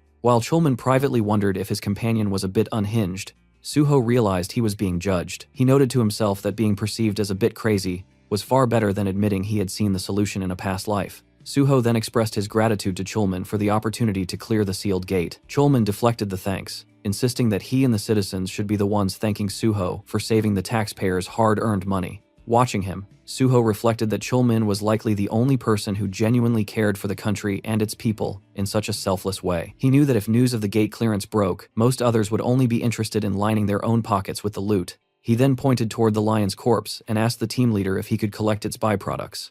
Under current regulations, loot from gates cleared by civil servant hunters technically belonged to the state. While Suho knew these laws would eventually be overturned during a massive reform of the Great Hunter Association, the restrictive rules were currently in full effect. However, he had no intention of handing over the Nemean Lion's remains. Rather than deceiving Chulman, he chose to be direct, valuing their mutual trust over the materials themselves. Chulman took a moment to consider the request while looking at the massive corpse. He eventually gave Suho his blessing to take the byproducts. When Suho pointed out that the rules strictly prohibited it, Chulman noted that since Suho was still a probationary civil servant and not yet an official employee, there was some wiggle room. He turned away with a joking remark, claiming that since he had been running far away at the time, he couldn't possibly have seen anyone collecting loot. Suho laughed and thanked him for the gesture. The system soon issued a notification. The Ghost Shadow Spear had completely absorbed the Nemean Lion's shadow, and its mana supply was now sufficient. The weapon underwent an enhancement, awakening a portion of its consciousness. Observing the system window with a smirk, Suho felt a wave of satisfaction at the breakthrough. The panel displayed the Ghost Shadow Spear's new rank as S+, noting that with its third stage consciousness awakened, all its abilities had been significantly enhanced. Most notably, it could now use Shadow Spear S, a skill allowing for an unconditional piercing strike against any target covered in shadows. Suho recognized the technique as Shadow Pierce, one of the Spirit King's primary abilities which he had utilized extensively in his previous life. The spear's consciousness was divided into 5 total stages, and he had managed to unlock the third much faster than anticipated. His reflections were interrupted by Chulman, who asked how he planned to harvest the loot from such a massive corpse, especially since no separate items had dropped. Summoning his blood weapon, Suho assured him he had a way. He attempted to use his steel cut skill on the beast's hide, but the material proved too resilient to be damaged. Chulman noted that the indestructible hide lived up to its reputation, resisting even the sharpest blades. Suho agreed, but clarified that while the hide itself could not be cut by normal means, that didn't make the entire beast invulnerable. Moving to the lion's paws, Suho used his blood weapon to sever one of its own claws. When Chulman asked what he intended to do with it, Suho explained that the Nemean lion's hide could only be torn by its own claws. As he began the work, Chulman wondered aloud if this trick had also come from a martial arts novel. Suho successfully sliced through the hide and explained that this time, the knowledge came from mythology. He recalled that Hercules had stripped the hide using the beast's own talons. Reaching inside the carcass, Suho grabbed the lion's heart and crushed it. The system immediately confirmed his accomplishment. He had completed the first of the hero's 12 labors. He was granted the qualification to wield the power of Hercules, and received a new trait, Hercules Candidate. For achieving such a legendary feat, the system also rewarded him with 10 bonus stat points. The system provided detailed information regarding the Hercules Candidate trait, explaining that Suho had met the minimum qualifications to obtain the hero's power. It noted that among all candidates, only the first to accomplish the 12 labors would become the true Hercules. While holding this trait, Suho will gain a 100% increase in bonus attack power for barehanded combat, swords, blunt weapons, and bows. Observing his system window, Suho noted that more options would be added as he completed each labor. He reflected on the fact that he hadn't even reached a 1-star rank yet, but already possessed dual traits. Looking at the harvested hide and claws, he realized he had also secured incredibly rare materials. Chulman asked if the hide and claws were the only items worth taking, and Suho confirmed they were. When Suho suggested they head out, Chulman cautioned that they needed to prepare their excuses, as it was likely total chaos outside. Indeed, outside the gate, observers watching security cameras were shocked to see the gate disappearing. They were reluctant to believe that such a high-level gate had actually been cleared. When Suho and Chulman emerged, they were immediately swarmed by people demanding to know what had happened. Chulman had explained to the administrators that they were suddenly attacked,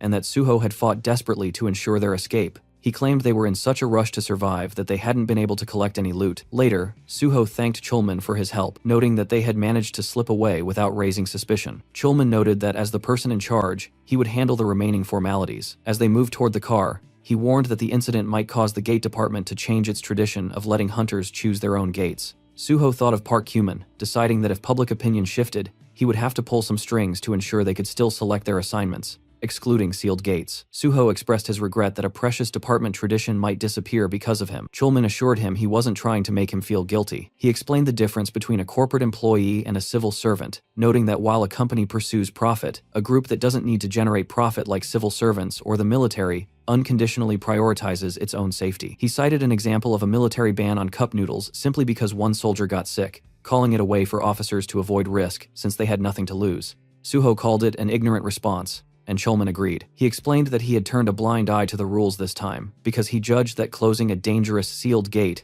was more important than strictly maintaining management traditions. Suho reflected that while Chulman was meticulous in weighing pros and cons, His decisions were always rooted in the public good rather than personal gain. As they sat in the car, Suho thanked Chulman for the lesson. Chulman laughed, noting that talking like that often got people labeled as boomers. Suho replied that he truly had learned a lot and asked Chulman to speak more comfortably with him, since they would soon be working together officially. Chulman agreed to drop the formalities once Suho was under his direct command, emphasizing the need to separate public and private matters. Suho asked about the schedule for the next day, and Chulman confirmed they were set for management and evaluation. He then asked when they would proceed with the plan Suho had mentioned in the valley, using a media play to pressure the association president. Pulling out his phone, Suho said he was just about to start. He called reporter Jo Jingwei, informing him that he was ready to share his story to paint a picture based on his experiences so far. Suho also planned to introduce the reporter to Jung Chulman from the association, who had chosen to become an ally. Suho knew that if they simply published an article about his actions, it might be dismissed as cheap gossip. He wanted the source to be clear and official. He acknowledged that the scale of the plan was large and required groundwork. Reporter Jingwei happily agreed to help elevate Suho's reputation once again,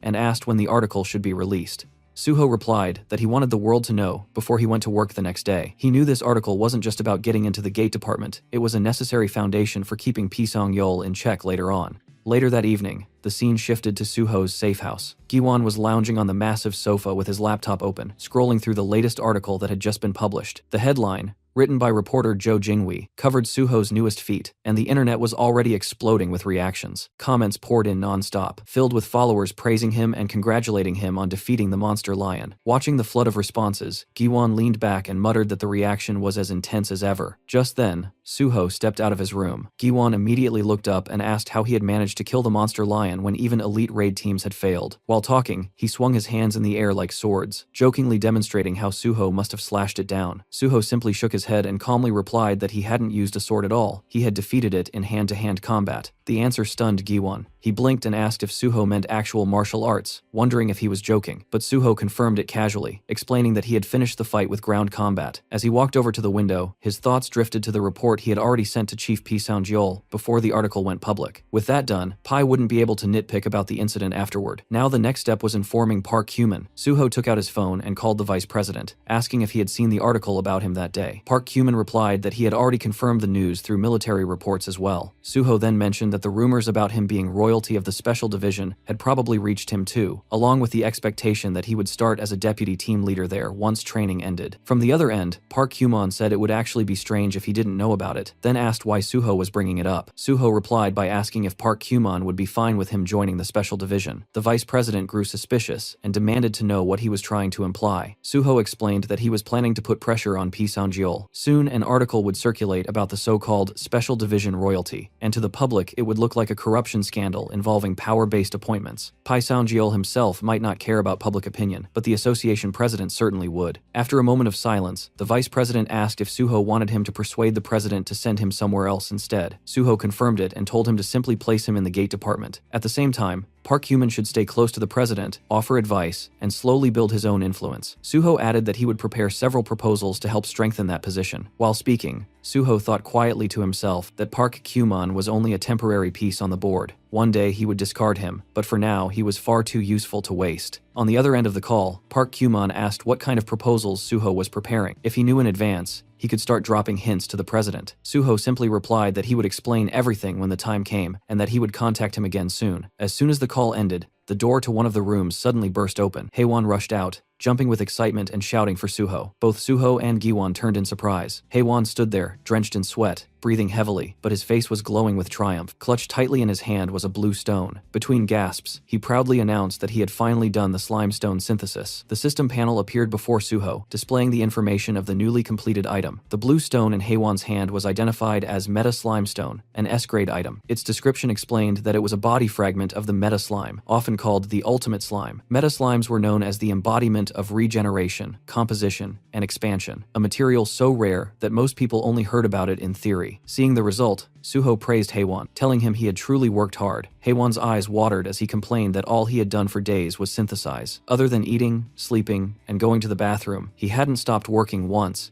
even admitting that he had continued synthesizing while taking a dump. Suho chuckled and kept patting his shoulder, repeating that he had done well. Then he asked if Haewon's level had gone up during the process. The question instantly brightened Haewon's face, and he proudly answered that it had. Every time the slimestone's grade increased, he had received several bonus stat points as well. Suho nodded and encouraged him, saying that was exactly the charm of being an alchemist. With the meta slimestone finished, they only needed the remaining materials now, and when the time came, he would need Haewon's help again. The mention of more work immediately drained the color from Haewon's face, but he still nodded weakly and agreed. Suho then took out his phone, thinking that now the meta slimestone was complete, only one material remained. Looking at the contact number on the screen, a faint smile formed on his face, realizing that the person he needed to contact next wasn't exactly normal either. Sometime later, Kang Seol-gi arrived outside Suho's safe house. Standing in front of the massive building, he looked up at it in disbelief. The place looked less like a house and more like a mansion. He let out a quiet gasp, thinking that if he ever tried to buy something like this, it would probably take him 50 years. Then he reconsidered and thought it might even take 100. Just then, the door opened and Suho called out to him, asking if he had arrived and telling him to come inside. Suho led him through the entrance and thanked him for coming all the way there. Seol-gi brushed it off casually, saying it was nothing, and explained that he had brought the item Suho requested. Inside the box he carried was a strange device resembling a gaming controller. As soon as Suho looked at it,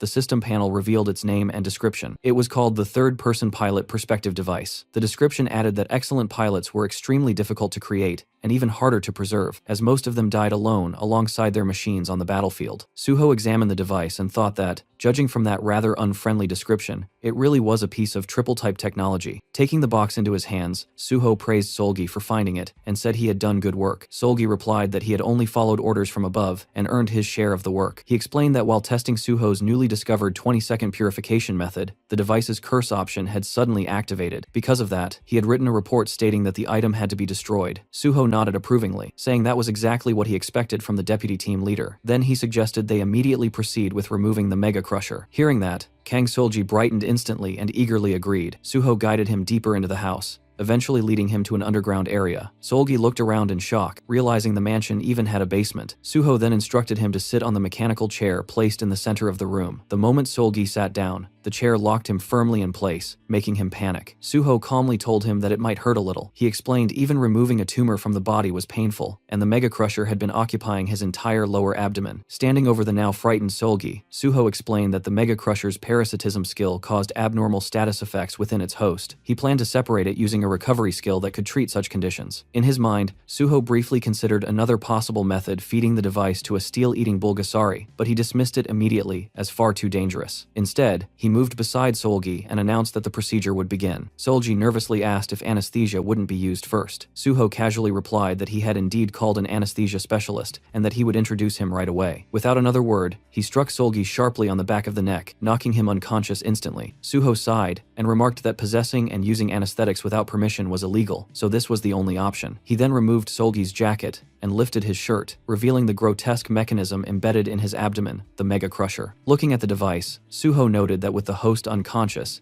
its activity had slowed down, declaring that the surgery would now begin. A soft blue light gathered in his hands as the system indicated the skill, Recovery, had been activated. Suho pressed the glowing energy against the Mega Crusher. He muttered that if the device evolved any further in the future, ordinary recovery skills would no longer work on it. If Kang Seol-gi had revealed his condition earlier in Suho's previous life, the devastating molecular incident might never have happened. Still, that disaster had at least allowed researchers to discover numerous item combinations involving the device. Sensing danger, the Mega Crusher suddenly began reacting violently to Suho's skill. Kang Seol-gi's entire body trembled, though the mechanical chair held him firmly in place. Suho observed that if the host had been awake, the scene would have turned into complete chaos. He added quietly that it would hurt, but the device had to be removed quickly, and Seol-gi should actually feel lucky to be unconscious. As Suho intensified the recovery skill, the Mega Crusher began emitting harsh mechanical noises. Suddenly, the device tore itself free from Seol-gi's abdomen and lunged straight towards Suho. Suho sidestepped the attack smoothly, allowing the object to fly past him and crash onto the floor behind. The device turned toward him, producing distorted mechanical sounds, but within moments, its energy faded, and it reverted into a seemingly harmless item. The system classified it as a B-grade artifact, describing it as advanced technology from another world, capable of grinding any item. Suho crouched down and picked it up. He commented that the moment the Mega Crusher left its host, it always pretended to be a normal item. He smiled slightly and said that it was quite an amusing thing and that he would make very good use of it.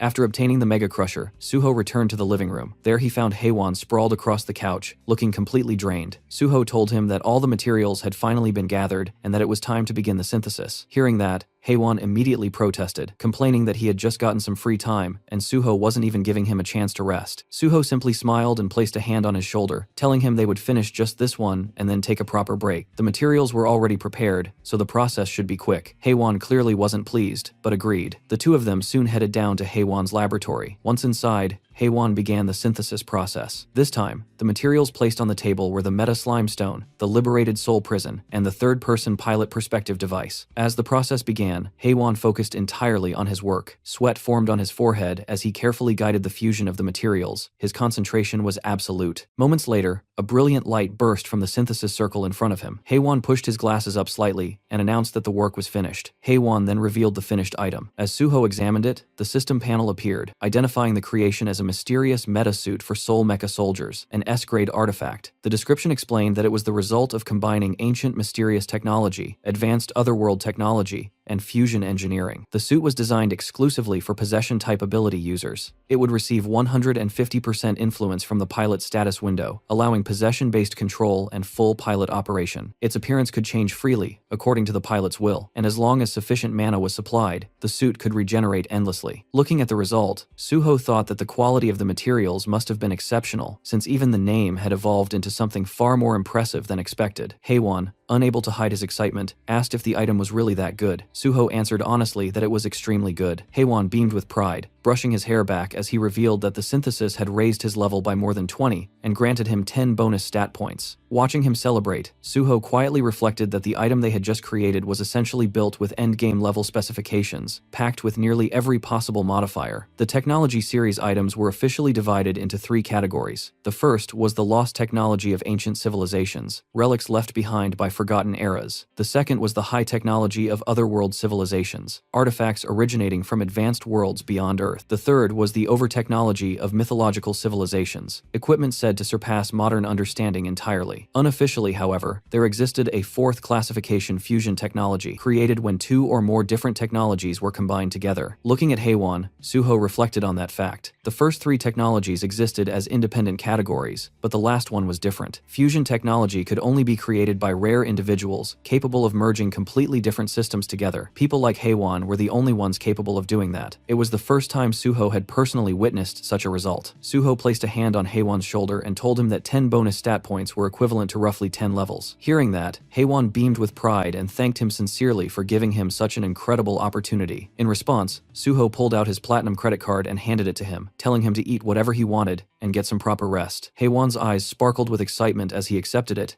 and happily thanked him again. Meanwhile, down in the underground basement, Kang Solgi slowly began to regain consciousness. He suddenly woke with a sharp gasp and immediately looked down at his stomach. When he realized that the Mega Crusher was gone, disbelief spread across his face. Just then, Suho arrived and calmly greeted him, saying that the treatment had gone well and asking how his body felt. Overwhelmed, Kang Solgi immediately dropped to his knees in front of him, thanking him desperately and saying he would never forget this kindness. Suho simply brushed it off, replying that he had only helped in exchange for compensation. But Kang Solgi shook his head, still filled with gratitude. Even if money was involved, he said, patients still thanked their doctors. Suho had approached him first and saved him when he had no one else to rely on. To him, Suho was nothing short of a lifesaver. Suho laughed lightly and told him that if he felt that way, then he should take good care of him while they were both working at the association. Kang Solgi immediately agreed, promising that he would help Suho with anything he could. Watching him, Suho quietly thought that in the resource department, he had successfully recruited someone worth nurturing. Once Pisangyeol's faction was pushed out, this man would become extremely useful. The groundwork was already mostly finished. The next day, the scene shifted to the Korean Hunter Association headquarters. Outside the building, reporters had completely swarmed the entrance. Cameras, microphones, and broadcasting vans filled the area as journalists waited eagerly for Suho to appear and give an interview about his clearing of the Valley of Iron Gate. But what they didn't realize was that Suho had already arrived. Using a concealment skill, he moved quietly through the crowd, slipping past the reporters without anyone noticing his presence. As he walked toward the building entrance, he briefly thought that he was sorry for disappointing them today, but he would soon give them even better material to report on. Once inside the association building, Chulman was the first to notice him. Suho greeted him with a casual "good morning," and Chulman returned the greeting while looking slightly surprised. He pointed out that reporters were completely covering the entrance outside, yet Suho had somehow made it in anyway. Suho simply replied that he had managed to avoid them and slipped inside. Chulman frowned slightly and commented that the reporters outside didn't look like the kind of people who could be avoided so easily. The two of them stepped into the elevator together. While the doors closed,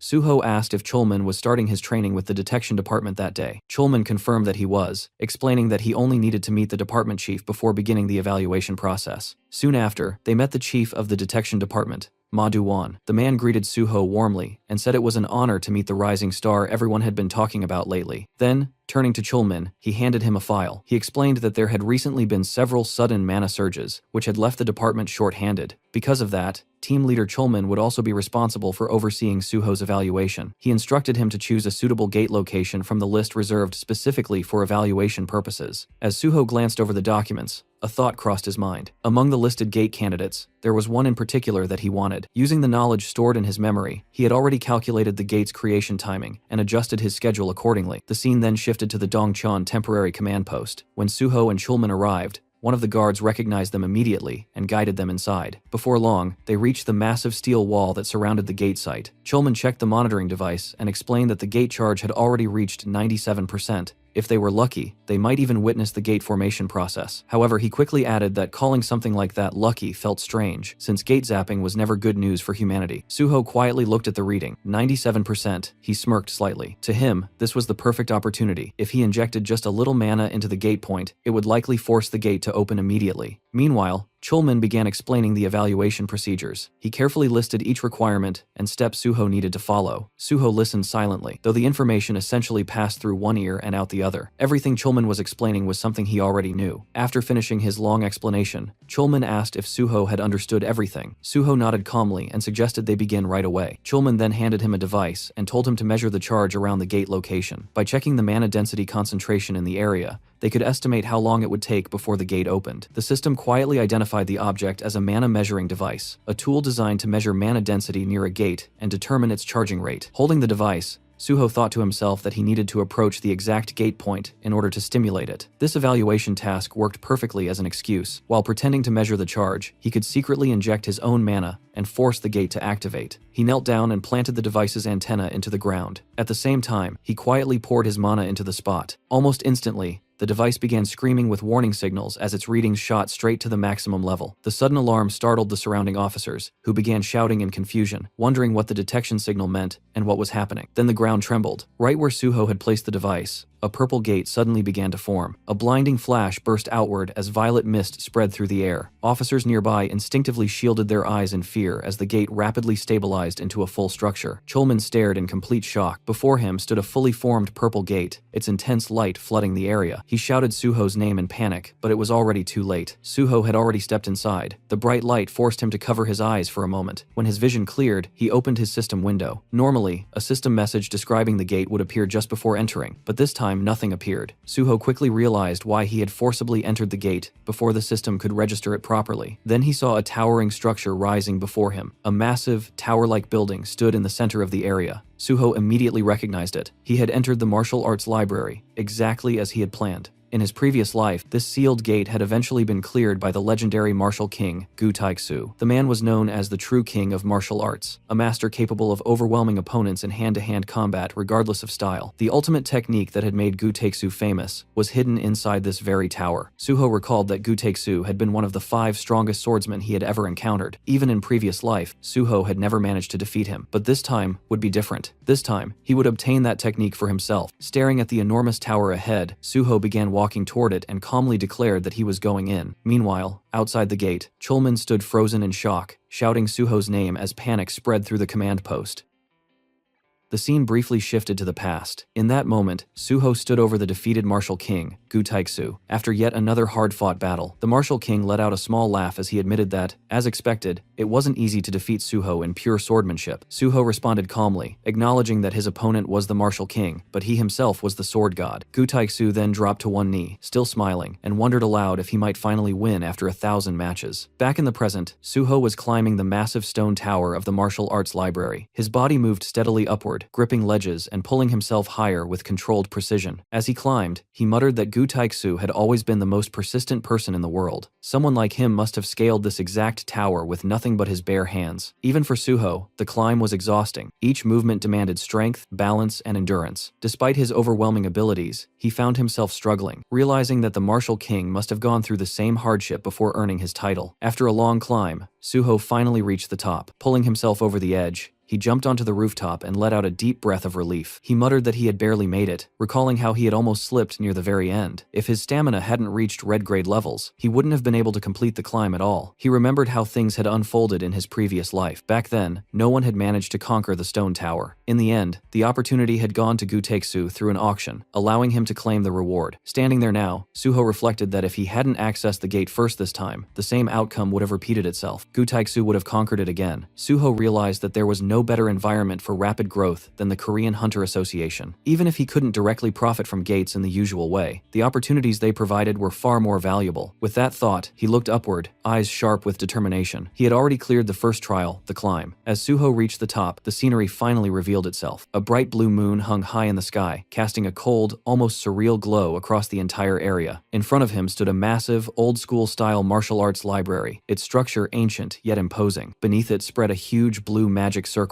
quietly pulsing with energy. This place was known as Seogopyeong. Suho stared at the library and immediately understood this wasn't the end yet. To enter it, he would have to pass another trial. He recalled Gu Taixu mentioning that the library was filled with martial arts manuals, countless techniques hidden within its walls. As he walked forward, he observed his surroundings more carefully. At a glance, the terrain felt strangely similar to Kunlun, as if it had been modeled after some legendary martial domain. But the moment his foot stepped onto a specific part of the ground, something triggered. A sharp wave of air rang out. The magic circle ahead began to glow, its light intensifying as mechanisms hidden within the space came alive. Suho wiped the sweat from his face, immediately recognizing what was happening. These weren't just decorations, these were traps, or something even more advanced. The second trial had begun. A blue magical sword materialized from the circle and shot toward him at terrifying speed. Suho reacted instantly, dodging the attack by a hair's breadth. As the blade flew past him, he glanced at it and muttered that this was quite the fiery welcome. But the attack didn't stop there. The magic circle flared again, and this time two massive hammers formed behind him. They swung forward with crushing force, aiming to smash him from behind. Suho broke into a sprint, and at the exact moment the hammers came crashing down, he twisted his body and slid across the ground, narrowly escaping the impact. He quickly regained his footing, stabilizing himself as the pressure of the trial filled the air. Then, with a calm expression and a hint of excitement, Suho straightened up and settled into a cool Spider-Man position. If this was how the trial wanted to play it, then so be it. He was ready. After some time, Suho stood there completely exhausted, his entire body drenched in sweat as he struggled to catch his breath. The ground around him was shattered, cracked from the relentless attacks he had been dodging. Looking at the destruction, he couldn't help but think about Gu Taixu. The fact that someone had cleared this place without even having red grade stats made Suho realize just how monstrous genius the martial king truly was. Wiping the sweat from his face, Suho steadied himself. If he failed here, despite having far better conditions, it would be nothing short of pathetic. With that thought, his resolve hardened. No matter what, he would conquer this place. He activated his skill, mana detection. In the very next instant, he sensed danger and leaped away. A violent mana blast struck the exact spot where he had been standing just a moment earlier. Had he been even a second late, he would have been vaporized. Watching the aftermath, Suho realized something important. No matter how much this place resembled martial arts concepts, its foundation was still rooted in the system. Whether it was called internal energy or something else, the force driving everything here was ultimately mana. As that realization settled in, the system notified him that his mana detection had advanced from grade B to grade A. Suho understood that this was the result of pushing the skill to its limits. Mana detection was notoriously slow to level up, so this alone was already a massive gain. Soon,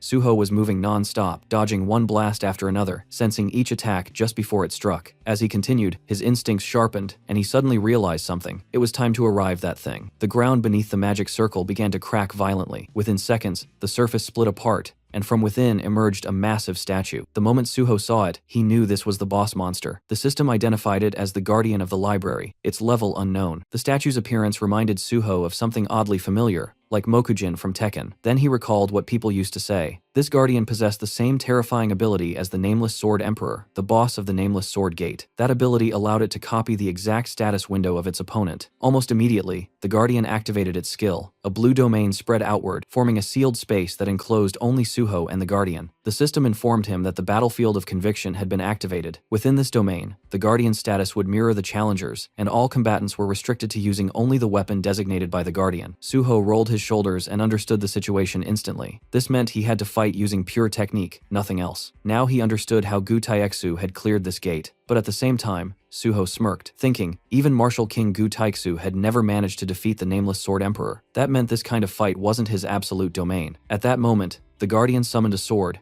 and the system confirmed that the designated weapon was a sword. For Suho, known as the Sword God, there couldn't have been a better outcome. He summoned his blood weapon and pointed it toward the guardian, asking if this would suffice. The statue silently took its stance in response. For a brief moment, the world grew still. Then the guardian moved. It launched itself forward in a single burst of speed. Suho stepped in as well, deciding to end the fight immediately. Crimson energy surged through his body, his aura flaring as his power condensed into a single decisive strike. The next instant, their swords clashed, just a single exchange. Suho passed through the guardian, moving behind it as if the strike had already ended before it even began. For a moment, both figures stood still. Then, with a clean sound, the guardian's sword split apart. The statue froze, as if unable to comprehend what had just happened. Slowly, it turned towards Suho, and then bowed. The system announced that the guardian of the library had admitted defeat. The gate had been cleared, and the MVP of the conquest was on Suho. The system provided him extra experience points for being MVP, and his level went up. Suho looked at the Guardian and commented that it had accepted defeat quickly, just like a true martial artist. Then, shifting his gaze toward the towering library ahead, he let out a small breath and said that now that the martial trial was over, it was time to move on to something else. It was time to cultivate knowledge. As Suho approached the entrance of the towering library, a system notification quietly appeared, welcoming him to the Library of Martial Arts. The moment he stepped inside, another message followed, informing him that by defeating the gatekeeper, he was qualified to receive 1 volume of knowledge from the library. Suho looked at the notification and let out a satisfied laugh. Just as Gu Taixu had once said, the knowledge obtained here depended on how many guardians one defeated. And this knowledge wasn't just information, it meant skills. Standing before rows of ancient books, Suho saw the system categorize them into 3 groups: swordsmanship, footwork, and miscellaneous techniques. He murmured the categories under his breath, briefly considering them. Miscellaneous techniques sounded unimpressive at first glance, almost like a collection of useless tricks, but Suho knew better. That category was anything but trivial. Without hesitation, he chose it. The system confirmed his selection, and Suho immediately stated that this was the true core of the library. Moments later, another notification appeared, informing him that he had acquired a new skill, Acupoint Strike, Grade B. The details unfolded before his eyes. It was a mysterious martial art from Muram, allowing its user to perceive the major acupoints of the human body. By accurately striking these points, one could trigger unique effects specific to each acupoint. Unlike conventional offensive techniques or movement skills, this ability operated on an entirely different principle, which was why it was classified under miscellaneous techniques. Suho stood there, absorbing the information. Acupoint techniques were commonly seen in martial arts novels, but in reality, they were incredibly rare, something that could only be obtained in a place like this. As he processed the skill, the books around him suddenly began to glow with a golden light. One by one, they started fading away, dissolving into nothingness. Watching the scene, Suho realized that the library itself was disappearing now that he had claimed its knowledge. Then, in front of him, a scroll materialized out of thin air. The system informed him that he had obtained an item Archive Painting, Grade S. At that moment, Suho understood. The entire library had been condensed into a single painting within that scroll. As Suho held the scroll in his hands, the system displayed its details. The item, Archive Painting, was described as a painting containing the entire library of martial arts, passed down only to those who had defeated its keeper. It further stated that on nights of the full moon, the holder could return to the library once again. Suho looked at the scroll quietly, understanding its value. The Library of Martial Arts wasn't something that ended with a single visit. It was a place that could continue offering growth. With a faint smile, he thought that he would return again when the full moon rose. Then his thoughts shifted. It was time to stop making Chulman worry and head back. Meanwhile, outside the gate, tension had been building for quite some time. The officers stationed at the site were growing increasingly uneasy. Some began murmuring that it had already been too long since Suho entered, wondering if they should be preparing a backup request. Among them, Chulman was the most restless. He clutched his head, clearly shaken, muttering that this was driving him insane. In his mind, he kept replaying what had happened: Suho being pulled into a gate caused by a mana runaway, entering a completely unknown space with zero information. The uncertainty gnawed at him. His thoughts spiraled into worst-case scenarios. unknowns, a gate with no data, filled with unpredictable dangers. What if something had gone wrong? For a moment, he even imagined Suho dead. Unable to calm himself, Chulman clasped his hands together and silently prayed, hoping Suho would come out safely. Then suddenly, one of the officers shouted. Everyone turned at once, watching as the structure began to destabilize. Someone yelled that the gate line was breaking and wondered if it meant the gate had been cleared, and at that exact moment, Suho stepped out. He looked around casually and remarked that quite a crowd had gathered. The moment Chulman saw him, he rushed forward without hesitation, a mix of anger and relief flooding his expression. He grabbed Suho and demanded to know what had happened, shouting about how worried he had been and how reckless it was to suddenly enter a gate like that. Suho calmly explained that there had been a mana runaway, so it couldn't be avoided. He added that, fortunately, the gate hadn't been too difficult, so he managed to come out safely. Hearing that, Chulman let out a long breath of relief and grabbed Suho's shoulder, saying how thankful he was that nothing had happened. Suho apologized for causing trouble, but then immediately asked what would happen to his field evaluation now. Chulman stared at him for a moment, almost speechless, and asked if that was really what mattered right now. The important thing was that he had come back alive. Suho agreed on the surface, but internally, he still felt that the evaluation was important. Letting out another sigh, Chulman told him they should return to the association first and report everything. After completing his evaluation at the association, Suho returned home in the evening, his body finally giving in to the accumulated fatigue as he slouched onto the couch. Yet even in that exhausted state, a faint sense of satisfaction lingered, because he had once again secured a perfect score in the second gate evaluation, leaving only the Special Forces test ahead. While the system window appeared before him, showing his current level at 75 and his strength stat at 99, along with 2 remaining bonus points, and without much hesitation, he pushed the stat to 100, watching as its color shifted into a distinct orange, while the system acknowledged the advancement and informed him that his strength could now grow even further, making Suho quietly acknowledge that even for him, this rate of growth felt absurd, his fingers tightening into a fist as he sensed the overwhelming power flowing through his body, and concluded that at this pace, he would not lose to anyone in this life, even considering the possibility of clearing a disaster-level gate alone, since he had already done it once before, and knew that with enough preparation repeating, it would not be impossible. Just as his thoughts were settling into deeper calculations about his growth and future plans, the sudden vibration of his phone pulled him back to reality, and when he glanced at the screen, he saw the caller was none other than the Special Department Head, P. Sang-gil, which immediately sharpened his focus as he picked up the call and greeted him calmly, listening as P. Sang-gil casually brought up the topic of his upcoming special training scheduled for the next day, while also mentioning that all of Suho's evaluations so far had been flawless, emphasizing that if he were to pass the final Special Division test as well, he would become the first and youngest perfect scorer in the entire history of the association, a statement that would normally shake anyone but barely stirred Suho on the surface, even as P. Sang-gil lightly pointed out how unexpectedly flat his reaction sounded, something Suho brushed off outwardly, while internally acknowledging that such achievements naturally felt less significant to someone walking through life for the second time. However, the tone of the conversation shifted when P. Sang-gil revealed that he would personally take charge of this final evaluation, a detail that immediately stood out to Suho, because P. Sang-gil was not the type to step forward directly, unless there was a specific intention behind it, and what followed only deepened that suspicion, as he declared that instead of conducting separate tests, he would combine the Special Division and Investigation Division evaluations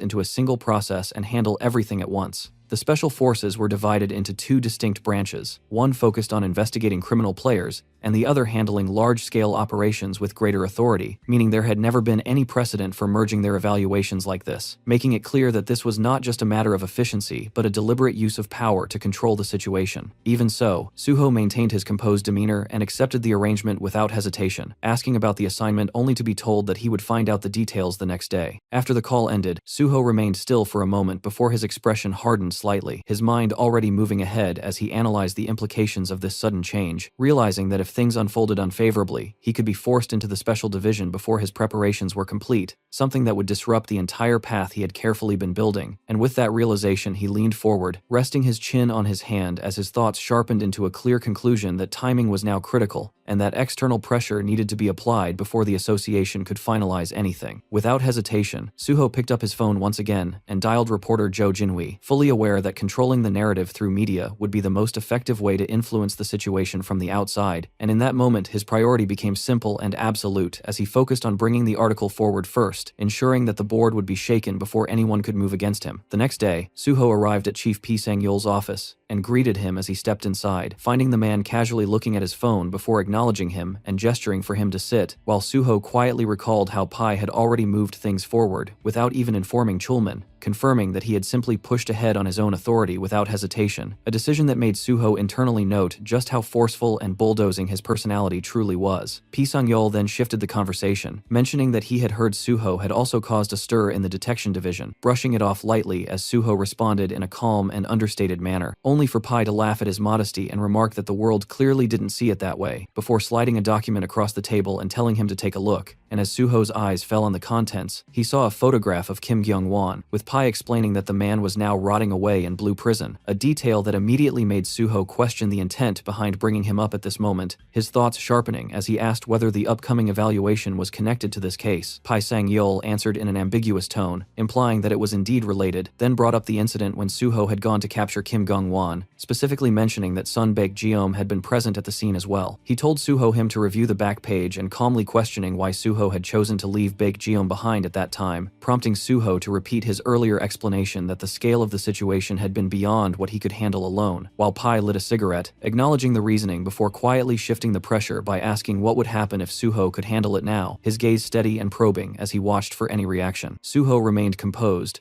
offering no immediate response outwardly. Yet internally he understood the meaning behind those words with perfect clarity, realizing that this was not merely an evaluation, but a deliberate test designed to push him into confronting higher-level targets while simultaneously measuring his capabilities and loyalty. And as a faint smile formed on Suho's face, he accepted that this was the kind of man Pisang-yeol truly was, someone who molded people by dragging them through conflict. In response, Suho met his gaze without hesitation and stated that if it was within his ability, then he would take responsibility and handle it completely, already deciding in his mind that he would play along with this game for now, fully aware that this path would only pull him deeper into the unfolding power struggle.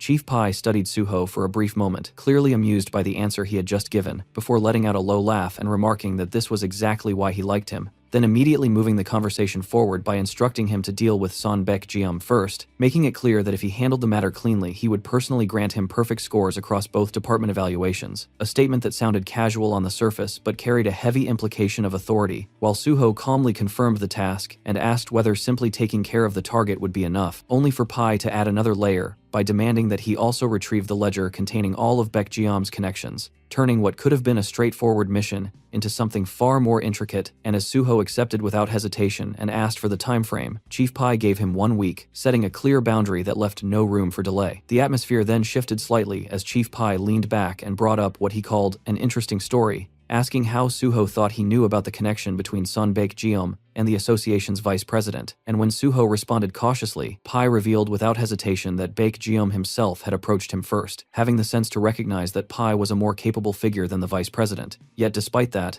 Pai had rejected him outright, explaining in a blunt and almost dismissive tone that taking money from someone like that would make him no different, emphasizing that he was cut from a different cloth, someone who had once served as a prosecutor in the Seoul Central District Prosecutor's office, before being forced out after becoming an awakener, a transition that Suho understood all too well since certain professions in Korea could not be held after awakening, and in Pai's case that turning point had twisted his path entirely, redirecting his ambitions toward power within the Hunter Association, where he had climbed to the position of Special Forces Department Head not through raw combat ability but through the sharp, calculating instincts he had honed as a prosecutor, creating a man driven not by wealth but by a deep-rooted elitism and an obsession with control. Pai's words carried a cold certainty as he stated that not everyone wearing human skin was the same, drawing a clear line between himself, Suho, and the rest. A statement that Suho acknowledged outwardly while internally recognizing just how dangerous such a mindset truly was, because a man who sought only power without distraction was far more terrifying than those driven by greed, the kind of person who could orchestrate massive incidents without hesitation or remorse. And as Pai rose from his seat and asked if Suho needed anything else, Suho took the opportunity to make a request that momentarily broke the flow, asking if the Special Forces evaluation could be conducted strictly according to the rules, a suggestion that caught Pai off guard before Suho clarified it with a light smile, expressing his intent to earn the perfect scorer title properly without shortcuts, even though internally he was simply unwilling to let his record be stained or manipulated by external interference. Chief Pai burst into laughter at that, calling Suho even crazier than expected, yet ultimately agreeing on the condition that only the theory exam would be taken, dismissing the need for redundant practical testing. And as he moved toward the door, he allowed Suho to proceed immediately, questioning whether he even understood how difficult the Special Forces test truly was compared to the others. While Suho accepted calmly with the quiet confidence of someone who had already experienced it once before, knowing better than anyone what lay ahead, and Pai, clearly satisfied by that boldness, gave his final approval, telling him to take the exam right away, as if testing whether that confidence would hold under real pressure. Soon after, Suho completed the Special Forces theory test, and his answer sheet was immediately sent for evaluation, where Pi Sang-yeol personally reviewed it in his office, scanning through each page with growing interest as his expression slowly shifted into something sharper, almost entertained, while he muttered to himself that it was absurd for someone to solve such deliberately difficult questions so effortlessly, especially when those problems had been designed specifically to filter out pretenders. Yet Suho had answered everything flawlessly, as if he had already seen it all before, leading Pai to acknowledge that this level of precision was not normal. Before setting the paper down and letting out a quiet laugh, his lips curling into a faint, dangerous smile, as he concluded that a blade this sharp could easily become a problem if left unchecked. At the same time,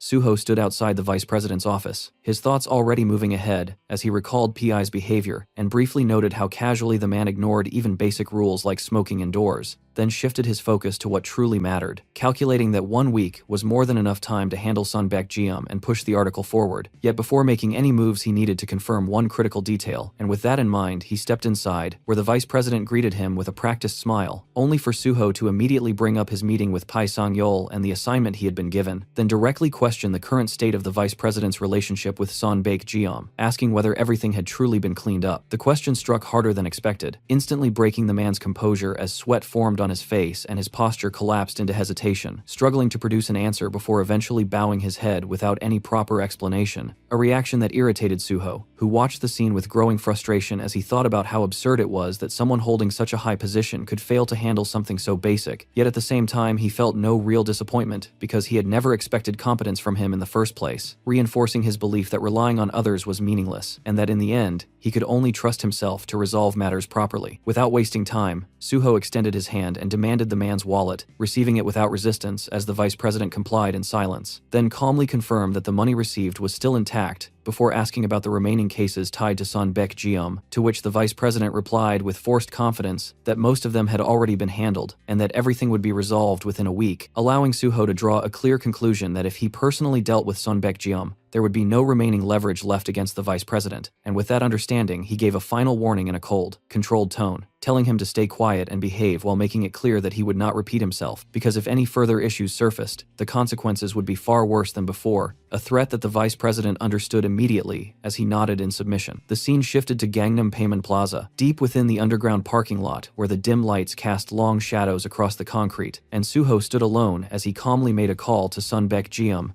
informing him of his presence and ordering him to come down immediately, his tone casual yet leaving no room for refusal, and not long after, the elevator doors slid open to reveal Baek-jeom stepping out along with nearly 20 armed men, their presence filling the space with tension as Suho looked at them and simply laughed, as if the numbers meant nothing to him. Without even acknowledging the hostility, Suho casually tossed his car keys toward one of the bald men, treating him like a valet and instructing him to park the car and handle the fee separately, an act so dismissive that it instantly provoked anger. Yet before the man could properly react or speak, Suho moved in a flash and grabbed his jaw with overwhelming force, silencing him instantly, while coldly remarking that he clearly did not understand his place, tightening his grip as the man's resistance turned into panic. And although the surrounding thugs instinctively reached for their weapons, the situation froze when Baek-jeom shouted at them to stand down, fully aware of the gap in power between them and Suho, who then released the man with a flick, and commented that it was absurd for them to even think they could win, casually noting that those beaten earlier had apparently failed to pass along the warning. The atmosphere shifted as Baek-jeom led Suho upstairs to a luxurious 2-floor suite that radiated wealth, complete with a grand chandelier and wide sofas. Yet even in such an environment, Suho remained completely unfazed as he took a seat like he owned the place, observing that Baek-jeom seemed to be using it as a full residence, before moving straight to the point and questioning why, despite the association president returning the money, Baek-jeom had refused to take it back, a question that struck deeply as the man admitted that accepting it would have been meaningless, revealing his anger and resentment toward being discarded after everything he had invested, believing that if he was destined to be thrown away anyway, then dragging others down with him was the only choice left. Suho listened without interruption, his expression calm, but his presence growing heavier, and after acknowledging the reasoning without any real interest, he leaned slightly forward and fixed his gaze on Baek-jeom, the faint smile on his face carrying an unsettling weight as he asked a single question, whether he wanted to live, and the moment those words fell, Baek-jeom's body reacting instinctively to the killing intent hidden behind that calm tone, while Suho's expression hardened and his eyes turned cold, making it clear without needing repetition that this was not a question open to interpretation, but a line that would decide everything from this point onward.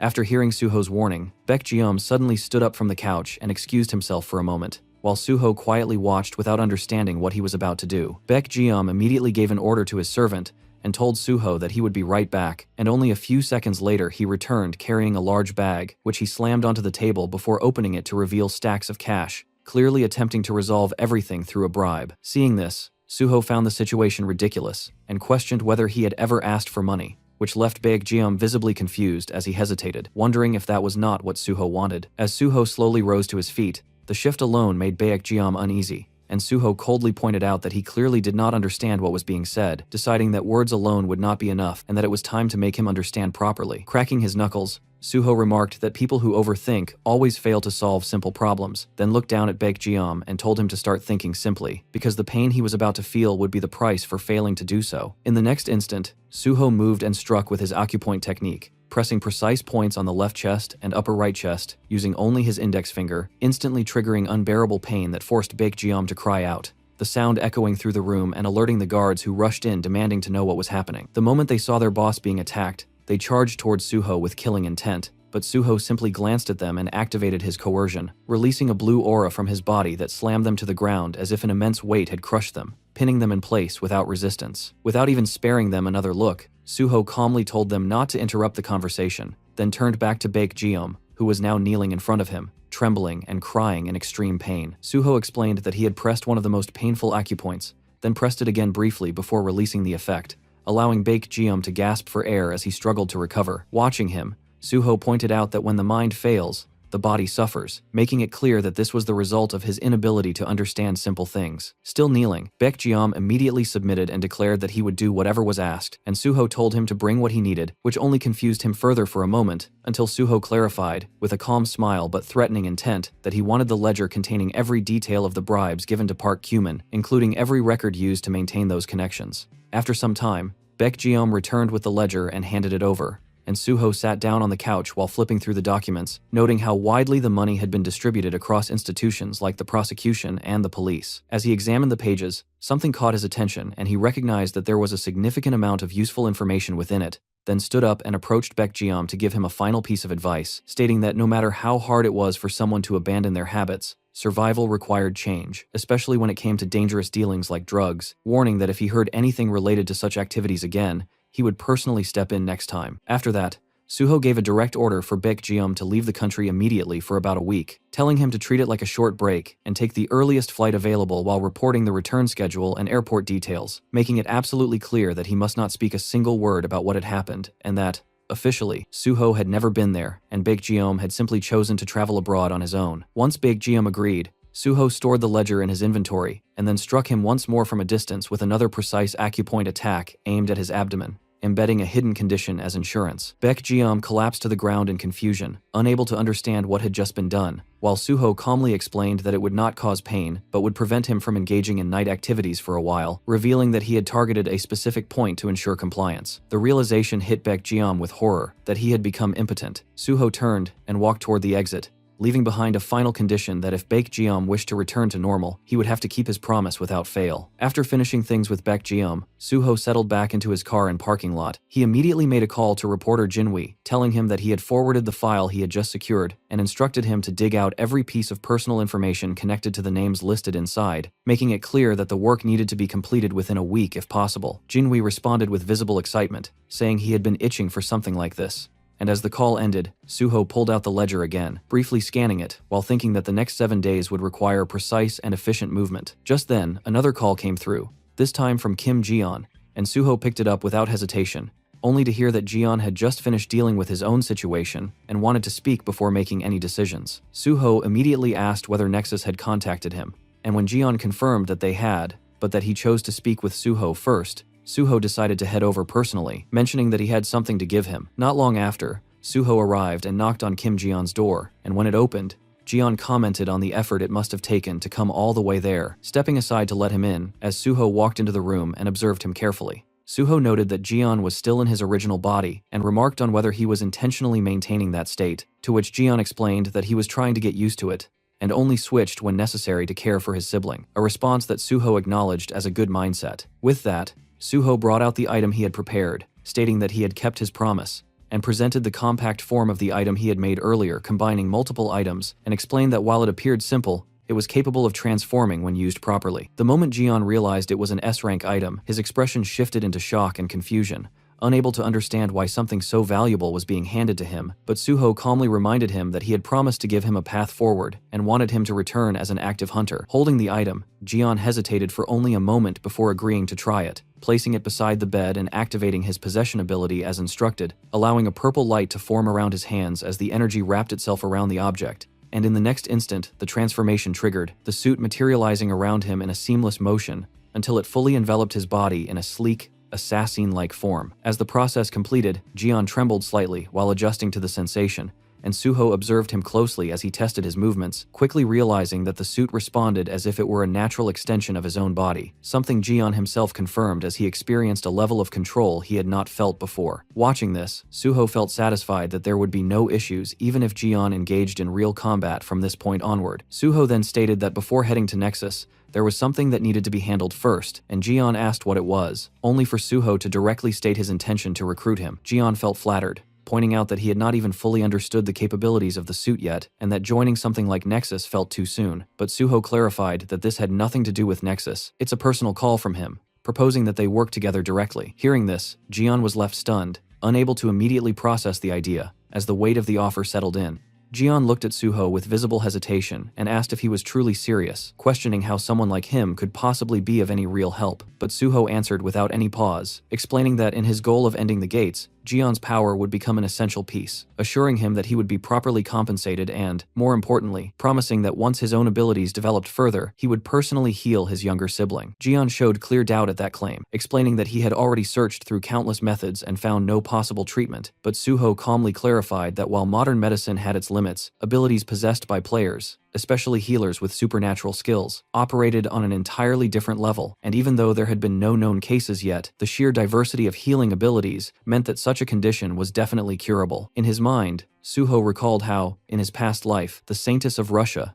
Isabella, had been the first to cure a vegetative patient, and he knew that by following that exact path, the same result could be achieved again. Hearing this, Jian's resistance slowly broke down as he admitted that being helped to such an extent left him with no choice but to follow, though a lingering concern remained about whether he would be able to handle the responsibility properly. But Suho dismissed that worry with quiet confidence, stating that someone like him would adapt faster than expected, and then guided him to test the suit further by switching it into third-person mode. As Jian activated the function, two system options appeared before him, first person and third person, and the moment he selected the latter, his perspective shifted completely, placing him outside his own body as if he were observing himself from a game screen, with a familiar control interface forming in his hands like a keyboard and mouse setup, leaving him stunned at how real yet game-like the experience felt. Suho, watching this reaction, understood exactly what was happening, recognizing that this was the core ability of the metasuit, the viewer function that allowed control from an external perspective, and he explained that the system naturally replicated whatever environment the user was most accustomed to, which was why Jian was experiencing it like a game interface. As Jian adjusted to the controls, he instinctively drew his weapon and began moving in a way that resembled a skilled in-game character, executing fluid, flashy sword movements as purple energy trailed behind each swing, and Suho observed closely, noting that the efficiency and detail of each motion had drastically improved compared to what would have been possible in first-person control. Jian, now operating in third-person mode, experienced a strange yet immersive sensation as everything around him felt exactly like a game interface, his movements syncing perfectly with his intent, while his perspective remained detached from his physical body, making the entire experience feel unreal despite being grounded in reality, and he internally expressed how bizarre it felt that this wasn't a simulation or a PlayStation environment, but actual reality unfolding through a game-like lens. Suho, observing his reaction, calmly explained that this wasn't even the full extent of the suit's capabilities, as with enough focus and intent, Jian could go beyond simple control and actually transform into characters, or rather into any being he could imagine within the world. Taking that idea seriously, Jian decided to test it immediately and shifted his focus toward altering his form, choosing Suho as the first model simply because he was standing right in front of him, and within moments, his appearance began to change, restructuring itself until he resembled Suho almost perfectly, though slight inconsistencies still lingered. Suho, watching this unfold, found it amusing and remarked that it felt like looking into a mirror, though he quickly noticed that the colors and finer details weren't completely accurate yet, prompting Jian to refine the transformation further. Concentrating more deeply on the suit's functions, Jian adjusted every detail detail, and in the next instant, he stood there as a flawless copy, matching Suho's appearance with complete precision down to the smallest detail. Suho acknowledged that the result was now indistinguishable, to the point where anyone would believe they were twins if they saw them side by side. Then, without letting the moment linger too long, Suho shifted the focus forward, indicating that it was time to head Nexus, while Jian hesitated briefly, wondering if he should continue in that copied form, but Suho advised him to return to his original appearance, keeping things straightforward as they prepared to move ahead. The scene shifted to Nexus Academy, where the executive carefully examined Jian,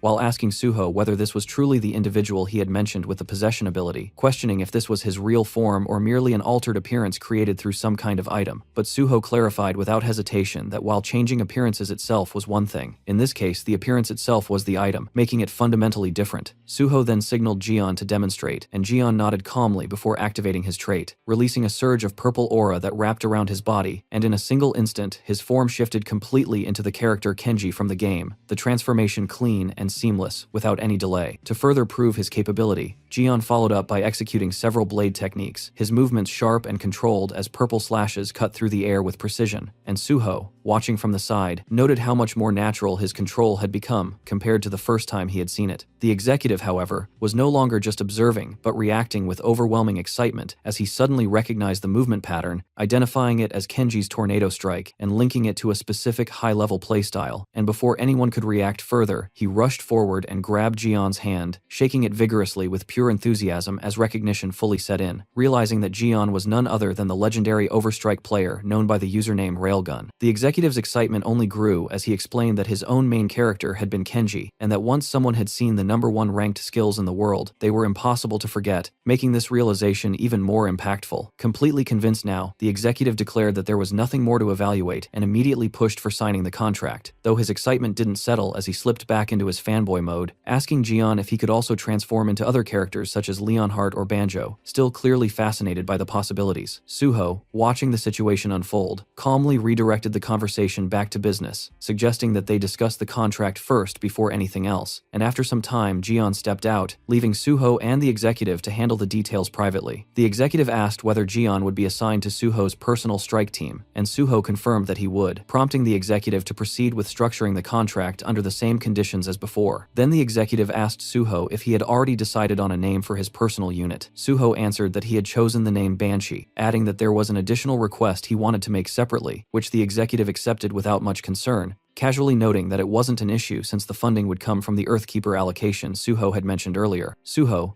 no longer interested in the finer logistics, simply left the arrangements in the executive's hands as the discussion wrapped up. As the executive prepared to leave, Suho brought up another matter, asking about the current status of Hunter Kang Dehan, and the executive responded that Kang Dehan had been consistently participating in raids with his assigned team, steadily progressing with his level now somewhere in the range of the 80 to 90, even offering to arrange contact if Suho was interested. However, Suho declined for the time being, stating that he would prefer to be notified only once Kang Dehan reached level 100, and the executive agreed, assuring him that he would follow up once the guild member card and all related materials were prepared, along with confirming any additional special clauses before handing everything over, allowing Suho to leave for now without concern. Later, Suho sat across from Jian at a quiet table and began explaining the special clauses before signing the contract, calmly laying everything out one by one, as he clarified that once Jian was officially hired, he would be assigned to Suho's personal strike team, and from that point onward would address him as team leader, then continued by stating that the partner item would only be lent during work hours and could not be used outside that time under any circumstances, while also emphasizing that Jian's affiliation with Nexus, the existence of the personal team, and every detail related to the partner item had to remain strictly confidential at all times, making it clear that this was not optional, but a requirement that had to be upheld without exception. Jian responded without hesitation, accepting everything with steady confidence and promising to follow every condition exactly as stated, and Suho, satisfied with that straightforward attitude, added one more personal suggestion, offering Jian a place to live within Nexus Academy itself, where training facilities, accommodations, and even proper care for his siblings would all be provided, making it a complete environment tailored for both his growth and stability. Hearing that, Jian immediately stood up and bowed deeply, expressing overwhelming gratitude as he accepted the offer without any doubt, clearly moved by the consistent support he had been receiving, while Suho simply acknowledged it and welcomed him properly into the team, extending a calm but firm sense of partnership that Jian returned with equal determination, fully recognizing Suho as his his leader. With that settled, Suho opened the door and suggested that Jian take a look at the rest of the team, and together they moved toward the training area where a series of training simulation capsules lay ahead. Suho explained that this would be Jian's training ground from now on, and directed his attention to the screen where the Banshee team members were engaged in intense combat, only for Jian to quickly realize that they were being completely overwhelmed by a single opponent. As Jian focused on the display, it became clear that the one dominating the entire group was none other than Suho himself, or more precisely, his avatar, relentlessly pressuring multiple opponents at once without showing even the slightest sign of being pushed back, and Suho casually explained that half of their daily routine consisted of resurrection-based sparring against him, while the remaining time was spent clearing dungeons, making it a cycle designed to push their limits continuously. Watching the brutal efficiency of the fight, Jian instinctively questioned how anyone was supposed to defeat something like that, only for Suho to answer simply that even as an avatar, it was still him, meaning the difficulty would never be anything less than overwhelming. And then he made it clear that Jian would be joining that same training from now on, bluntly pointing out that hesitation would only slow him down. The realization hit Jian immediately, and the pressure of what awaited him became obvious as Suho added that before Jian officially began his hunter activities, his combat instincts would be pushed to an entirely new level, whether he was ready or not. At that moment, Suho's phone vibrated, drawing his attention away briefly as he stepped aside while Jian continued watching the intense training footage, still trying to process what his new routine would look like. And as Suho checked the message, he saw that it was from Baek Jiam, confirming that he was already leaving the country and would make contact again before returning, a detail that brought a faint smirk to Suho's face as he noted how quickly this guy acts. His expression slowly turned sharper as he realized how perfect the timing was. Everything was lining up exactly as he wanted. With a wider smirk, he thought this was the right moment, and decided it was time to drop something big.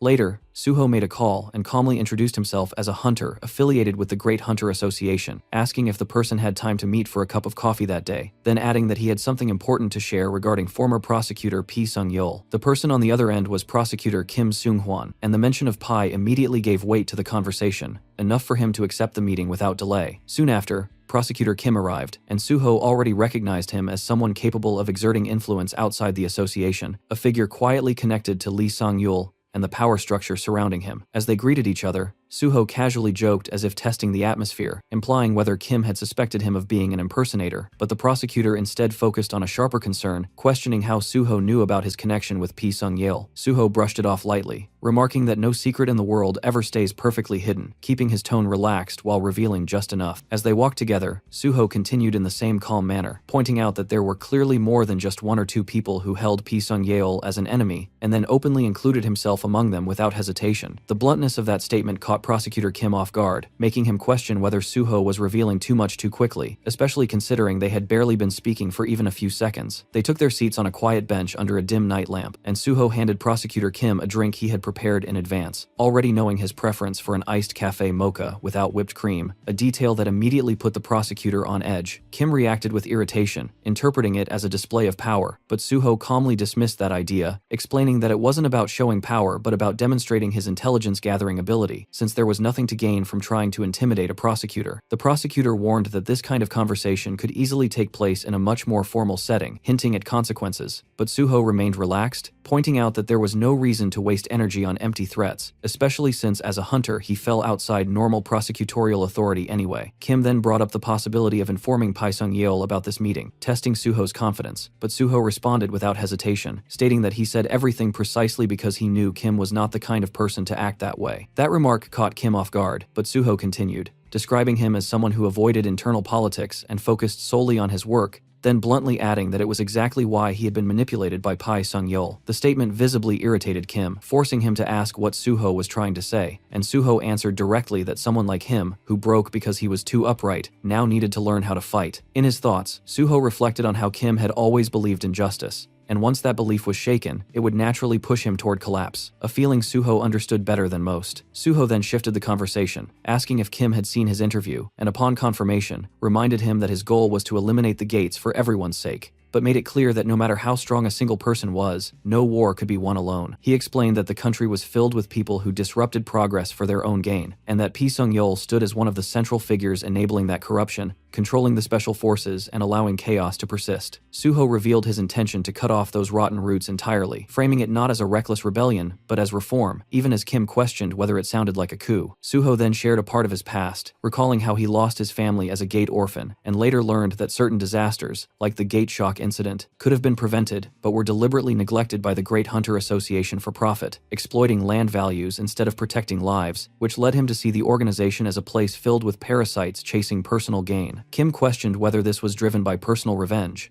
but Suho denied it, explaining that if it were, he would have already acted without caring about the consequences, and instead emphasized that true change required control over power itself, comparing it to a sword whose purpose depended entirely on the one who wielded it. He declared his intention to take hold of that power, not for revenge, but to eliminate the gates completely, knowing that to achieve this, he needed to gather trustworthy people whose goals aligned with his own. Kim expressed doubt, calling it an idealistic dream, and questioning why he had been chosen, but Suho answered simply that dreams exist to be pursued, and among all the people he had investigated, Kim stood at the opposite extreme of Pi Sung-yeol, making him uniquely suitable. With a light remark about his intelligence network, Suho hinted that Kim already understood the weight of that selection, before clarifying that he needed someone like him to act as a force within the prosecution, while Suho himself would act as the blade keeping the association in check. Kim then asked if Suho's ultimate goal was to become the president of the Great Hunter Association, but Suho dismissed the idea entirely, stating that he had no interest in such positions, and only wanted the system to function properly on its own. After a moment of silence, Kim finally calmed, acknowledging that he understood Suho's intentions, and as the tension between them settled, Suho raised his cup toward him, signaling that now that they stood on the same side, it was time to move forward together. Suddenly, Suho's phone rang, and he pulled it out of his pocket, briefly showing the screen to Prosecutor Kim with a faint remark about how things always appeared at the right time, as if summoned, though the caller was none other than Pi Sung-yeol. Suho stood up from the bench and answered calmly, addressing him with respect, while on the other side Pi Sung-yeol asked directly about Baek Jeom. Suho explained that he had gone to catch him but found that he had already left the country, adding that the man would return in a few days, and that he planned to intercept him at the airport, since he currently lacked the authority to forcibly bring him back, ending with a composed apology. Hearing this, Pi Sung-yeol's expression hardened, and he immediately asked if Suho had seen the news, and just as Suho had anticipated, the article had already been published, exposing the special recruitment controversy within the Special Forces,